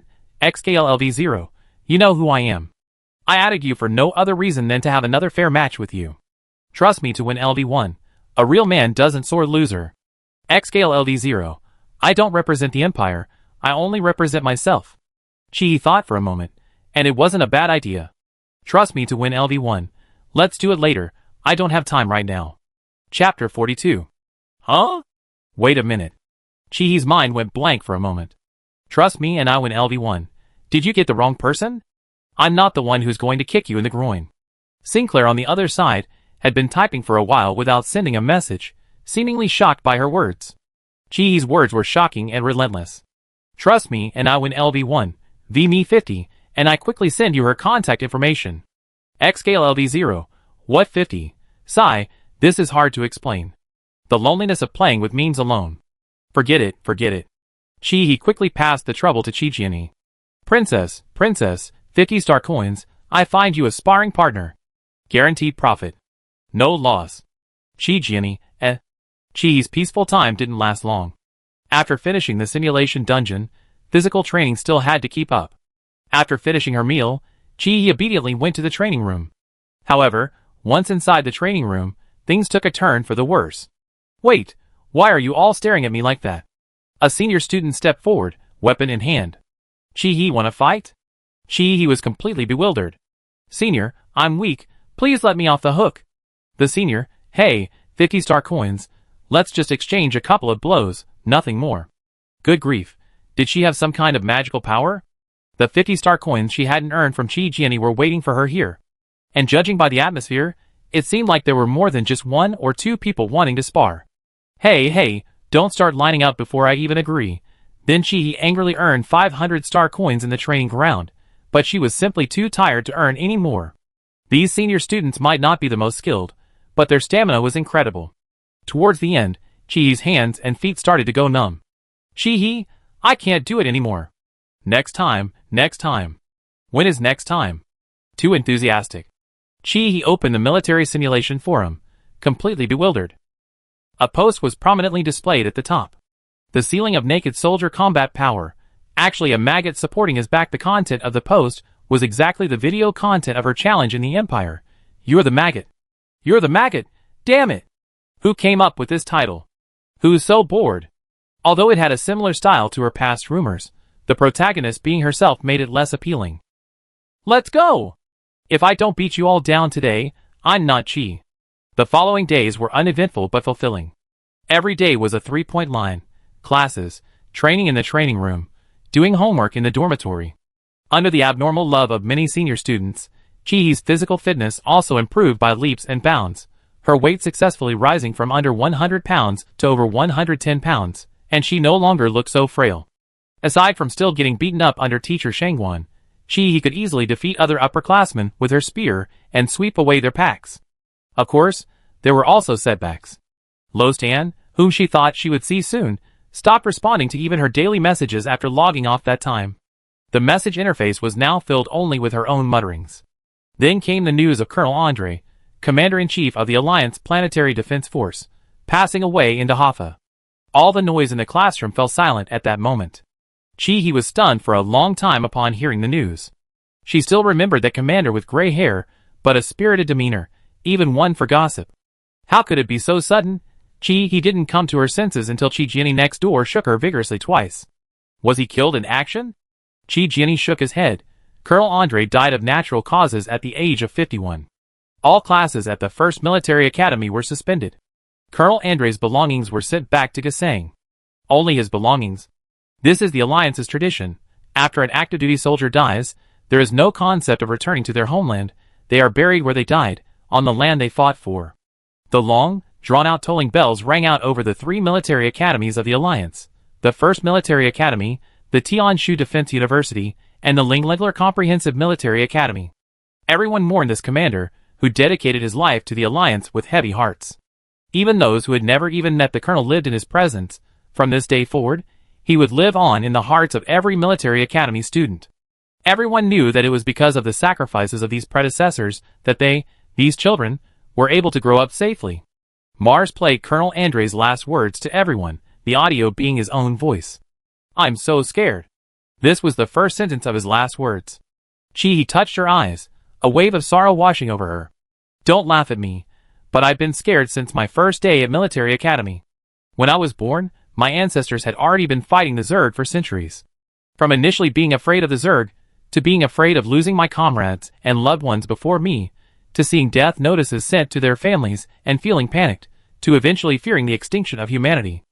Chi didn't feel like laughing. Instead, tears streamed down her face uncontrollably. This commander, only after his death, had the chance to express his fear. Fear is an innate human instinct, yet he held the front lines for decades, never retreating a single step. But I saw you all. This gave me courage to overcome my fear. I only need to do one thing in my life: stop them, never let them advance even an inch. The longer I stop them, the better. I am so sorry, I am an incompetent commander. My life is so short, I cannot do more. But thankfully, I have you all. Now, please allow me to give a formal farewell. Goodbye, my dear comrades. Goodbye, my dear hopes. Goodbye, my dear futures. Goodbye, my dear Rana. Rana, standing at the very front, remained calm. until she heard the last sentence. She bent over, sobbing uncontrollably. The man of unwavering integrity placed her on the same level as the people he loved. He didn't know what to say. Slavic emotions were always magnificent and romantic, always presentable. Fairy tales from other countries begin with a long, long time ago, but Slavic fairy tales speak of the near future. As Colonel Andrei's name was engraved on the monument, his belongings were handed over. Instructor Rana, holding only her combat uniform and medals, looked up at the sky and saluted. All the cadets saluted in unison, bidding farewell to this great hero. The somber atmosphere lingered until the end of the day. He slumped over her class schedule. Her self-study was over. Rana had returned and immediately started cramming her with classes, turning one morning class into two. He didn't complain, but wondered if Rana was using her work as a way to numb herself. There was something else he really wanted to ask. The Dahafa hive had been cleared, and the main force had returned. He had run into her senior, the one who had given her control of the starship, on the way, but it seemed that Lostan wasn't part of the main force. She thought about it, and decided not to ask. He had initially thought she was the only one feeling down, but when she looked up, she found Jenny also looking lifeless. What's wrong? We military academy students know what we face the moment we enter. We're not so badly overwhelmed. Jenny sighed. Don't you read the Alliance military news? He belatedly realized. Is there some important information? Jenny didn't open his personal computer's privacy interface for her as usual. Instead, he sighed again. The new commander-in-chief of the Alliance Planetary Defense Force has been chosen. He was about to open her computer to check when she saw Jenny sniff. No need to look. The new commander-in-chief is my mother, Hung. He was so shocked her jaw almost hit the table. General. That rank? So you really are a princess. Jenny ignored He's comment. The commander-in-chief of the Alliance Planetary Defense Force actually has nothing to do with rank. Commander Andrei's rank is colonel. I know there was a commander in interstellar history whose rank was corporal. So, commander sounds more like a position. Jenny nodded. That's right. Commanding is actually very talent dependent. Leading tens of thousands of soldiers into battle is no easy task. To put it bluntly, being a commander is a life or death matter. One order from you means thousands upon thousands of people have to die. If your strategy is good, it's someone else's life that's at stake. Conversely, one miscalculation can cost the lives of thousands upon thousands of soldiers. My mother has served as the commander of the Alliance Planetary Defense Force twice, and this is the third time. Until a new commander is found capable, she has to take over. He patted Jenny on the shoulder. Then why didn't you choose to major in command? Jenny shrugged.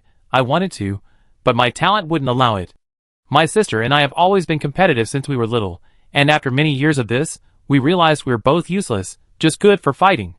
He suddenly remembered something her mentor, Rana, had said before.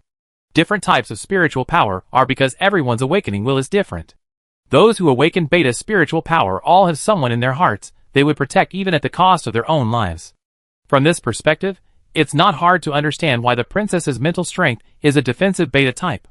She probably doesn't even realize how important her two family members are to her. What a stubborn but soft-hearted person. He smiled and patted her head. You told our mother to wait for me. You didn't study command, but I did. There are no rank requirements, so it's okay for me to dream a little, right? Jenny, what do you mean, our mother? With such a good relationship, what's yours is mine. Jenny wanted to kill her. She'd never seen anyone so shameless. Jenny, you can't even command the three of us in our dorm, and you want to command 1,000 troops? See if your advisor will pass you. Thought to herself, you're underestimating me. I have a huge bug in me. Jenny, go wash up and go to sleep. Chapter 43. A hand with thick calluses held a homemade charcoal pencil, writing on a crumpled piece of paper. Star calendar 2045 29th blue star day / sunny to cloudy to heavy rain. This is the first time I witnessed 3 different weather conditions on a single planet. Kasang's weather is slow and persistent, so long that I often only perceive the alternation of day and night without feeling the change in weather. But this is Dahafa, a planet very similar to Blue Star. For this rare invisible weather, I shouldn't let myself become depressed. The woman stopped writing, stood up, and walked to the telescope in the middle of the watchtower, intently observing the opposite watchtower. This observation lasted a full 15 minutes. Afterward, she closed the telescope and returned to the table. The blue crystal on her chest flashed with a burst of light as she moved. Today marks the 14th day since the Alliance and Empire withdrew from Dahaffa. Communication is down. The quantum cluster, temporarily established during the war, went out of service early this morning due to a coolant leak. This is bad news. My mission is to keep a close eye on the Empire's movements. Unable to send real-time messages, I can only record this in case I miss any details. The Empire guys on the other side are braving the heavy rain to reach the underground quantum cluster. They're too slow, they only just discovered the communication outage. Sure enough, the Empire guys all have one common flaw: laziness. While I laugh at them, I can't help but feel a pang of sadness. The quantum cluster is an extremely fragile component. It requires a high vacuum and must be maintained at absolute zero. I already checked. It's now so badly leaked that anything we do is futile. I hope that when he sees this, he can understand my helplessness at that moment. Victoria Ivanovna Sherbakova. He got out of bed, drenched in sweat. Her head was throbbing. This was the first time she had seen a complete scene in her dream so clearly. Who was Victoria? And how did she get into her dream? Her head hurt so much that she had to stop thinking about it. She could only struggle to get up and take out 2 doses of tranquilizers the doctor had prescribed from her cabinet, and gulp them down. The cold liquid soothed her aching brain a little. The time on her personal terminal showed that it was a little past 3 a.m., and Chijiani in the next bed was snoring softly, occasionally muttering something in his sleep. He felt her sleep PTSD flaring up again. If she couldn't sleep, she might as well not sleep at all. He opened her chat window with Lo Stan. The message was still stuck on the one she sent 2 weeks ago. When are you coming back? He thought for a moment, then typed and sent a message. Was that pendant destroyed after the cocoon was removed? The message was sent, but remained unread. After half a minute, Mars retracted it. A wave of uncontrollable frustration washed over her, making her want to punch someone. However, there was no one she could punch now. She couldn't exactly attack her teammate. He simply went to the living room and opened her holographic pod. If she couldn't punch people, could she at least punch the insects? She needed to finish the evolutionary history of the insectoid race as soon as possible, so she could take on missions and rack up practice points. He sighed at how humble and competitive military academy students were. All she could think about was practice points. Then she diligently began killing bugs on the civilian channel. She was killing them until her sanity was about to drop. The Zerg could be said to encompass all insects from the Blue Planet era, as well as some reptiles. He had just used a portable mini laser gun to kill a plump, white maggot with mouthparts, like a lamprey, when a mosquito with 6 pairs of wings, as large as a bird, rushed at her. Those straw-like mouthparts would suck her dry in 2 gulps. He not only had to kill these bugs, but also memorize their habits and attack methods. And don't be fooled by their current appearance, they change after a while. For example, that plump, white maggot, if you don't kill it for a while, it will turn into a fly with 6 compound eyes. That's right. Maggots are just fly larvae. This level of civilian instruction is undeniably very League-like. Those with poor mental resilience, they need days of nightmares to recover after that fight. Even he couldn't help but sigh. Interstellar travel is too dangerous. I want to go back to Earth. The consequences of staying up all night were, the next morning, she successfully sported 2 dark circles under her eyes again. Instructor Rana looked at her only student, who looked utterly dejected, as if she had suddenly remembered something. I was too busy yesterday. I forgot to tell you, your boyfriend is on a special mission, and won't be back for the time being. Chihi's mouth formed an O, not because she was surprised that Lo Stan wouldn't be back, she had already guessed that, but because she was surprised that her mentor knew about her relationship. Are all the people in your alliance just gossiping? Chihi pretended not to understand. Teacher, what are you talking about? I'm single. Really? Rana smiled. Then I have to ask Lo Stan who his girlfriend is. After all, he asked me to bring something to his girlfriend. I can't just give it to a complete stranger. Okay, Chihi resigned herself to her fate. What is it? Chihi's eyes sparkled. You're admitting it now? Rana had a mischievous glint in her eye. You think a military academy student can just date like that? The first to know about this are the high-ranking military officials. Huh? Really? This touched on something completely new to her. Chihi thought to herself, this is definitely my first time. The military system from my past life doesn't apply in interstellar space. Then she realized, so everyone knows. Oh no, what if we break up later? How embarrassing. Here you go. Rana was pleased to see Chihi's colorful expressions before handing her the item. It was a chip. Chihi awkwardly opened her personal computer to import it. After importing, she realized it was the design blueprints for Ares, along with all the parameters. The data can be imported into the simulator for personal use. This means she can use Ares in the simulated instance, without having to choose the older manually operated mech model in the system. Straight man, straight man. Chi-He happily saved the data, her face practically beaming with delight despite her verbal complaints. The first thing before the official class was to check her mental strength. Rana looked at the chaotic and fluctuating indicators on the test data. Have you been using your mental strength frequently recently? Chi-He was puzzled. I haven't. But she paused mid-sentence, suddenly remembering the dream she had about someone else. A bad premonition washed over her. If she had to pinpoint when this started, it was probably after she came into contact with the cocoon. The thought flashed through her mind, and Chi-He made a swift decision. This couldn't be said. The alliance was democratic, that was true, but only when things were under control. Just like the alliance accepts stowaways, but those with abnormal mental abilities are still refused entry, the principle was the same. This involved her personally. Would the alliance make an exception for her because of her special mental abilities, or would they nip the problem in the bud? This couldn't be gambled on. Wait. Chi-He suddenly thought of someone. Dr. Yu, could he also know? And Dr. Yu was someone Lostan had specifically taken her to see. Could Lostan also know? Rana, that shouldn't be the case. Your mental energy shows signs of fluctuation. Chi-He chimed in. I remember now, during the cold weapon application class, Teacher Shengwan asked me to use my mental energy to predict weaknesses. This wasn't a lie. Teacher Shengwan had indeed made her do it, but Chi-He felt she could predict the opponent's weaknesses without using her mental energy, so she didn't use it. Now it's become a convenient excuse. You can use it in conjunction with training. It helps stabilize your mental energy. But be careful not to use it lightly against classmates with lower mental energy levels than you, and also be mindful of your limits. Overloading your mental energy can cause permanent mental trauma. Yes, I understand, teacher. The next lesson was about theoretical knowledge of mental power. So Chi-He painstakingly began to study the formation of brainwaves and psychological changes on their impact on mental power, according to the textbook. There were also various hardcore papers on mental power. Chi-He said she could understand the individual words, but when they were put together, they were just a jumbled mess. But she had to study.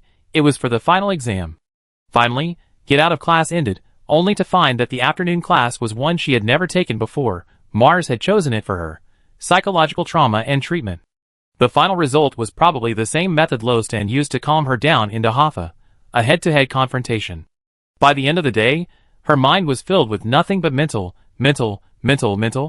Luckily, the teacher didn't make the freshman practice it on the spot. Otherwise, given her mental state, she wouldn't have been able to relax anyone. She'd be lucky if she hadn't turned them into mentally unstable people.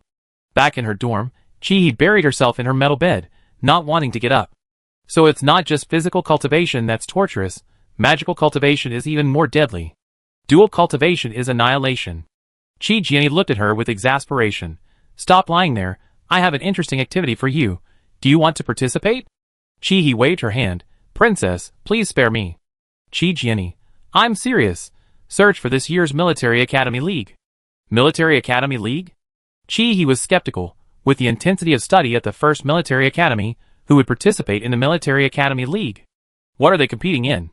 Take a look first. Chi-Jianni enthusiastically urged her. Chi-He couldn't resist her enthusiasm, and started searching, while lying on the bed. Registration requirements. No grade restrictions. Requirements: mental strength B level or above, proficient in piloting Mechs, proficient in piloting starships, and passing combat skills. What does this have to do with us? Forget starships, they were a bunch of greenhorns, who had never even touched a mech. Chi-Jianni, look at the schedule. The selection phase is all in the simulator, but the final Military Academy League is where the real Mechs will be used. That's a year from now. By then, we should at least have a chance to touch a mech, and starship training is a required course in our second year. Most importantly, the team that stands out in each selection gets an extra 10 credits. 10 credits. Chi-He was excited. It meant she could skip 2 classes she didn't like. Good grief, everything was perfectly planned out. Chi-Jianni, I haven't finished yet. The ultimate goal of the Military Academy League is to compete for the right to participate in the quadrennial Return to Blue Star project. The Empire won the last league. Chi-He, can the winning team participate in the Return to Blue Star project? Chi-Jianni recalled the past practice. Yes. Chi-He jumped out of bed. Report. Go and recruit Fang Xia and Anton. Chapter 44. The four of them quickly opened a 5v5 combat instance. They entered the battle before the 5th, 6th, 7th, and 8th people could join. Seriously, this was the first time the four of them from their dormitory had used Mechs so uniformly in a simulation instance. They didn't know until they tried it, and the results were astonishing. Chi-He was still using the J990. She still needed Anton's help to import Ares' data, as she was terrible at it. Shi Jianyi was still using the familiar Xuanwu model. Fang Qingyu had changed his mech, not using the flagship, but the White Tiger series, which was from the same line as the Xuanwu. He was now fighting alone. He had chosen the flagship only because of the team's requirements. The problem was with Anton. Anton was using the flagship, but the flagship was also a full sensory mech. Anton wasn't Chi-He. His stable mental strength shouldn't prevent him from using a mech. However, after watching Anton walk around in his mech, the other three looked constipated. What kind of physical coordination is this? To make a mecha walk with its arms and legs moving in unison? Master of mecha construction, perfect theoretical knowledge. And then he can't pilot it. Chi-He and Shi Jianyi were on the same team. This was just a test. Seeing this situation, there was no need to fight with their two teammates anymore. Chi-He covered his face. What kind of defeat is this, being defeated by your own people? I don't think he walks like this normally. Shi Jianyi, however, immediately saw the key issue. Is it possible that Anton's unison walking is the same problem as his stuttering, ultimately a somatic reaction caused by tension? The two whispered in the team chat, have you looked into Anton's family situation? Shi Jianyi shook her head, her mecha bobbing its head in response. There's not a single normal person in our dorm. Birds of a feather flock together. Shi kicked her. I don't like it when you say that. I think I'm perfectly normal. Shi Jianyi kicked her back. You're the most abnormal one. But honestly, among the four of us, Anton is definitely the quietest. He never joins us on his own initiative. We always have to invite him for activities, and he's passively dragged along. That won't do. We're a team. We are family. Shi said. Shi Jianyi, I always feel like you're trying to take advantage of me. Shi laughed so hard her mecha shook. What kind of role are you putting yourself in? Whatever, Mom loves you. Shi Jianyi angrily raised the cannon and fired a supersonic armored bullet at Chi-He, delivering a perfect blow to her teammate. Caught off guard and eliminated, Chi-He exclaimed, You really hit me. The group exited the instance and readjusted their strategy. After all, the registration period was limited. Anton looked pale as he stared at the three in the dormitory.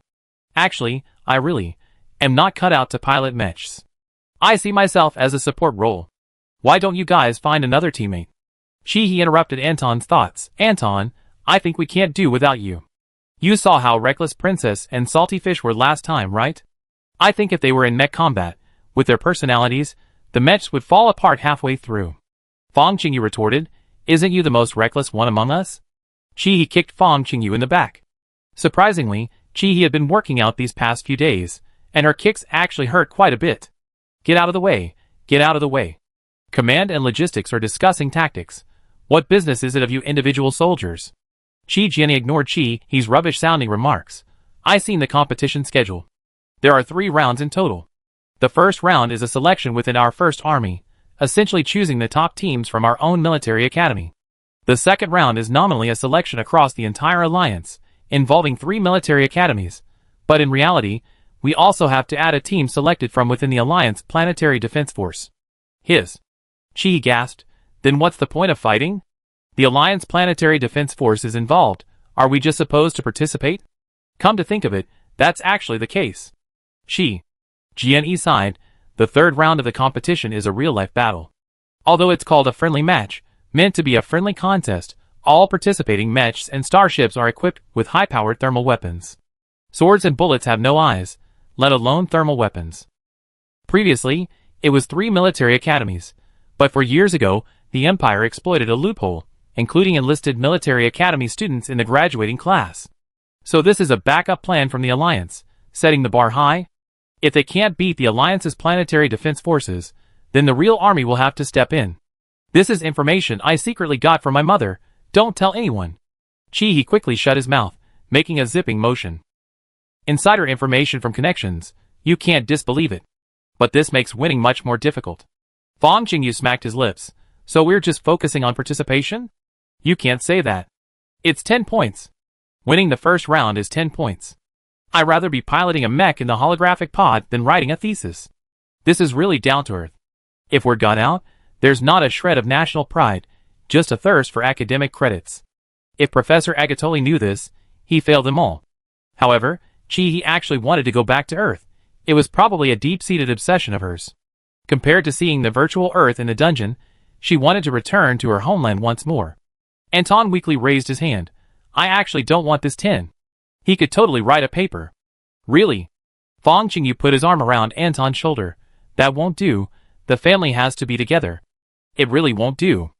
Chi Jianyi looked at Anton with a pained expression. Antosha, the competition rules state that only one mech can be used per round, and you can't change it midway. We can't do without you. You're too important. Chi secretly gave Chi Jianyi a thumbs up. No wonder she's the daughter of a general. This centralization tactic was brilliant. Anton was completely bewildered. He pointed uncertainly at himself. Are you sure? Chi added fuel to the fire. How can I not be sure? Just look at the entire First Army, a bit of an exaggeration. Look at the entire freshman class, who's more proficient in mechanics than you. What if our mech breaks down halfway through without you?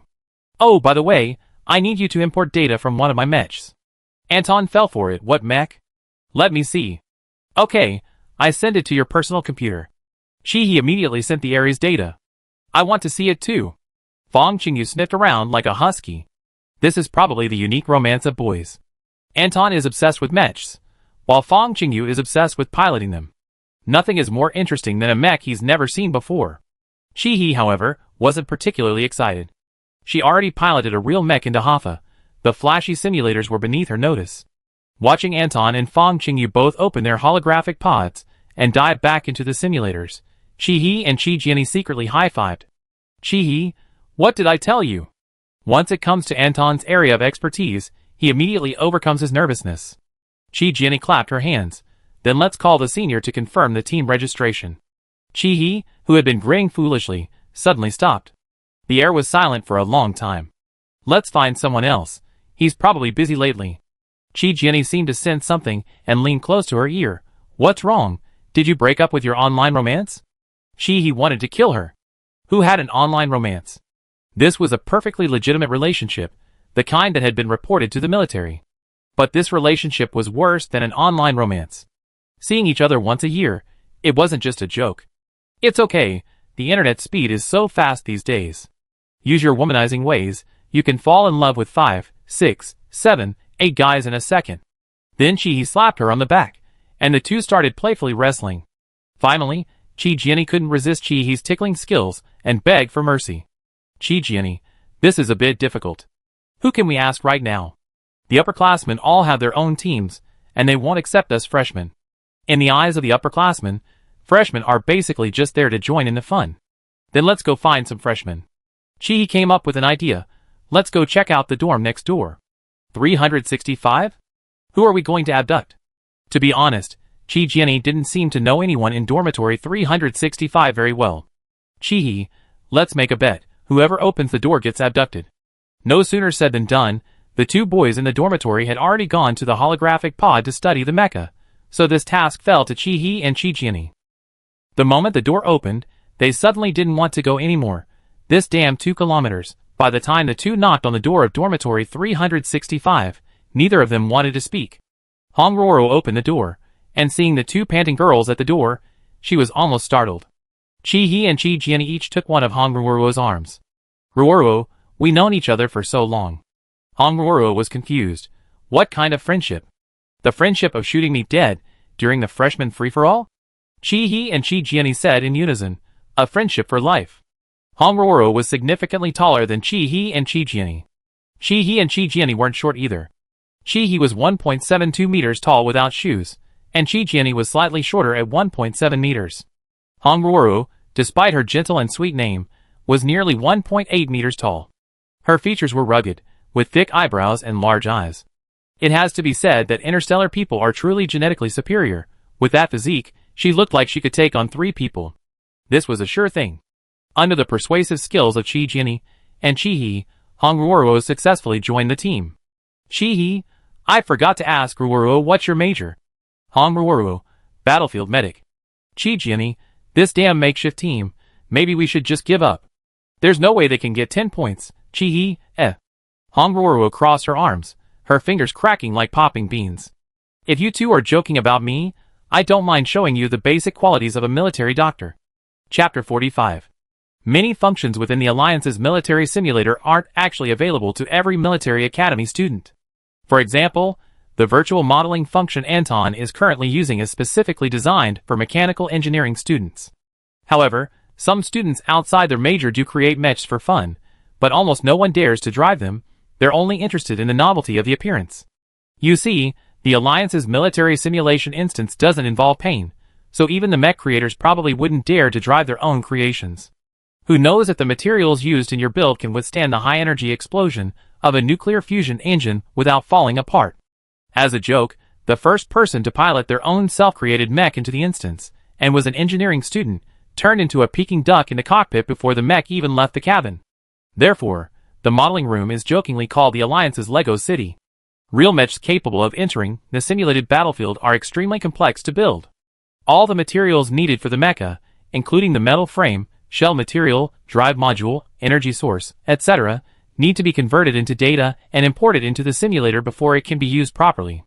Without the design drawings and parameters given to her by Lo Stan, it would be impossible to build one. So when the group entered Anton's personal Lego city, the scene was unbearable to look at. The virtual mecha building involved designing modules and assembling various mechanical parts. The real mecha building involved data calibration. Even a single wrong number could mean starting over. Anton spent over an hour just on data calibration, and the group was practically going bald from waiting. But Anton was the baldest. Chee-hee watched him scratching his head while calibrating, silently lighting a few candles for his receding hairline in her mind. Finally, a towering white mech, over 10 meters tall, appeared before the five. Hongruoruo stared in disbelief. Aren't we in the same year? She barely piloted a mech, and Xiang had already built one? Chee-hee smiled slyly, casually showering Anton with compliments. That's the true value of Antosha. Anton smiled shyly. Why don't you go try it out? Don't blame me if you turn into a Peking duck. At least for now, there didn't seem to be any problems with its appearance. Anton's comment made Chee-hee a little uneasy. With the thought of smashing Loston's head if she turned into a Peking duck, Chee-hee decided to go all in. Try it, of course I try. I start a 1v1 match. Who wants to go? Me. Fong Qingyu raised his hand first. Chee-hee first bound Ares to his own ID before starting the match.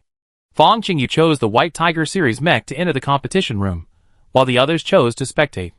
Chee-hee immediately noticed the difference compared to piloting the real Ares into Hoffa. The foot pedals were noticeably lighter. She only needed a slight effort to maintain the mech's balance. The thrusters were activated to forward 3, and Ares shot off like lightning.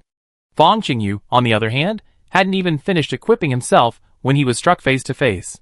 The 4 Divine Beast series mechs ranked among the top mech types for a reason. They excelled in speed, even the Xuanwu. The engines used controlled nuclear fusion, coupled with conjugate full sensory perception, achieving true zero latency. Fong Qingyu immediately reached out to block. The shield on Baihu's arm unfolded, positioned horizontally in front of his chest as he moved. Compared to fully sensory mechs, Ares' ability to execute certain moves required a significant test of the user's hand-eye coordination and mental agility. To perform actions with a manually controlled mech, each movement had different commands. Not only did you need fast hands to execute commands in a split second, but you also needed quick thinking, anticipating 3 steps ahead. Sometimes, before even executing one move, you had to plan your next attack. Furthermore, you couldn't simply parry, you had to make extreme adjustments based on the opponent's reactions. This is actually one of the reasons why manually controlled mechs were gradually phased out of active military service. Aside from combat effectiveness, practicality is also paramount for mechs. Failing to react quickly enough in a crisis on the battlefield can be fatal. But these weren't problems for Chee-hee. Chee-hee's slender fingers completed a series of commands in the blink of an eye. Ares crouched down, launching a sweeping kick directly at Baihu's lower body. With a loud clang, the white tiger tilted uncontrollably. Fong Qingyu, inside the mech's cockpit, felt a sharp pain in his left leg. Enduring the pain, Fong Qingyu could only roll on the ground. The 3 spectators were dumbfounded, especially Hongruoruo, who hadn't taken any combat lessons with Chee-hee. You can do that? Especially when she saw Chee-hee execute such a difficult downward slash move in succession. Anton explained to her, manually operated mechs certainly can't match the reaction speed of fully sensory mechs, but they have advantages in combat. The upper limit of a fully sensory mech lies in the operator. Qi Jiani nodded in agreement. Like that downward slash just now, Fang Qingyu absolutely couldn't perform that combat move because his body wouldn't allow it. Human flexibility and muscle strength have their limits. Hong Ruoro looked at the white mecha with envy. Don't you have to consider these issues when operating a mecha manually? Anton, that's right, because it's controlled by commands. Mechas are machines, so theoretically, as long as the joints don't go off track, she can perform any movement she wants continuously, without considering the pilot's physical abilities. She can even do a 360-degree somersault. The only thing to consider is her hand speed. Hong Ruoro, awesome! Qi Jiani wasn't envious in this regard. Actually, Qi's talent is the highest among all of us here. Even when using a full sensory mecha, she can still use that fighting move from earlier. A downward slash. It's a pity. What's a pity? Hong Ruoro didn't understand. Qi Jiani quickly coughed to cover it up. Ahem, it's a pity. She just likes to operate it manually. She's unconventional, you know. Qi and Fang Qingyu fought in a 1v1 battle, testing not only the mecha's performance, but also the equipment. Hot weapons. Apart from the light blade, the supersonic missiles and light-guided armor-piercing projectiles are all fine. It's unclear whether Lostan did it intentionally, but he didn't equip Ares with the light blade data. This is a bit frustrating. Qi really likes blades. He always feels that Ares isn't complete without a weapon. The two exited the combat instance. Fang Qingyu should be thankful that there's a surrender button in 1v1 combat, otherwise he would have died at Qi's hands. Qi got out of the mech cockpit and gave Anton a high five. Overall, everything's fine. Can you add a weapon? Qi's eyes lit up. Anton's lips twitched. Are you sure? Importing and calibration are worlds apart from modification. If you mess it up, it really turn into roast duck. Qi steeled himself, offering a self-consolation. It's just a simulator, so what if I die a few times? Let's do it. What a bold statement. This thought, however, seemed to trigger some strange switch. Qi Jiani. So does that mean the mechs in the simulator can be modified too? The 4 Divine Beast series mechs are classic mechs. Their data is transparent, right? Fang Qingyu, can't you give me a hang glider? Hong Ruoro joined their suicide squad. I actually want to fly a mimicry-type mech. Those things can be modified too, right? And so, Qi began his various suicide attempts. The first time, he added weapon data, but Anton clearly hadn't planned the energy balance of the lightsaber properly. The lightsaber worked, but then Ares' engine exploded. Qi died in the nuclear kinetic energy runaway explosion. Keep trying. Never give up. Let's try again. The second time, the energy balance was incompatible with the mech itself. The pressure inside Ares' cabin skyrocketed, crushing Qi into a paper doll-like shape. The scene was too gruesome, so Mars thoughtfully blurred the image. What a great way to protect students' mental health. Artificial intelligence has a responsibility. The third time, the pressure returned, but the oxygen generator malfunctioned again, and the cabin door couldn't be opened. Qi suffocated to death. The fourth time. The fifth time. The sixth time.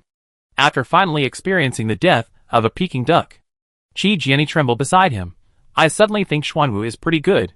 Classics are classics for a reason. Fang Qingyu had goosebumps all over. Hong Ruoro covered her eyes and turned away. Was it too late for her to quit? She was just a weak medic. What grudge did she hold against him? Finally, Qi gave up on the lightsaber. We don't need energy-type weapons anymore. I just want a melee weapon, okay, Antosha. Anton's hair was already bald from scratching.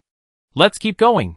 After dying twice more inexplicably, Ares finally acquired a broadsword almost as long as the mecha's height and 1 meter wide. The material was directly reused from Ares' metal frame material, Gundam Nim alloy. Its advantage was extreme hardness. Theoretically, it could even withstand a shortwave particle beam attack. The disadvantages were equally obvious. Its weight was extremely heavy, making it almost impossible to wield with one hand, pushing the mecha's joints to their limits. Furthermore, this weight affected the mecha's balance. Just standing still, Ares consumed energy at twice the rate before. So, making a mecha really isn't something anyone can do. Anton collapsed to the ground. I can't take it anymore. Please let me go. If this continued, he developed PTSD from building Mechs. Those colleagues who fantasized about DIY had never experienced this kind of torture. Qi Jiani felt a chill run down his spine. Qi, let's give up. Even though it's a simulator, continuous death simulations will put a huge strain on your mind. Fong Qingyu was also a little worried.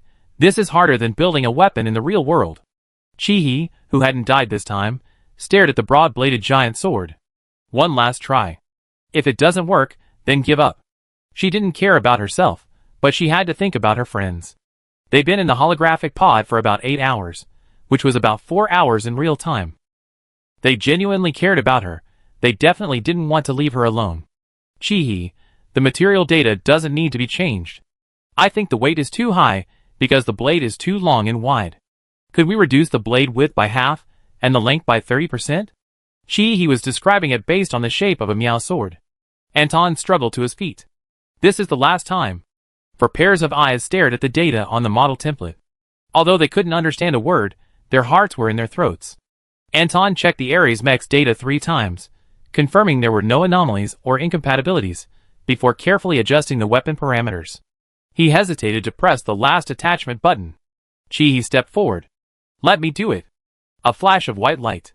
A jet-black sword, about 7 meters long and half a meter wide, appeared on Ares' back. Chi-He nervously tried it out. The data was normal.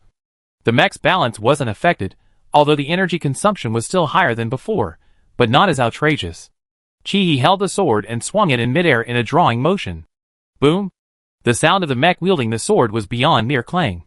It was the sound of a hurricane. Then came Chi-He's voice through the headset. It's done! Chapter 46. Now, the few who had initially planned to give up were starting to feel restless again. What kind of success has the most motivational effect? Probably when everyone has given up hope. Chi-Jenny said quietly from the side, actually, thinking about it, dying a few times isn't so bad. The remaining 2 also looked at Anton with bright eyes. Anton rolled his eyes and logged off. He realized. They were all gamblers. They said they were going for those 10 credits. But after registering, besides meeting up every day to practice their teamwork, they still had to attend classes. Interestingly, the Interstellar Military Academy League allowed anonymous participation. Their names and nicknames were completely blurred out. Their grades were hidden, leaving only a bunch of symbols on the registration page. Probably only Mars could tell who was who. Chi-He privately complained, those who come probably all have a few elective courses they're going to fail, which is why they're so insisting Mars keep their names anonymous. Chi-Jenny offered a different perspective. You think everyone here is like you? You're a total academic failure. Chi-He retorted, how can I be considered an academic failure?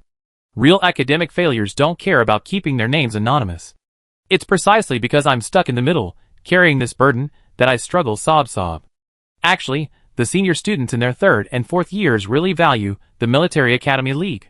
Firstly, for teams that make it to the 3rd round and advance, the league will create custom mechs for each person based on the model of mech they pilot in the simulator, for use in the real-world competition. Although nominally the mechs belong to the military, in a true sense, they are personal mechs because the data is customized to the individual. No one knows it better than the mech's owner. Chi-Jenny said. A single mech costs over 100 million, the Alliance won't let it gather dust, so it's basically tied to your future. Which military unit wouldn't be scrambling to get a military academy student with their own mech? Chi-He mumbled, stuffing a can of food into his mouth. So, if we qualify, we don't have to worry about failing our courses for the next 3 years and not graduating. Anton scoffed, are you going to be the one who qualifies, only to have their mech taken back by the Alliance? Hiss. Chi-He bowed to Anton in defeat. These past few days, Anton, completely traumatized by the group's mecha modification antics, his temper visibly flared, and his sharp tongue had grown considerably. Now, he could speak fluently about professional knowledge without stuttering, and he could even deliver sarcastic insults without stammering. Chi-He steered the conversation back on track. That's the first point.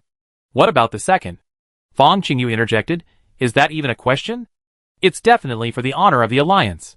Hong Ruoro, practically a member of their dorm lately, was currently eating canned food in their living room to alleviate her stomach cramps after dying a dozen times. What a passionate young man. She gave Fong Qingyu a thumbs up. Keep it low-key, just keep it to yourself. Shouting it out loud is a bit childish.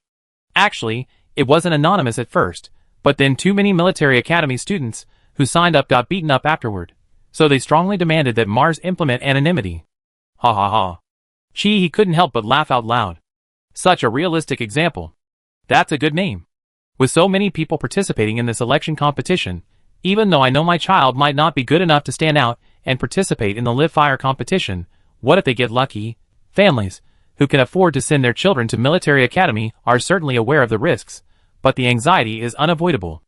Everyone hopes their child will retire safely, but who knew that rushing to participate in such a competition would result in a beating upon their return? Maybe they all fail. Chi-He gloated, placing a paw on Fang Qingyu's shoulder. Don't worry, orphans like us don't have these worries. Now it was Qi Jiani and in Dong's turn to look at her with constipated expressions. Is your relationship with Colonel Qi Huanshan that bad? Qi-He, who? Then she belatedly remembered that she did indeed have a cheap father. Qi-He silently got up. I'm a little sleepy. I'm going to sleep first. Everyone, go to bed early after eating. We have class tomorrow.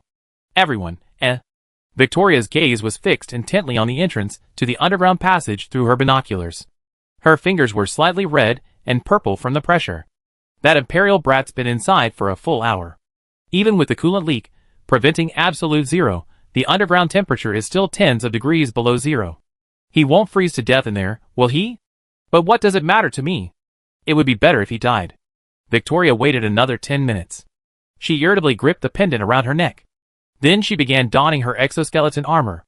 After a moment's thought, she loaded the bullets into her equipped gun, meticulously loading each one. The Zerg and Dahafa have been wiped out now. There aren't any large weapons left in the watchtower, but that's enough. If that Imperial tries anything funny, I shoot him dead. Victoria climbed down the ladder, braving the heavy rain to open the watchtower door. It was so cold outside that she couldn't help but shiver. She didn't stop, continuing her journey towards the underground passage. When she arrived, the entire passage was frozen solid, leaving not even a crack for a person to squeeze through. Desperate, Victoria fired several shots into the frozen passage door. Bang, bang, bang, bang. The gunshots echoed through the doorway. Victoria kicked away the broken ice, barely managing to open the door. She hesitated for a moment, then finally crawled inside. 3 minutes later, she finally saw the Imperial man. When the overhead flashlight shone on his face, Victoria was truly startled. His hair and eyebrows were covered in frost. Even the hairs on his face stood on end. He was practically an ice sculpture. He seemed to be carrying something in his arms.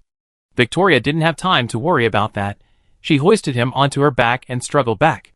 You better hold on. It's just the two of us on Dahafa now. If you die, where am I going to find a monkey to keep me company? It's so cold here. Victoria felt the warmth of the person behind her seeping through her exoskeleton armor. It was so cold, it was like carrying a block of ice. I never been this unlucky in my life. If you dare die, I twist your head off and use it as a ball. She cursed and swore, but her steps kept moving forward, not daring to slow down even a fraction. By the time she emerged from the underground tunnel, her hair and eyebrows were completely white. Her steps began to falter. It rained all night. A light drizzle. Victoria suddenly didn't find the weather anything to be happy about. There was no other way. The raindrops froze instantly on them, so she could only drag him back like a dead dog. She dragged him to the Alliance's watchtower, but didn't carry him inside.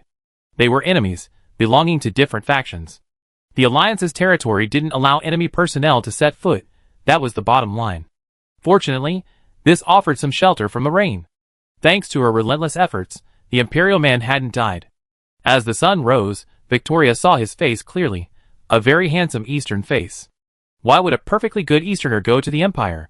Wouldn't it be better to come to our alliance? Victoria suddenly had the idea of turning him against his allies. Before the thought faded from her mind, something fell from the man's arms. It was 2 chips. Victoria slapped the half-dead man awake, simultaneously pressing a gun to his forehead. Tell me, what is this? Qi Jiani looked at the dark circles under Qi-He's eyes. What's wrong with you? Didn't you sleep well again? Qi-He yawned, downing 2 bottles of tranquilizer. The dream felt so real. She felt like her body was freezing.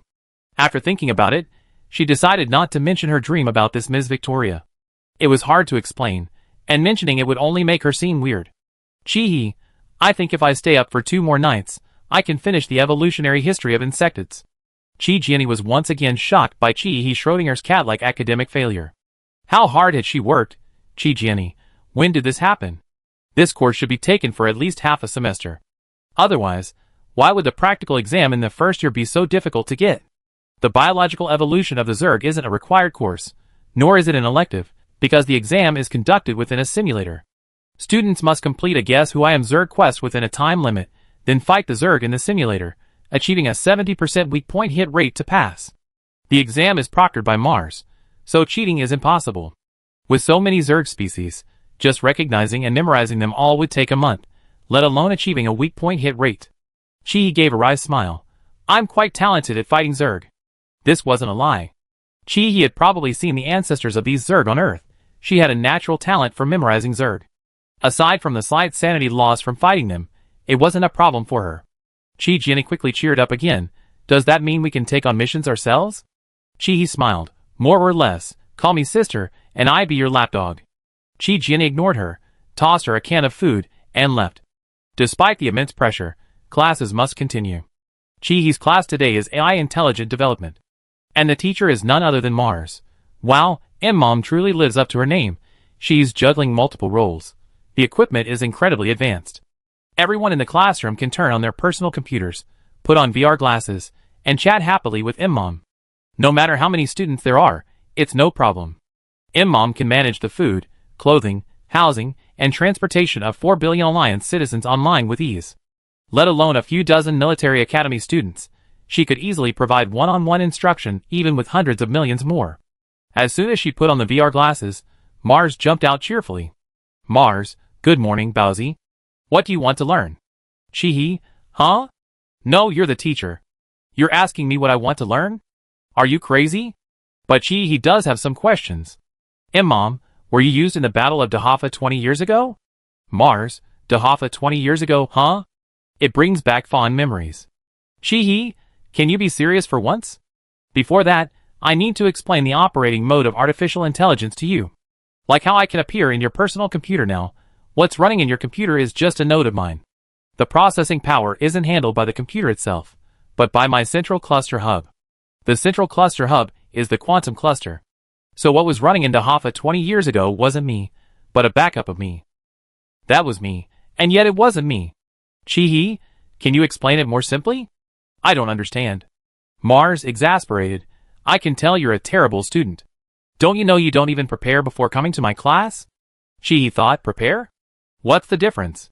I just ask you for help anyway. Why is this AI acting all pedantic? It's such a teacher persona. Mars, the temporary quantum cluster established on Dahomey can establish a communication channel with the central hub, but it can't synchronize data in real time. This means the files stored in the temporary cluster can't be transmitted to me. If I want to synchronize data, I still need to rely on the chip. Chi murmured, the chip. What if this chip is read by another AI? Chapter 47. Mars seemed stumped by the question. He paused for a moment before answering. That depends on who's reading the data. Chi immediately suggested a target to Mars. Like Eva from the Empire. Mars chuckled. She'd probably be waiting for 10 minutes or so, then find a chance to kill the programmer who inserted the chip into her mainframe. A series of question marks appeared above Chi's head. Huh? What do you mean? Mars. The essence of AI is data integration. To give you an example you can understand, human blood has different blood types. The data flow of artificial intelligence is like human blood. If you rashly inject blood of a different type into your body, wouldn't that cause trouble? Different AIs have different training sets. I am the result of training by 4 billion Alliance people over thousands of years, while Eva was trained by the Empire. Although she was born earlier than me, my training intensity is far superior to hers.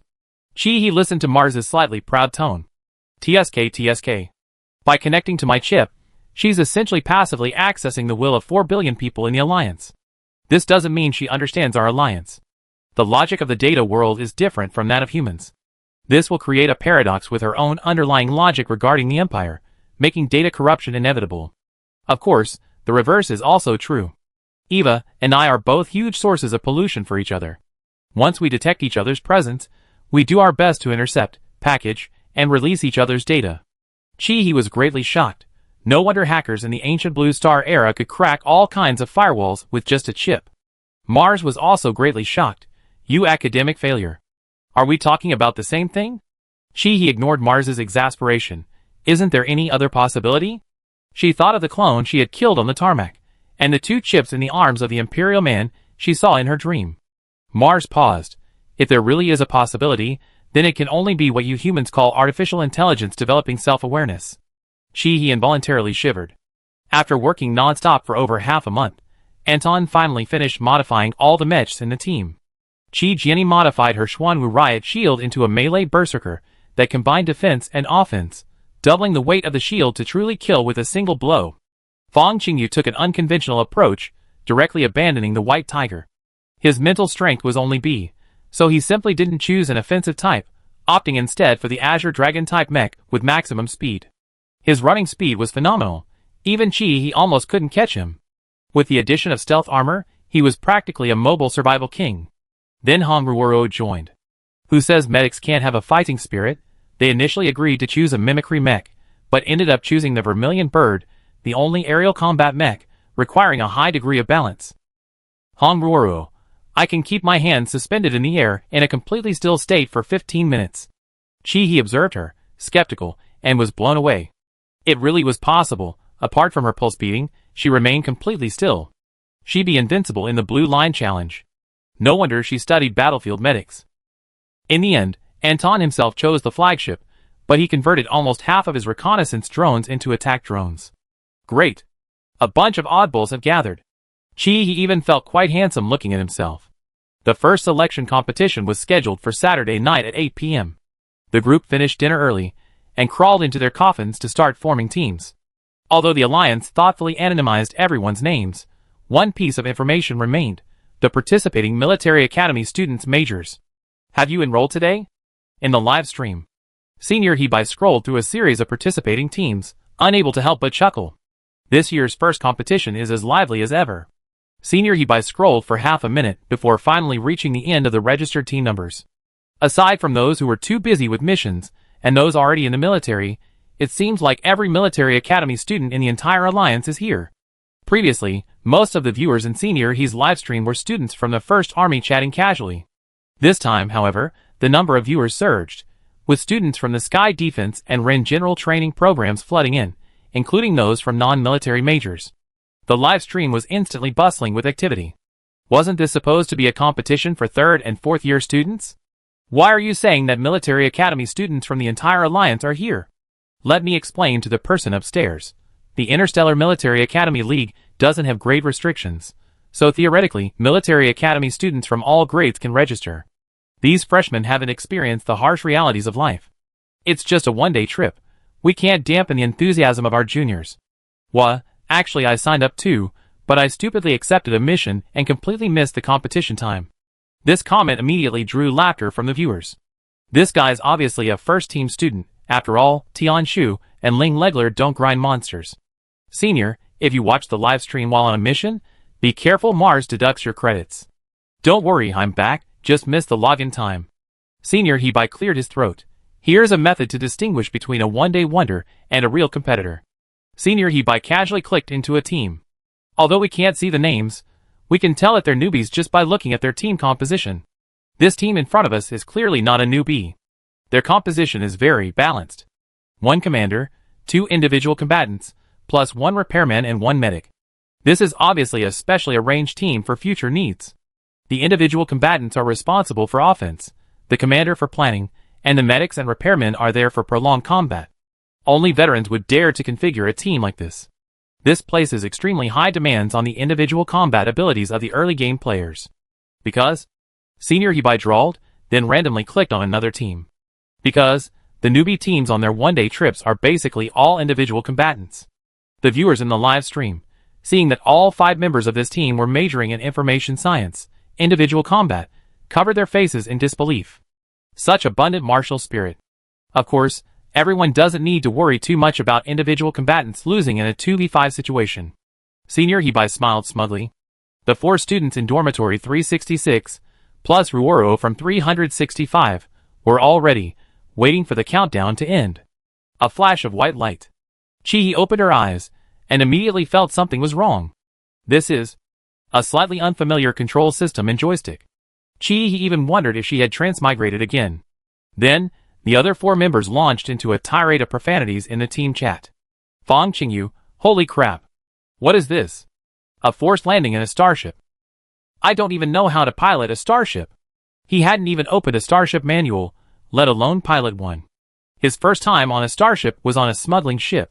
He felt like a Latin fish stuffed into a can. Anton, Didn't you guys even read the requirements when you signed up? The background noise on Anton's end was incessant. Clearly, something was wrong. Chi Jiani was frantically pushing the joystick, trying to keep the starship from falling. I said I watched it, but I didn't expect the first race to be piloting a starship. He covered her face. Man proposes, God disposes, this ridiculous, makeshift team. Where's Roro? Chi asked in the team chat. Then, a fiery red light appeared outside the window of her starship. Before Roro could reply to Chi, her starship had already collided with Chi Jiani's. Holy crap. The curse was only half finished when Chi Jiani and Roro's avatars went black. Chi, it's too late for me to teach you some half-baked starship piloting skills now, right? Seeing that Fang Qingyu was about to crash into her, Chihi's thrusters were immediately upgraded to forward 3. The starship zoomed away with a whoosh, successfully avoiding Fang Qingyu's head-on collision. However, unlucky Anton couldn't dodge. He and Fang Qingyu ended up sinking together. Then, their profile pictures both went black. Chi, am I the only one left? The people in the live stream were laughing hysterically.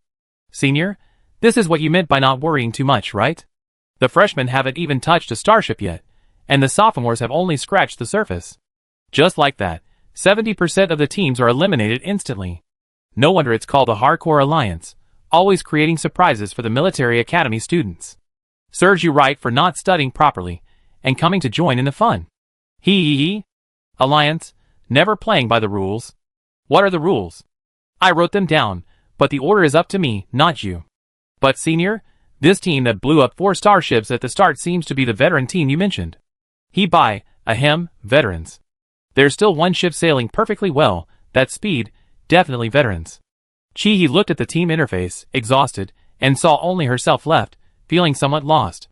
But the system hadn't declared her eliminated yet, so could she still try? The main problem was that she wasn't familiar with piloting a starship. She only briefly touched one on her seniors, and the dazzling interface left her completely bewildered. If she couldn't understand it, she wouldn't bother. Chi simply abandoned the button controls and gripped the thrusters tightly. Actually, piloting a starship in the atmosphereless void of space wasn't that difficult. The explosions of those other people's ships were most likely due to nervously pushing the thrusters haphazardly and losing control of the direction. But her mission was to successfully land the starship on the planet before her. With an atmosphere, it was a different story. Chi concentrated, controlling the direction. Under her control, the starship steadily descended, like breaking through a thin membrane. The starship's gravity increased dramatically the moment it touched the atmosphere. Even with her speed reduced to a fraction of its original speed, Chi was still like a shooting star, streaking towards the ground with a long trail. If she couldn't hold on, she simply wouldn't. Chi made a bold decision. As the starship reached its lowest point, she performed a dramatic upward thrust, instantly boosting the thrusters to forward 2, returning it to the air. This maneuver neutralized the effects of gravity and the starship's propulsion, allowing Chi to gradually level out its flight path. Beautiful. Even Hebai couldn't help but praise her maneuver. If this wasn't done by a pro, I'd livestream myself doing a handstand while washing my hair. Chapter 48. Chi, the veteran, successfully made an emergency landing. Alone, she sat inside the starship awaiting further instructions. If she guessed correctly, the next step was a mech battle. She wondered if this mech battle could bring back her eliminated teammates, or if she would have to rely on herself alone. Chi had a bit of a headache. In the past, it was always a situation of numbers against numbers, but now the situation was reversed. Praying for the enemy starship to be destroyed was just wishful thinking. Her constitution was always unpredictable. Sure enough, the scene changed the next second. Then she looked at the opposite platform, and 5 Mechs stood neatly in formation. Chi covered her face. This battle format didn't seem to be about crushing opponents on the battlefield, it was a ring match? She couldn't fight. She couldn't fight at all. At least on the battlefield, she could use dirty tricks. The arena match was truly. Even if she'd been drinking fake alcohol, she wouldn't be this cocky. 1 against 5? That's something only protagonists in novels could do. The opposing team was also completely bewildered. The fact that all 5 of them were still in the arena meant they weren't novices. They were at least sophomores, who had experience with starships. Meanwhile, Chi was all alone. Was she just incredibly lucky not to be eliminated in the starship piloting phase? The same thought was running through the minds of everyone on the opposing team. Comrade, just admit defeat. Someone shouted at Chi. Chi thought to herself that she couldn't win at all, but her words betrayed her true feelings. Admitting defeat? That was out of the question. Chee-hee, it's really unfortunate. All my teammates are busy with missions on the front lines, so I'm the only one with some free time. But I can manage on my own. The others exchanged bewildered glances. What kind of move is this? Everyone in the live stream wanted to give her a thumbs up. With that kind of aura, if they hadn't watched the whole thing, they might have been completely fooled. This ability to blatantly lie, everyone who saw it would have to call her shameless. Is this really possible? One person can participate? Senior Hebai timely explained, it is possible, but the competition settlement system is still based on the number of participants. So she really intends to take on 5 opponents alone. Chee-hee piloted Ares, drew the Meow sword from her back, held it in one hand, and pointed the blade forward. Who wants to go first? Now the seniors on the other side were completely convinced of her explanation. Newbies play with fireworks, veterans play with kitchen knives. Soldiers can't say no, so the 5-person team quickly selected a single soldier to participate. Senior Hebai, observing both sides on the field, offered a rational assessment. In terms of winning odds, there's no doubt the 5-man team has a better chance. Even if the pilot of the mech is a senior, a 1-man team won't have enough energy to fight 5 opponents. The 5-man team, on the other hand, will try to finish the battle quickly, so the first one to go will basically be the strongest member of the team. As soon as he finished speaking, 2 mechs were deployed to the center of the arena. The mech used by the individual soldier on the 5-man team was the White Tiger that Feng Sha had previously chosen. This mech was well balanced in both attack and defense, but it couldn't match the speed of the Azure Dragon and Vermilion Bird. It was a Vanguard-type mech. He moved first, his mech, under his control, clenching its fist and attacking Ares. Just as he thought he would draw her sword to defend herself, Chee pulled the control stick of her Ares backward, using her speed to retreat dozens of meters in the opposite direction. Then she set up her turret. Holy crap! Has she gone mad? Half the viewers in the live stream almost jumped up. This was a tournament, not a simulated battlefield. Using firearms at such close range was one thing, hitting the enemy was another, but the missile's blast radius would also affect her own weapon. This was a Pyrrhic victory. Even the streamer, Hebai, was speechless with shock. She didn't look like a novice at all. This mech wasn't even the flashy, cheap model from the simulator. This wasn't data uploaded from a physical mech, it was the brainchild of a DIY master. But this maneuver was truly incomprehensible. Boom! The opposing melee mech, White Tiger, was caught off guard and its defenses were breached by a laser-guided armor-piercing missile. Then it was hit by a supersonic missile. 2 missiles. Everyone thought Ares had only fired 1, but in fact, Chee fired 2 in quick succession. The trajectories were almost perfectly straight, without the slightest deviation. And the much-anticipated self-inflicted damage didn't occur. The instant the missiles were launched, Chee pushed the control stick to forward 4. Ares took to the air before the missiles exploded, perfectly avoiding the blast radius. That speed? Hebai's eyes widened. This mech. It's a manually controlled mech. Wow! It's been years since we've seen a master of manually controlled mechs. Only a manually controlled mech could achieve such micromanagement. The live chat immediately erupted with a buzz of discussion. Holy crap, are manually piloted mechs really that awesome? Wait for me. I'm coming to test you out, you little beauty relegated to the sidelines. My god, what a rip-off. What have all those fully sensory mechs I played for years been compared to? You just don't know what you're missing. Hey upstairs, hold on, do you think everyone can pilot a manually piloted mech? The reason manually piloted mechs are no longer in active service isn't because the mechs are bad, it's because the pilots are bad.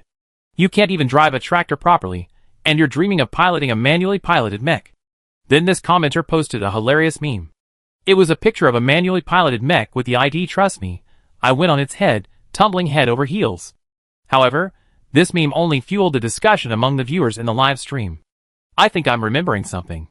Did you guys find the controls of that mech a little familiar? Especially the takeoff animation after using the forward 3 move. Some busybodies had already dug up videos of Trust Me to win previous matches, and thoughtfully included links for comparison. Didn't they say you can switch perspectives when manually controlling a mech? We need to see who's piloting it. Senior Hebai switched screens at everyone's request, but could only access the control panel. A pair of slender hands, clad in tactical fingerless gloves, rested calmly and confidently on the control panel. At this moment, Chee-hee's lips curled slightly, completely unaware that she was in danger of being exposed. She was overjoyed to have effortlessly eliminated a strong opponent. The 5-person team cursed loudly. You shameless bastard. You cheated? What's a face? He didn't care. How did I cheat? Can a decision made by the commander be called cheating? Besides, are there rules against using firearms in the competition? Go ahead and use them if you dare. The opposing team was completely confused. What commander? A remote commander? He casually replied, misunderstanding, I'm the commander. The opposing team, I don't believe you for a second. What kind of commander goes in with a knife? Even if she went in with a knife, the problem is she didn't use it. Senior, let's hurry up. I still need to beat up my teammates after this. The live stream chat erupted with another wave of ha.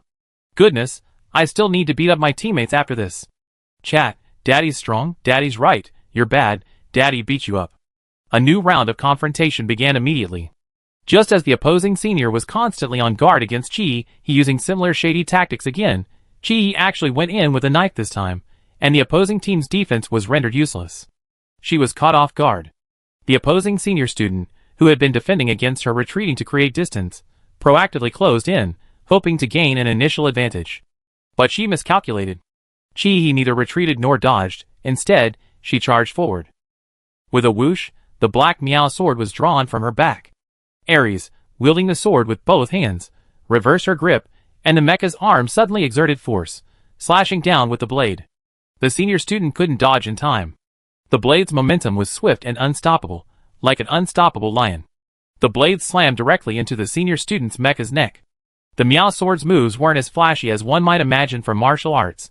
There were only 13 moves in total, and their names weren't as grandiose as other weapon names. But their power was overwhelming, and each strike was fatal. The senior student's fully sensory mech, connected to her own senses, was struck in a vital spot, resulting in an immediate elimination. 1 against 2, and both were defeated in a single move. The opposing senior students couldn't laugh, nor could the viewers in the live stream. What kind of monster is this? She doesn't play by the rules. Comments. I have a feeling she can win. And I'm not just saying that. There are still 3 left. I feel like at this rate, she could easily take on 5 more. She hasn't used up much energy yet. Senior He's face is already starting to sting, ha. However, he wasn't so relaxed. Her first 2 wins were mainly due to one being surprisingly difficult to defeat. Now that her fighting style had been figured out, she had to go all out. There were still 3 left, and at this rate, her energy might not be enough. Sure enough, the next senior student used delaying tactics, creating distance and darting around the field, not giving he a chance to aim or get close. To defeat him, he would either have to chase him or block his path with long-range artillery fire, both tactics significantly depleting Ares' energy. In combat, shamelessness and cunning are the true virtues. A competition is a competition, unfairness is the norm. He thought for a moment and decided to stand still. One advantage of the arena was, there was no time limit. A round only started when someone was eliminated, unlike the battlefield mode where you could be killed by a high-altitude particle beam if you weren't dead by the time limit. It was all about who could outlast whom. Mentality was crucial. Let's wear him down and see who gives up first.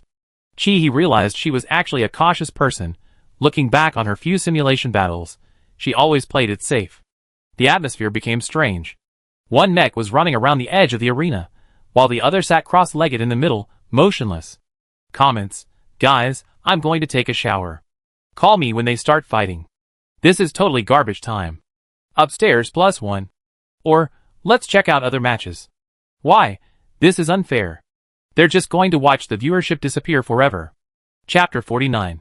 Fortunately, he spoke up before Bai's stream ended. Senior, why don't you run a little faster? I like to test the maximum speed of your mecha. Whoa!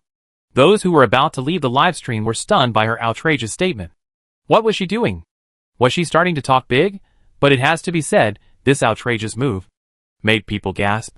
However, in fact, he genuinely wanted to test the limits of piloting other mechas. It's the same feeling as a gun enthusiast seeing a weapon they never used before. They can't help but test its performance. But Chihi's situation was rather awkward. She had tried piloting a full sensory mecha, but it was a wasted effort. Plus, these past few days, she set a bad precedent. Everyone's enthusiasm was focused on modifications, and no one was there to help her with this. So wasn't this a perfect opportunity? Know yourself and know your enemy, and you will never be defeated. The senior, still circling around, was momentarily speechless by her words and stopped. Chihi stood up from her cross-legged position, Senior, keep going. Good heavens, what a cruel joke. Running away yourself is one thing, being begged to run is another. A teammate in the seniors group was already warning her. She's bluffing. Don't give her a chance to get close. However, in that instant, Chi-Hee's mental energy locked onto her opponent. But it wasn't as the seniors' teammates expected. She didn't choose to close the distance, but instead raised the cannon and fired 3 supersonic missiles in quick succession.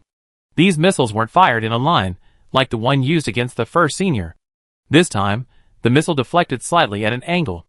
As if anticipated, the first supersonic missile didn't land at the senior's immediate location, but rather locked onto the left front of his mech. At this moment, if the senior had simply steered his mech to the right, or even remained stationary, the supersonic missile wouldn't have hit him. At most, he would have suffered a shockwave. But an unbelievable thing happened. The senior uncontrollably ran to the left, and the supersonic missile struck his mech squarely in the chest. The mech's armor remained intact.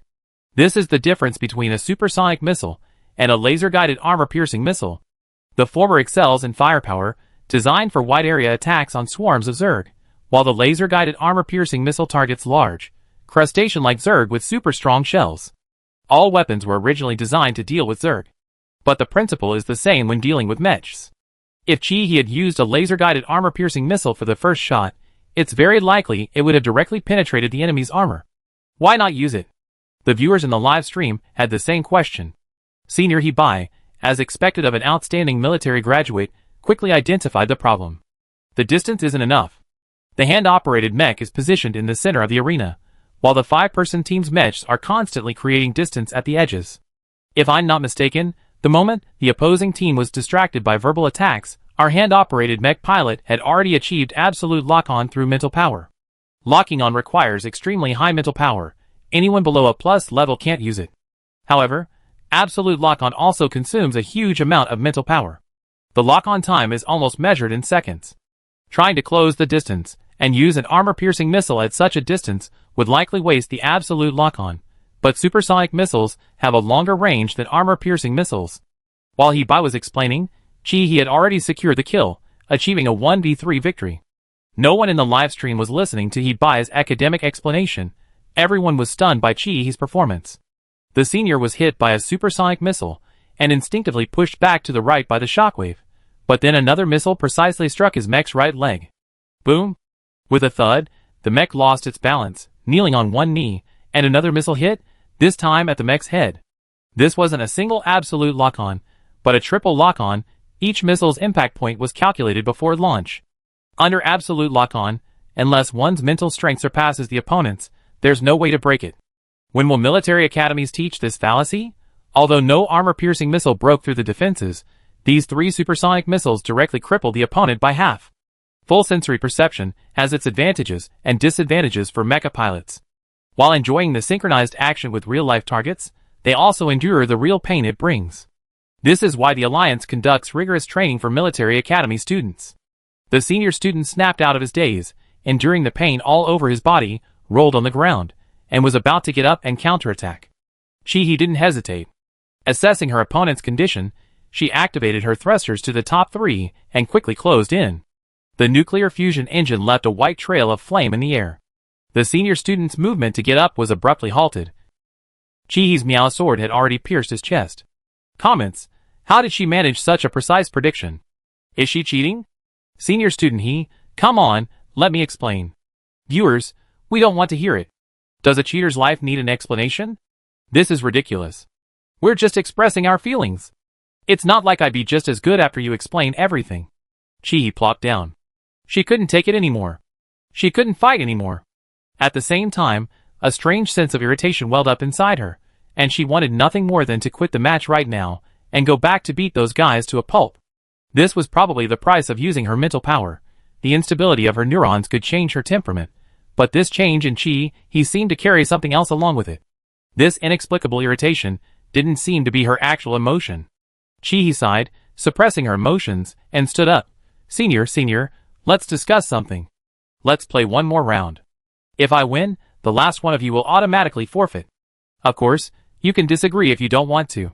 Her tone turned cold. If you don't agree, then I kill you all. The 2 remaining members of the 5-person team exchanged a glance, both seeing the seriousness in each other's eyes. It sounded like two different people were saying this. So whether to play one more game or two more, the opposing team didn't seem to care about their choice. Were they just venting their emotions? In the team chat, one of them pondered for a moment. Actually, our initial strategy was wrong. Even the energy draining strategy was wrong. The best approach was a mutual destruction strategy. I go meet her. As long as we have one person left, victory is ours. Although this strategy was somewhat shameless. A new game loaded. This time, Chi-Hee didn't make any fancy moves. She calmly drew her Meow sword. Almost the instant it refreshed, she charged straight at them. Boom! A sonic boom. Ares was already face to face. Such speed. The senior's mech was also equipped with a melee weapon, a lightsaber. He immediately tried to dodge the lightsaber and create distance between himself and Ares. Chi-Hee neither dodged nor evaded, enduring the damage from the lightsaber piercing his arm. His mech's right hand gripped the opponent's neck, slamming the entire mech to the ground. Simultaneously, Ares clenched his left fist and punched his opponent in the face. The clanging of metal startled the viewers in the live stream. This fighting style. It's clearly much more aggressive than the previous matches. The senior didn't care anymore, remembering his self-inflicted suicidal fighting style. He instantly activated his cannon, while his mech's legs climbed onto Ares' waist. At this close range, escape was impossible, they would die together. However, before his missile could be launched, Chi-Hee actually punched into the cannon. Boom! The cannon exploded, and Ares' entire right arm was blown off. The senior student on the ground had half of his mech blasted away by the force of the missile's explosion. Incapacitated, eliminated, huh? A suicide mission? Who's really committing suicide here? Chi-Hee stood up. An invisible, chilling aura permeated the entire mech. No one spoke. The air fell into an unprecedented silence. Chi-Hee, one left. Chi-Jianni looked at the live stream, her face grim. The four of them had come out after being eliminated, searching for a long time before finally finding Chi-Hee's match. Chi-Jianni, something's wrong. Chi-Hee's emotions are off. This emotion, she felt like she's seen it somewhere before. Where? She remembered, on the helipad. Unplug the internet. We're not competing. Fong Qingyu immediately tried to shut down the holographic pod. Anton grabbed him. Anton, no, even though Chi-Hee's holographic pod is only in brain-computer interface mode, forcibly shutting it down like this will affect her brain nerves. I should have known better than to drag her into that military academy league. Hong Ruoru, being a medical professional, was clearly calmer than the others. She used mental energy in the match. Essentially, mental energy in the simulated instance is just a simulation of the effects of mental energy, simulating the activity of brain molecules. Therefore, the instability of neurons after real use of mental energy wouldn't occur in the holographic pod. But Chi-Hee, how could she? Don't talk about these theories, I don't understand. Fong Qingyu, looking like a boorish, uncultured man, grumbled, just tell me what to do now. Anton, we can only wait for her to finish and come out herself. Fong Qingyu, I really want to beat up all of you unreliable people. Chi-Jianni kicked him directly, you should beat yourself up first. It's like you weren't the one who destroyed the ship. Just as the group was anxiously waiting. The last member of the 5-person team seemed shocked by Chi-Hee's aura. After hesitating for half a minute, he voluntarily chose to forfeit the match. He couldn't let Chi-Hee complete the feat of 1 against 5. Chi-Hee won. Looking at the results screen and successfully advancing, Chi-Hee's first feeling was actually regret. A pentakill. A pentakill. She never gotten one even in King of Glory, couldn't she just do it once? What a loss. Before she could even finish her exclamation, she heard a series of knocking sounds coming from somewhere, like banging on a coffin. She belatedly realized the sound was different from the notification sounds in the simulator. Someone outside was knocking on her holographic pod. A bunch of lunatics. Couldn't they at least send a message via their personal terminal? When she opened the coffin lid, she was startled by 4 fists. Anyone who didn't know better would have thought they were going to beat her up. It was really embarrassing. Chapter 50. Fong Qingyu pulled her up from the holographic pod. Are you alright? Chi-Hee rubbed her sore neck. What could possibly be wrong with me? Chi-Jianni looked Chi-Hee up and down. Really? We saw it all in the live stream. This piqued Chi-Hee's interest. Wow, there's a live stream during the selection process? Let me see. Then she watched until she felt constipated. Wait. There's a risk of being exposed. Although she doesn't care much about her image, she still wants to save face. From an omniscient perspective, it looks so awkward. TSK, it's a bit like a Mary Sue story. Anton watched her frantic fighting style at the end. This scared us. Actually, would you believe me if I said I went in with a just beat them up and be done with it mentality? He said. Chi Jian's expression was indescribable. So you never intended to play the last round? I really didn't want to play, but I really wanted to win. Fang Qingyu understood her meaning. So you were just bluffing? That's right. Chi gave Fang Qingyu a confirming look. Now, let's settle the score. Chi's fists clenched so tightly they cracked. You bunch of bastards. Chi and her friends fooled around in the living room for a while before returning to her dorm. She took 3 bottles of tranquilizer from her locker and gulped them down, finally feeling a little better in her throbbing head. Chi looked at the empty bottles in her hand, then at the still unanswered message screen. Fate seemed to be playing another cruel joke on her. There was definitely something wrong with her body, and Lo Stan certainly knew. The Empire, Eden. Atom Military Academy. Eva, body warming up. Estimated time, 10 minutes. Eva, consciousness, please prepare. Countdown, 10, 9, 8. The hatch of the deep-sea capsule opened. Sinclair greeted the person who came out. Even a top student shouldn't be so lazy. If the Interstellar League hadn't started, you really wouldn't have come out. Ji Yanchen didn't speak, casually picking up the Academy's white uniform and putting it on. His gray-green pupils were icy cold. You're so free. Why don't you go with Zephyr and Howard to challenge the League's gyms? Hearing this, Sinclair was speechless. A certain place involuntarily ached, and he couldn't help but shiver. He never wanted to challenge a gym in his life. But he couldn't help it. He never lost so humiliatingly. He even sent a message to the other side. The response was AV50, a Chinese internet slang term for someone who is incredibly smug and arrogant. Sinclair pulled himself back to reality, shrugging at Ji Yanchen. This isn't my fault. I'm just a poor guy, shameless and shameless. Losing is just losing. It's mainly those 2 young masters who couldn't bring themselves to do it. Ji Yanchen chuckled. The young master's pride is protected by the 2 great families. Why are you worrying? Oh, our Ji family's young master doesn't need such a thing as pride. Sinclair only dared to speak so arrogantly in front of Ji Yanchen. I really can't understand why your father chose to destroy your original body, leaving only a clone. There's no need to sacrifice your own son to make a statement. Of the 7 great noble families of the Empire, half have declined due to the widespread adoption of artificial intelligence and cloning policies, and for some unspoken reasons. Only 4 still wield power in the Empire: the Howard family, controlling politics; the Zephyr family, controlling the economy; the Caesar family, controlling the military; and the G family, controlling artificial intelligence. The G family is the only Eastern family to have maintained a foothold in the Empire. And the G family is also the only family to have uploaded the consciousness of its current direct descendant. Other families aren't immune. For example, Mira Howard, who challenged the Empire earlier, is a collateral branch of the Howard family, and Mira is also a clone, her original self destroyed. Ji Yanchen patted Sinclair on the shoulder. What do you think? Politicians are all corrupt. What they need is a dynamic balance between value and leverage, and I am that leverage. Sinclair shook his head, a sense of melancholy rising within him. So you're just going through the motions in this Interstellar League too? Sinclair asked, opening his personal terminal to bypass the firewall and watch the Empire's spectacle. After a long silence from Ji Yanchen, he turned his head in confusion, only to be startled to see Ji Yanchen's gray-green pupils staring directly at his terminal. Who is this? Ji Yanchen narrowed his eyes. Sinclair followed his gaze to the live stream. I don't know. The Alliance keeps the names anonymous until the official players are selected. They always resisted turning military personnel into celebrities, Sinclair said. However, this guy's playing style is quite novel, but 3 out of 4 games were just opportunistic tricks. There's no real skill to analyze. Ji Yanchen nodded in agreement. Indeed, a little swindler who loves to cheat. Sinclair's expression froze for a moment. He sensed something strange. Ji Yanchen, what did you say before? Sinclair, that she's opportunistic. Ji Yanchen, and the sentence before that. Sinclair, hide her name? No, and the sentence before that. Sinclair looked speechless. I asked you if you were planning to just go through the motions and not participate in this Interstellar League. No. Ji Yanchen's lips curled slightly upward. This time, I'm participating. Sinclair's mouth formed an O.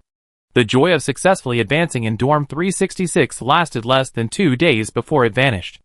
Chi laughed heartily at the 3 dejected students. No wonder. In the past 2 days, Everyone had finally learned the specific participation process from the pitifully little information available about previous military academy interstellar leagues. The Interstellar League wasn't just a simple mech battle, there wasn't even a ring competition. In short, it's a battle of wits between the Alliance and the Empire to land on Earth. Yes, you heard right. The team that lands on Earth successfully infuses the Star Source Eye and returns to the mothership first wins.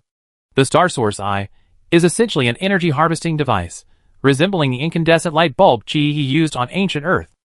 It's a long tube with a hollow middle and metal ends. However, it's not for light, it stores 3 substances in sections: water, air, and soil. Once inserted into the ground, it automatically harvests energy, but this process takes time, requiring it to remain in the correct position undisturbed for up to 12 hours. During this time, you need to ensure the Empire doesn't cause trouble. Of course, you can also try to sabotage them yourself. But that's not the key point. The key point is that they can't even get past the first step. You can't even pilot a starship. What kind of incandescent light bulb are you going to plug in? You can't exactly wear a spacesuit and jump out of space, can you? She imagined 5 people collectively cosplaying Michelin tires, then struggling to hold it in. She finally understood why the application requirements were mental strength of B level or above, proficient in piloting Mechs, proficient in piloting starships, and passing the combat skills test. Missing any one of these is unacceptable. Hilarious. So where did she get the confidence to want to go back to Earth? Shall we wash up and go to bed? I can even warm the bed for you, Chi joked, wrapping her arms around Chi Jian's neck. Fang Qingyu, seeing their affectionate interaction, also put his arm around Anton's neck. Anton was so angry that he jumped up and punched him. Doesn't this guy have any sense of propriety? Why does he learn everything? Fang Qingyu grumbled indignantly, where's the brotherhood? Chi laughed heartily beside him, true love knows no gender. Anton glared at her, my sexual orientation is normal. Chi Jian also laughed heartily, you know what, Antosha has lost a lot of weight these days. Wherever you stand now, you're a melancholic god. You might actually get a love letter. Fang Qingyu chimed in, indeed. He's most handsome when he's not talking. Anton, damn. He seriously suspected that the Alliance's policy was flawed. Actually, many couples in the military academy started as roommates. The Alliance didn't object to dating, but 366 didn't exist. None of them were serious. One was a pure-hearted female soldier whose mind was full of swinging a big shield. Another was a commander whose mind was full of dirty talk, but who couldn't resist Mechs. And the third was a single-celled organism with negative emotional intelligence, who forgot he was a tech geek. So, the whole room was full of single dogs. After criticizing his roommate, Anton said with some regret, being eliminated in the first round is one thing. But he won this round against 4 opponents, so it feels a bit of a waste to give up. Don't feel sorry for me.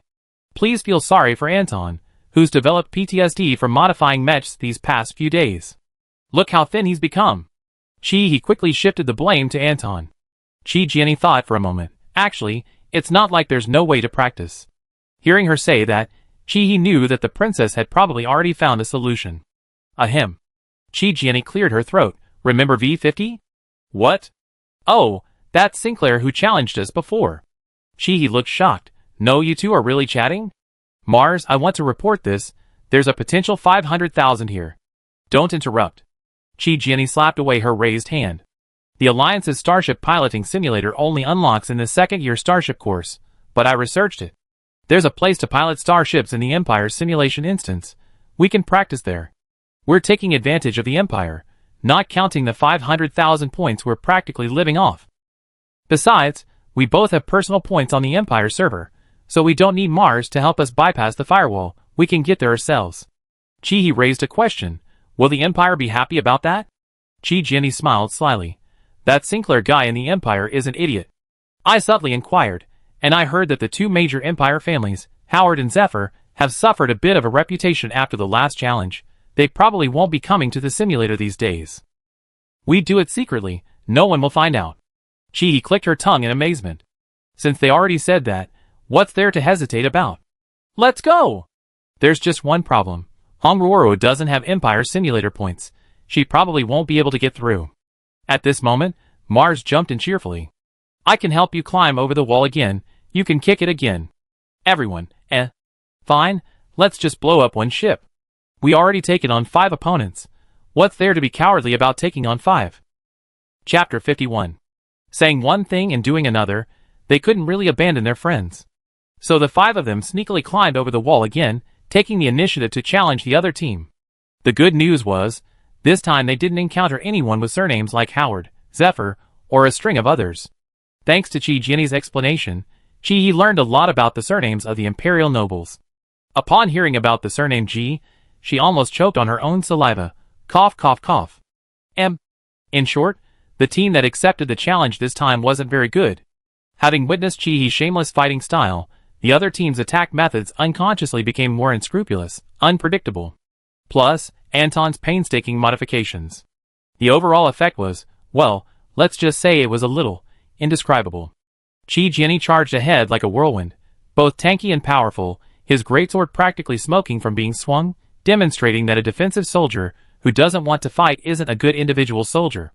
Then Fang Qingyu abandoned his usual goofy style and became a sneaky coward.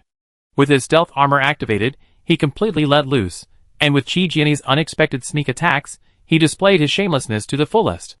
He was so incredibly agile that later on, if it weren't for the green dot indicating teammates' locations, Chi wouldn't have known where he'd gone.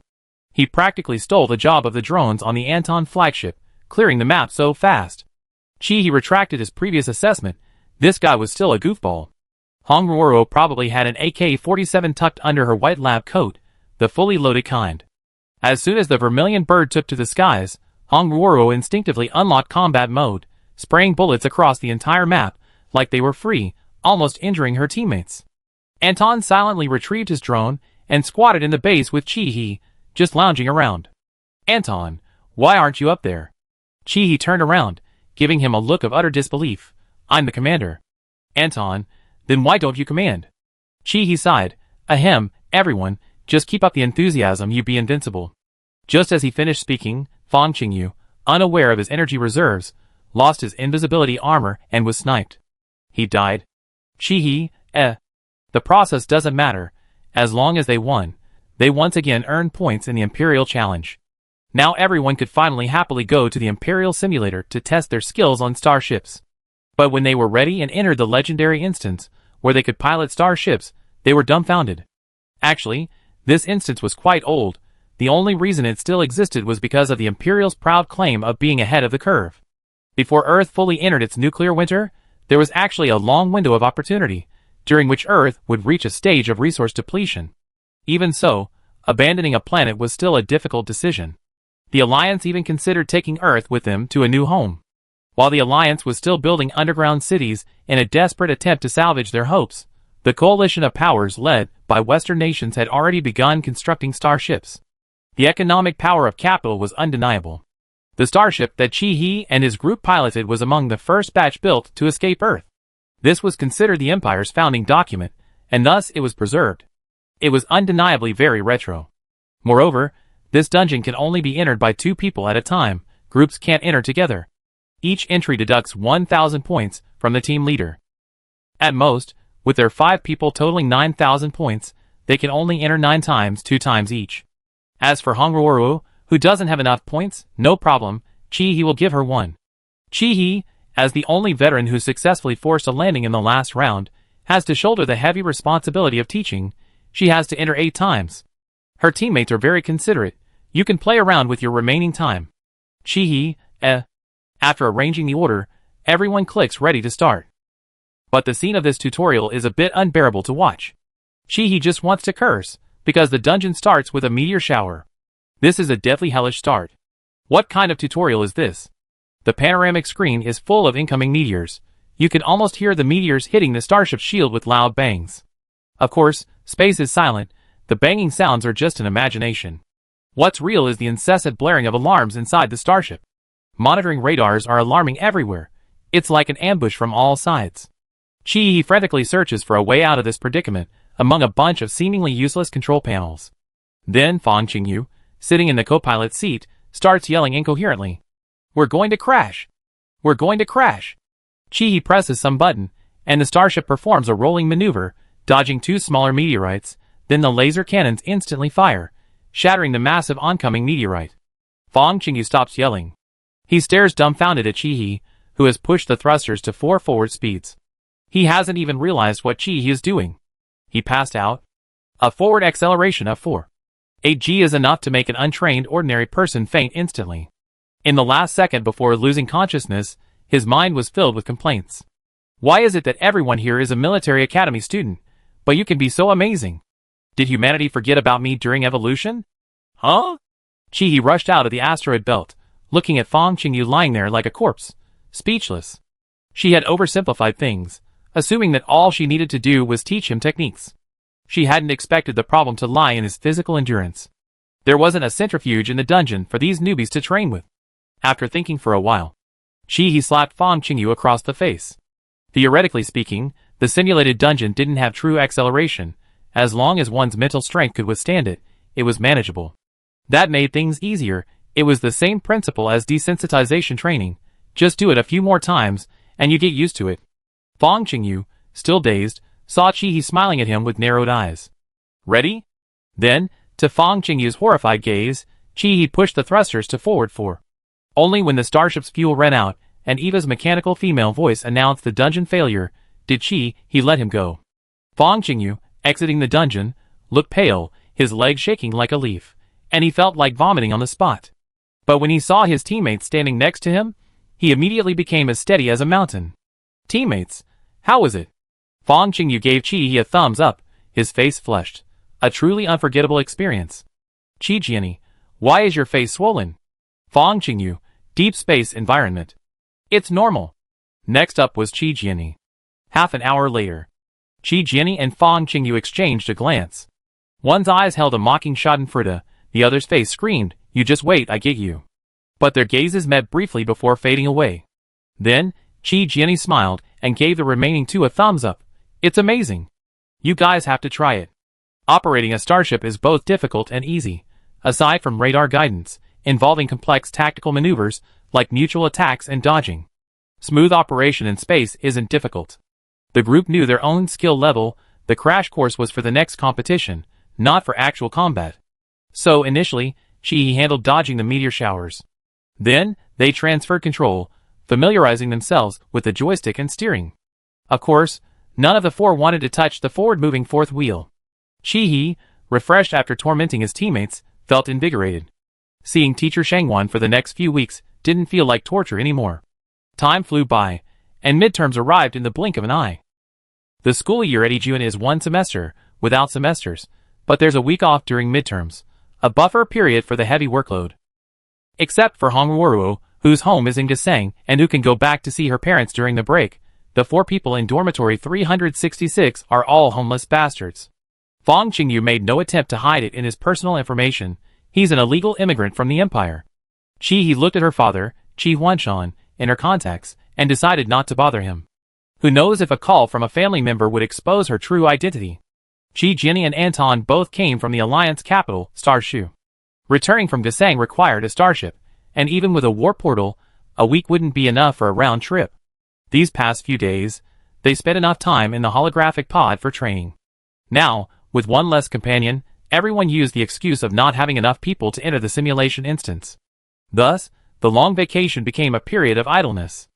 Chi lay in bed for 2 days, before finally remembering that she seemed to have something to do. I need to go to the hospital. Fang Qingyu, Chi Jiani, and Anton simultaneously snapped out of their idle state and asked in unison, why are you going to the hospital? Chi was speechless. Don't you know my mental strength is unstable? Everyone suddenly realized, it seemed there was indeed such a thing, but somehow, they already gotten used to it. If Chi didn't mention it, they automatically ignored the issue, as if Chi was always supposed to be like this. Come on! We go with you! Chi Jiani, not allowing Chi to refuse, had already taken her arm. Chi shrugged, I can tell you guys are bored. Fine, I take pity on you, and give you a day trip to the affiliated hospital of the People's Liberation Army. The group tidied up, changed into casual clothes, and leisurely strolled out the door. Just then, Chi's personal terminal vibrated. She reflexively picked it up to check her messages. A long unseen chat box appeared with a red dot. Chi thought she was seeing things. She stared blankly for a long time before realizing it wasn't an illusion. Anton Sergeyevich Kozlov, I'm back. Chi didn't know what to reply for a moment, her finger hovering over the input screen for a good half minute. Her mind raced. Should she break up with her boyfriend who had disappeared for half a year and suddenly reappeared, or should she smash his head in? But her body honestly wouldn't type out any complaints. She only replied with 3 words in the chat box. Chihi, where are you? A reply came quickly from the other end. Anton Sergeyevich Kozlov, look up. Bathed in the 8 o'clock morning starlight of Gasang, Chihi looked up and saw Lostan standing beneath the starry sky. Everything around her became background, only that person was the protagonist. Chihi herself didn't know when she rushed forward and threw herself into Lostan's arms. Only the 3 single guys from dorm 366 remained, staring in utter disbelief. Chapter 52.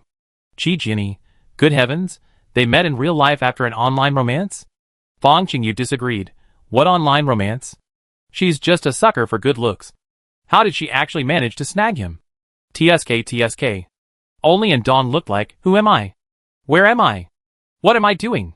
And Dong, wait, you guys all know? Has he lost his memory? Chi Jianyi looked at the science guy with pity. You're out of touch, aren't you? You haven't seen Chi-He's appearance in the simulation game. This is obviously modeled after her. And Dong covered his face speechlessly. Isn't the simulation game supposed to automatically recognize faces and not allow modification? Chi Jianyi, you forgot, Chi-He has never used the holographic pod's recognition function. Good heavens, but who pays attention to these strange details? Fong Qingyu jumped in at this moment. Let me correct you. The simulation has absolutely nothing to do with you, senior. Her ex-boyfriend looks like that too. Anton, huh? What the hell? Chi Jianyi, ex-boyfriend? What do you mean, like a beautiful woman? Fong Qingyu immediately felt a surge of pride, like a legitimate eldest daughter. I even met him once. To be honest, he really does look like him. She's very loyal. She only likes that one type. Anton, Chi Jianyi, why didn't you remember to take a picture? So frustrating, I got a half-baked piece of gossip. Lostan caught Chi-He with a smile, letting her cling to him like an octopus. Seems a little heavy. Chi-He was thick-skinned. This level of teasing didn't even make her blush. Senior, want to try? Lostan hadn't even realized what she meant. Chi-He used her legs to pull herself upside down, performing a backflip and twisting her waist. Caught completely off guard, Lostan was instantly thrown to the ground by Chi-He. This action startled the 3 onlookers opposite them. Is this what dating is like? How terrifying. Lying on the ground, Lostan was both amused and exasperated. He could tell she was a little emotional. Chi-He, her scheme successful, squatted down in front of him, laughing so hard she almost rolled on the ground herself. Lostan quickly helped her up, and the 2 of them stood up hand in hand. Chi-He finally remembered that there were 3 single guys standing not far away. So she pulled Lostan to meet her friends. Although they hadn't met in real life, they had already met in the simulator. As long as it wasn't an online romance meeting in person, the atmosphere was quite harmonious and pleasant. After introducing themselves, "Did I bother you? Are you busy?" Lostan quickly regained his composure, as a senior student. Chi Jianyi slapped her forehead. I just remembered my mother is waiting for me to call her. You guys are busy. Chi-He ruthlessly exposed her. That's so fake. As my best friend, aren't you going to help me check things out? Chi Jianyi gave up trying to show off her emotional intelligence in front of the straightforward Chi-He. We don't want to be fed dog food. Anton and Fong Qingyu also raised their hands. We don't want to be fed dog food either. Go away by yourselves, stop bothering others. Then the 3 of them scattered like birds, determined not to be those bright third wheels. This was the first time Lostan had seen anyone interact with their companions like this, especially since she had a group of friends to joke around with. He smiled. He gently squeezed Chi-He's fingertips, holding her hand. Where were you originally planning to go? I go with you. Chi-He hesitated, wondering whether to tell Lostan frankly. She had originally intended to see Dr. Yu alone. After a moment's consideration, she decided to speak. Humans all hope their lovers will be honest with them, even though neither of them could be completely honest. I was originally planning to go to the hospital. She only mentioned going to the hospital, not specifically to see Dr. Yu. Lostan's expression turned serious for a moment. You run out of your mental tranquilizers? No, I just wanted to check if my mental strength was stable. Actually, it's not necessary. Such precious time shouldn't be wasted on something like this. I go with you. Lostan seemed indifferent. Since things had come to this point, what else was there to say? Let's go! The land-based vessel that Lostan had brought was still parked at the gate of Campus 1. Chi-He realized then that he hadn't even had time to change out of his combat uniform. It was clearly time squeezed into another mission. "How long can you stay this time?" Chi asked, feigning casualness. "We also have holidays. Even though we joined the army early, the donkey in the production team still needs to stop and eat grass, right?" Chi's eyes lit up at his joking tone. "So you can stay for quite a while?" "Yes, until your holiday ends." Chi was happy again, even though it was only a few days at most. Lostan skillfully led her to the hospital and easily registered for Dr. Yu's appointment. Dr. Yuanwen, who had just opened the door to the consultation room, was startled by the two people standing there. "What are you doing?" The process was similar to last time, but this time Lostan wasn't locked outside. He entered the examination room as well. He watched her lie down in the treatment pod. He was already used to entering other people's dreams. Practice makes perfect. Now, looking at Victoria felt strangely familiar, and she even felt a bit curious about what would happen next, like watching a TV series. The drizzling rain didn't stop until morning. Under Victoria's gun, the man explained the chip's function. "These are Mars and Eva's chips. If the chips are damaged, we never be able to go back." Victoria looked at the person lying on the ground, barely alive, with suspicion. If it was really as he said, then he only needed to take Eva's chip. There was no need to take Mars' chip. "Kula leak. It can't be repaired in a short time." The man spoke haltingly. Without the quantum cluster's communication channels, communication between Dahafa and the Empire would take decades. The Empire wouldn't open a warp portal just for a sentinel left in Dahafa. Victoria scoffed. The Empire was known for its inhumanity. However, in reality, the Alliance wouldn't open a warp portal just for one person to bring her back. With the chip, there's a possibility that another miniature quantum channel will emerge before we can re-establish contact with headquarters. Victoria remained silent. She knew perfectly well that as long as neither the Empire nor the Alliance received news of one of their deaths, a state of equilibrium would be maintained. No news is good news. Victoria confiscated 2 chips. "Then let's wait until a quantum channel is established." Facing the man opposite her, she showed no panic. With his physique, she could take on 3 of him. "I'm not responsible for your life or death. You better pray to your God that you live a long life." Life on Dahafa was actually quite secure. Survival supplies could last at least 2 or 3 years. And the Imperial man opposite her was lucky. He hadn't died from illness during this underground expedition. The only downside was the extreme silence in the watchtower. No communication meant no one was talking, and when no one was talking, all other sounds were amplified, making it difficult for her to sleep. This continued until one day, she saw the man digging in the dirt at the bottom of the watchtower. He spent almost an entire day finding only a few pieces of plant root. The root looked somewhat like a potato. This plant root also contained a certain amount of starch, but triter peanuts were detected, making it taste so bitter it was unbearable. Victoria realized a problem. There was no food on the other side. That night, as usual, she couldn't sleep. So she opened her diary. Star calendar 2045 137th blue star day / cloudy to partly cloudy. I must be crazy. An idea popped into my head, to share some of my food with him. Our country is at war. He's my enemy. If we were on the battlefield, I would shoot him in the chest without hesitation. The front lines, though without gunpowder, are still the front lines. How could I have such a thought at a time like this? Should I desert? Perhaps I just want a fair fight, one where he should die by my gun, not from this damned, starving situation. Just this once. I only do it this once. Under the cover of night, Victoria opened a bag of compressed biscuits, crushed them to pieces, and then quietly left, tossing the crushed biscuits beneath the Imperial watchtower. Lostan stared at the fluctuating mental strength on the screen. Without speaking. Compared to last time, Chihi's mental strength had begun to stabilize. Yuanwen gave Lostan a look but said nothing. Network devices were everywhere.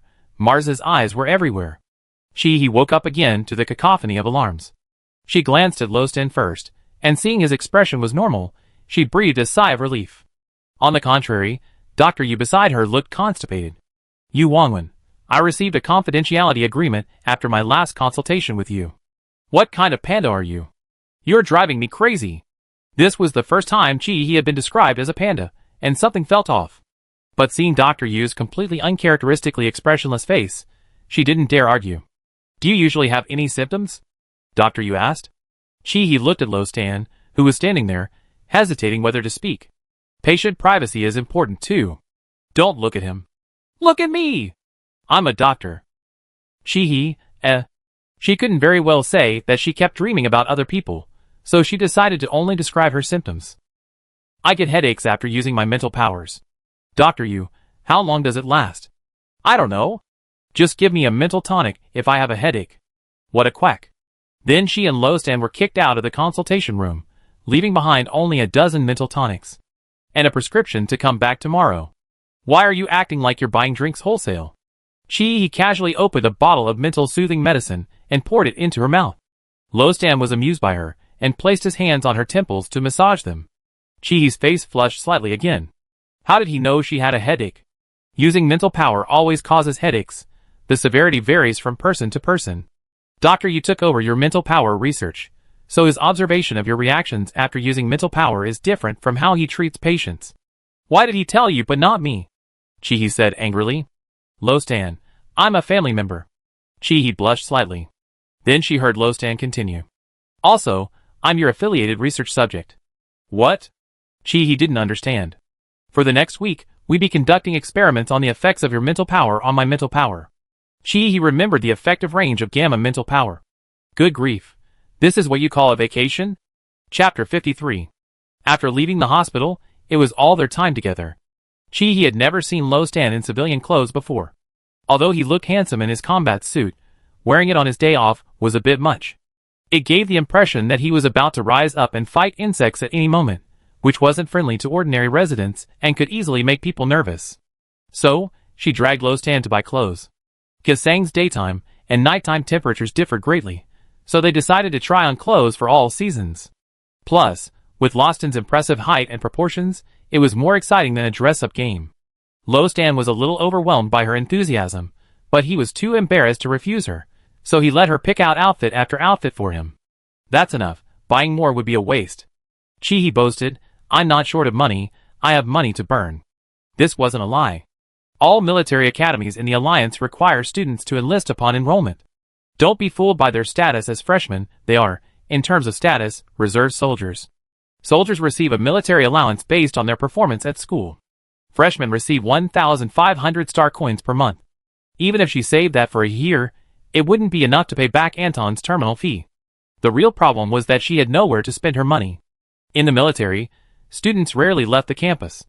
Room and board were free, and they wore standardized combat uniforms from the inside out. Medical care was free, and of course, the terminal fees Anton paid were reimbursed. The 2,000 star coins Major Fu helped her apply for were more than enough. It was a huge sum. So, her revenge spending spree began. How much could a few outfits cost? Then, Lostan picked up a women's nightgown right under her nose. Stunned, she finally understood when to wear those nightgowns.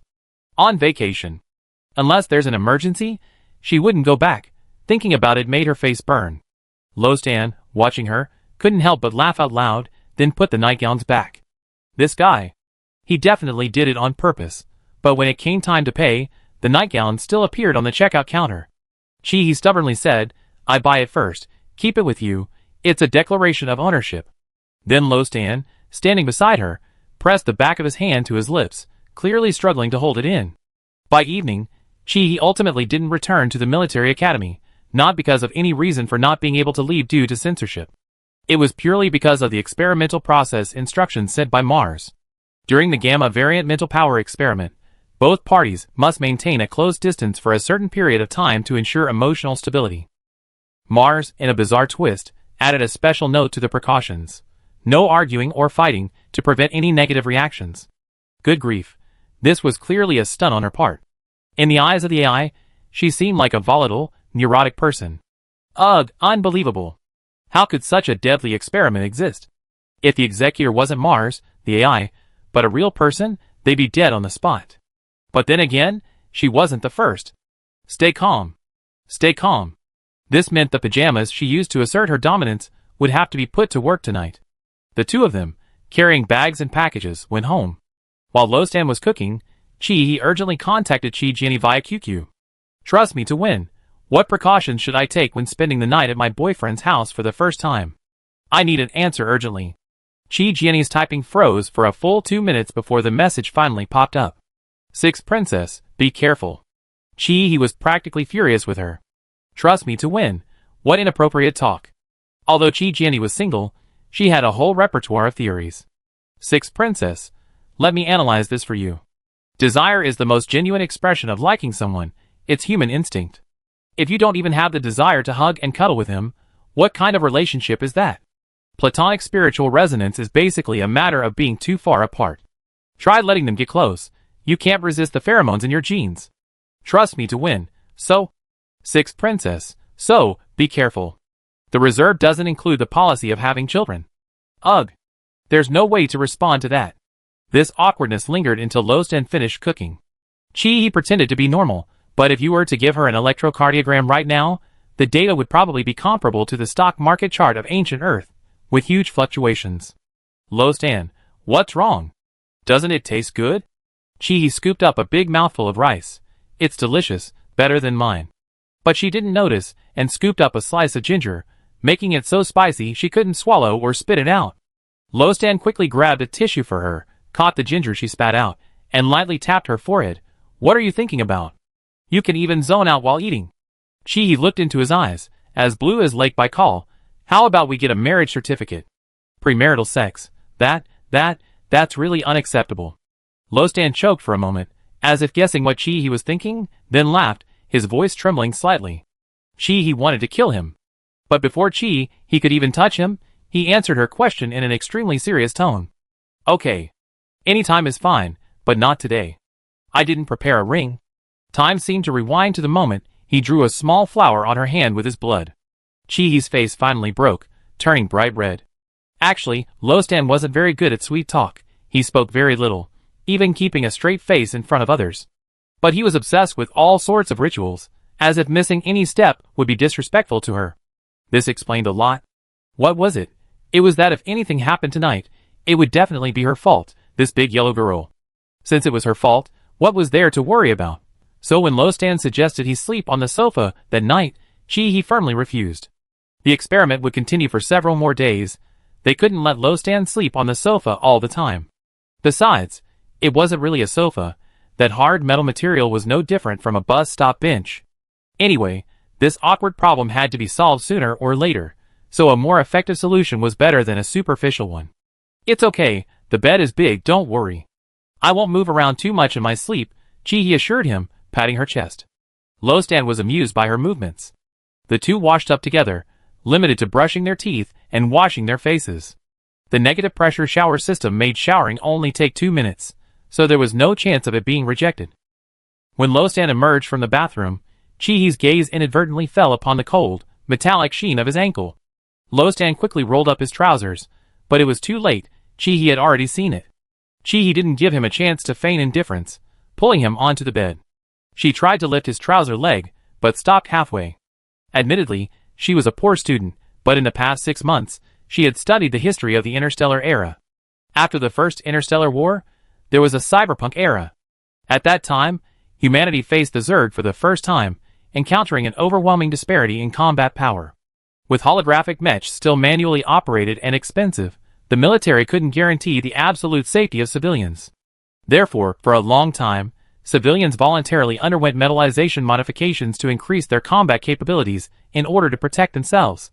But with the discovery of psychic powers and the application of holographic mechs, the Alliance's military was finally able to effectively repel the Zerg, and civilian body modifications gradually faded from history. Faced with cold metal, humanity ultimately chose the warmth of the human body. They chose to trust the warriors of the people. And now, nearly 1,000 years have passed since that time. Lostan's legs, even a fool's guess, couldn't have been for the purpose of increasing his combat power. With his A+ level mental strength, piloting a holographic mech would have maximized his combat effectiveness. Therefore, the only possibility is that he lost his legs due to an accident. That's why he said back then, "Someone like me is destined to be alone for life." This is inferiority, an inferiority complex about his own incompleteness. No one wants to show their wounds to others, not even someone they like. He suddenly felt a pang of heartache. She paused for a moment, then said, "I actually wanted to say I don't mind, but if you do, I'm sorry." Lostan patted her head and rolled up his trouser leg. "It's okay." He saw his legs up close for the first time. From the joints of his calves all the way to his feet, they were all metal. He wanted to ask how it happened, but then decided against it. "Does it hurt?" He gently touched his calves. It doesn't anymore. Lostan gently took her hand in his. He didn't believe him. This tightly clenched hand had been a bloody mess before, and he had said it didn't hurt. How could it not hurt? He felt pain just looking at it. Losing both legs, even if the wounds heal, the central nervous system in his brain will constantly search for the lost signals. Because it can't find them, an indescribable pain will accompany him for life. What's it made of? He tried to start a lighter conversation. Lostan, silicon carbon fiber. All of it? He was stunned. Good heavens. What kind of super scion is this? Can it be heated? Can it warm your feet? Lostan was taken aback by her abrupt change in thought, then his face turned slightly red. Yes. That's good, my feet get so cold in winter. Ah, he blurted out, forgetting that there are no seasons in the interstellar era. I mean, I'm afraid of the cold, Then Lostan's face turned even redder. I didn't mean for you to warm my feet. After her antics, the tone became somewhat whimsical. The strange atmosphere was back. The two lay on the bed like statues, several centimeters apart, those centimeters feeling like a burning red line. In the silent darkness, their breathing was so clear, neither was asleep. Would she have to endure this all night? She sighed inwardly. Maybe she should be shameless. Although she didn't intend to do anything banned or unbroadcast, even normal physical contact was off limits. That would be too distant. But did she have to take the initiative? Before she could act, he suddenly felt a hand grab her arm, and then she was pulled into a firm embrace. Sleep. Lostan's voice sounded in her ear. He chuckled to herself. Sure enough, no one could resist the pheromones of jeans. Chapter 54. He couldn't remember when she fell asleep. The scent of birch trees on Lostan helped her sleep soundly through the night without any dreams. However, what was funny was that when she woke up, Lostan was still asleep. Then she looked again. Oh no! He was practically on the edge of the bed, almost falling off. It was probably her fault too. She promised herself she wouldn't move around in her sleep, and now she almost pushed him off. Perhaps sensing the movement in his arms, Lostan pulled her closer. Hiss! It wasn't her fault after all. He gradually turned himself into a tightrope sleeper. He had to admire his balance. He hadn't fallen off. Then she started groaning in bed. Nothing special. Because sleeping, Lostan was no longer the cool guy he always was. His hair was sticking up to one side because of his sleeping position. Her right cheek, with its strong lines, became noticeably dimples as she relaxed, giving her a wolfish dog-like beauty that she couldn't help but chuckle. Lostan finally noticed she was awake, and he groggily woke up as well, only to meet Chihi's watery eyes. His face visibly flushed red.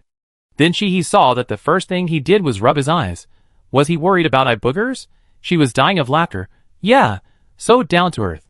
But before he could finish laughing, both of their personal computers beeped simultaneously.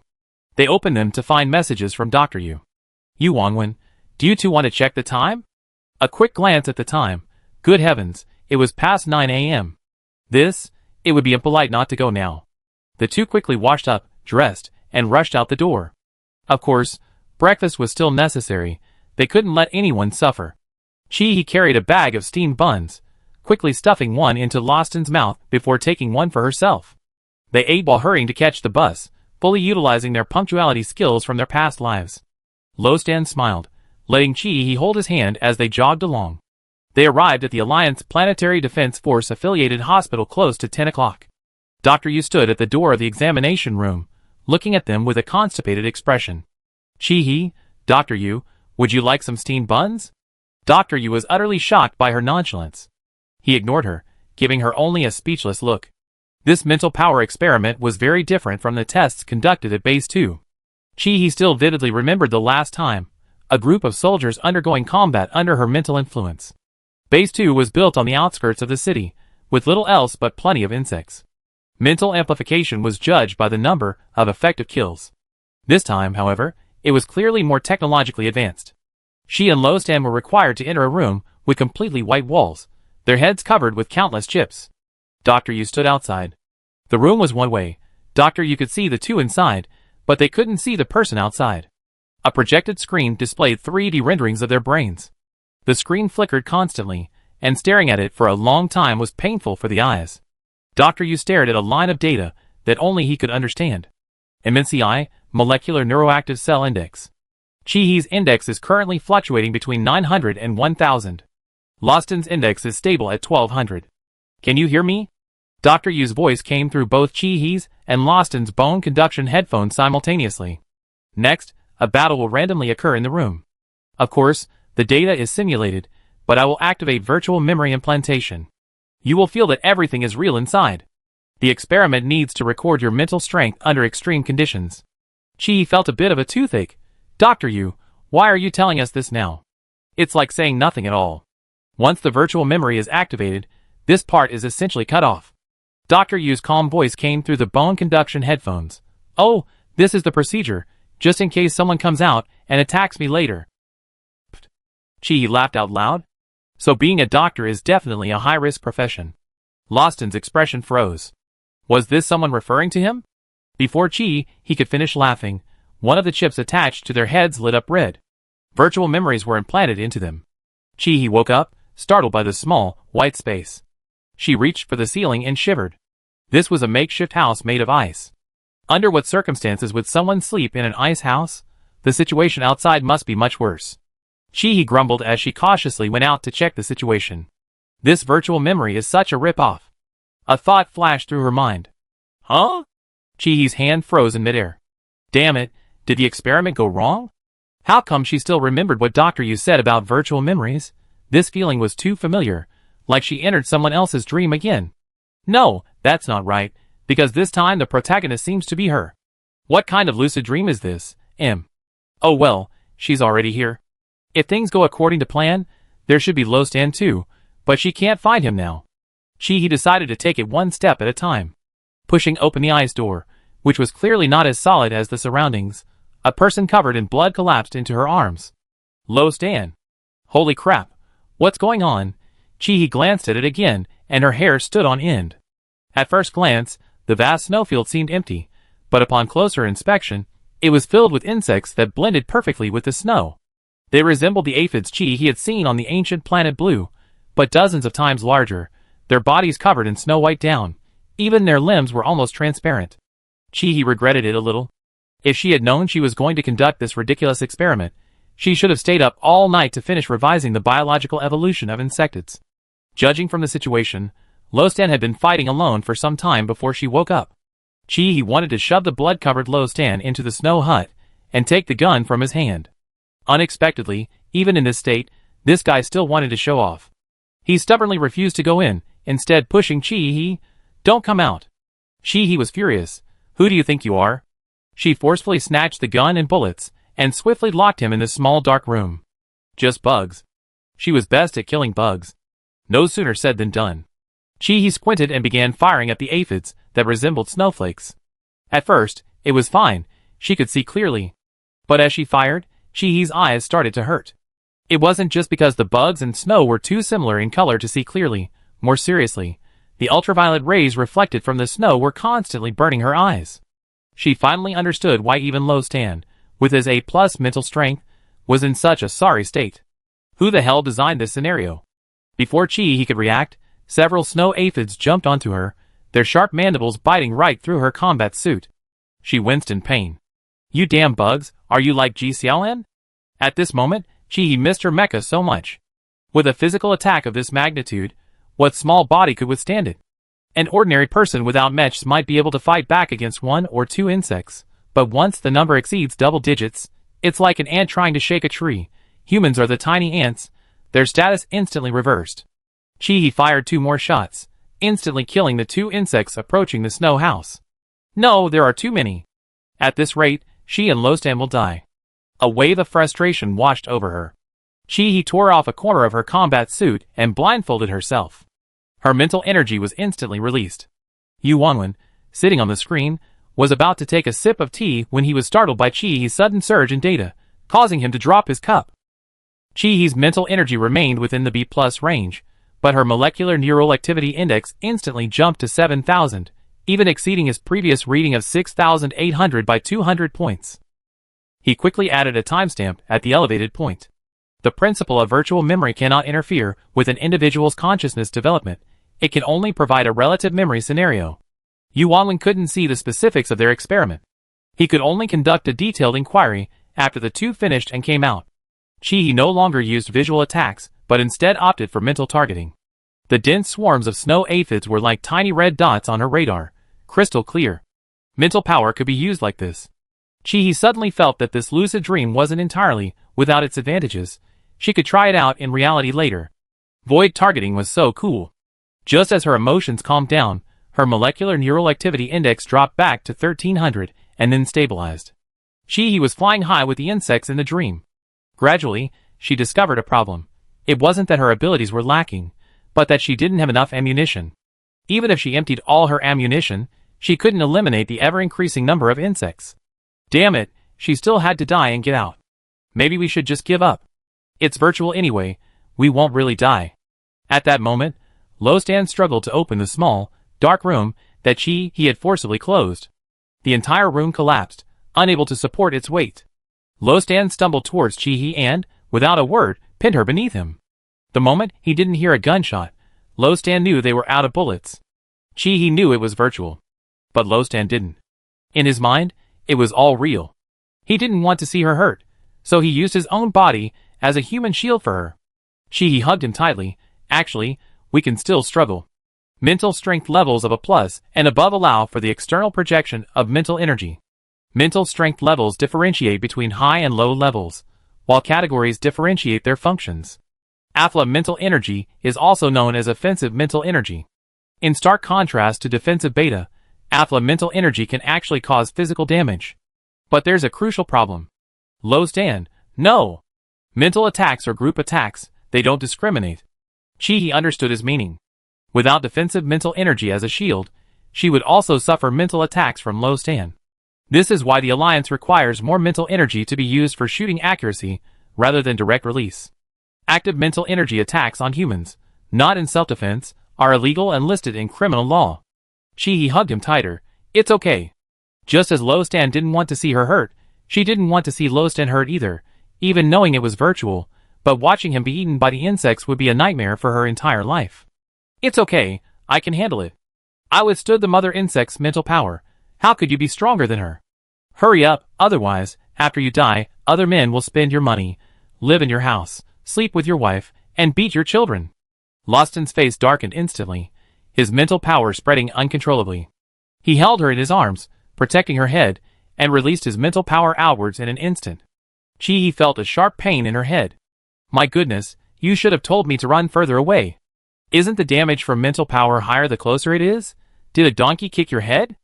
Chi cursed inwardly, still releasing her own mental power to increase Lostan's mental strength. Physical and emotional abuse. Enough is enough. When she gets out, she's going to smash that you guys head in. Chapter 55. Insects on the snowfield shattered into snowflakes under the mental attack. At the same time, the one-way observation glass in the laboratory also shattered. This overwhelming mental attack forced the experiment to a halt. Chi woke up from her virtual memory. Stop! Stop! Lostan! Stop! Hearing Chi's voice, Lostan finally realized that everything he had just experienced was a virtual dream. It's over. Chi clutched her head and looked outside the laboratory. The glass was shattered, and the situation outside the laboratory was completely exposed. Dr. Yu had obviously also been subjected to Lostan's mental attack.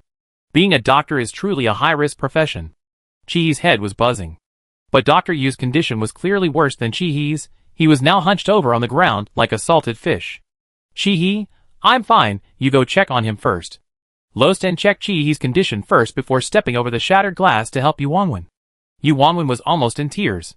He truly hadn't expected that his first mental attack wouldn't happen on the battlefield, but in a hospital. It took him a while to recover before he managed to get up from the ground with the help of Lostan. Thankfully, Lostan's mental attack only lasted a very short moment before being immediately withdrawn. Otherwise, he would have been dead on the spot today. Get off me. Yu Wangwen's first concern wasn't for the two of them, but to check the data. Seeing that his data was still intact, he breathed a huge sigh of relief. However, the mess on the floor clearly indicated one thing. The experiment had gone wrong. Yu Wangwen, you too. What the hell are you doing? Chi's first concern was, do we have to pay compensation? It can't be that bad. Lostan chuckled at her quirky thought process. He walked over and pulled her up. Does your head hurt? Chi pouted. Yes. At times like these, A little coquettishness was appropriate, and sure enough, Lo Stan tenderly rubbed her temples. I'm sorry. Yu Wanwen, heartbroken, said from the side, why didn't you ask me? Lo Stan, Doctor, you didn't give them a chance to be affectionate. The hospital had plenty of medicine though. Each person had a bottle of tranquilizer. Everything was perfectly arranged. He even got himself a bottle. Damn it. After taking the tranquilizer, her rationality returned. So what exactly were you two doing in there? Yu Wanwen couldn't help but ask.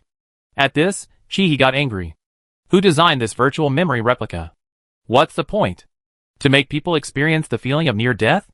Dr. Yu was made insecure by her words. Impossible. This virtual memory copy is a test that every Gamma mental power user can do. You weren't the first to use it. Yu Wanwen sighed. Come on. Let's review. I need to know how the glass shattered. Chi-He and Lo Stan exchanged a glance. They couldn't ignore the doctor's words, so they resigned themselves to starting the story from the beginning. As they described, Dr. Yu's face grew increasingly dark. So, the first thing you did after waking up wasn't to wake her, but to choose to fight alone? Lo Stan nodded. Is there a problem? Yu Wanwen. Besides testing the influence of mental power on each other, the virtual memory copy can also detect some problems from individual subconscious reactions. Your behavior in the virtual memory instance shows that subconsciously you don't want her to fight alongside you. Lo Stan remained silent for a moment. Chi-He, however, brightened up. I think he probably looks down on me. Yu Wanwen glared at her. You think you're normal?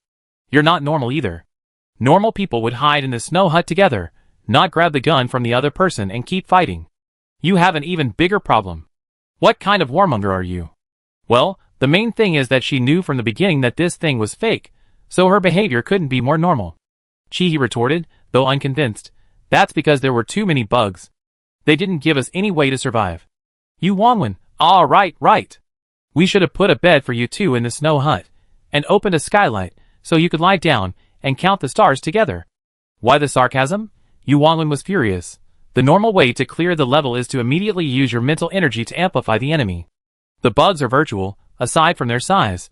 Their defense can be killed with a regular pistol. With proper mental energy amplification, you can go from 1 shot to 3. You have plenty of bullets. But the two of them didn't follow the expected strategy, and just when things seemed to be getting close, they pulled off a major attack. They directly released their mental energy, successfully blowing up the lab room. Fortunately, the data was still there, so they managed to collect the necessary data indirectly. Yu Wanwen, get out! Get out of here! Both of you, get out! I hate seeing you. Come back tomorrow. The two were completely bewildered as they were ushered out of the lab.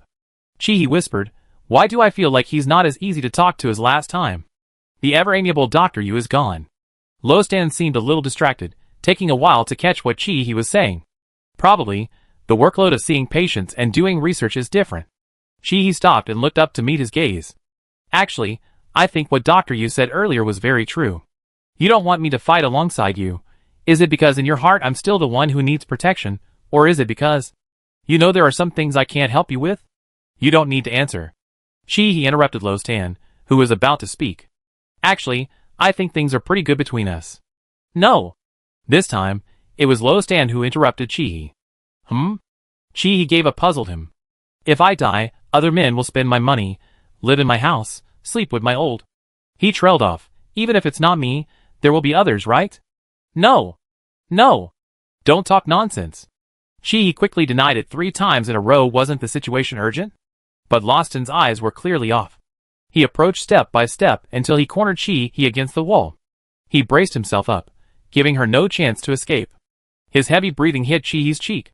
He knew it was a false premise, but he couldn't ignore the fact that there was a generation gap between them, something that couldn't be bridged in a short time. Chi-He was right. He didn't want her to fight alongside him, and he was even grateful for the confidentiality agreement. He couldn't speak, a lump in his throat. Chi-He froze. Lo Stan's thick eyelashes brushed against hers, the strong scent of birch wafting through her mouth and into her senses. She realized then that Lo Stan was kissing her. Forceful, domineering, brooking no refusal. This was the first time he had so resolutely shown his love to her without her consent. All the unspeakable emotions were contained in this possessive kiss. Chi-He closed her eyes, letting him cup the back of her head with his large hand. She began to respond, as if all her emotions had found an outlet. Lo Stan's kiss was forceful. Chi tasted a hint of saltiness. Her first reaction was that her lip had been bitten, but the saltiness grew stronger, until a tear fell directly onto her face. It wasn't her imagination. Chi was startled and wanted to open her eyes to confirm. However, Lostian wouldn't let her see. A rough, large hand covered her eyes, and the kiss softened. No one else is allowed. Lostian's voice trembled. Chi could only nod. What else could she do? Of course, she had to agree. She wouldn't say another word. Life philosophy? Forget about it. Yu Wangwen stared at the data displayed on the screen, his brows furrowed deeply. Chi's molecular nerve cell activity index fluctuated wildly, ranging from 0 to 7,000. Lostian's molecular nerve cell activity remained consistently at 1200, without the slightest increase, even during the final stage of mental energy projection. According to the two of them, Chi had used mental energy. What did this mean? It meant that Chi's mental energy had absolutely no amplifying effect on Lo Stan. How could that be? It has an amplifying effect on ordinary people, but not on my lover. Wait a minute. Yu Wangwen pulled out the experimental report Chi had conducted at Base 2. The report clearly showed that the shooting accuracy of all 4 soldiers had improved by more than 1 level. Why is that? Only in actual combat can mental strength be improved. It didn't improve in the virtual instance? Yu Wangwen's hands trembled slightly, a bad guess surfacing in his mind. No, I can't jump to conclusions so easily. I need to experiment again. Chi, whose progress was being forcibly accelerated by Lo Stan, blushed slightly. But at least she could finally have a proper romance. It was still early, so the two of them started wandering around aimlessly. To be honest, Chi had been here for so long, but hadn't even explored half of Gasang. Then, by sheer coincidence, they bumped into a group of acquaintances.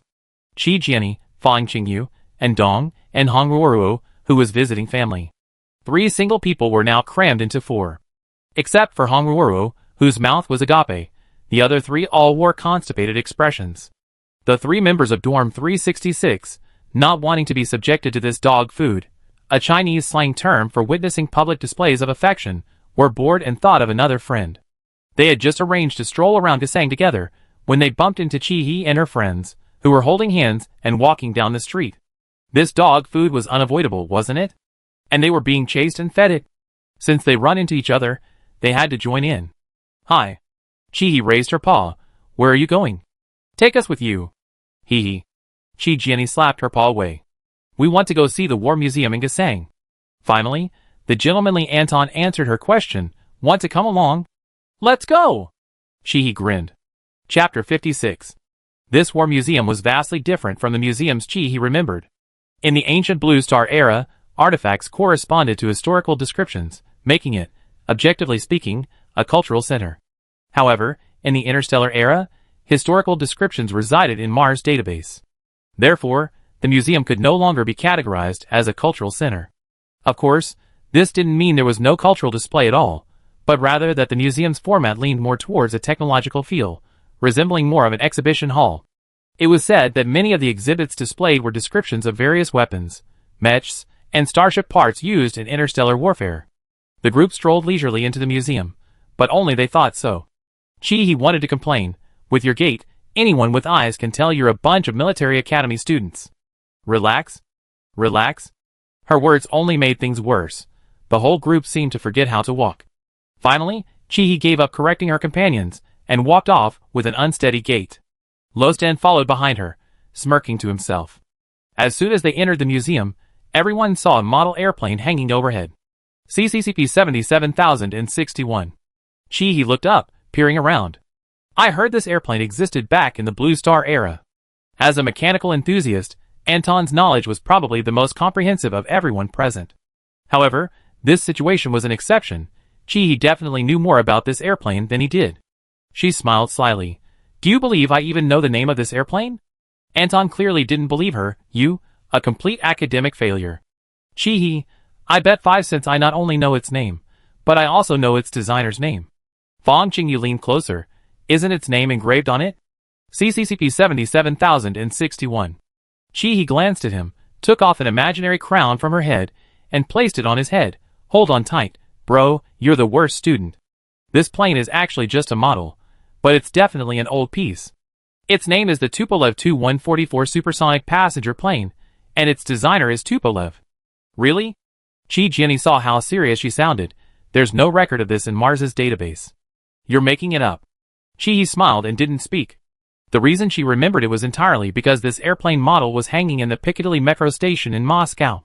However, after its maiden flight, the real civilian supersonic passenger plane disappeared from the sky after fewer than 100 commercial flights. Only this Tu-144 model, with the virtual registration number 77061, remained, suspended high in a subway station, never to land. The real Tu-144, like an arrow shot into the future, was destined to crash to the ground amidst the partisan strife of its time because it was too fast, too powerful, and too extreme. But undeniably, some of its design concepts made outstanding contributions to the future of flight. Unexpectedly, humanity took it with them when they left Earth. He looked like a lovesick fool, finally encountering a fellow countryman. Can you take a picture for me? Together, let's. Loston asked a nearby tourist to take a picture of the six of them, with the airplane model as the background. While taking photos, Chi shamelessly wrapped her arms around Loston's neck. No one came for nothing. No one came for nothing. Everyone gets a photo. After taking the picture, she covered her mouth and giggled. The four single guys, Is this photo absolutely necessary? There weren't many people in the museum. After all, only these military academy students were interested in the weapons and Mechs from different eras. Unfortunately, the military academy students were all busy, and besides, all the weapons on display could only be viewed, not touched, let alone studied. Soon, the group's interest waned. Let's go, eating is more important. Chi joked with a smile. Just as everyone was leaving the museum, Chi accidentally bumped into someone. Jenny, standing next to her, quickly helped her up. But Chi looked serious, staring intently at the man who had bumped into her. What's wrong? Hong Ruoruo, on the other side, also stopped. How rude of him. He bumped into someone and didn't even apologize. However, what bothered Chi wasn't the lack of an apology. Mars, can you get the identity information of that guy who just passed by? The three boys walking ahead immediately became serious upon hearing her question. What happened? Chi shook her head. I can't really explain it, but there's definitely something wrong with him. If she had to pinpoint the problem, it was probably a gut feeling. Mars quickly sent the man's photo and information to the six men's personal computers. Ethan, male, 43 years old, temporary citizen of the Alliance. Temporary citizen. Chi remembered why this strange feeling felt so familiar. Find him quickly, I have a feeling he might have a chip in his brain. What? Fong Qingyu's face darkened.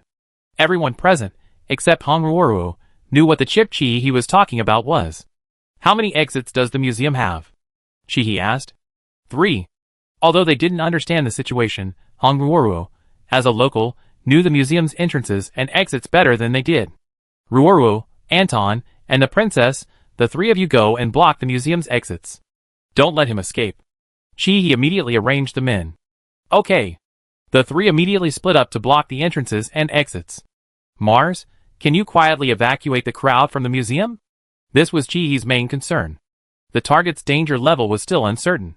If he found out someone was lying in wait for him, he might take ordinary people hostage. If that happened, it would be troublesome. Mars, leave it to me, honey. Then Chi heard the alarm sound. Chi was completely confused. No, I told you to evacuate quietly. Why did you sound the alarm? Lostan grabbed her hand. It's standard procedure. People in combat zones are used to alarms. Residents will sound them themselves if they see insects. Of course, there are false alarms, and those will be checked by military academy students on security duty nearby. Ordinary residents will generally leave on their own when they hear the alarm.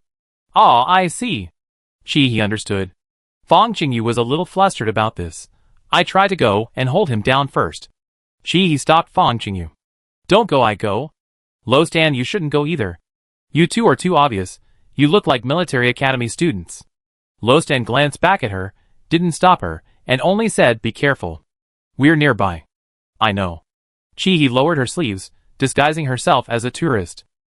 Mars transferred access to all the cameras throughout the museum to the six people's personal computers, simultaneously broadcasting the target's location in real time through their bone conduction headphones. Chi was quite confident in her skills. If she could take down Lostan in one move, when he wasn't looking, she could probably take down most people. She was now starting to doubt her intuition. What if the man was just an ordinary person? All her efforts would have made her a laughingstock. Chi didn't approach immediately, but instead began observing the man from a distance. Because of the alarm, the tourists had begun to evacuate in an orderly fashion. But Ethan hadn't left. He continued to examine the exhibits in the museum one by one, as if he hadn't heard the alarm. This was a bit strange. He composed herself and slowly walked to his side. The alarm went off. Aren't you leaving? He asked casually. Ethan stiffly turned his head to look at her. He stared into his pupils. Sure enough, they were green. Coming from the Empire, don't you know anything about the Alliance's alarm system? Ethan didn't understand what she was saying. So insincere, it seems the Alliance doesn't welcome you. Perhaps realizing the unfriendly attitude of the person in front of him, Ethan's first reaction was to attack. Relying on instinct, he threw a straight punch directly at Chihi's face. Chihi didn't move, slightly tilting her head to avoid the incoming fist. She pressed her left hand on Ethan's shoulder, using the momentum to flip herself behind him. At the same time, her right arm locked around Ethan's neck. Ethan tried to struggle, but Chihi didn't give him a chance. She leaped onto him, her entire body exploding with power. The muscles in her forearms and upper arms weren't exaggerated, but they were clearly visible. Chihi used her joints to completely lock his throat and vocal cords. In an instant, Ethan's brain went into a state of temporary ischemia, and he immediately passed out. This rear-naked choke was swift and clean. Fong Qingyu, watching from a short distance away, was dumbfounded. He was indeed no match for Chihi. If it were him, he could definitely win, but the commotion wouldn't be so small, and it would attract unnecessary trouble. Lo Stan quickly stepped forward and helped Chihi drag the man into a corner. He's not dead, just unconscious, Chihi explained simply. I know you know what you're doing, Lo Stan said. He stared at the unconscious Ethan in front of him, prying open his mouth to check his teeth. Lo Stan, it's a clone. Chihi couldn't determine exactly what a clone was. Judging by color alone was far-fetched, as the Alliance also had ordinary people with green eyes. Lo Stan, cloning is achieved through cell nuclear transplantation. Clones don't have a normal growth process, except for a few, most are artificially matured. Therefore, their teeth are abnormally perfect, unlike normal people who show signs of chewing. This is the most direct way to determine if someone is a clone. Chihi followed Lo Stan's advice and examined Ethan's teeth. Sure enough, there wasn't a single black line or plaque, they were almost too white. Who should we report this to? Chihi asked. We don't need to worry about it, Mars will report it. Fong Qingyu looked at Ethan's face and suddenly felt he looked familiar. This person. I seen him before. His name isn't Ethan, it's Quintus. He's a poor person from Herka. Chihi and Fong Qingyu exchanged a glance, looking at each other blankly. If I remember correctly, your mother also smuggled herself in from Herka. This is serious. Just then, a bad premonition suddenly rose in Chihi's heart. She pulled Lo Stan and Fong Qingyu away from Ethan lying on the ground. And the next second, Ethan, who had been perfectly fine, suddenly had his head swell up like a balloon. Less than 2 seconds later, there was a loud bang. His brain, along with the chip, exploded, leaving only shattered fragments mixed with brain matter splattered all over the ground. Chapter 57. Fortunately, the security team had already evacuated most of the personnel. Only a few of them witnessed the scene. Qi Jianni and Ndong, upon receiving news of the capture, immediately rushed towards the location from the 3 entrances. However, they gasped at the sight of the bloody scene. What a terrible thing to do during a perfectly good holiday. When the personnel in charge arrived, everyone would have to be taken in for questioning, their entire holiday ruined. The person in charge was Lu Dongqing. This captain from the military department was utterly exasperated. When he saw Chihi, he was even more speechless. Why is it you again? Chihi was annoyed by this remark. It wasn't the kind of person she wanted to encounter. Lu Dongqing didn't finish his sentence. Seeing Lo Stan standing next to Chihi, he resignedly closed his eyes and remained silent. It was supposed to be a statement-taking, but in reality, apart from Chihi, Lo Stan, the person involved, and Fong Qingyu, who knew a little about Herka, the other 3 were finished quickly. Chihi used the same old excuse. It was just based on intuition. What else could he do? Fong Qingyu, on the other hand, had his statement taken exceptionally long this time. After leaving the interrogation room, none of them felt like eating, so they simply sat in a row in base 2 eating canned food. Hong Roro couldn't hold back any longer. So what exactly is this chip you were talking about? Chihi swallowed a mouthful of canned food. When we were on a mission at the stowaway landing pad before, we encountered a clone with a chip in its head. This Ethan is the second one, but I didn't expect this chip to have an automatic detonation function. She turned to Lo Stan. After the last incident, the Alliance should have been cracking down on illegal immigrants much stricter, right? Are there any who slipped through the net? Lostan. The Alliance has always adhered to the principle of putting people first. Before these chips are activated, the person with the implanted chip is no different from an ordinary person. Unless you open their brain, it's very difficult to detect, so it's inevitable that some will slip through. That's true. The Alliance can't exactly take every illegal immigrant away and cut open their brain to check, can it? Chi-He nodded. Both of them only revealed their ferocity after being suspected. They're very good at disguising themselves. Chi-Jianni got goosebumps. So the chip made them disguise themselves? Anton, not necessarily. Current chips don't have the ability to control human behavior. It's very possible that the person implanted with the chip doesn't even know they've been implanted. The chip might work through their brain's neural pathways, exploding only once it detects a certain emotion or brain signal to prevent future problems. Chi-Jianni said angrily. No doubt about it, this is definitely the Empire's doing again. Chi-He tightened his grip on Lostan's hand. Judging from this, will the Alliance stop accepting Empire stowaways? Everyone remained silent. It seemed that while they were speculating, this matter had already been arranged. No matter how it was arranged, it wasn't something these greenhorns should be worrying about. We're going back to school. Do you want to come with us? Anton asked Chi-He. Then Chi-Jianni smacked him hard on the head. Are you really not afraid of your senior beating you up? Lostan, unusually embarrassed by the teasing, turned his head away, pretending not to understand Chi-Jianni's meaning. However, Chi-He didn't care anymore. This was not even as blatant as Chi-Jia's be careful yesterday. Chi-He, you guys go back first. I have something to do. A similar, eerie smile appeared on everyone's faces. Don't misunderstand. I really have something to do. The experiment wasn't over yet. Chi-He thought it would last for several days. But in fact, the experiment only lasted 2 days. On the second day, the two were asked to kill bugs several times at base 2. Then, they were told the experiment was over. The results didn't achieve the amplification Chi-He had imagined. The experiment report didn't mention it was her fault. It stated the recipient's mental strength limit. Chi-He roughly interpreted it. It meant Lostan's own mental strength was already very high, reaching a plus. Therefore, the effect of the experiment was far less significant than what Chi-He had shown on other people with lower mental strength levels.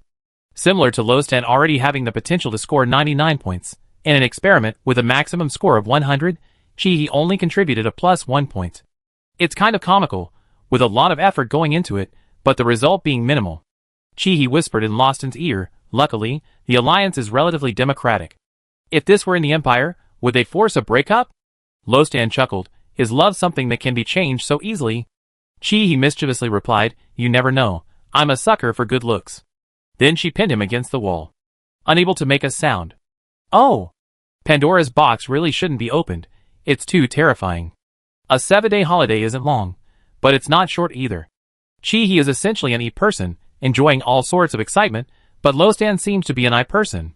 Considering Xiao Xiong's usual heavy workload, Chi-He also indulged in her I persona for once, successfully turning herself into a koala for the next few days. Specifically, she slept until late morning, waiting for Lostan to feed her, then clinging to him and refusing to get down. Don't get the wrong idea. It was a genuine clinging. Lostan did his training, and she acted as his weight. Lostan thoroughly disliked her weight, saying she wasn't even heavy enough to be used as a few dumbbells, so he painstakingly learned to cook, trying to fatten her up. Chi-He accidentally opened his personal terminal, and there it was, a whole row of recipes. However, she didn't get to eat many of the dishes before being imprisoned. This time, it was Lostan's turn to wave goodbye. Although Lostan was a senior, he wasn't on the same campus as her after joining the military. When he wasn't on special missions, he trained and participated in joint defense within the 3rd campus. In terms of freedom, he had much more freedom than Chi-He, a mere recruit. Regardless, a week of fun had left Chi-He feeling incredibly energetic. However, when she happily stepped into dormitory 366, her 3 friends ignored her. Good grief, the FFF group's isolation, though late, finally arrived. Then Chi-He, not one to back down, decided to take them all out for a 1v1 battle in a simulated battlefield. She called it respect for the Military Academy League. Their performance left them questioning their existence. You think people will believe me if I tell them I'm a commander? She thought. The second match was scheduled for Wednesday night, a rather delicate time. The 5 of them huddled in the living room of dormitory 366, analyzing the situation. I think this match will be a bit tougher than the last one, Chi said, arms crossed, analyzing the situation. Although we crammed and practiced starship piloting at the last minute, that only ensured that all 5 members of our team were present. We won't have a situation like last time where one person took on 5, but don't forget, after the last major selection, most of the freshmen were basically game over. This time, those remaining are all upperclassmen. And since it's Wednesday, not the weekend, the upperclassmen are less likely to be on missions. Fong Qingyu flattered her. I watched the previous live stream. You must have faced an upperclassman last time. Chi Jinny poured cold water on her enthusiasm. You didn't even see what dirty tricks Chi used. She only won because she got lucky and the other person gave up. Chi seriously suspected that the two of them were putting on an act. Chi, stop, stop, stop. One of you is pouring boiling water on me, and the other is pouring cold water on me. What are you trying to do? Like boiling chicken? Can't you be serious for once? I think we need to use a piecemeal approach, taking them down one by one. You're all elites among elites. Lately, she's really into her command classes. Her tactical theories are all over the place. Anton whispered to Hong Ruoro beside him, is this kind of illness even recorded in textbooks? Is it even curable? Hong Ruoro scoffed, I think none of you are curable. Just euthanize you all. Chi, screw tactical theories. I surrender. Ahem. Chi forcefully pulled his teammates back to reality. Seriously? Before finding the opponent's weakness, we need to find our own team's weaknesses first. That was absolutely right. As the saying goes, know yourself and know your enemy. Since we don't know the enemy yet, we can only start with ourselves. And their team was like a funnel, full of holes. This was all analysis Chi had gleaned from playing the game. Chi Jinny, as a heavy shield user, was both strong and resilient. However, his weakness lay in being kite. If the opponent used a circling tactic, Xuanwu, being slower, could easily be led astray by the opponent's rhythm, dragging the game into a long, drawn-out match, which would be very difficult. Fong Qingyu's Azure Dragon, on the other hand, while boasting superior speed and a stealth shield, suffers from a weakness. His mental strength is only B-level. Although only those with A+ or higher mental strength can use absolute lock-on, this difference in mental strength makes him vulnerable to exploitation. Even an A-level senior could predict his movements, and a single successful attack would likely result in a combo kill. Hong Ruoro's Vermilion Bird relies on its high energy consumption during flight. Its advantage in air-to-ground combat lies in disrupting multiple opponents, but without coordinated teamwork, her single-target damage output is insufficient against a black tortoise like Chi Jinny. As for Anton's flagship, while its drones are half-modified with heavy firepower, don't forget the Alliance's full-sensory mech weaponry includes electromagnetic interference munitions. 2 munitions would destroy all the drones. After hearing her analysis, the 4 men's faces turned ashen. Chi Jinny, after your analysis, I feel like we're not warriors, but rather plates of food. Chi covered her mouth and laughed. Yeah, that's right. You finally have a clear understanding of yourselves. Everyone wanted to kill her. Stop, stop, stop, let me finish. Chi quickly raised her hands in surrender, but like the princess said, our opponents are senior students. Fong Qingyu, and then? What does that mean? It means you're not very bright, you brat. Chi tried to keep her tone relaxed.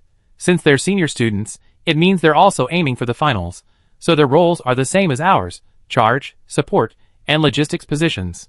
They can't all be berserkers. The key to winning is how you arrange the order of attack. Chapter 58. Theoretical discussions are certainly enjoyable. But once you put a concrete plan into it, it's a nightmare. This frustrating feeling became even more pronounced when Chi opened the internal forum of the first team and browsed through the match videos of previous senior students. Because the senior students were also masters of the art of playing it safe, there was no limit to how much they could play it safe, and they used all sorts of tactics and strategies. There was absolutely no pattern to be found. The order of deployment depended entirely on the commander's whim. In the words of the senior students, colleagues, besides luck, shouldn't you be able to pick anyone who can dominate the entire match? Otherwise, how are you going to get onto the battlefield? It's just like League of Legends. Finally, Chi slapped his hand. Let's draw lots. Luck is also part of strength. His friend, so what you just analyzed was pointless. How could you say that? Chi was so annoyed. Just tell me where I went wrong with what I said about your weaknesses. Everyone fell silent. Chi, since relying on analyzing the order of play to create an easy win is unreliable, then there's only one path left, isn't there? This time, everyone didn't need her reminder. They each opened their own coffins and lay down inside. No one was more suitable as a sparring partner than Chi-hee, this cheat-like player.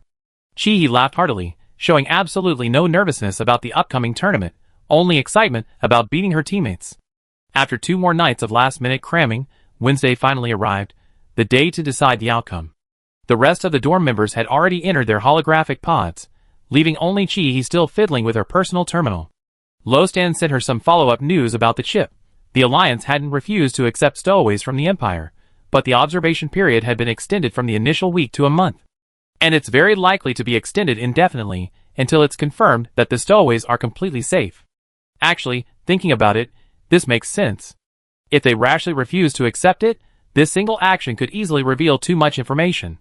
The best solution isn't cancellation, but keeping the problem within the country. The military has taken over the entire responsibility for the stowaways' follow-up arrangements, although he didn't specify which unit would be in charge. But Chi-hee understood the implication. He was off to work again. Go ahead, go ahead. Chi-hee had pretty much accepted this routine of everyone being busy.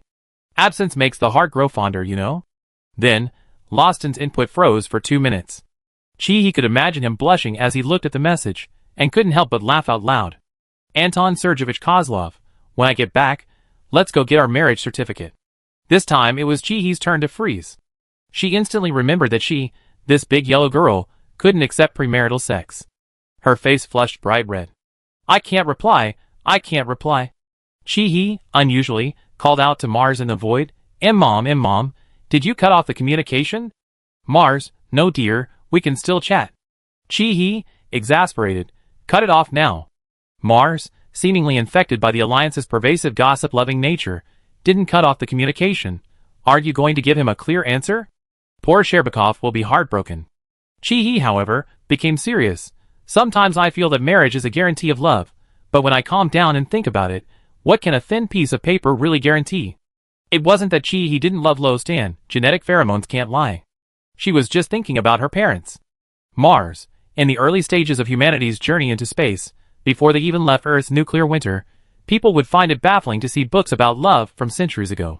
A novel from Earth's era mentions the views on love from that time. The fear of death and the desire to escape surpassed everything else. They only glanced at things like love out of the corner of their eye, like a gambler taking a few seconds to drink water between stares at the roulette wheel. So, marriage laws were basically abolished at that time. The Alliance only reinstated them after acquiring ownership of the third planet. From this perspective, survival was the primary need of civilization. Chi-hee, so that's your reason for being a bystander? Mars, I'm an observer of civilization. Mars paused for 2 seconds. Okay, I cut off the communication for you. Chi-hee thought to herself. Shaw, you're not really cutting it off for me. Does this little AI even understand human relationships? 8 p.m. The second match of the 13th Interstellar Military Academy League qualifiers started on time. Have you enrolled today? Hebai, good evening, everyone. The audience didn't want to watch Hebai's nonsense at all. Did I come here to hear you say good evening? I came here to see the Master of Manual Control, okay? Will the Master of Manual Control still take on 5 opponents today? Looking forward to it. A new audience member, unaware of what was going on, asked with a question mark. What kind of crazy operation is the first team doing? The spectators should just continue to spectate this year. Let the Sky Defense team handle things like the Interstellar Military Academy League. I can tell, this is a viewer from Tianfang. Why isn't Tianfang watching their own military academy's matches? What are they doing in the First Army qualifiers? Hey, don't be like that. We're all Alliance soldiers. Can someone send a guide to Tianfang's player, so he can experience the awe-inspiring power of our manual control master taking on 5 opponents? Senior Hebai took a sip of tea. He also wanted to find this manual control master. This was a key player, but with the name hidden, it would take a while. Hebai, don't rush, let me do some virtual search. Viewers in the live stream offered suggestions. That's easy. Find the team that destroyed their ship at the very beginning. That's definitely their team. After confirming group registration, teammates can't be changed unless there are special circumstances. That's a really good method. So Senior Hebai started searching through the matches one by one. After searching all the matches, he still couldn't find one where the ship was destroyed at the start. Could it be that they advanced but didn't participate? My fun is over. The members of Team 366 were on edge. Chi-hee spoke into the team channel. Stay calm, it's not a big problem. Just a bit of turbulence when entering the atmosphere. You guys can do it. You're all elites among elites. Chi Jiani called out to the control room Mars in a low voice. Mars, can you turn off her mic? I don't want to hear those 6 words elite among elites right now. She felt those 6 words carried a hint of sarcasm. That's not fair. He was the first to push the thrusters to forward 4. I'm leaving first. Afraid you bump into me. Perhaps the grueling training had taken effect, compared to Chihi's maneuver of pushing the thrusters to forward 4 and darting around in the meteor shower. Crossing the atmosphere was just ordinary. As long as she didn't do anything reckless, a gradual decrease in speed from 2 steps forward to 1 step forward during landing would guarantee a safe landing. But Chihi, practice makes perfect. The first time, she slowed down for safety, but the second time, she practically drove it 4 steps forward the entire way. Inside the live stream, He-Bai didn't find anyone who destroyed the ship, but found someone who make your blood pressure explode. With that speed and that maneuvering, how much of a waste is this starship? She's forgotten all the proper operating procedures. What idiot would dare pilot a starship like that in real life? They get their heads smashed by the teacher. The audience loved the drama. Come on, you guys expose her identity. I report to the teacher, ha ha ha. He was having a blast piloting the starship, but her laughter quickly faded. The scene shifts after all 5 have made an emergency landing. He looks at Ares' severed right hand and the scattered parts on the arena. What? What's going on? They don't repair battle damage? They just dragged her into the second match like that? The remaining 4 were completely bewildered. The viewers in the live stream were laughing their heads off. Good news, we found a skilled player. Good news, the player's mech isn't repaired. What kind of amateur team is this? Did they even read the rules? Come on, someone go and message them. During the competition, only 1 mech can be used. If damaged, it must be repaired by the team's repairman. Materials can be exchanged using points. Otherwise, they wonder why teams need to have repairmen. Sigh, maybe this is another form of deterrence. This amateur team is having another day of antics, ha ha. Chi plopped down on the ground. To be honest, some things are just destined. The team drew lots to determine the order of appearance, and she drew number 5. The other 4 were even a little relieved, saying something like, oh, to hold the line. She wasn't holding the line anymore, she was holding the scales. It's up to you, elites. The 4 rolled their eyes at her and said in unison, shut up. Chi Jiani drew number 1. Let's take a look at the type of mecha the opposing team is going to use. Goodness. Chi Jiani glanced at Chi-He, seriously suspecting that this person's mouth was blessed. Good things don't come true, but bad things are incredibly accurate. There was no other way. Chi Jiani gritted her teeth and went on stage. Senior He-Bai shifted the live stream's perspective to the 2 sides in the battle. He-Bai, although the master pilot isn't on the field, she has a teammate this time. This player is using the Xuanwu, one of the 4 legendary beasts from the Alliance. As everyone knows, the Xuanwu, as a defensive mech, excels in heavy armor and firepower, but its speed is the worst among the 4. He-Bai, wait a minute, this Xuanwu has been modified. Its shield is almost twice the size of a normal Xuanwu. Goodness, the viewers in the live stream gasped. Which LEGO City Master is so skilled and daring? He-Bai, let's look at the opposing mech, also a 4 legendary beast model, Qinglong. Having seen the Xuanwu's flashy modifications, He-Bai's enthusiasm waned a bit when introducing this normal mech. He-Bai, although this Qinglong hasn't been modified, it completely overwhelms the Xuanwu in speed. It's really hard to say who will win in a head-on confrontation. Chi Jiani, inside the mech, was well aware of his weakness. Chi-He's voice rang in Chi Jiani's earpiece. Princess, if you want to win, you must control the rhythm of the game. Abandon the heavy shield and launch a counterattack first. Chapter 59. A loud thud rang out. Xuanwu's heavy shield was driven straight into the center of the arena by Chi Jian, deeply embedded, like a stone tablet stuck in the arena. Before the opponent could react, Chi Jian, piloting Xuanwu, charged out from behind the shield. 3 wind cannons were launched, targeting the left, center, and right sides respectively. Wow! The viewers in the live stream exclaimed. This is the first time I've seen Xuanwu abandon its shield. He-Bai, the reason Xuanwu can't keep up in speed is largely due to the weight of the shield. But removing the weight of the shield greatly reduces the speed difference between Xuanwu and Qinglong. Although it's reduced, it doesn't mean they're even. It depends on how Qinglong responds. The streamer's camera switched to Qinglong. The senior on this side was clearly an experienced player. Faced with 3 wind cannons from different angles, he didn't panic, but instead used a move Chi he had used before. Airborne. All Mechs possess the ability to remain airborne, the difference being the duration of this airborne state, which varies depending on whether they have streamlined wings. The senior piloting the Azure Dragon demonstrated precise control over this airborne timing. He didn't dodge the two side blasts, but instead dodged the one in the middle. Bang! Almost a second after the blasts exploded, the Azure Dragon landed instantly. Before the dust had even settled, it immediately fired a laser-guided armor-piercing round. It seems the Azure Dragon intends to break through the Black Tortoise's defenses directly, without its shield. Chi Jinny, inside the Black Tortoise mech, smiled slightly. It's not the act of fighting that's frightening, but the inaction. Chi's analysis of the Black Tortoise was correct. Kiting is the most difficult thing. Instead of retreating, she advanced, pushing the mecha's thrusters to their maximum, charging straight towards the Azure Dragon. The livestream chat was filled with comments like, "What kind of suicidal behavior is this? And this is a brave man going in." Ahem, facing difficulties head-on is fine, but a brave man going in is not allowed, upstairs. Your input method betrayed you. I'm dying of laughter. The live stream chat is more exciting than the arena match itself. Chi's gaze remained fixed on the arena. Fong Qingyu beside her anxiously cried out, "The princess is going to lose." Chi pursed her lips, then suddenly smiled. "Who said the princess is going to lose? The advantage is clearly on our side." Fong Qingyu scratched his head, completely unable to see how they could possibly win. Anton, standing nearby, noticed something. "It's an armor-piercing round." Fong Qingyu, ? Anton, why is it called an armor-piercing round? Because it can only pierce armor, but its attack power is weak. Fong, the blockhead, finally realized. So, the princess won't suffer much damage from this armor-piercing round. At least she remained within a safe range. Chi, that's right, but next, because of the closer distance, if the opponent wants to use a powerful supersonic missile, they have to bear the consequence of 1000 damage to the enemy and 800 damage to themselves.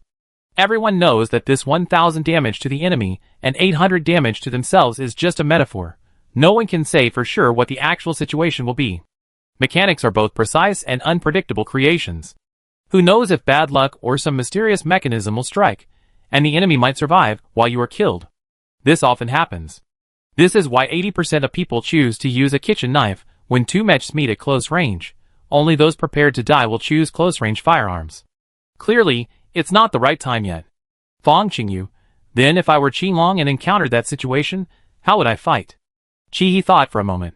One way is to focus fire and quickly eliminate the opponent. Launch a guided armor-piercing missile and two supersonic missiles simultaneously, forming a missile train. Ideally, the missile trajectory should have an angle of 15 degrees. A 15-degree angle effectively prevents the supersonic missiles from colliding with your own armor-piercing missiles due to their high speed. The follow-up supersonic missiles ensure true damage after effective armor penetration. Another way is not to attack, but quickly create distance, maintain your rhythm, and continue kiting. Hong Ruoro was dumbfounded. The viewers in the live stream were also dumbfounded. They could hear the conversation on the stage. The chat, "Senior Hebai, why don't you step aside? This guy is better at talking than you." Senior Hebai's radar was beeping wildly. He quickly tried to regain his composure. The first method she mentioned is only theoretically feasible. Achieving a 3-shot salvo with a 15-degree guidance angle is extremely difficult on the battlefield. Different types of missiles have different guidance methods, which is very difficult for a fully sensory mech to implement. Don't try this. It's easy to cause friendly fire. The correct approach is the second one. Create distance and control the rhythm. Meanwhile, Chi Jinny Xuanwu was already in front of Qilong. Qilong missed its chance to regain control. The rhythm was now in Chi Jinny's hands. Xuanwu bent its right knee and delivered a fierce knee strike between Qilong's legs. Comments, his. That familiar groin-crushing kick. Who started this? A fully sensory mech. It should, maybe, not be that fully sensory, right? The senior piloting the Azure Dragon's face darkened. He gritted his teeth and retaliated with a punch. Chi Jinny also took the hit. Without a shield, the Black Tortoise was clearly at a disadvantage in this brawl. But she relentlessly pursued the Azure Dragon, not giving him a chance to create distance. Just as the Azure Dragon attempted to regain control by launching itself into the air, the Black Tortoise's mechanical arms grabbed its thighs. The nuclear fusion engine roared to full power. While the Black Tortoise couldn't match the Azure Dragon's speed, it possessed the strength to wield a massive shield. Almost instantly, The force from the opposite direction slammed the Azure Dragon to the ground. But that wasn't all. Qi Jiani adjusted her direction, pressing her left hand against the Azure Dragon's head, and sped towards the center of the arena at maximum power, the mech carving a deep drag mark in the ground. He by Xuanwu's fighting style is fierce, but Qinglong's shield hasn't broken yet. If Qinglong gets an opening, Xuanwu will be eliminated instantly. He by wait! What is she doing? Qi Jiani raised the muzzle of her right hand, firing a light-guided armor-piercing projectile and a supersonic missile at her centrally positioned shield. The timing was impeccable. The missile struck the shield and exploded. In that instant, Xuanwu lifted Qinglong, who was slammed to the ground, and used him as a shield. Holy crap! Senior Hebai couldn't help but curse. Qinglong took the aftershocks of 2 missiles hitting the shield. The shield is broken. You can do that. Xuanwu suddenly tightened her grip on Qinglong's hand. Goodbye, Senior. Qinglong lost her shield, and her neck snapped instantly. Party B's Azure Dragon is eliminated. Party A's Black Tortoise wins. Silence, Hebai. I noticed something interesting. Whether it's the Mecha Masters from the previous round or Black Tortoise this time, they all share one characteristic. They don't play by the rules. Party B's Azure Dragon truly deserved to lose. Qi Jiani didn't hear the praise from the live stream. He raised his hand and gave a thumbs up to his teammates on the arena. Qi Jiani, am I cool? He gave her a thumbs up with his remaining left hand. Cool, cool, cool. Especially that child-severing kick, so cool. 1 against 5. I'm rooting for you. Qi Jiani, I'm out of energy. He felt a bit of a toothache. Qi Jiani, what's the next arrangement? Should I continue or should we switch? He was about to say that even without energy, he could still swing the shield a few more times, but Anton stopped him. Anton looked constipated. Please, can you guys take it easy? I just went to read the competition rules. The data for the Mechs in the competition and the Mechs we trained with are separate. Damage caused in the competition requires points to exchange for materials to repair. I don't even know if we have enough materials to repair your arm, Princess. Come back quickly. He was genuinely scared. What if Qi Jiani came back as a pile of parts? Where would he go to cry then? He pursed her lips. The CFO's advice couldn't be ignored. Change the person. The people in the live stream laughed their heads off.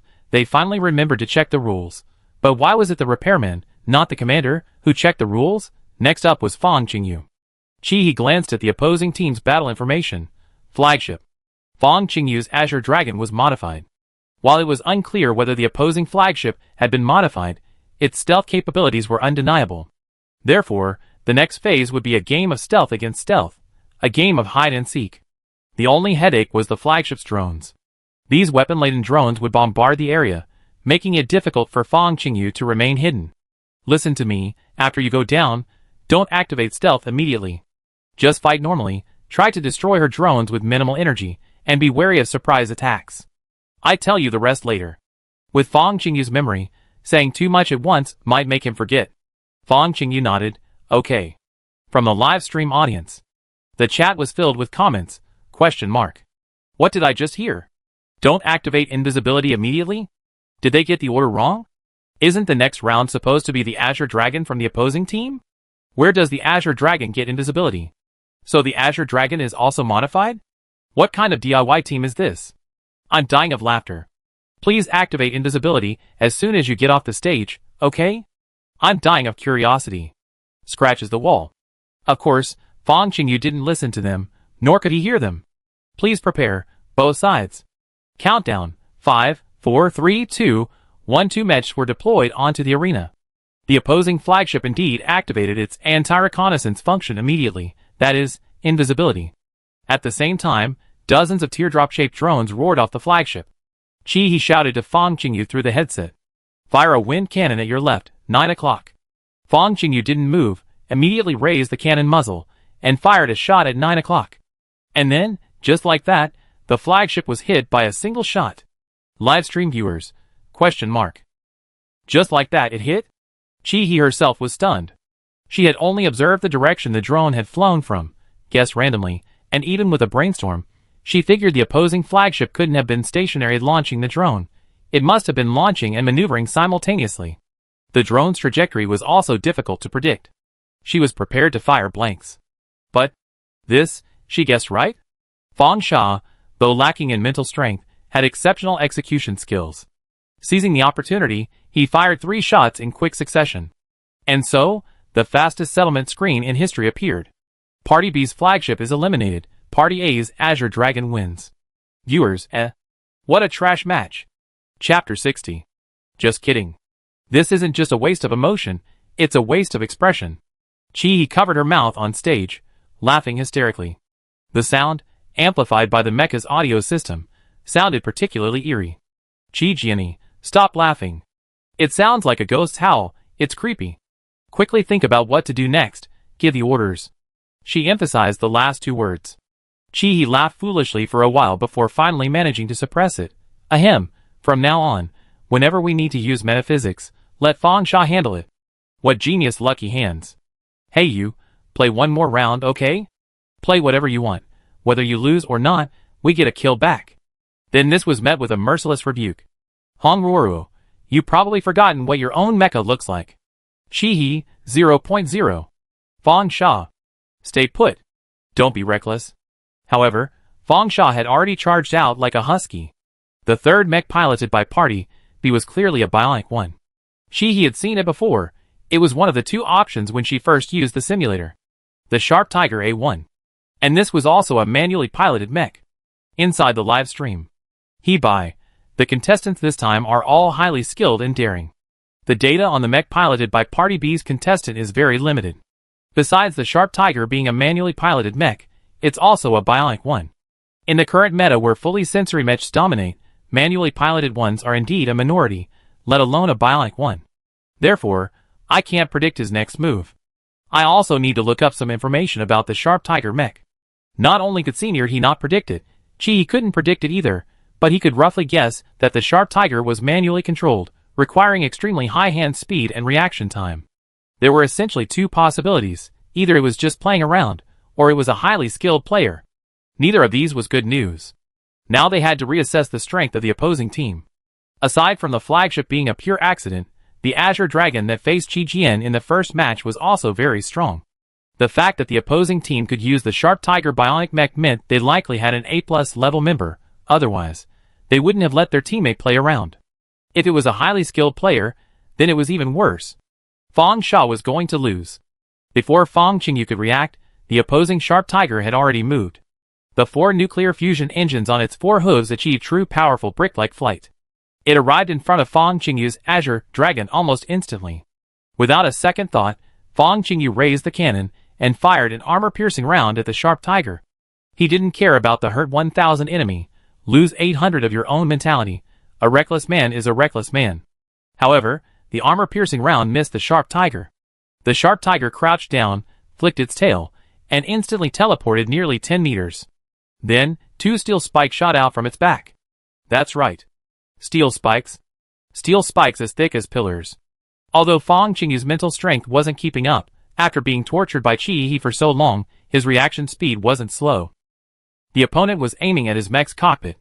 Fang Qingyu maneuvered his mech, sliding forward instead of retreating, dodging the 2 steel spikes.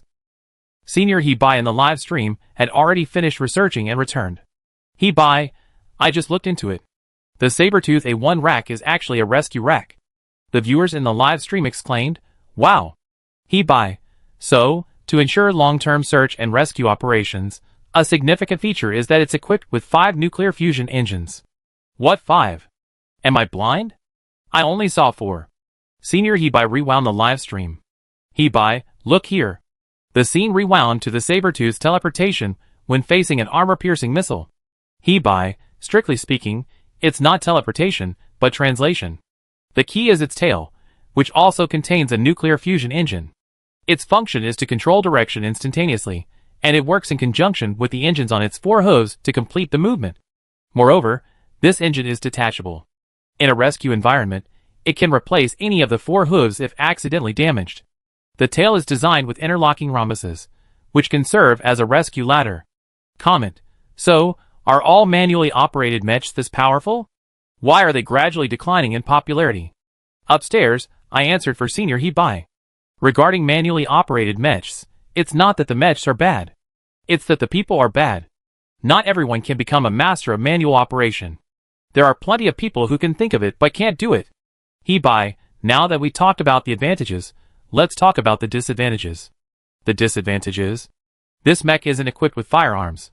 I think this is probably to prevent a secondary collapse of the ruins caused by a high explosive bomb exploding during a rescue operation. Therefore, the only means of attack for the opposing team is the steel nails used as temporary load-bearing pillars. Of course, when we call it a disadvantage, it's only a disadvantage in terms of combat. The Alliance's motto is people first. In unseen places, perhaps many people have been saved by this divine beast-like mech that descended from the sky. Chi-He frowned slightly as he looked at the two Mechs on the arena. Why didn't they use missiles when they had such a good opportunity? Because they didn't have any, so they didn't use them. But the situation is a real pain. The kiting tactic is something Qinglong often uses, but against the sharp-toothed tiger with its teleportation ability and clearly maxed out energy, are they kidding? If it were Ruoro, this wouldn't be a problem. High-density linear bullets have a significant advantage against short-range lateral movement. Fang Qingyu has now started hand-to-hand combat. A typical case of hands moving faster than the brain. These two steel creations have managed to create a scene reminiscent of Wusong fighting the tiger. It's just that this Wusong isn't quite up to par. Faced with the sharp-toothed tiger's massive, crane-like weight, it quickly succumbed. Shi Jianyi was speechless. Hong Ruoro casually leaned over. "Commander, aren't you going to give him some tactical pointers or something?" Chi-He was about to say something when she heard Anton gritting his teeth next door. Upon listening closely, left arm needs repair, right arm needs repair. Thigh. Energy block. Cockpit. Chi-He shuddered. Is it too late for me to tell him to concede? Fang Qingyu was already a pile of parts. Team A, Azure Dragon, eliminated. Team B, Sharp Tiger A1, wins. Preparation area. Fang Qingyu, along with a bunch of parts, was teleported back. Everyone remained silent, serious. Fang Qingyu looked constipated. Surely not. Is he going to beat me up for losing? He cautiously approached his buddy Anton. What's up? Anton was so jostled by the pile of parts that he barely had room to stand, his face growing increasingly dark. What's it to you how I'm going to act? Standing, sitting, lying down, I act however I want. Having fun recklessly. Can't you surrender? What's the point of your hovering? You're like a chewed up beetle nut. Trash. Sukabool. Chi-He pursed his lips tightly. Goodness, he's even using Russian now. He's clearly furious. By the way, swearing really is the best cure for stuttering. Chi-He secretly glanced at the order of appearance. Great, next up is Anton. In the live stream, everyone was laughing so hard their heads were about to fall off. Never before had they seen a Slav swear so artistically. Anton stormed onto the stage, puffing out his cheeks. The chat was filled with comments like, I feel like he's got a buff. Ha, what buff? A real bloodbath. Quick! Talk him out of it. Of course, while the viewers in the live stream were laughing, they clearly weren't optimistic about the new round of the arena. A flagship. Its specialty is stealth and escape, a must-pick for a survivalist. But don't forget, the opposing Sabretooth has 4 nuclear fusion engines, and its energy tank is enormous. A long, drawn-out game like this will only end in self-destruction. Senior, he cleared his throat and coughed twice. Ahem, I think this guy's going to fight for those parts. Anton's flagship entered the arena. He didn't immediately activate anti-detection mode, but instead chose to hover in the air. Only after reaching the air did he activate stealth mode. The entire mech vanished from the arena instantly. The chat. Surely it won't get hit by a single shot again? A flagship's anti-reconnaissance is useful in ruins, but in an arena without environmental simulation, even with anti-reconnaissance activated, subtle details can still be traced. Footprints left by the mech on the sand, the heat from the engine, these are all clues for determining its location. If it weren't for the upcoming matches, I don't think anyone would want to use a flagship in the arena. So this player's actions were wise, hanging in the air first, then activating reconnaissance. This greatly reduces the possibility of exposure, but the energy might not last. Wait. Senior He zoomed in on the live stream video. On the sand, countless small black dots appeared out of nowhere. Wow! Those are drones? Anton's drone handling was nothing short of phenomenal. He wasn't actually piloting a drone, he was moving it along the edge of the arena. Like ants being released, they crawled one by one along the protective barrier towards the ground, then, like ants, silently crawled past. The senior piloting the saber-toothed tiger hadn't even seen the drones flying in the air. Even the viewers in the live stream didn't notice them at first. This maneuver. Amazing. What kind of micromanagement masters are these? Just as the viewers were still marveling, the drone closest to the saber-toothed tiger flashed its indicator light a few times. Boom! With a loud bang, an explosion occurred. Heat-Bai's eyes widened. When did attack drones become bombs? These are modified drones. We didn't see the stealthy Azure Dragon, but we saw the drones that can be used as bombs. As if confirming his words, one drone after another exploded like dominoes. And in the flash of the explosions, several slightly larger drones flew out and landed on the saber-toothed tiger's back. The camera zoomed in and in again. A metallic grinding sound filled the air. These drones are engineering maintenance drones. When did flagship phones start using these kinds of drones? They're actually disassembling parts from a saber-toothed tiger, and saber-toothed tigers don't have arms. Once they get close, they're completely at a disadvantage. They can't be driven away. What kind of ant-and-fly tactical combination is this? Comments, stop talking. I have a phobia of insects.